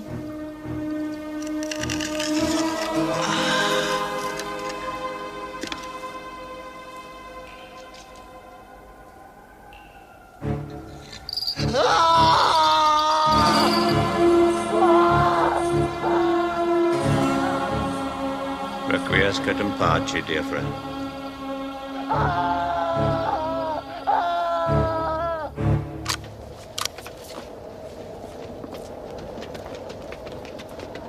I want this place totally destroyed by midnight. Move!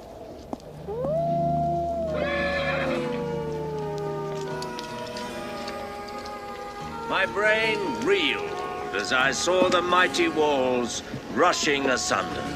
There was a long, tumultuous shouting sound, like the voice of 1,000 waters, and the deep and dark tarn closed sullenly and silently over the house of Usher.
I see you've already sold some of my toys. That was naughty of you. I thought you were beautiful when I drew that. The impossible acme of perfection. I must have been mad. Or did madness come on me afterward? We may never know. We may never know. Through too much love of living, through hope and fear set free, we thank with brief thanksgiving whatever gods may be, that no life lives forever, that dead men rise up never, that even the weariest river winds somewhere to the sea. Oh, my famous Borgia ring, containing, so you testified, some rare poison. Nearly tasteless, impossible of detection.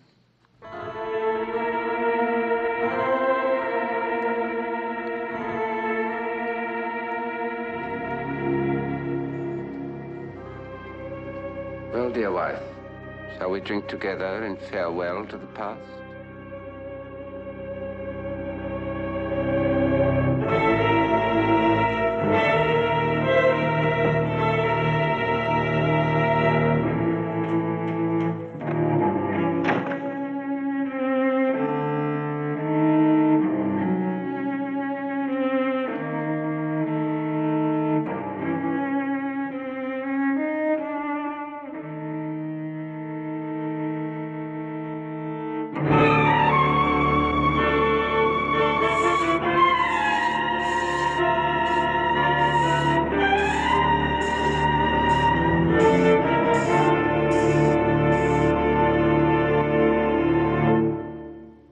Thomas Edward Griffith, the man who made this lovely picture and then destroyed it, really lived.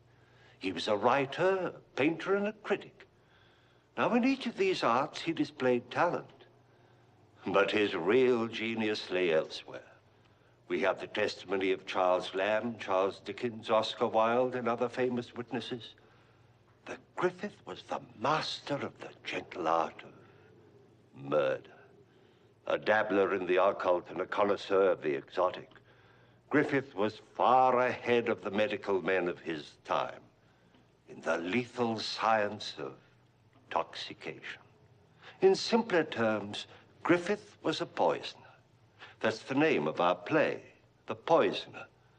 And among those threatened by this sinister gentleman played by Mr. Murray Matheson were his wife, played by Miss Sarah Marshall, her mother, played by Miss Brenda Forbes, her sister, played by Miss Jennifer Ray, and his uncle, played by Mr. Maurice Dalrymple.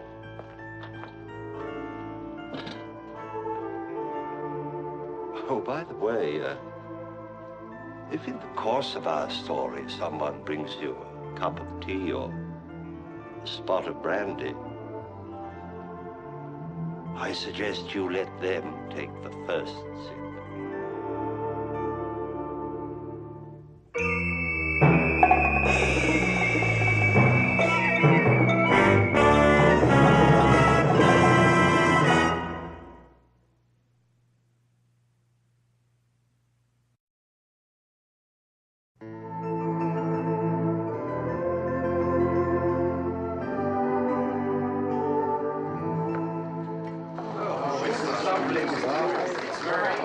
Ladies and gentlemen, may I present my bride?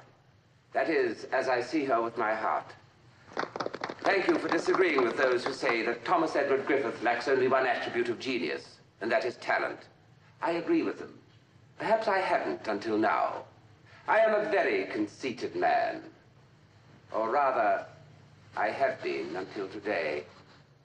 Now I feel forced to confess that this portrait does not even begin to do justice to its subject, to that matchless pearl of loveliness without flaw, my wife.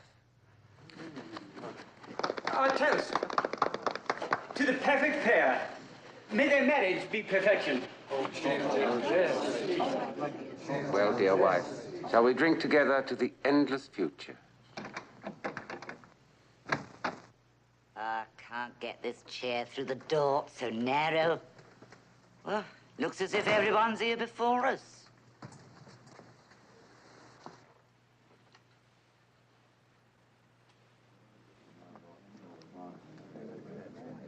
Didn't even invite us to the wedding. You ought to be ashamed. So you're the bridegroom. Who are these people? Oh,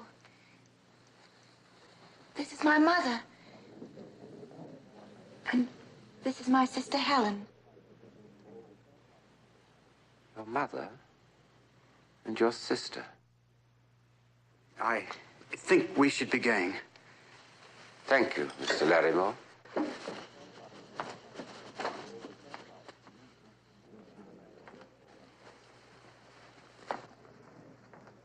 I feel sick at my stomach.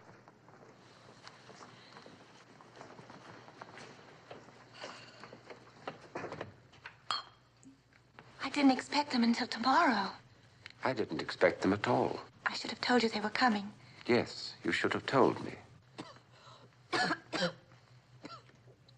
They have nowhere else to live. Mother sold her house, that was all she had, and that and a small income and debts. Helen's illness has taken a terrible burden on Mother.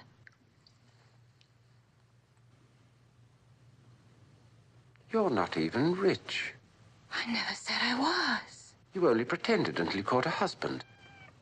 Get that animal out of here. It belongs to me. And so do they. Or rather, you belong to them. My perfect bride. Where are you going?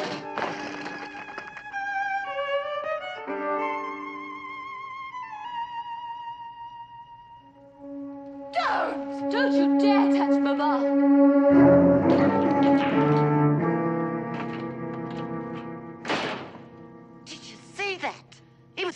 like me. His own mother-in-law on his wedding day. What kind of a man did you marry anyhow? I don't know. I don't know. He's a murderer. Helen! He's a murderer. I saw it in his eyes. Oh, I'm going to faint. Take your sister upstairs and put her to bed. Take Hermione, too, so she won't be underfoot. I'll wait for Mr. Thomas Edward Griffith, high and mighty Esquire. What if he doesn't come back? He'll come back. He wouldn't walk out and leave all this. Neither will we. Neither will we.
Who is it?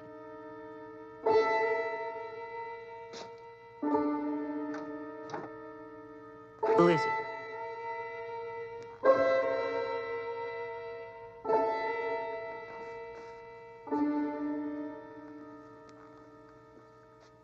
I'm sorry I startled you, Mother. Don't call me Mother. You and your smarmy-palmy talk. I suppose that's how you landed Francis.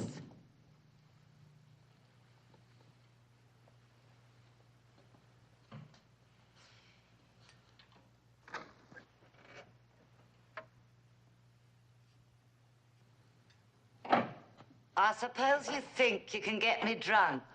Well, you can't. I only want you to feel at home. Mrs. Abercrombie, I feel that I can be honest with you. It isn't every widowed mother who can provide so well for her orphaned daughters. What do you know about that? I understand you've sold your home. And I intend to keep the money. You won't get your hands on it. Not while I'm alive. I don't expect to. But I think I must tell you that, in spite of appearances and from what you may have heard, I am not wealthy. Not at all. My only income comes from a trust fund left by my father in charge of my uncle, Mr. George Griffith. So you lied to her? I never lie. No lie can possibly be perfect. And as you will learn, I idolize perfection. Talk, talk, talk. Words, words, words. Words are my stock in trade. Here is a book I published. The Academy of Good Taste for Young Gentlemen, or the Infant Connoisseur's Go-Kart. Amusing, full of witty epigrams which are quoted throughout London. But it earned me nothing. The time will come, however, when I can begin to profit from the reputation I am building. You could make life happier for your daughter, Mrs. Abercrombie. For your daughters, by helping me to reach that goal. I wouldn't help you get anywhere. This was my house, and I was master in it until I married. Well, I'm in it now, and I intend to stay as long as I please and live like I please. or I'll tear your precious reputation down to nothing. Mrs. Abercrombie, I... Don't try any of your tricks with me. I'm sorry, Mrs. Abercrombie. I had hoped against hope. Well, you can just quit hoping. I have. Are you sure you want that? You just try to take it away from me. I won't.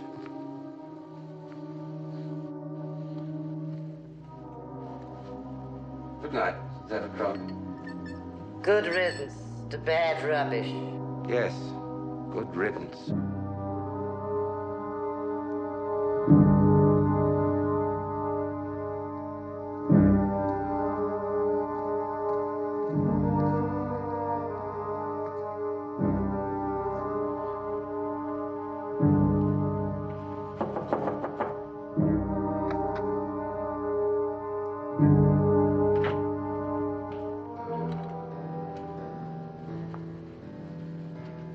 I should have told you about Mother and Helen. The moving finger writes, and having writ moves on. Nor all your piety nor wit can change or alter one half line of it. Does that mean it's all right? Everything will be all right soon.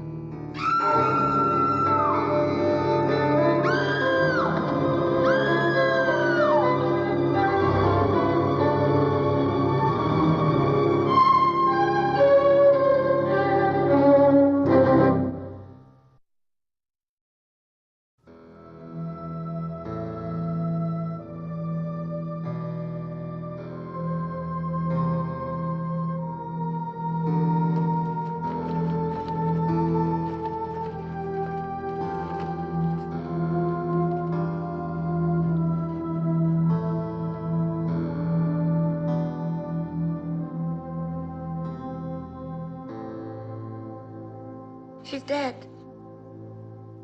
My mother is dead. She was perfectly well. We never know. One moment health, the next oblivion. As Leonardo said, the moment we are born, we begin to die.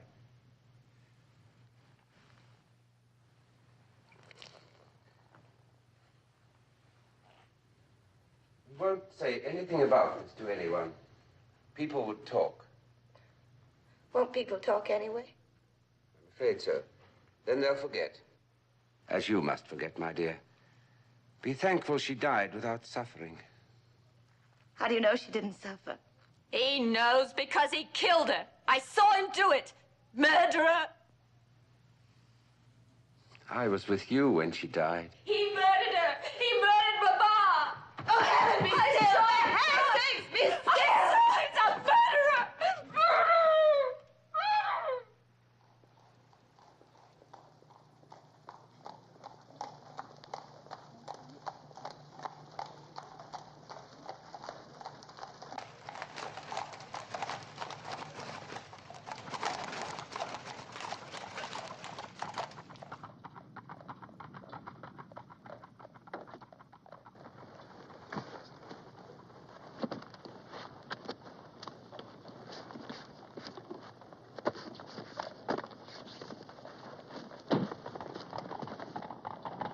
This is my husband, Mr. Griffin.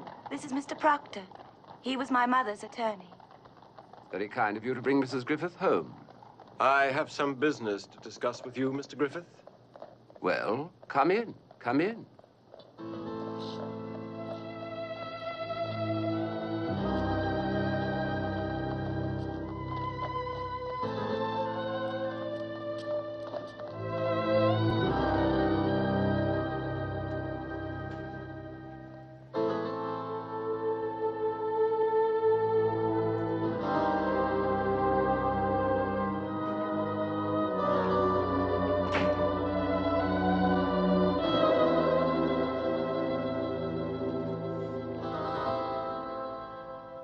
Quite a good likeness. A poor thing, but mine own. You say you have some business with me, Mr. Proctor? As Mrs. Abercrombie's executor and Miss Abercrombie's legal representative, yes. Does Miss Abercrombie need a legal representative? Her mother thought so. Tell him. I'm afraid this is going to be very disappointing to you, Mr. Griffith. Why, Mr. Proctor? I know a good deal about your financial affairs. Do you? As it happens, our law firm has had business dealings with your uncle, Mr. George Griffith. And my uncle talked of his black sheep nephew, as he always does. Not favorably, I'm sure. I take it you've already quoted my uncle in extenso to my wife and Miss Abercrombie? I considered that to be my duty. You're a very dutiful young man. I try to be. The late Mrs. Abercrombie was a wise and forethinking mother. De mortuis nihil nisi bonum. What? Oh, I thought all good lawyers knew Latin. Of the dead, speak nothing but the best. I would scarcely expect even you to speak slightingly, especially under the circumstances. In any case, Mrs. Abercrombie placed her estate in trust, with the proviso that it should go entire, free of any claims by creditors, to whichever of her daughters remained unmarried at the time of her death. She did this in the belief that her married daughter would be amply provided for by her husband. And you doubt my ability to support my wife in the manner to which I had just begun to accustom her. I'm only saying, Mr. Griffith, that I shall do everything in my power to see that no claims by your creditors deprive Miss Abercrombie of the estate which now belongs solely to her. Have I made myself clear? You have, indeed. I feel faint. I'll take you upstairs.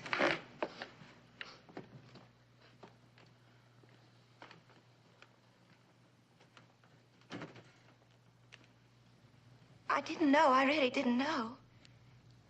My perfect wife.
I've been watching for you.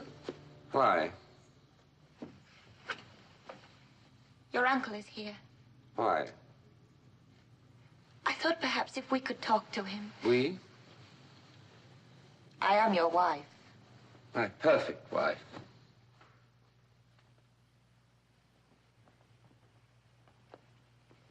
Mr. Stevens, the moneylender, was here about the notes you signed. 3 tradesmen came together. They refused to deliver any more bread, coal, or meat unless you pay something on account. They heard about my mother's death. They thought perhaps you were her heir. That is, that my wife brought me a fortune. Of course, you told them the truth. No. I asked them to be patient. Then I sent your uncle a note. That was kind of you. I asked him to come here to visit us. I had no idea he'd come immediately. My uncle wouldn't miss an opportunity to see me crawl, kneel, plead, employ him to cost me a crumb, feed his fat conceit by begging for what belongs to me. Where is he? I gave him my mother's room. Oh, so the stage is set. Now you expect me to go up to him and whimper, please, so that he can rant and rave, avenging your mother by humiliating me. Does my mother need avenging? Your charming sister thinks so.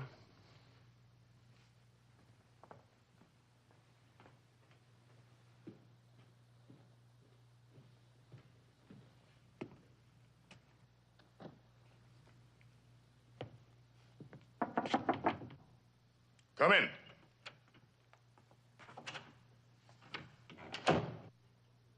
So you finally decided to come home, eh? Well, Uncle George, I didn't expect to find you here as my guest. Would did you expect? Creditors on your doorstep, bailiffs in your drawing room? As you know, that would be nothing new. However, the present situation is quite different from the past. You mean it's worse? Why did she marry you? She thought I was rich. I thought she was rich.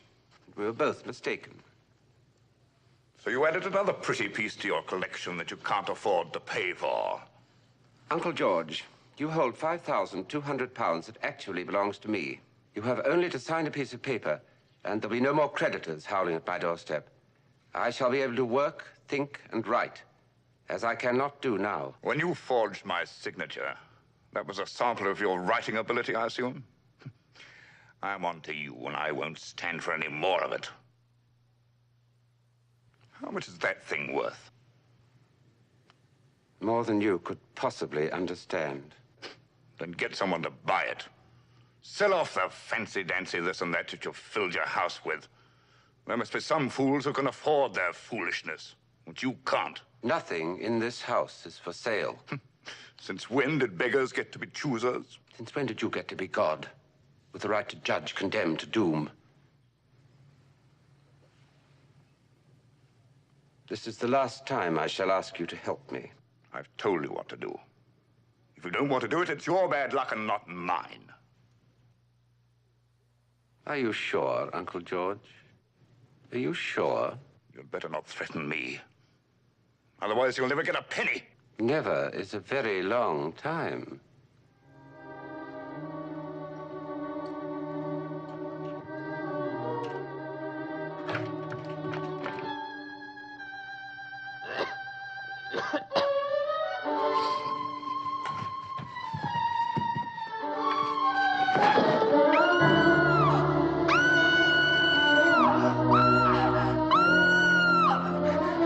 He killed him.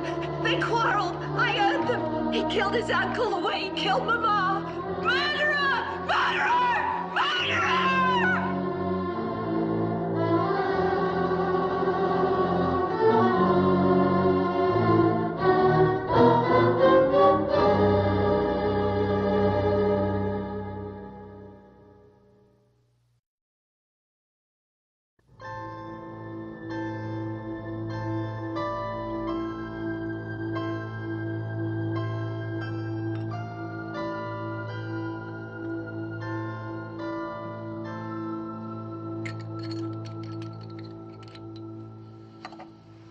He's to drink that, all of it, when he wakes. He'll be right as rain in a day or so. Probably outlive all of us. Constitutionally, he's sound as English oak. And, as I imagine you've noticed, as hard to bend or break.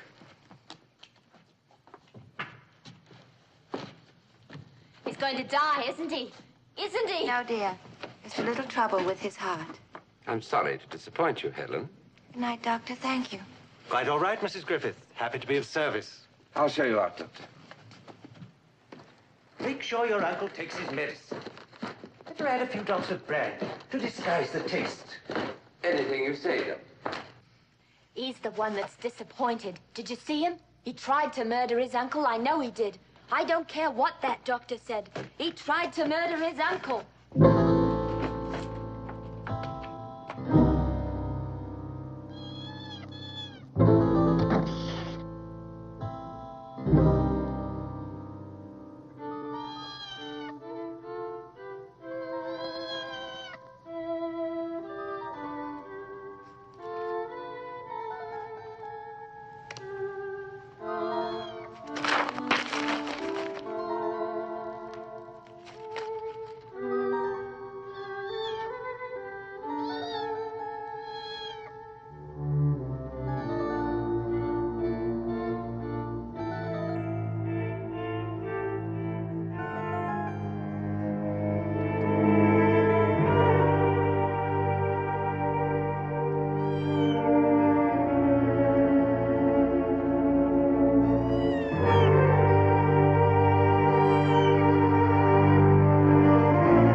Uncle George.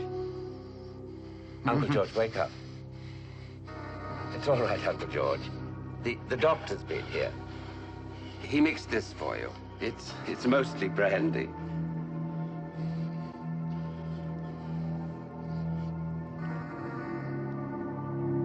You ought to drink all of it. Doctor's orders.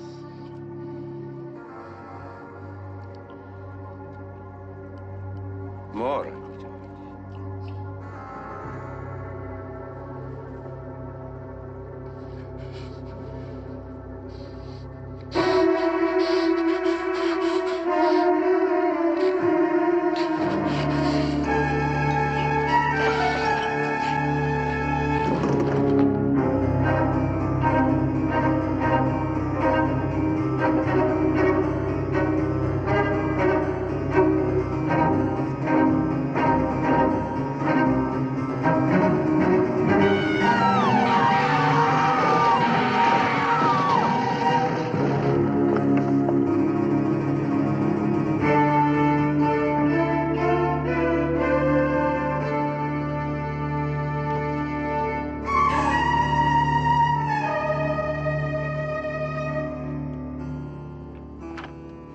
Dozed off. I thought I heard a noise. Wait!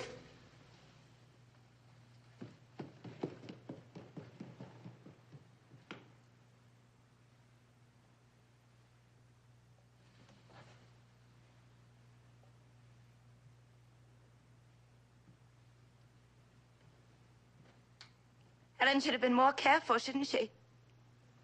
She called you a murderer. It would be very wrong of me to hold her accountable for things said under the stress of shock and sorrow. The money comes to me now. You know that, of course.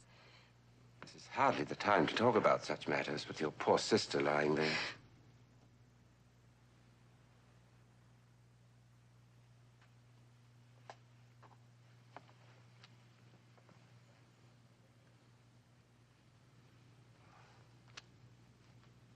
I believe you heard the doctor tell me to add brandy to his medicine to disguise its taste.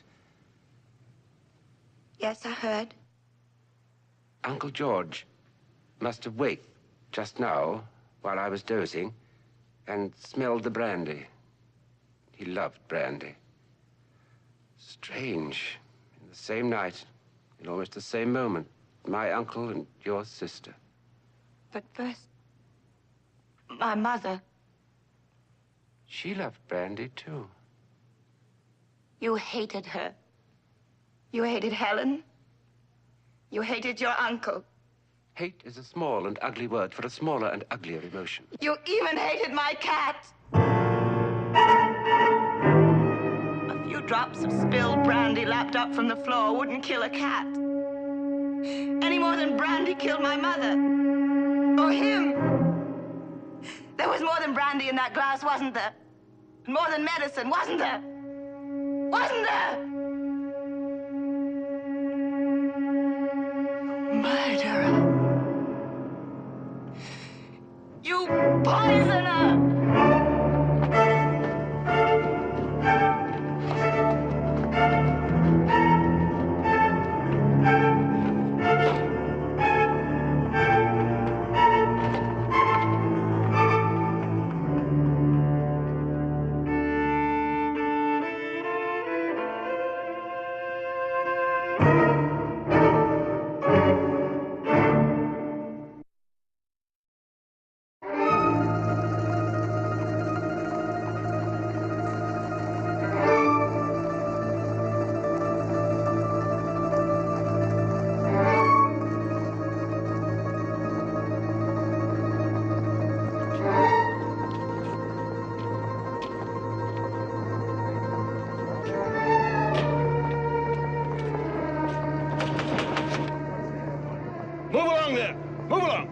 Wherever he's run to, they'll find him. You're safe from him, I promise you.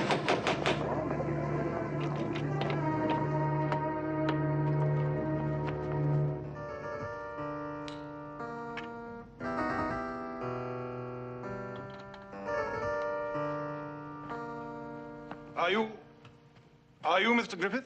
I am Thomas Edward Griffith. I am here to arrest you, Mr. Griffith, And I must warn you, sir, that anything you may say may be used in evidence against you. The charge, I presume, is murder? Mr. Justin, I point out to you that he is the first to mention murder. Thus proving, to Mr. Proctor's satisfaction, that a guilty conscience doth betray me. Your name is Mustin? Justin. Oh. Of the Bowbells Flying Squadron. Well, you hardly flew coming here. In fact, you kept me waiting. I sent my dear wife to fetch you hours ago. That's not true. Now, why do you suppose did I do that? She is no longer answerable to you. I believe she is still my wife, and that under English law, a wife cannot take the witness stand against her husband. There's also the fact, Mr. Proctor, that choice of an advisor and protector for my wife rests entirely with me. And I'm afraid you're not exactly the Galahad sans peur et sans reproche I choose to guard my loving, loyal wife.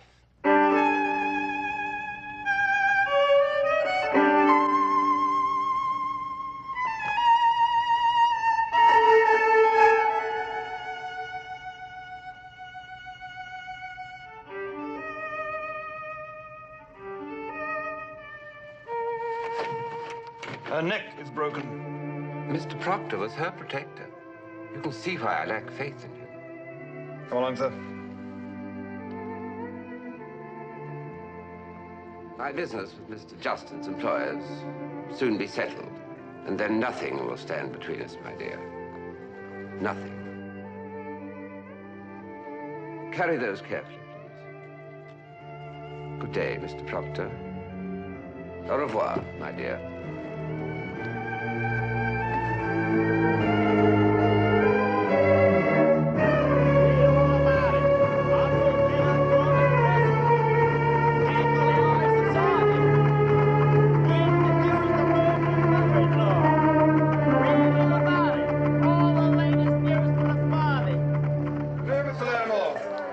Mr. Griffith needn't be locked up in the midst of all this.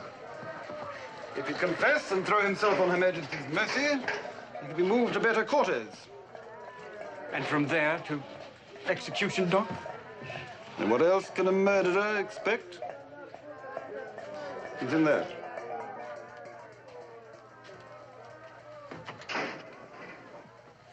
Well, Mr. Larimore? I came as soon as I heard. You needn't have hurried. I thought I would find you in deep distress. No interesting experience distresses an artist or a writer. And since I am both, or neither, depending on the point of view, my enemies or mine. As a matter of fact, I am much respected here. Not because I am called a poisoner, but because the other prisoners think my crimes earned me £10,000. That makes me their hero, since their own sins were so much less profitable. I came hoping you might let me help.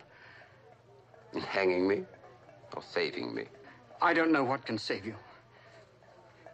They say you've even threatened to kill your wife. No painting is finished, Mr. Larimore, until the last brushstroke is applied. I don't understand. No, of course you don't. Good night, Mr. Larimore. Oh, Mr. Larimore, be so kind as to give my wife a message. Say to her that I'm sure it will be only a few days before I can come to her, and we can resume settlement of matters which remained unresolved when she and Mr. Proctor brought Mr. Justin to arrest me.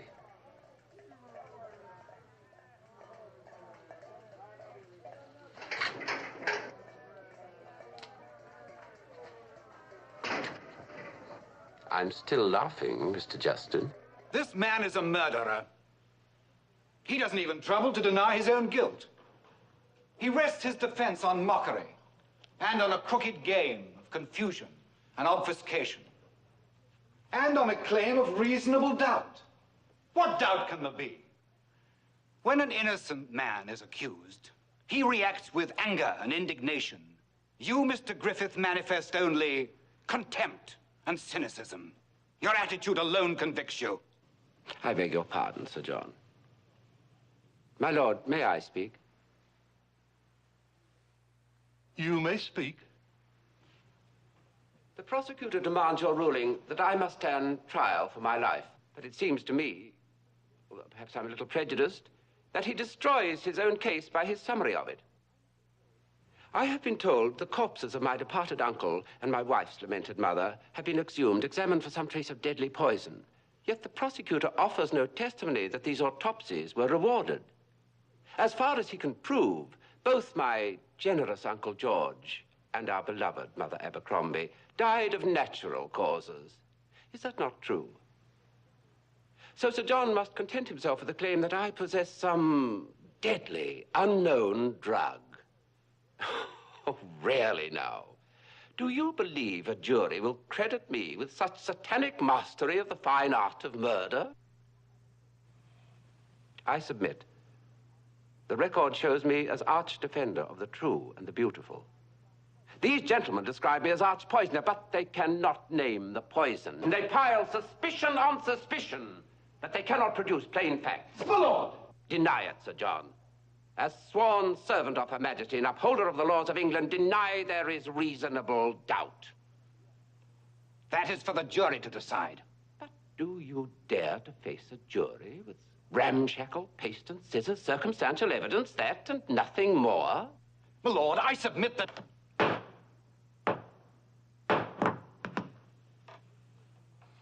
The prisoner is remanded in custody pending further disposition of the issue here before us.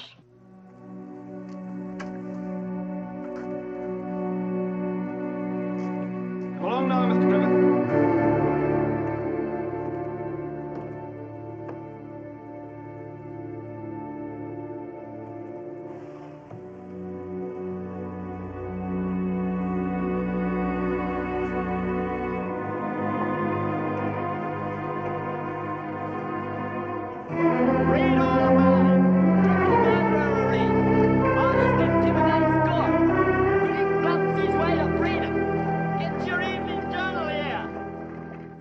Mr. Griffith, that you've won a great victory over English law.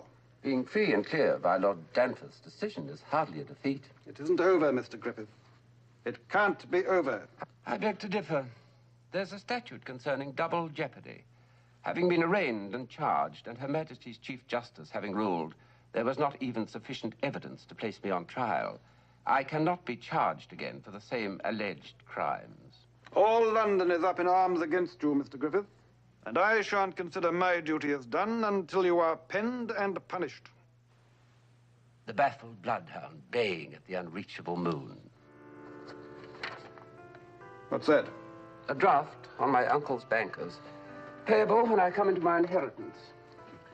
I would like you to divide it among my fellow prisoners, so that they shall have pocket money for their long voyage to the prison camp in Australia. Goodbye, Mr. Justin.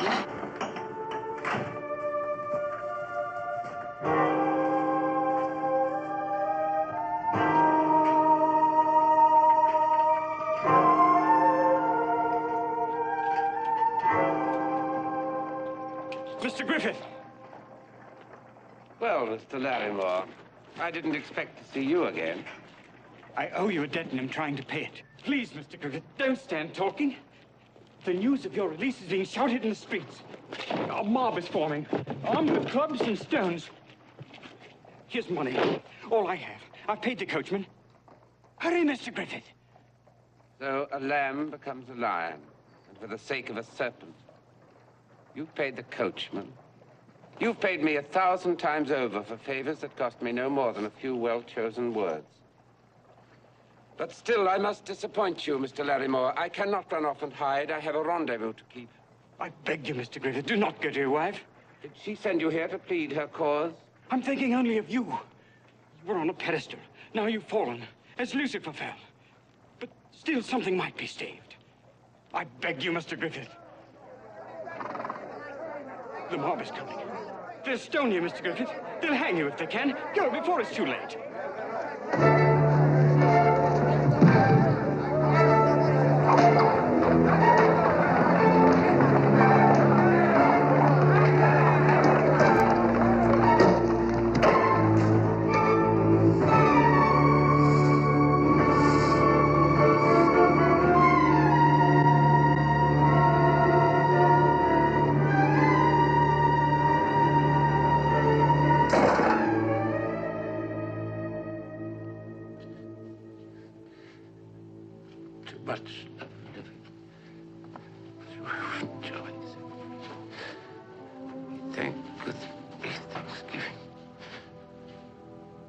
gods may be.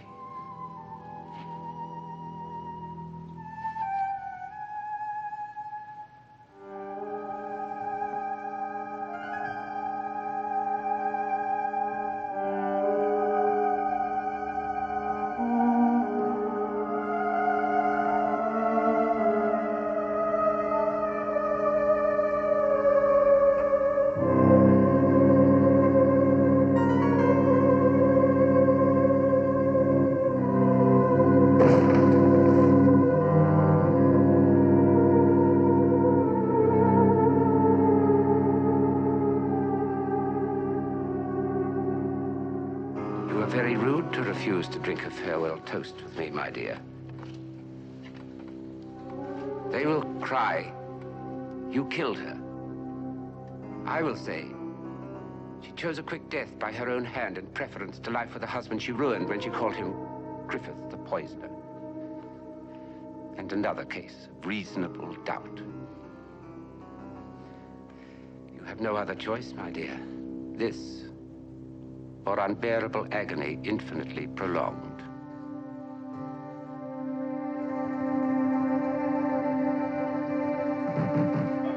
I'm here! I'm here in the bedroom! In here, please, quickly!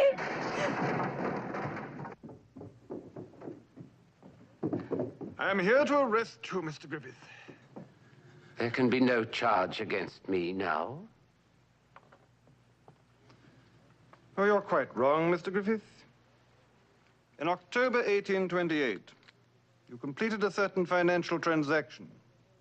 Monies were held for you in trust to the order of Mr. George Griffith. That's past history and buried with my uncle. No, Mr. Griffith. I have here a bank draft, which bears your uncle's signature, and which you presented for payment. Your uncle did not sign this, Mr. Griffith.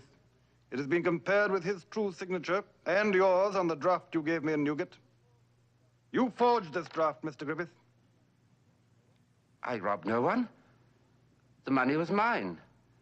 If that is, I anticipated time a little. You confess to forgery in the presence of these witnesses? Well, no matter if I do, I'm not under oath or on trial. But you will be, Mr. Griffith. You will be. And the penalty for uttering false paper under the law at which Mr. Griffith has laughed until this moment is transportation to Australia as a prisoner at hard labor in the penal colonies for life with no possibility of parole. Of course, it's not the same thing as hanging at execution dock for murder, but for such a perfectionist as Mr. Griffith, it may be worse. It may be worse.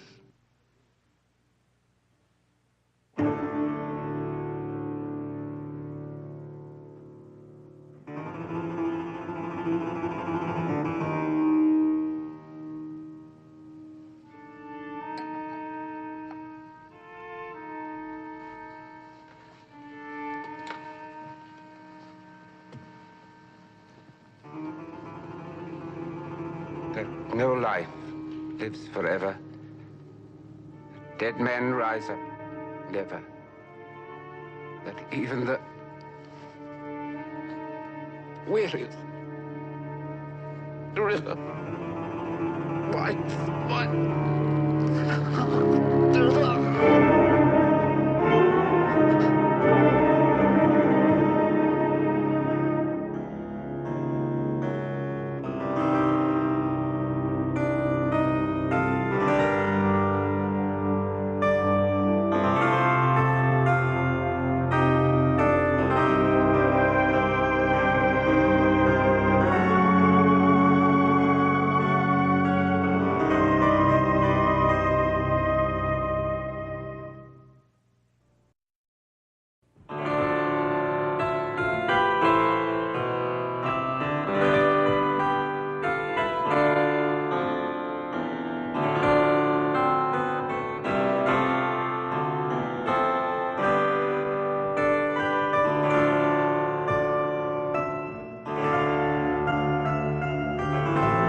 People ask, where do you get your ideas? Well, right here. All of this is my Martian landscape. Somewhere in this room is an African veldt. Just beyond, perhaps, is a small Illinois town where I grew up. And I'm surrounded on every side by my magician's toy shop. I'll never starve here. I just look around, find what I need, and begin. I'm Ray Bradbury. And this is... Well then, right now, what shall it be? Out of all this, what do I choose to make a story? I never know where the next one will take me. And the trip? Exactly 1/2 exhilaration, exactly 1/2 terror.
Section.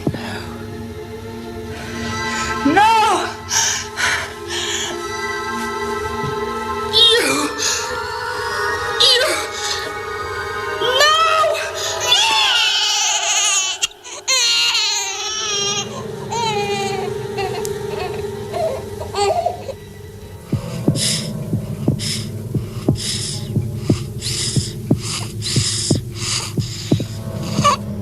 Am I alive? Yes. Thank God. Is it alive? Yes. Oh, what a shame. Was this a wanted child? What do you mean? Yes. Yes, as you say. Alice wanted it, too. It's once upon a time. Maybe. It's hardly now. But she'll get used to it. Tell me, is that enough? I'll love our son to start with. And Alice will catch up. Yes. All right, but she will need help. It was a near thing. What do you mean? Well, I didn't want to worry you, but now Alice is safe. It was a very hard birth. We almost lost him.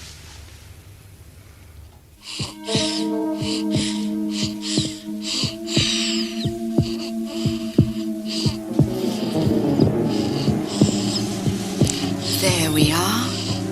Get to know each other, you two.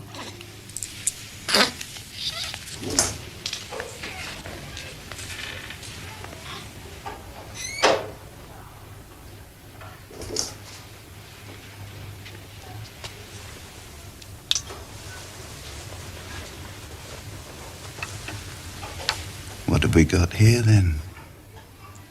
What indeed? Look. He's beautiful. Is he?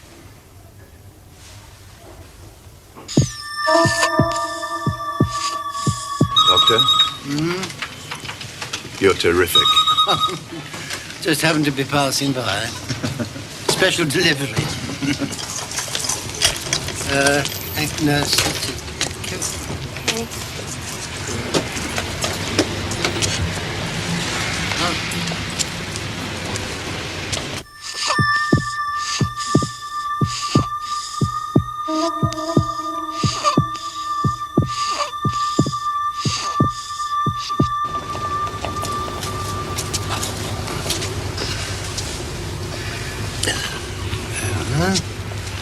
You two have been introduced. Baby, mother. Mother, baby.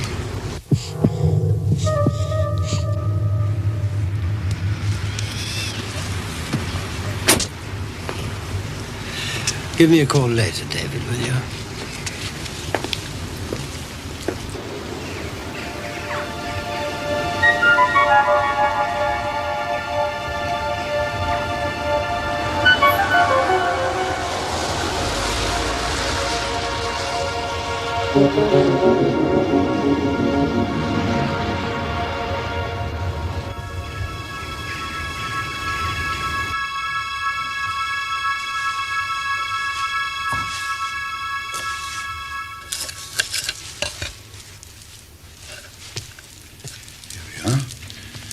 Watch Mum do the cooking, eh?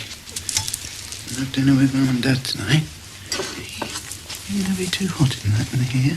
What do you think? What's he doing here? You mean, what's he doing here? He likes company, do you? He?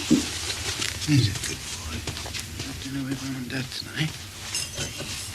Hello. What's the celebration? I'm alive. Well, I'll drink to that.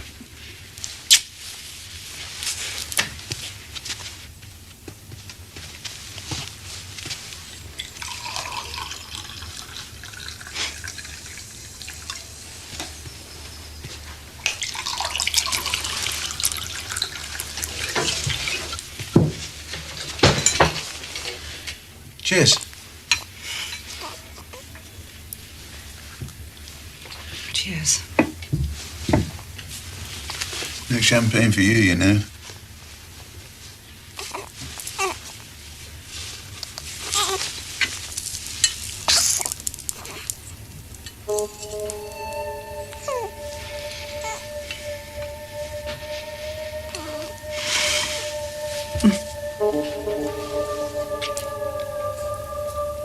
Hey, what's wrong?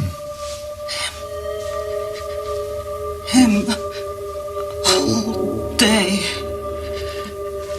All day what? He never cries when you're here, so you don't know, but as soon as you walk out the door, the minute you're gone, he screams, he shrieks, he yells, and as soon as you come in, the minute the door opens, he shuts up. Oh, I'm a fool. I've said it all in front of him, and look. He's listening.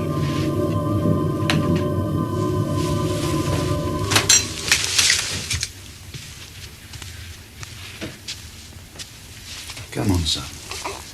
Your mother needs a little rest.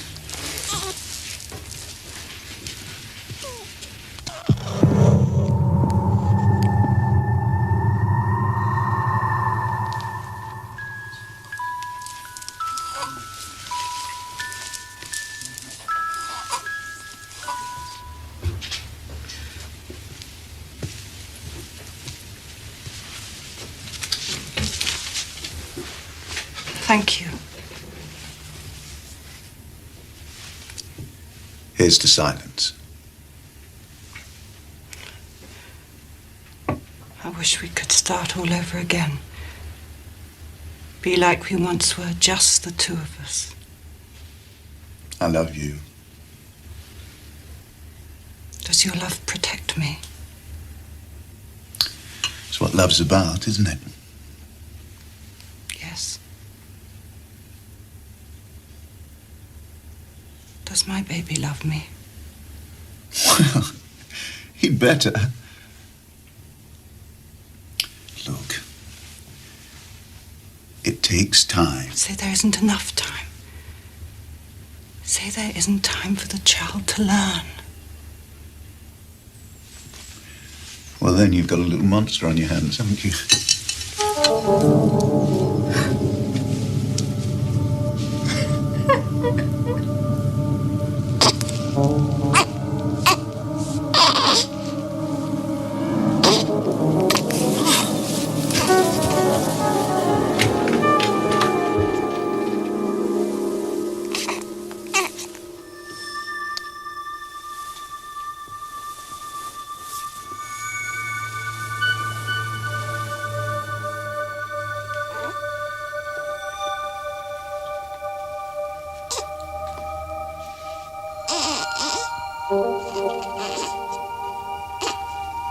Tried to kill me at the bath. He keeps me awake, he keeps me weak. He lies there listening to us talking, waiting for you to go away sick and tried to kill me again. I swear it. And I'm not being paranoid. Alice, this business trip tomorrow. Perhaps I should postpone. Oh, no, you must go. It's important. And it is only one night after all. It's a natural recognition of this new position of strength in an area of exciting commercial development that we welcome David onto the board. And we hope that what has happened in his area will be echoed in our other sectors as the company develops its strength throughout the country, widens its financial base outside the metropolis. Not that this means, Nigel, that we're any the less concerned with our traditional commitments in the southeast. It's all right. I've given her something to calm her down. What happened? Well, 3 o'clock this morning, she called. She was going to kill the baby. The baby had cried for 3 hours and she'd gone over to his crib. And she was going to pull the clothes up over his face, press him down, run out of the room. Where is the baby? Oh, I left him in the little room just now. No, he's fine, fit as a fiddle. Baby stopped crying, as babies do. And then Alice phoned. No, don't worry, David. I thought about admitting her. Decided against it because what she really needs now most is home and you. So she'll sleep for a little bit and well, she'll be fine as soon as she knows that you're here. Thanks, Doctor.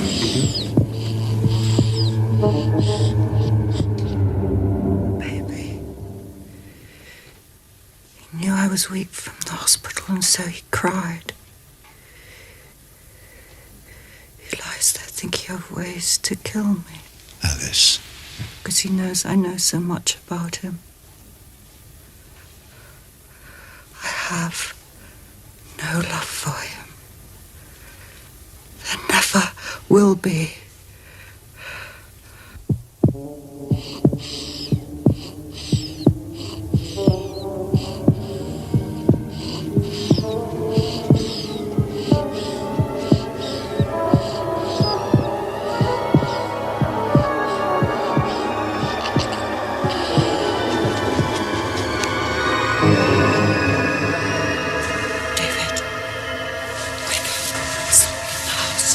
What? Can't be. I checked the deadbolts.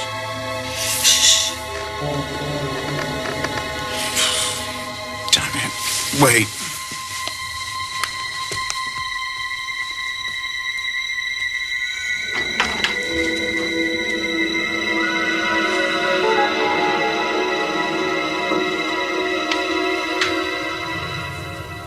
What? Look. What? Why is his face so red? Alice. He hasn't been crying, so why is he covered with perspiration? I'll get you some hot milk.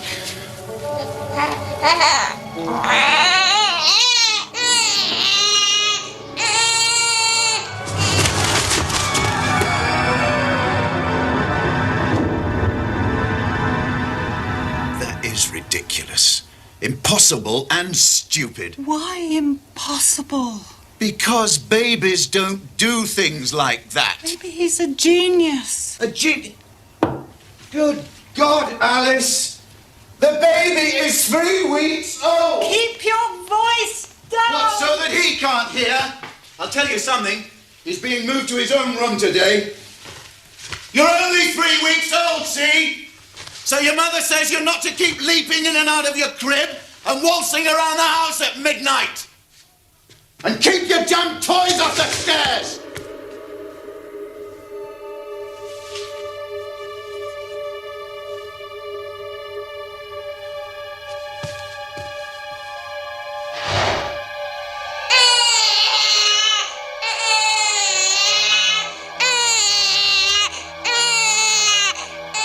Do you remember being born? Well, no one remembers that. I do. That makes you a very unusual person. I am. I haven't told many people. They always laugh. But I remember. The pressure, the being forced out, the shock. My crying, I hated it. It was all so comfortable, so easy before, and suddenly I was thrust out into the cold, out into the world. And I hated my mother for making me give up all that warm, sleepy comfort. For abandoning me. It's a very peculiar way of putting it. Babies don't hate their mothers. They can't reason. Exactly. But they can feel, can't they? Imagine that my genes, my chromosomes, have been passed down to my baby. Imagine that, like me, it's born fully aware, that is able to see, hear, feel from the very moment of birth. And imagine that baby feeling as I felt, but more so. I mean, real resentment, anger, sort of rage at being born.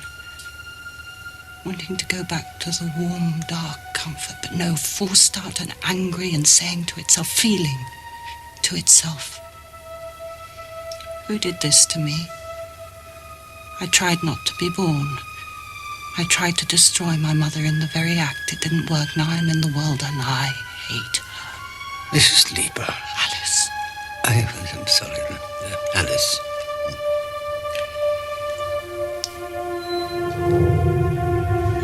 And what if the baby is born not only fully aware, but able to move,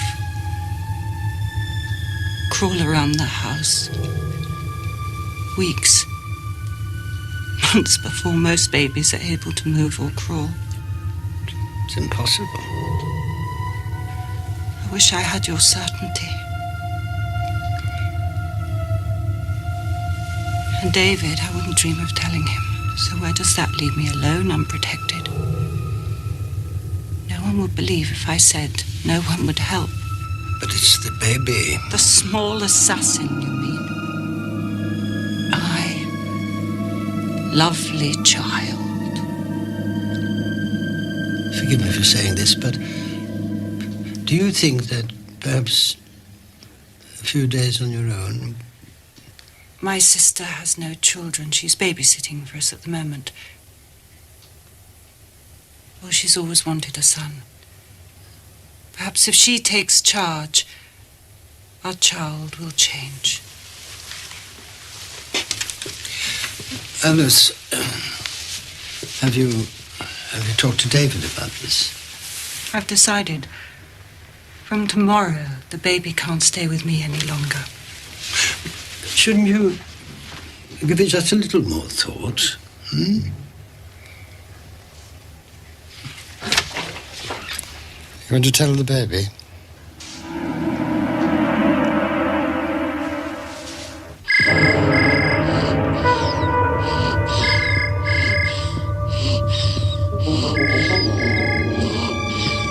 Hello, darling. It's me. Look, I've just had a chat with Dr. Jeffers. Why don't you make yourself a nice cup of tea, go to bed and try and sleep? I'll be back before you wake. Once more before the baby does. I think he's fast asleep. Is he? Good. Love you. Bye. And you. Goodbye, darling.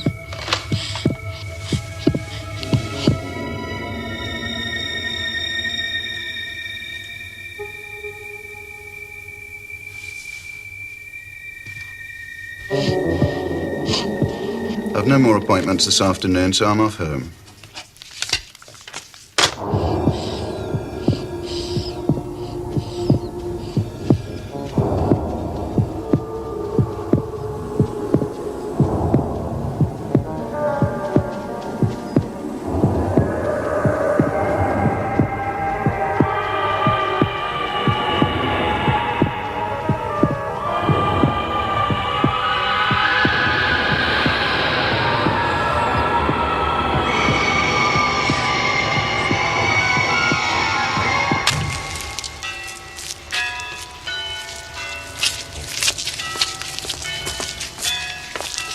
David? Alice?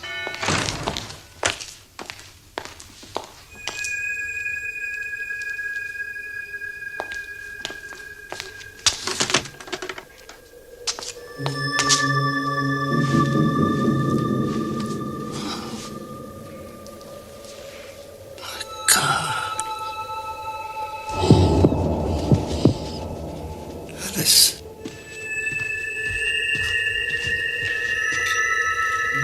Alice.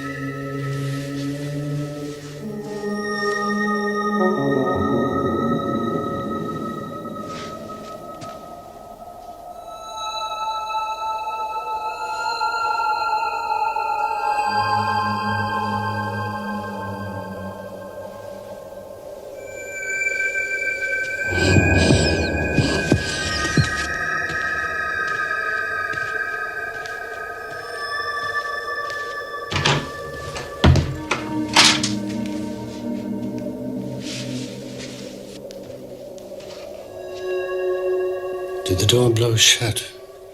So you couldn't get back into the crib? Oh my God, what am I saying?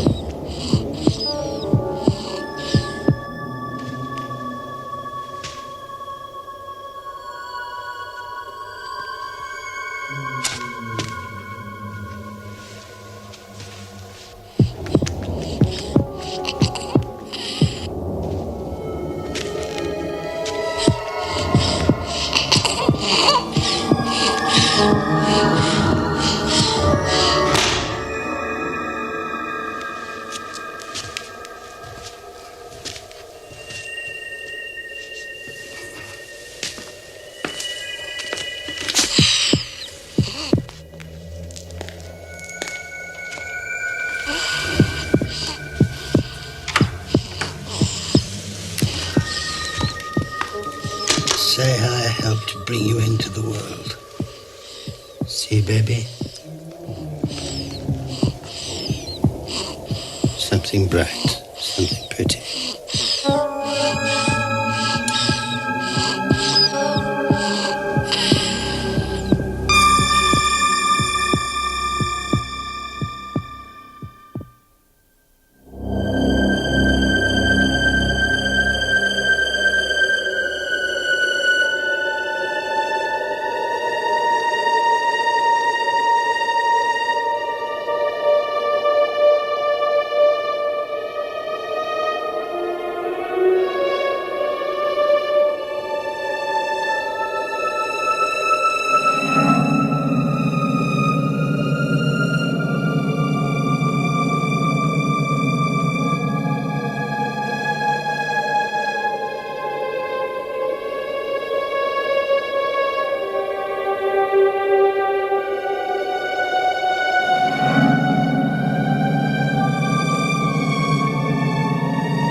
5 after, you want me to hug again? No, Johnny will be out in a minute. He's probably making his last rounds. Good. Gives me time to cuddle.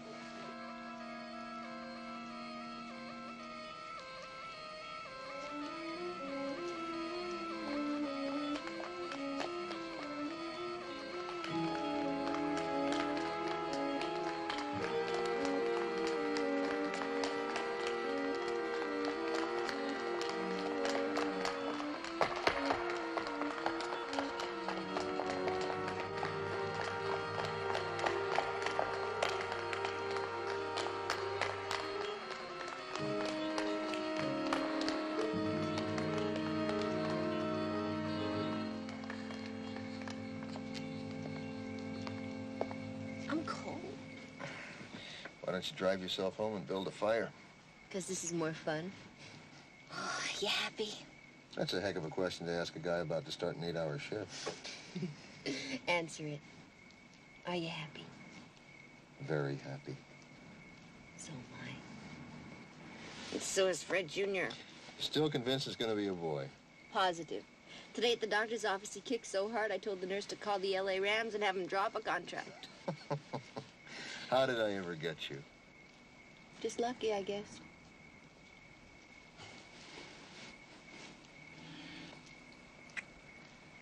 Not as lucky as I am.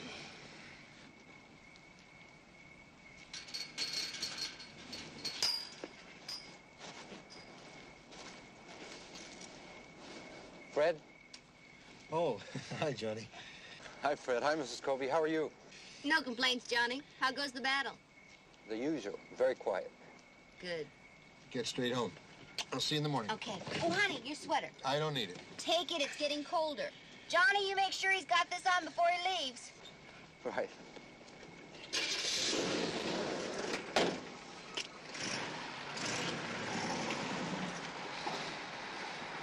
She sure fusses over you. Yeah, you know something? What? I like it.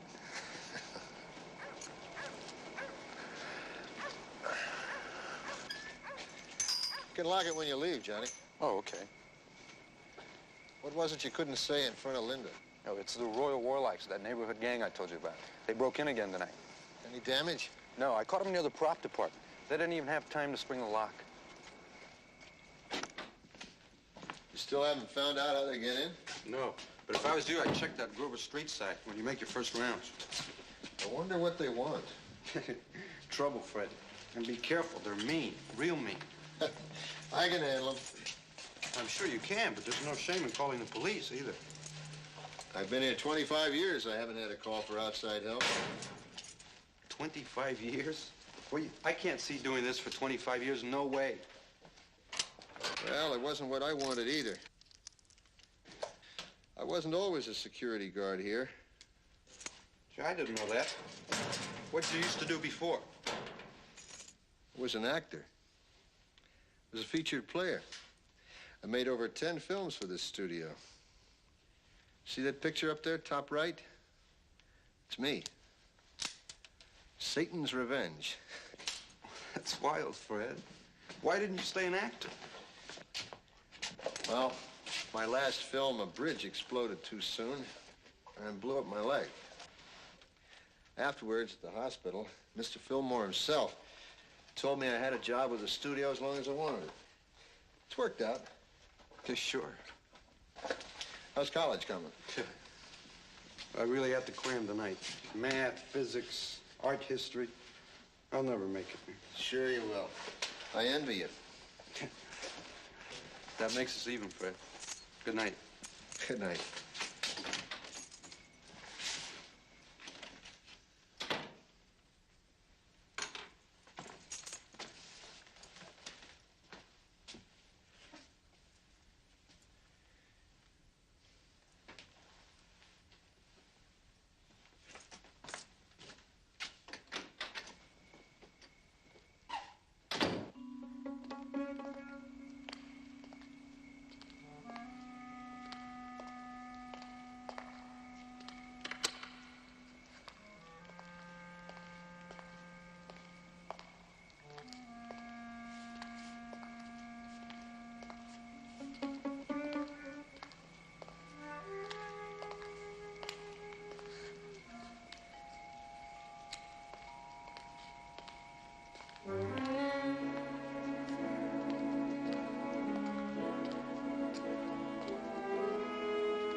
doesn't look like much. He never did.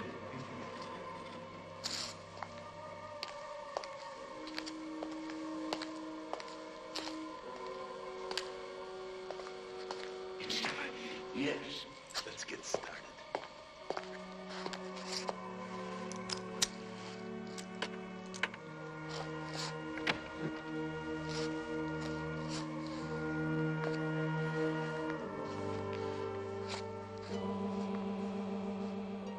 Who's there? Come on out of there.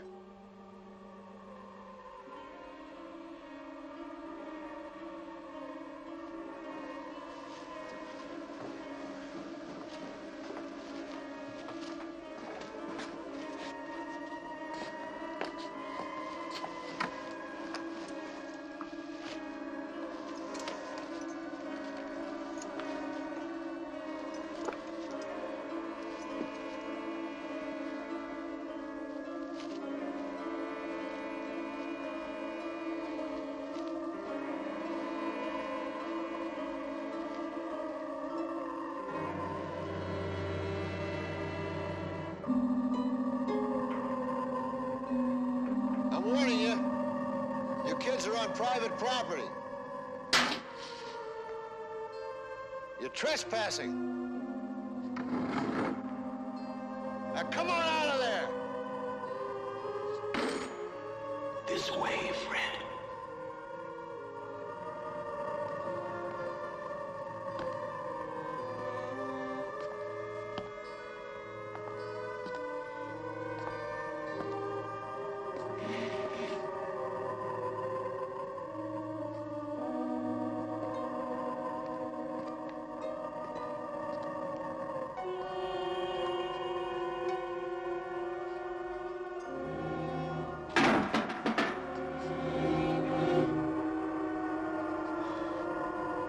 All right, I've had it. If you kids don't come out in exactly 30 seconds, every one of you, I'm gonna call the police. Is that what you want?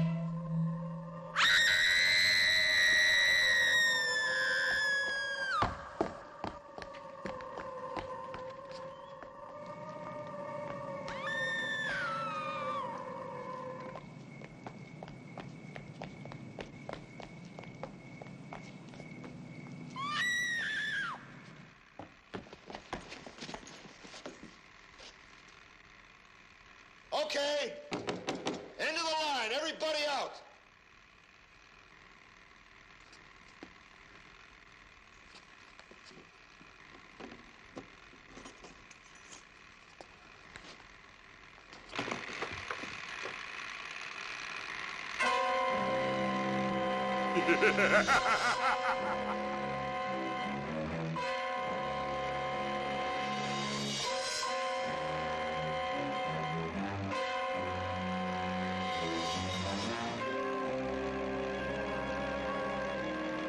You kids have had it this time.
Fred Colby!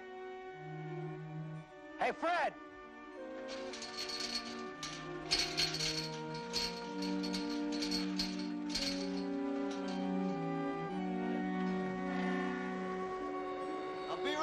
Charlie.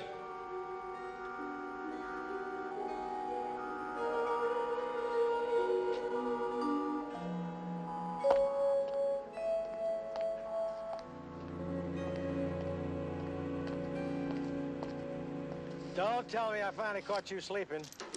I wasn't sleeping. I just lost track of the time, that's all. How about some coffee? Not today, Charlie. Linda hasn't been sleeping too well lately, and I better get home. You don't look too good yourself. What's the matter? Something wrong? Yeah. Watch out for that neighborhood gang. The Royal Warlocks. They found some way to get onto the lot, and they've been running Johnny and me ragged. Don't worry about it. I can handle them. That's what I thought. But these kids are tougher and trickier than any kids I ever saw. They know this lot almost as well as I do. They even got into a projection room somehow, and... And what? Just keep an eye out, that's all. Going home, Fred. Kids are kids. I'll manage. Don't say I didn't warn you. Okay, you warned me.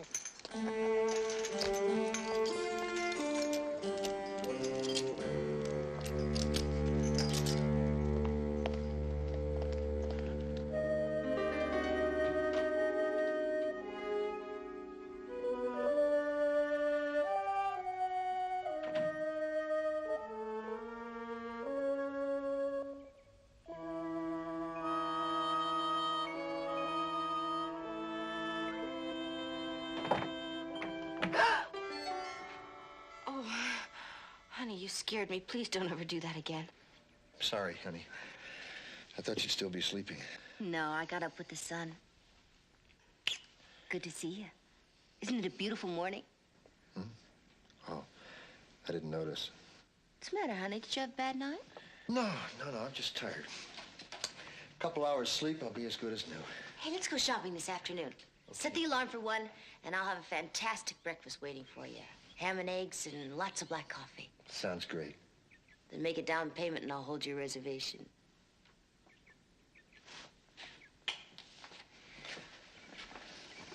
See you in a couple hours.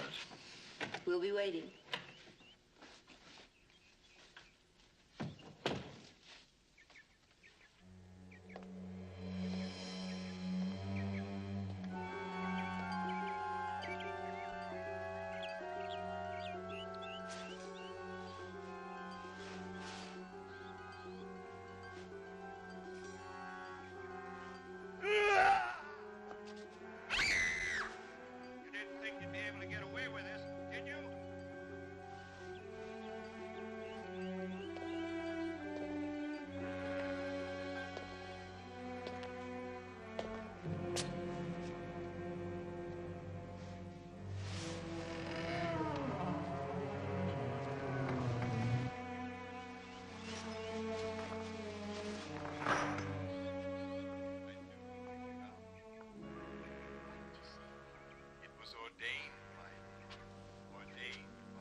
In a moment, it will all be clear.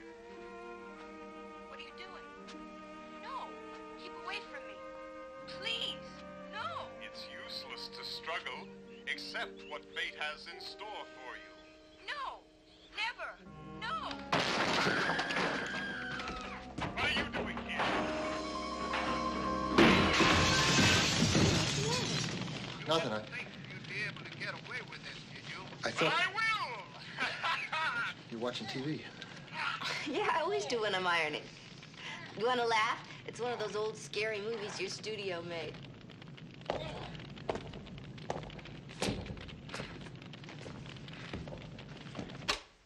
Pictures like that aren't good for you, especially now.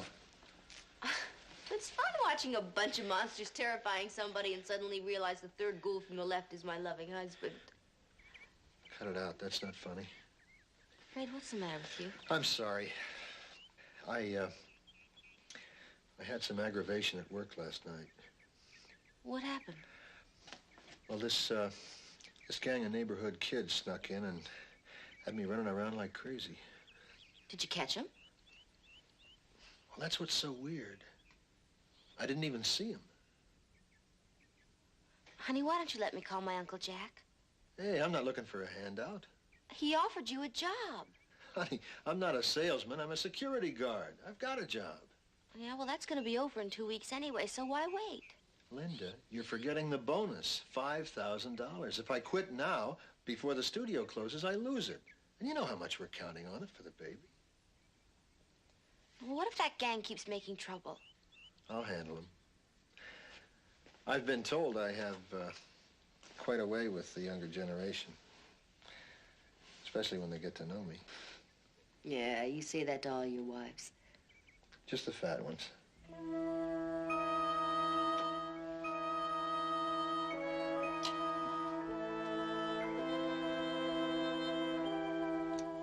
Graveyard shift ought to be checking in. Midnight to dawn, like clockwork. Let's go have some fun.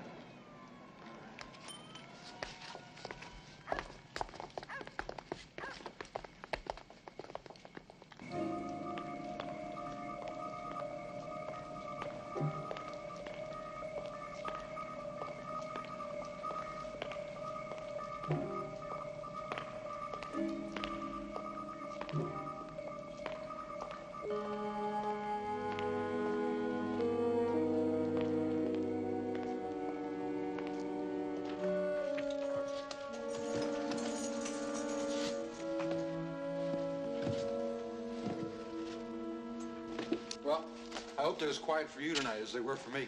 No trouble? No, not a bit. See you later, Fred. Okay. Don't forget to lock the gate on your way out. Sure. Good night. Hey.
Where are you going? Good to see you back, Fred. We were afraid you weren't coming. Who are you? Where are you? Soon, Fred. All in good time.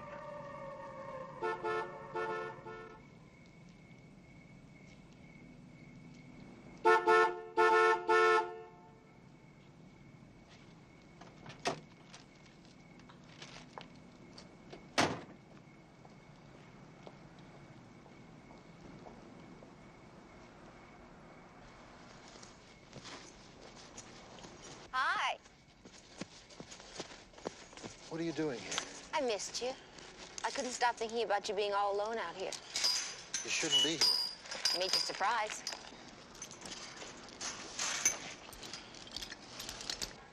Jack, you know who this is? Eric, would you look at this? Here I come, here I come! I got me a gorilla! Hey, man, you look like my stepmother. Even my old lady wouldn't know who I was with this stuff on.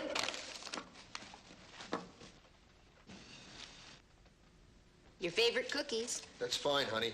Why don't you just leave them there? And, You have to eat at least one of them. honey, that gang is back. Are you sure? Yeah, I heard them. They even called me by name. What are you gonna do?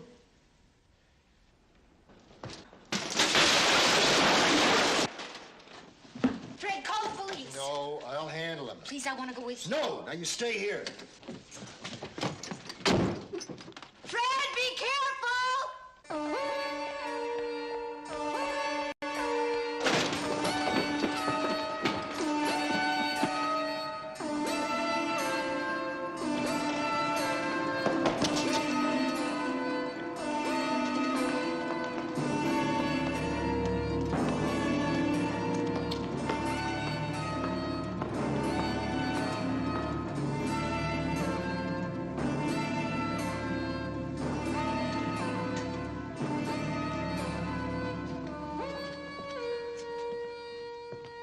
Linda.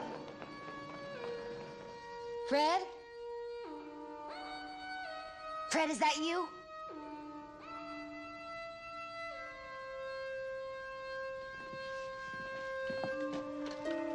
Linda, I need you.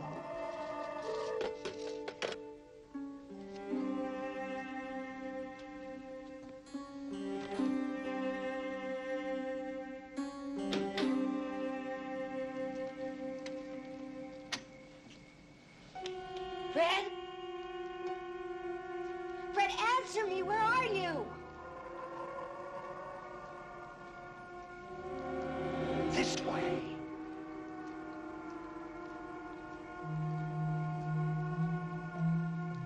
Fred?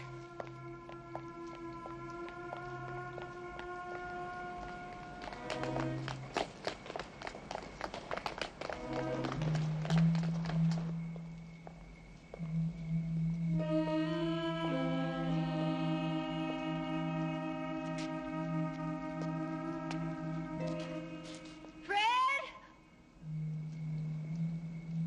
Where are you? Why don't you answer me?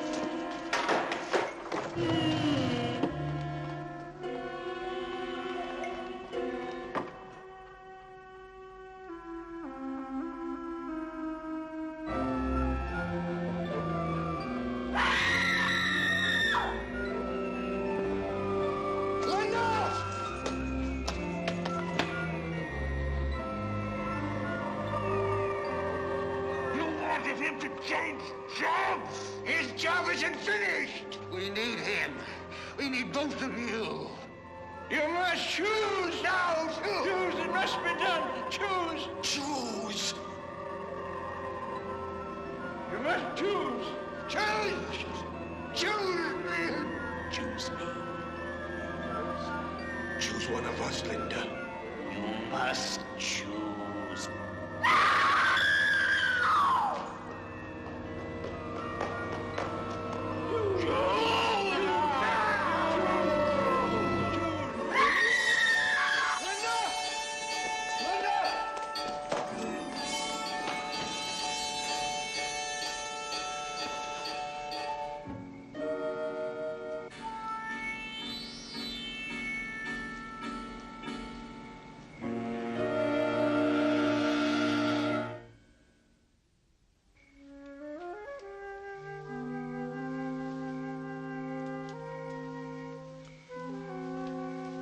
It's all right, honey.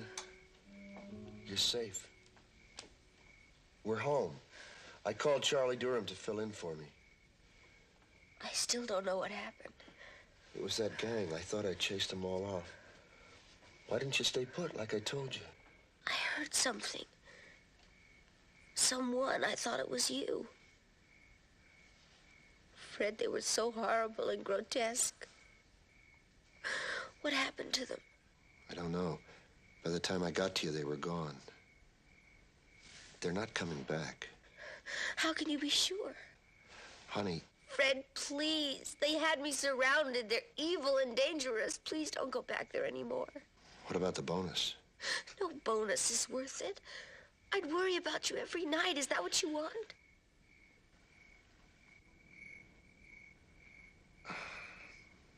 I'll call your Uncle Jack in the morning. Thank you. You'll see, honey. Everything will work out for the best. Sure.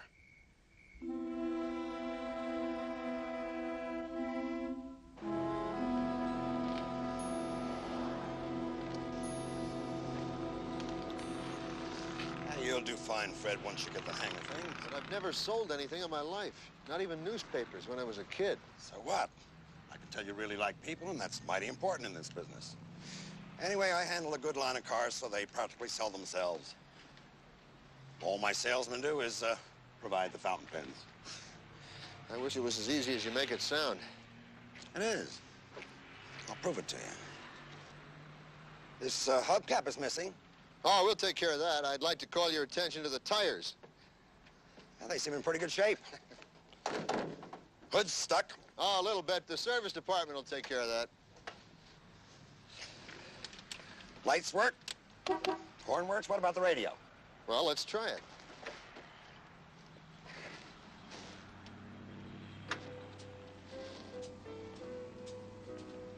Fred, we need you.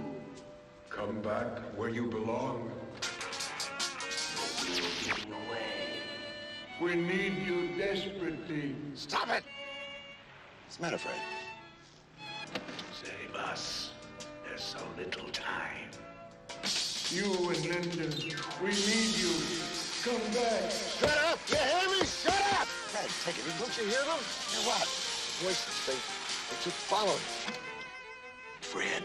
Listen, listen!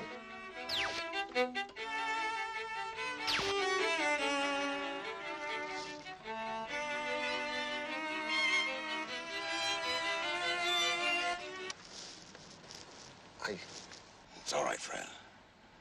Maybe you've been working too hard. We can try it again when you feel up to it. Call me in a week or so, huh?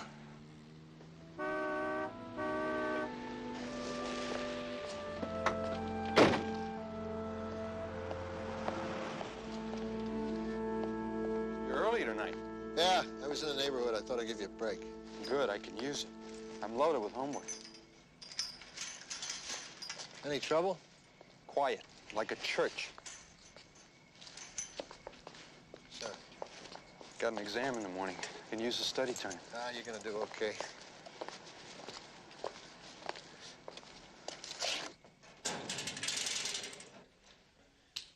It's never quiet for me. I ran those kids out of here again last night. Oh, did you find out how they were getting in? Yeah. Good. Real good. Okay, Fred, see you tomorrow. Okay, see you tomorrow.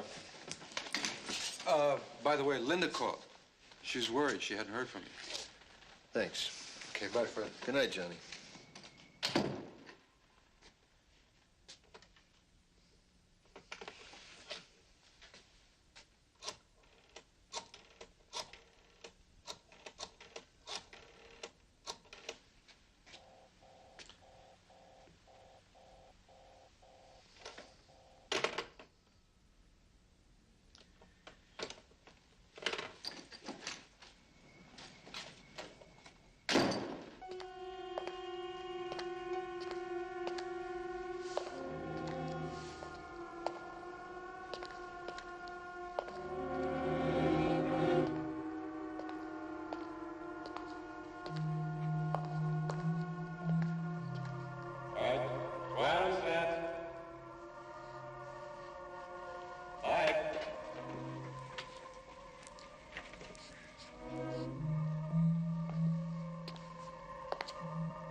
I had nothing to do with killing that girl. Not a thing. There were others, many of them, in that pit, but she was killed. Please, I beg of you, I implore you.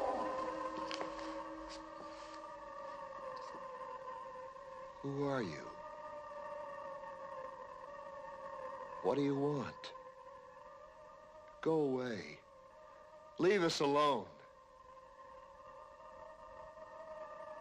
I'm not afraid of you. Do you hear me? I'm not afraid. You can't hurt us.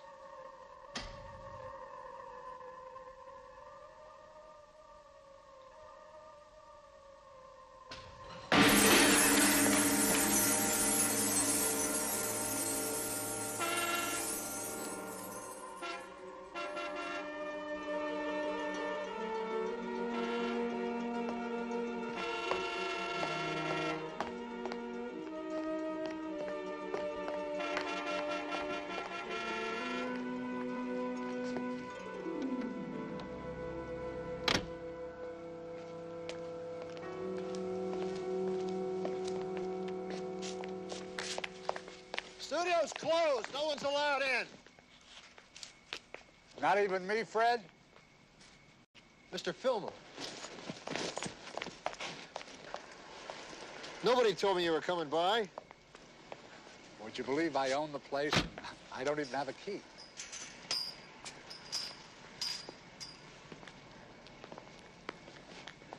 Anything in particular you'd like to see? No, I just wanted to take one last look around. You know, to say goodbye in my own way. 40 years, and soon it'll all be dust.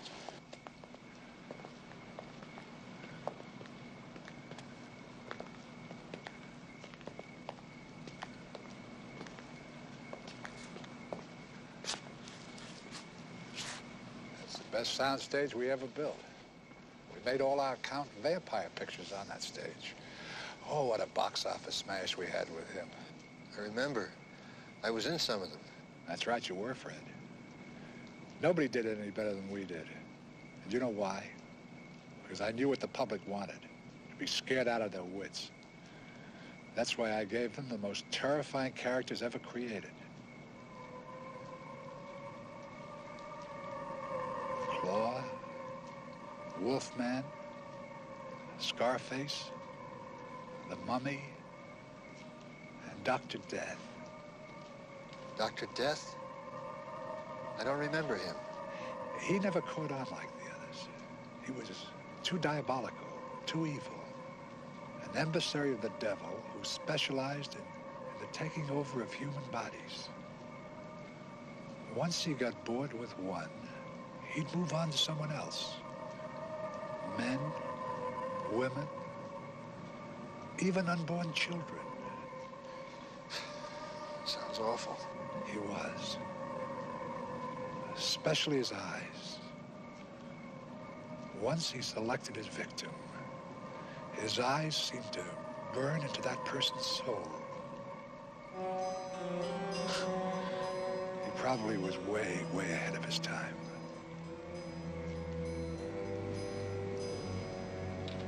Fred, what's the matter? Wait a minute, Fred, come back here. Fred!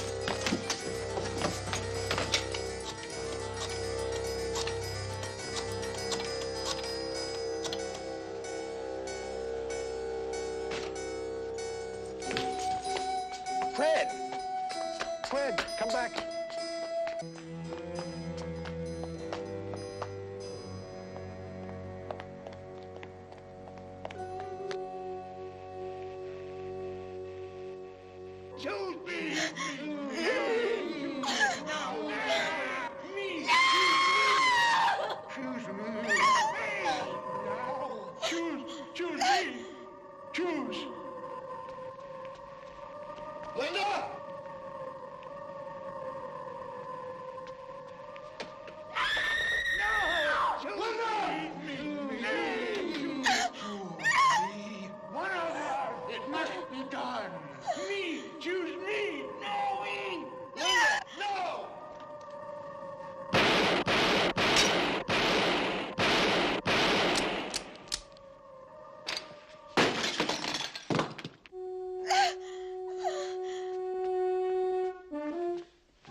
resting comfortably.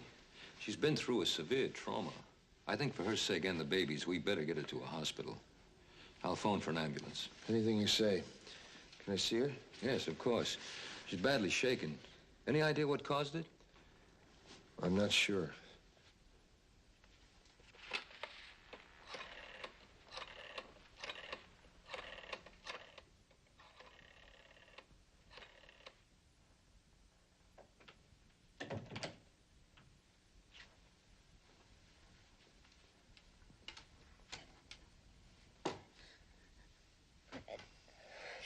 Honey, don't say a word now.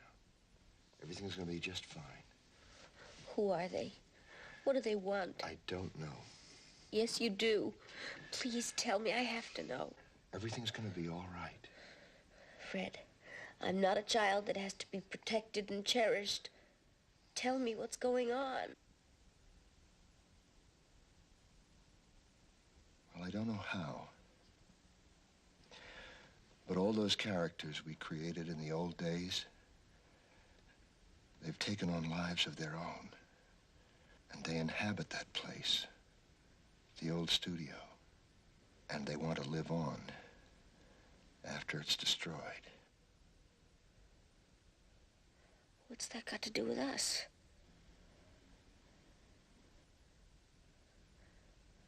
They want me to choose. What? Why? They were performing, auditioning, trying to win my approval so that one of them could...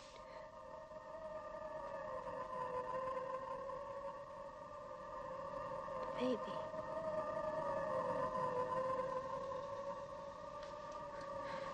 They want to possess the baby. They're gone now. What if they come back? They won't. I promise you. Never again. I promise.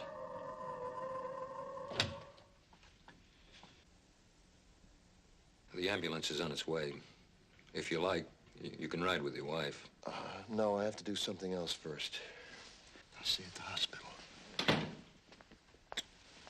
Fred, what if the baby's not all right because of them? It'll be all right. I promise.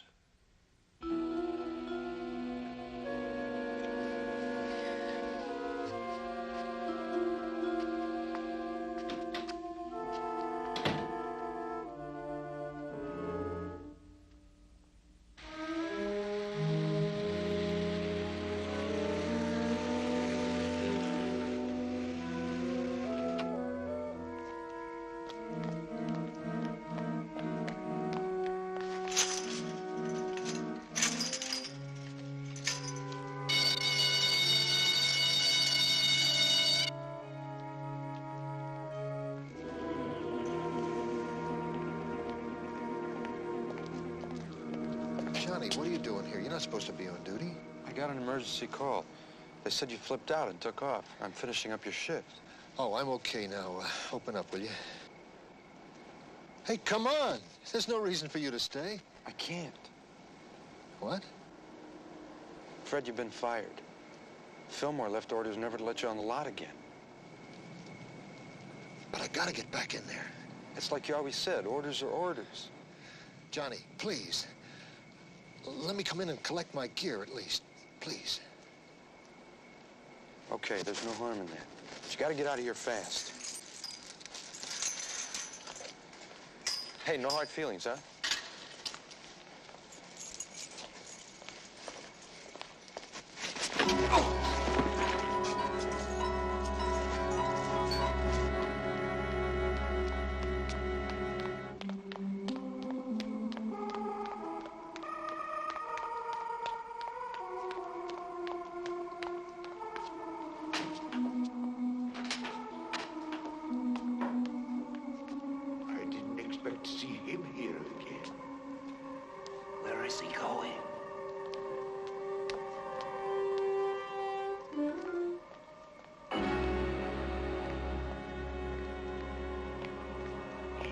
Carrying gasoline.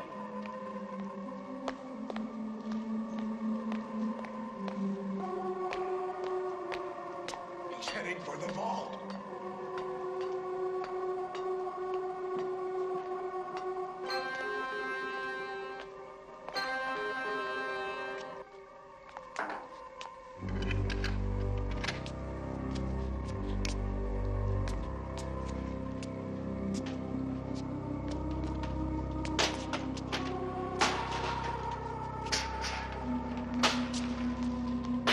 Stop him!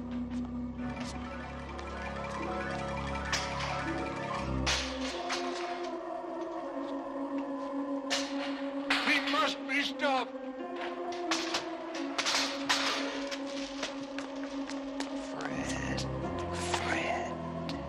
Fred.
He's lighting a match!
Excuse me, my wife was brought in here earlier this evening by Dr. Richardson. Oh, you must be Mr. Colby. That's right. Your wife went into labor 10 minutes after she arrived. Labor? Is she all right? Oh, she's fine. You'll find her in room 421. Baby. What about the baby?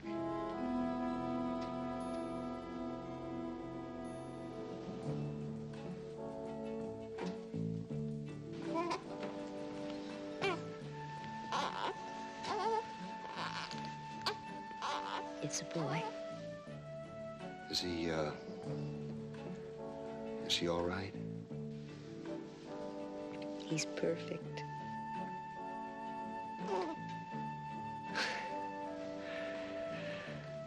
Then it's over. It's all right. Just like you promised.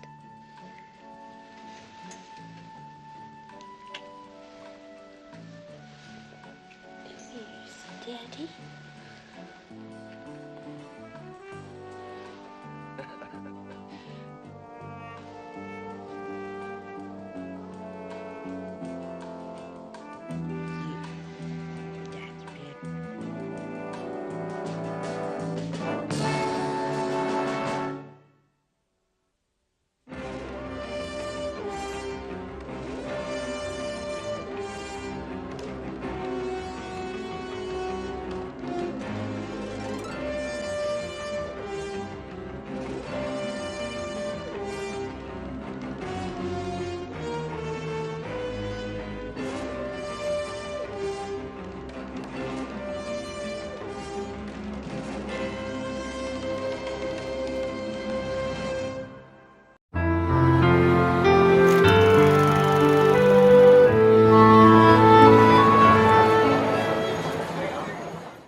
also ask, where do you get your ideas? Right here. All of this is my magician's toy shop. I'm Ray Bradbury. This is...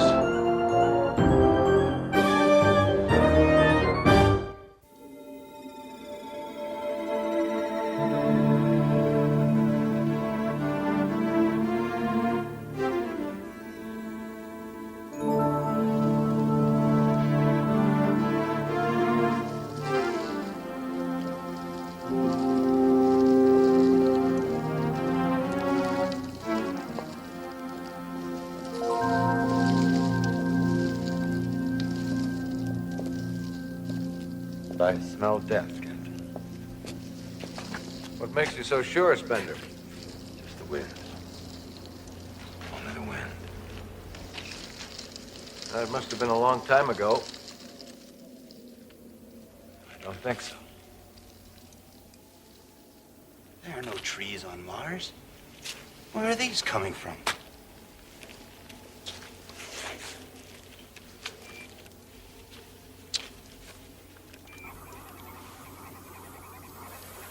These aren't leaves. They're ashes. These are all that's left of whoever lived here. The Martians? What happened? We're not the first, sir. The other expeditions to Mars, Captain Black and Captain York, at least one of them made it. Well, what are you saying? It was chickenpox. What? The fever burned them into this. And the whole people wiped out. Insane. Right, Cherok. Insane.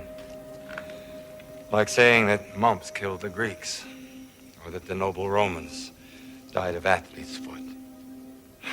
An entire race dies. Not with dignity and majesty, but from a child's dose of chickenpox. Little gift from Earth. They couldn't have known. Well, we should have. We never seem to care about the effects we have on anything. Just the results so we can make a report on them. Now, wait a minute, Spencer. No, Captain. Go ahead. Tell them. We and the expeditions before us landed successfully on Mars. There was an unforeseen circumstance. We wiped out an entire civilization. Well, what the hell? We made it. That's all that matters, isn't it? We can be proud.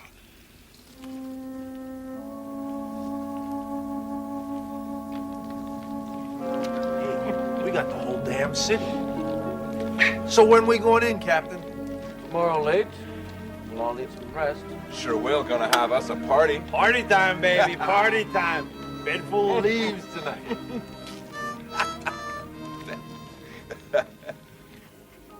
Hey, Park Hill. You remember last year, New York?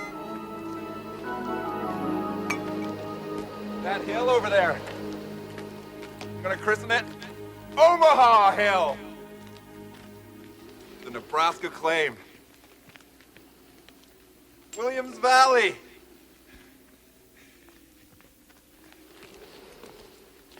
And right here, the first settlement. I'm gonna christen it Bigstown. I christen thee Bigstown. Oh, what's the matter with you? That's enough! Biggs! Biggs, you go to the medic. You men finish up here. Spender, you come with me.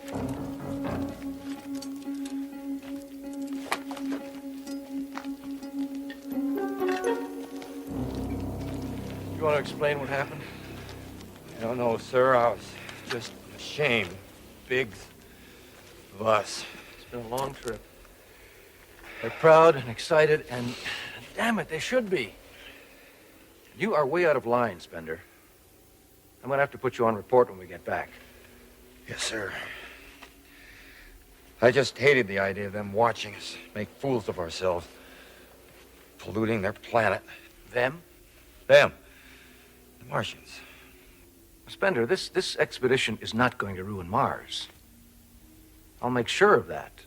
Well, we humans have a talent for ruining big, beautiful things. Only reason we didn't put a hot dog stand on the moon is because it's a little out of the way. It'd make a good commercial proposition. Now they know we're here to pollute their water, litter their streets, change the names of their canals, their mountain ranges. It'll be your job as archaeologist to find the old names. And we'll use them. Do what you're trained to do, Spender, and that does not include slugging your fellow crew members, okay? Dismissed. Yes, sir.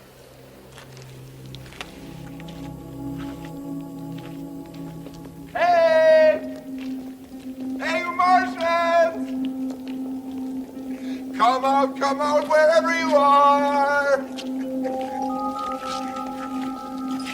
A lot of leaves here. Need some sweeping up. That's enough, you two.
So we'll go no more roving.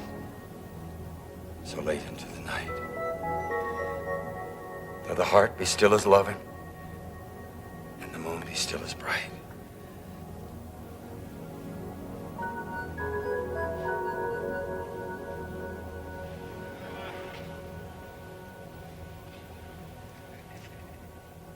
You think they know we're here? You sound as if you believe in spirits. Believe in accomplishments. Look at this. Yes, it's beautiful. They must have been a graceful and philosophical people. Yeah. And they must know we're here to spit in their wine. Oh, they must hate us. I don't feel hatred here. The evidence is all around us, Bender. They were intelligent and cultured. And they probably don't mind us being here any more than they'd mind children playing on a lawn. Knowing and understanding children for what they are.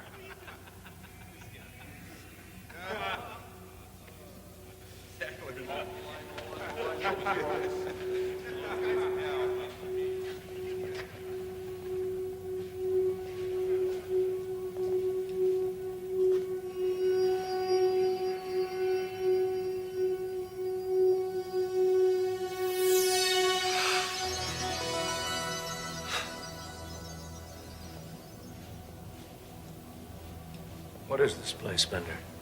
It's a library. With no books? There's 1 million books. Right here. How do you know?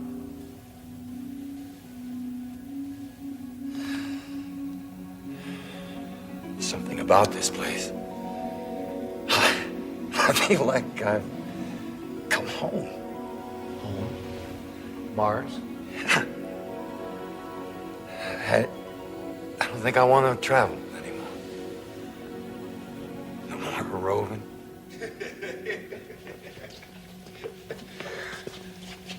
Hey, take a look at this Park Hill. What is it, some kind of art object?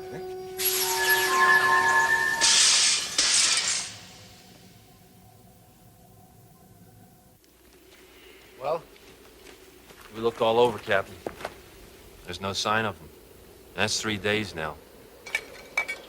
The hell with them, I say, sir. Yeah, I think we should go on without them. I mean, this searching for him's a waste of the expedition's time. I'll be the judge of that, Parkhill. Dismissed.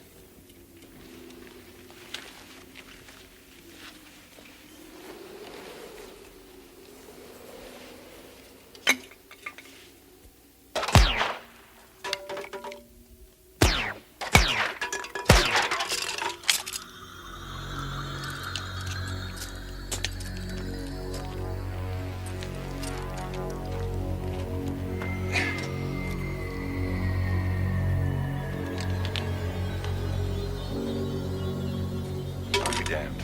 I'm the last Martian. What did you say? I'm going to kill you. What kind of a joke is this? Stand up.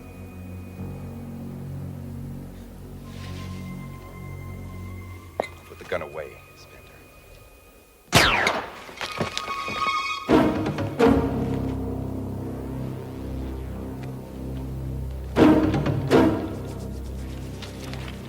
Beef teriyaki, boys.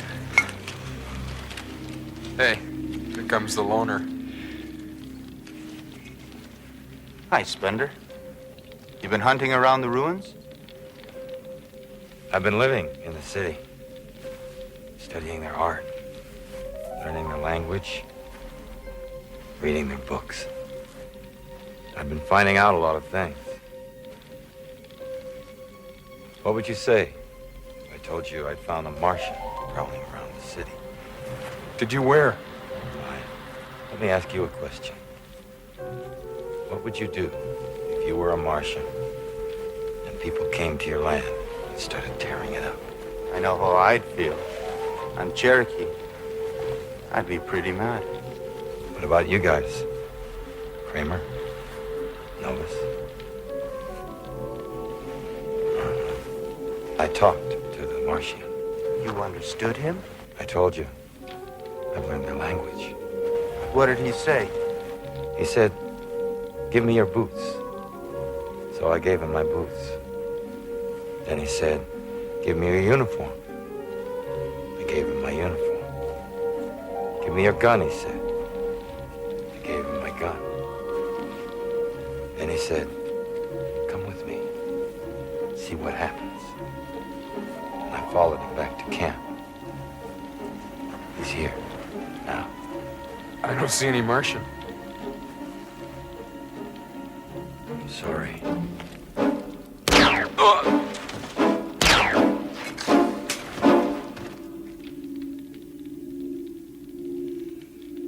You can come with me, Cherokee. You can be with me on this. You killed them. They deserved it. You're out of your mind. I thought you would understand.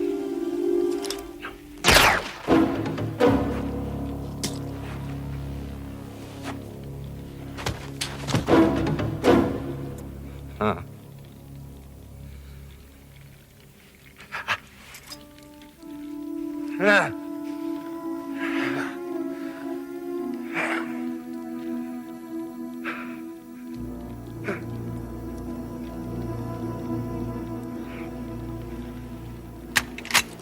All right. Let's go.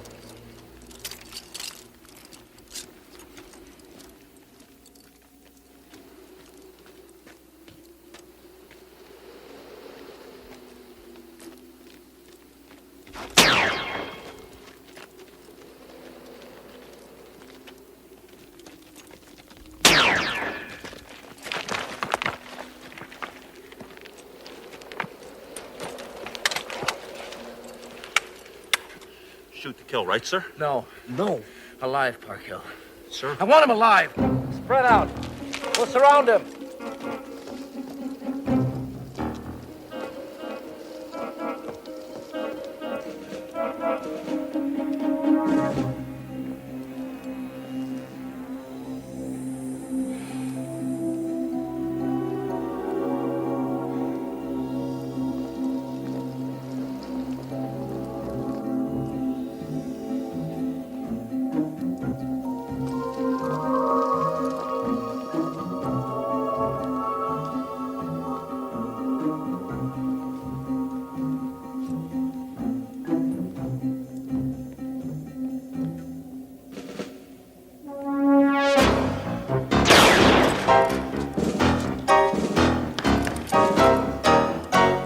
in there, sir.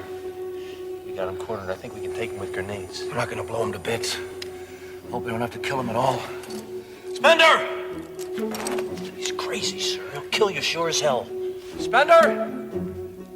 I'm coming in to talk. Cover him!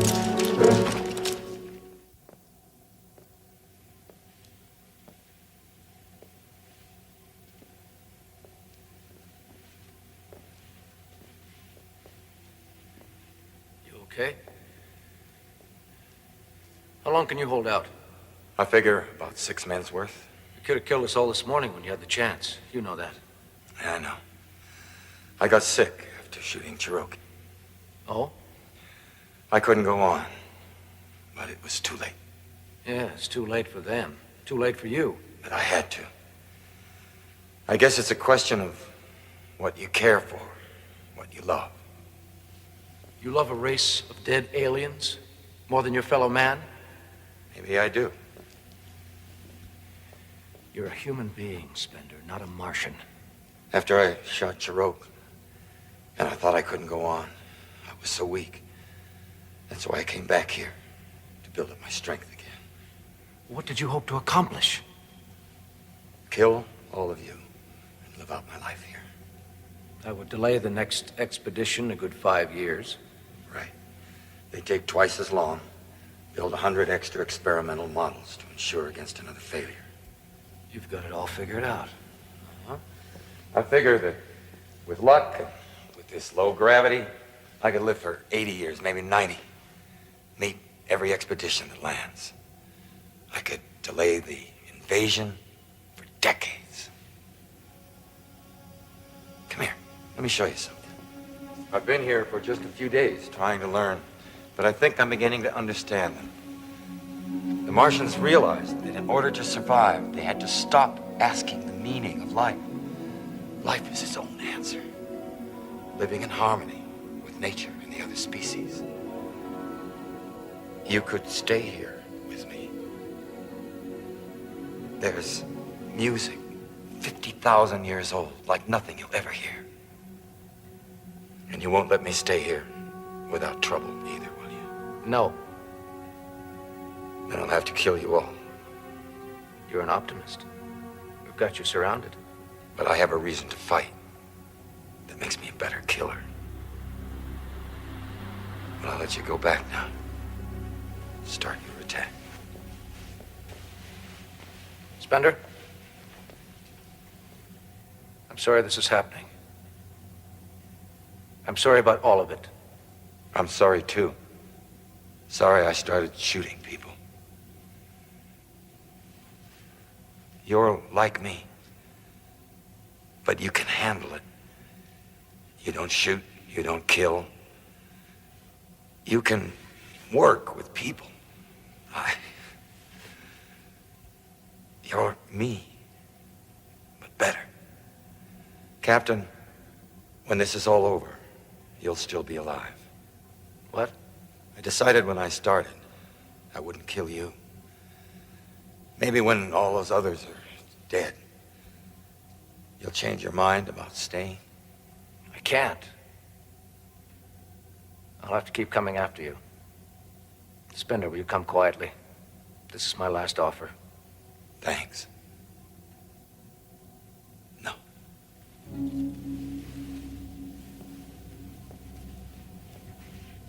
Do me one favor. If you win, try to see to it that the tearing apart of this planet is restricted somehow. Make the next expeditions walk quietly here. I'll do my best. And if it helps, just try to think of me as a very crazy guy who went berserk one summer day and was never quite right again. Might make it easier on you. So long, Spender. Good luck.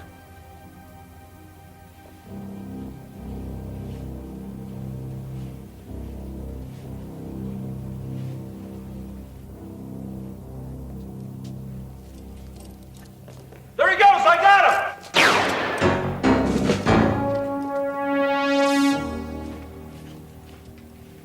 What'd you do that for, sir? I'll handle this. Sir, if Marco, get out!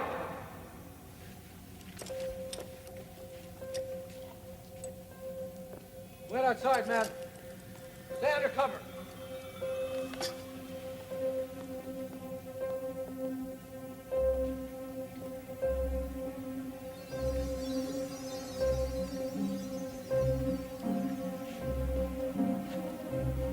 Spender, get going.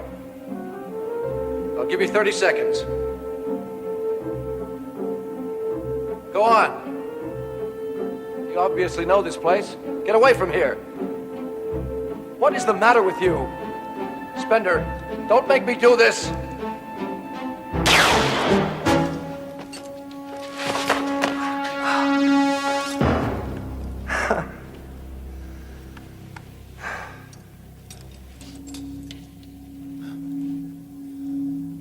You're Spender now, sir.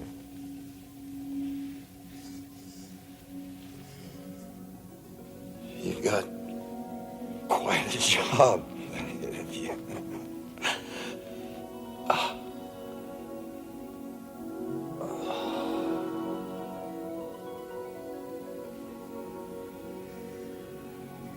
So we'll go no more a-roving so late into the night. Though the heart be still as loving,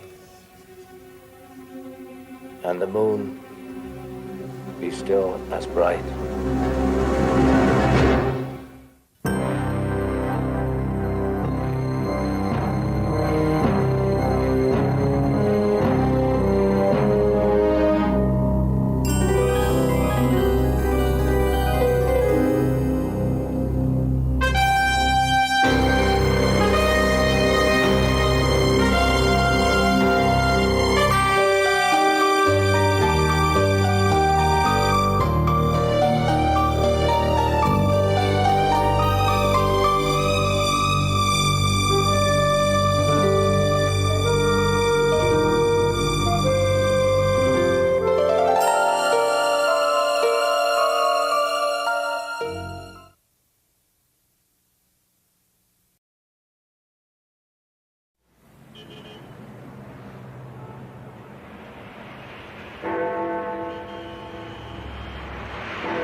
Gov.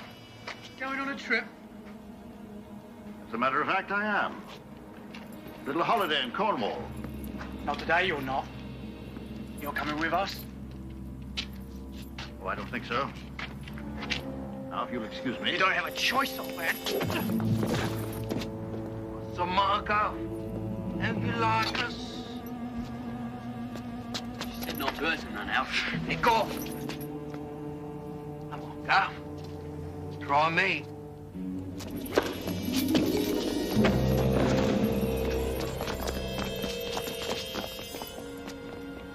You're only a boy. It wasn't none of my doing, sir. We was just to bring you to it, that's all. We wasn't supposed to hurt you. Well, in that case, it'd be a shame to disappoint her, wouldn't it? Take me to her.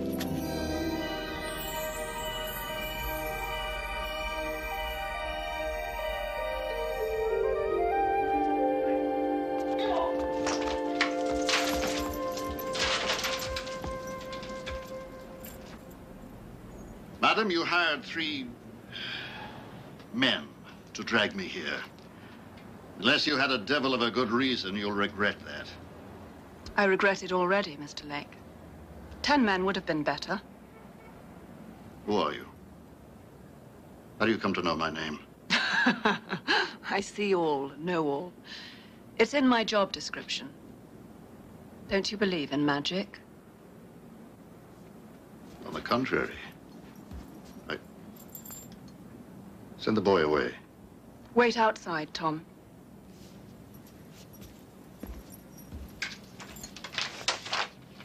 My knight in shining leather. I always wanted a champion of my very own.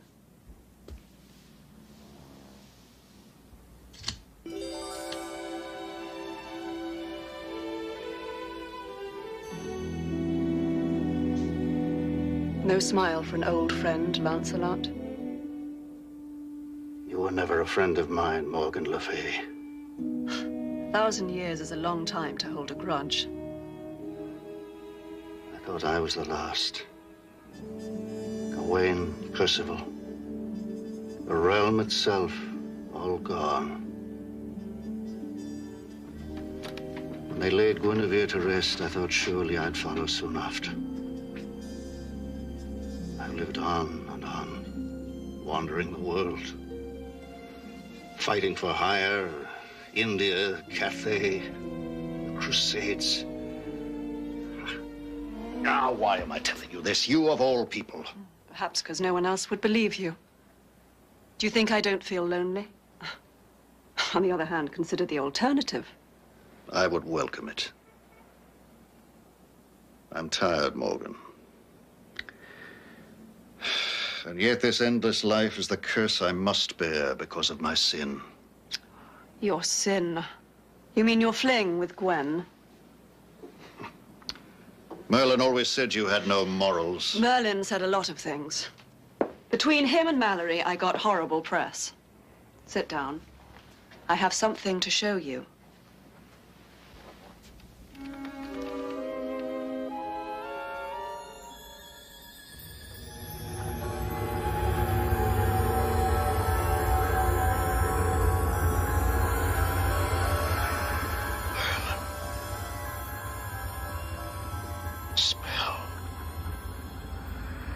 Said that he would sleep forever somewhere in Fairy. Cave in Cornwall, actually. The nymph who lured him there was one of my creatures. What can I say? The spell was supposed to make him sleep forever. But the old coot was Major League. Why do you suppose you're in such a hurry to get to Cornwall? Call it an old man's whim. Yes, but the old man was Merlin. You wanted to know the reason why you're still alive and kicking?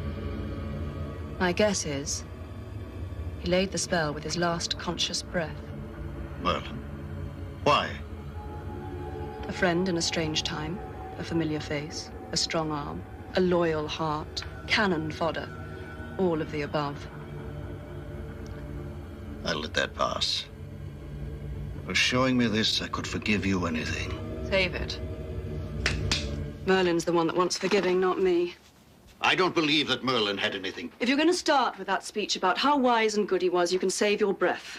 People were just eggs in Merlin's omelette. And he didn't give a damn who got broken. That's not true. Isn't it? What crime did Merlin ever blink at so long as it served his policy? How many wars did he start to unify the realm, Lance? How many died so that Camelot could shine more brightly? Your great wise wizard started by helping Uther rape my mother. By the end, he had King Arthur so brainwashed he would have burned his own wife at the stake if you hadn't stopped him. The king had no choice. The law Stop was... the bloody law! What kind of man puts the law ahead of his own family? You, Lance, I don't think so. I seem to recall that adultery is against Merlin's law as well.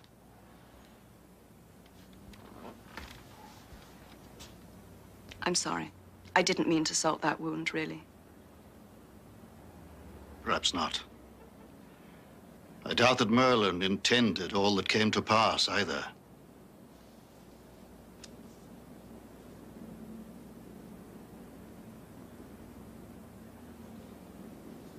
Whatever happened to chivalry? It's dead. Or hadn't you heard?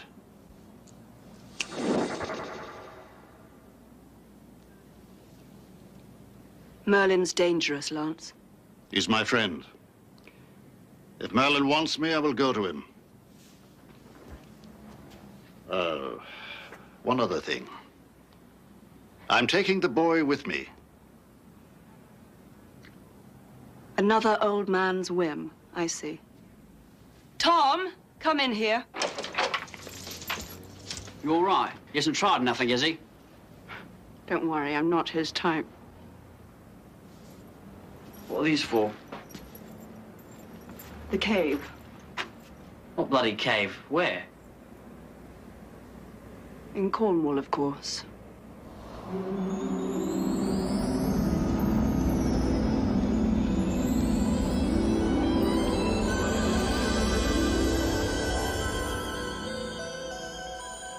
Steady, boy. Sorcery takes some getting used to, I know. How? Where? Cornwall. Cornwall, you're daft. But strong, mind you. Daft, but strong. I knew this land, Tom. I remember the first time I rode through it. It was not far from here that I met the king for the first time, all unknowing. Was that George now or Henry the bloody Eighth?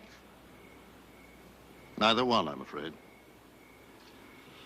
It was a long time ago, when I first arrived in England from Joyous Gard. You wait here, Tom. I'm going in.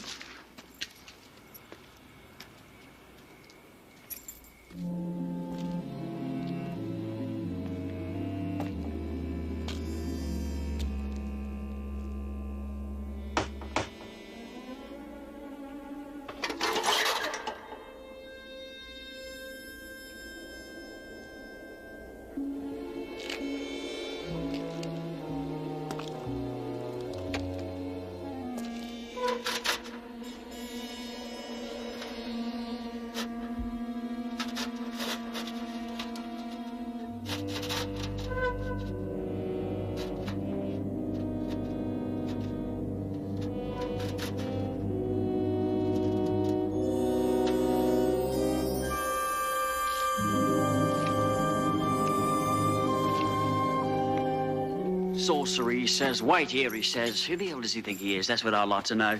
Ought to just walk out of here, that's what he ought to do. What could he do about it? Rip your bloody head off, that's what he'd do about it, Tom.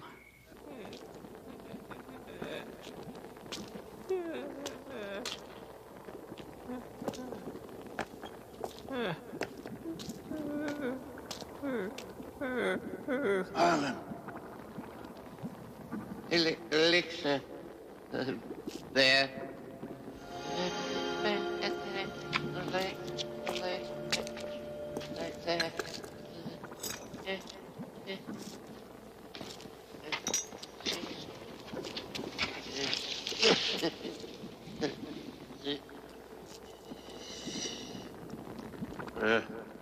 Enough? There's more if you need it.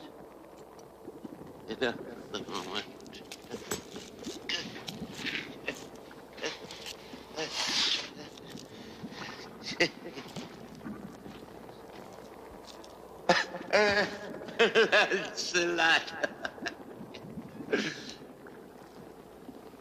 Tell me, Lancelot, the world.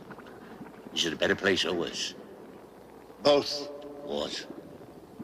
Someone is always fighting somewhere. On and on, forever. Injustice, oppression. Yes. They'll never learn. This time, we must not leave our task unfinished.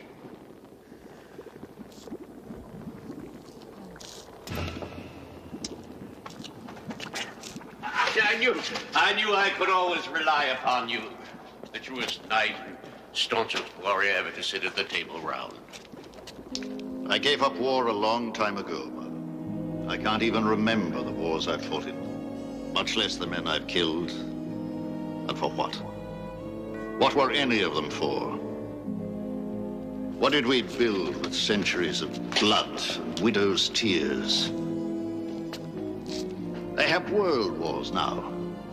They number them to tell them apart, but they fight them without me. What of your oath to right wrongs, to punish the wicked? The longer I lived, the more difficult it became to determine what was a wrong and who was wicked. Galahad would not have abandoned his knightly oaths. Lancelot, Lancelot, what foolishness this is. I have no doubt that you'll be at my side when I set my new Arthur on the throne of England. Kings are mere ornaments in this time, Merlin. The people prefer to choose their own leaders now. Peasants? Peasants? What a foolish notion. How can they understand what's best for them? Merlin, you don't understand. Arthur ruled a tiny kingdom. Today there are realms that take up half the world. We fought our wars with sword and lance. Now there are weapons that can fire whole cities in an instant and poison the earth for longer than you have slept. Today the world has no room for mistakes, Merlin. I do not make mistakes. You're wrong. You slept through the end. The rest of us paid the price.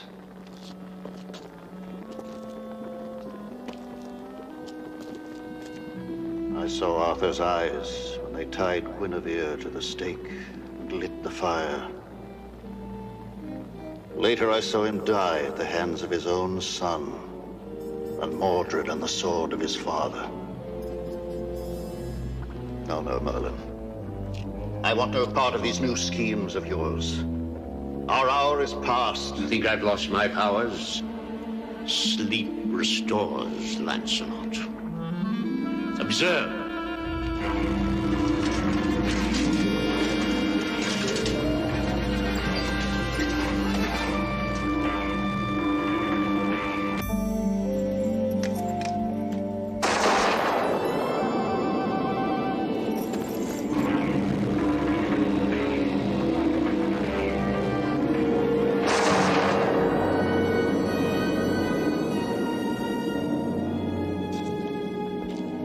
Impressive. But I never doubted your power or your good intentions. Only your judgment. Let it be then. It is good you told me immediately. Walk with me.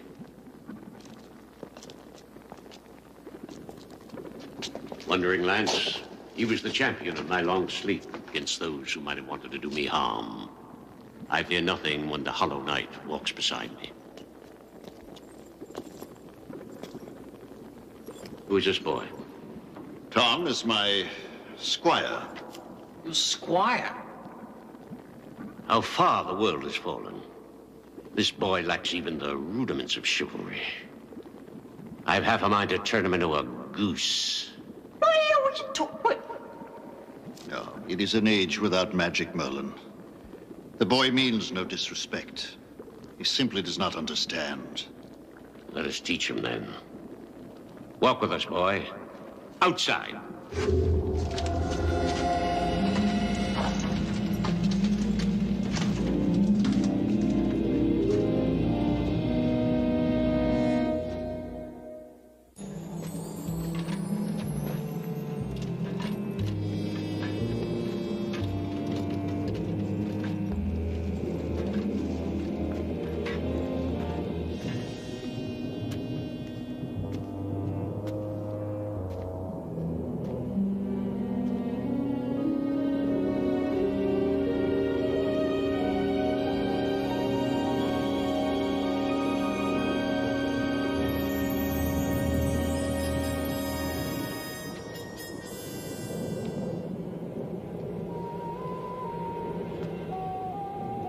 Chilled to the bone. My scarf, I left it back in the cave.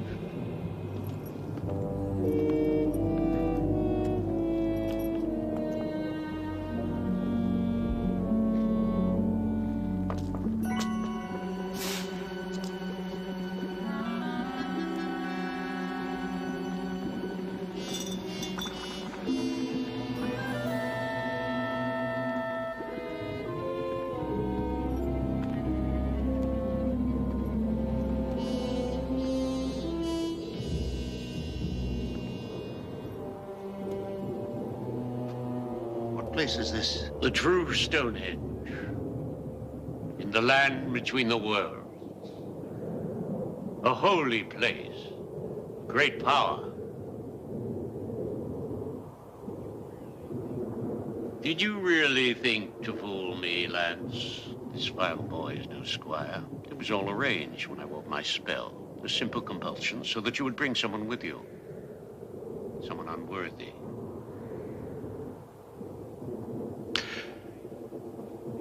I'm afraid that for the complete restoration of my powers, it is required that a sacrifice be performed here. In this place. Sacrifice? No, wait. What are you talking about? You can't I'm just... sorry, boy, but it is necessary. Step within the stones, and I promise you'll feel no pain. You're right there, because it's you that's going to be feeling the pain. No, Tom. He has powers you can't imagine. I can't allow this, Merlin. Nor can you stop it.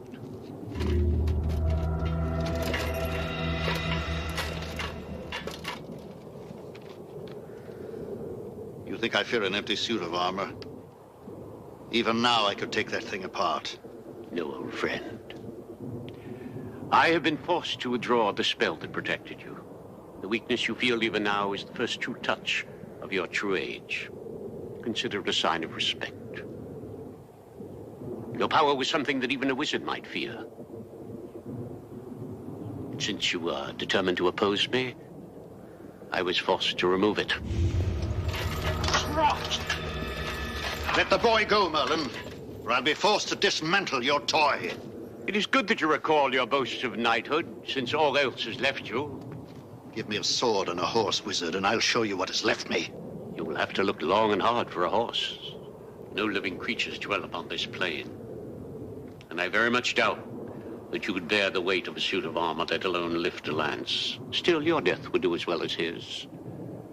I've half a mind to let you try. You've half a mind, period, you old coot. So, since you've fallen so far as to champion the witch who destroyed Camelot, you shall have the death you seek. Enter. All that you require is within. Except my squire.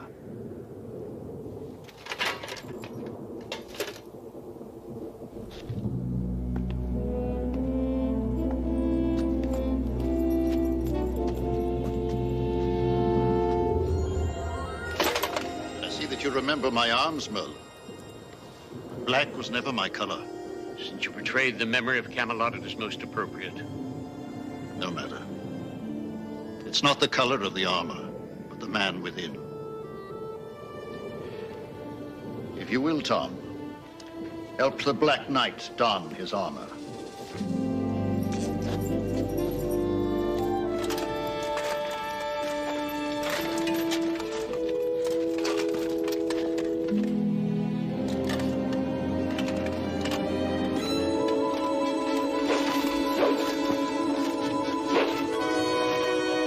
You still seem to move with some strength. Do I? What magic have the years taught you? No magic, Merlin. Caution. When I went back for my scarf, I drank the rest of your elixir.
Harlan!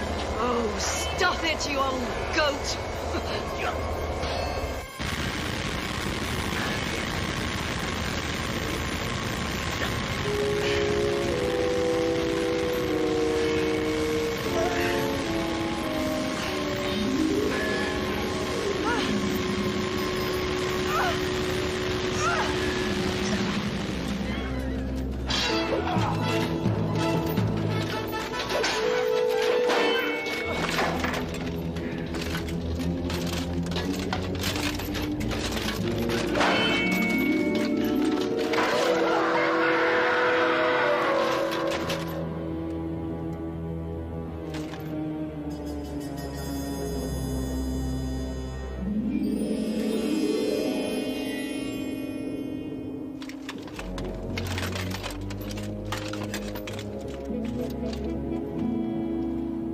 Merlin, your champion is done. Changes nothing. There's too much at stake. Stand where you are. I'll be forced to dispatch you personally.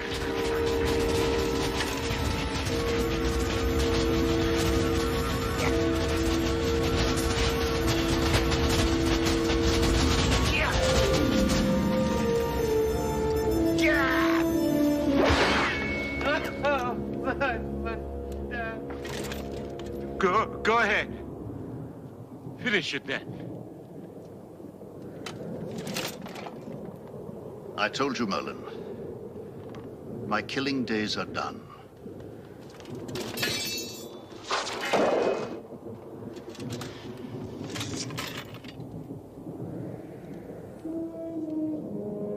As if a wizard could outlive his magic.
I don't think I'm up to best 2 out of 3.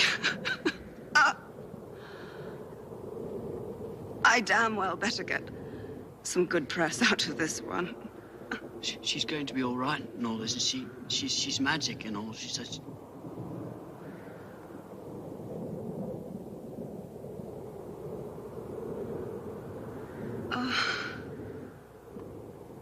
You can't stay here. This place.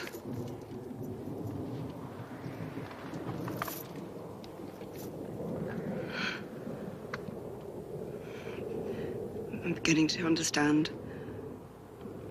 what Guinevere saw in you, old man.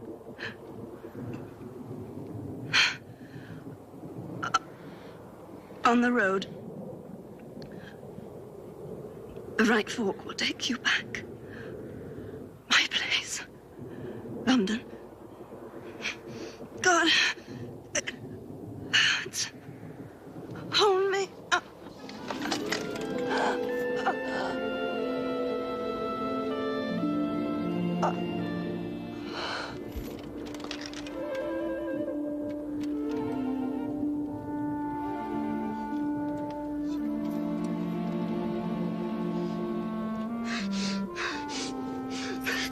That wormy old bleeder, it's his fault, isn't it?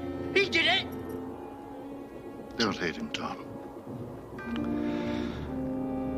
He's just an old man who slept too long and dreamt too hard.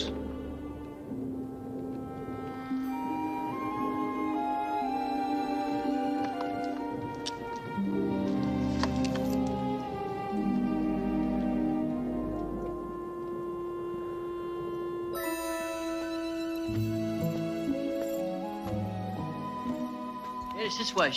The right, London, she said. Hey, that's the wrong way. Once upon a time, there was a realm of myth and magic. A high, bright dream that shimmered briefly and then was gone, leaving only memories and one ageless, weary, slightly tarnished hero who proved at last that wisdom and valor go hand in hand on Earth, in Camelot, and in the Twilight Zone.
Who is it?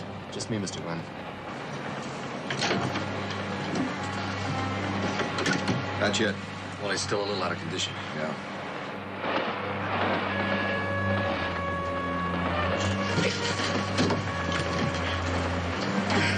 Frankie. Good. How'd I do? 9 minutes, 40 seconds. Pretty good for a dry run. Next time I'll do it in 9 minutes flat. Good. Speaking of dry runs. No booze, Frankie. Come on, it's cold outside. Yeah, the deal's a deal. Not one drop till after the main event. Listen, I got thin blood. It's hereditary. My old man had blood so thin you could read through him. Went like clockwork, huh? Here, Gary, look, feel. Like $1 million, Emil. Goes half that well on the real run. I think we got it made. Yeah, the real thing. How much longer we gotta wait? Gary? Give me some time. You think this is easy? It didn't bother you before. Who says it bothers me? It doesn't bother me a bit. Not a bit.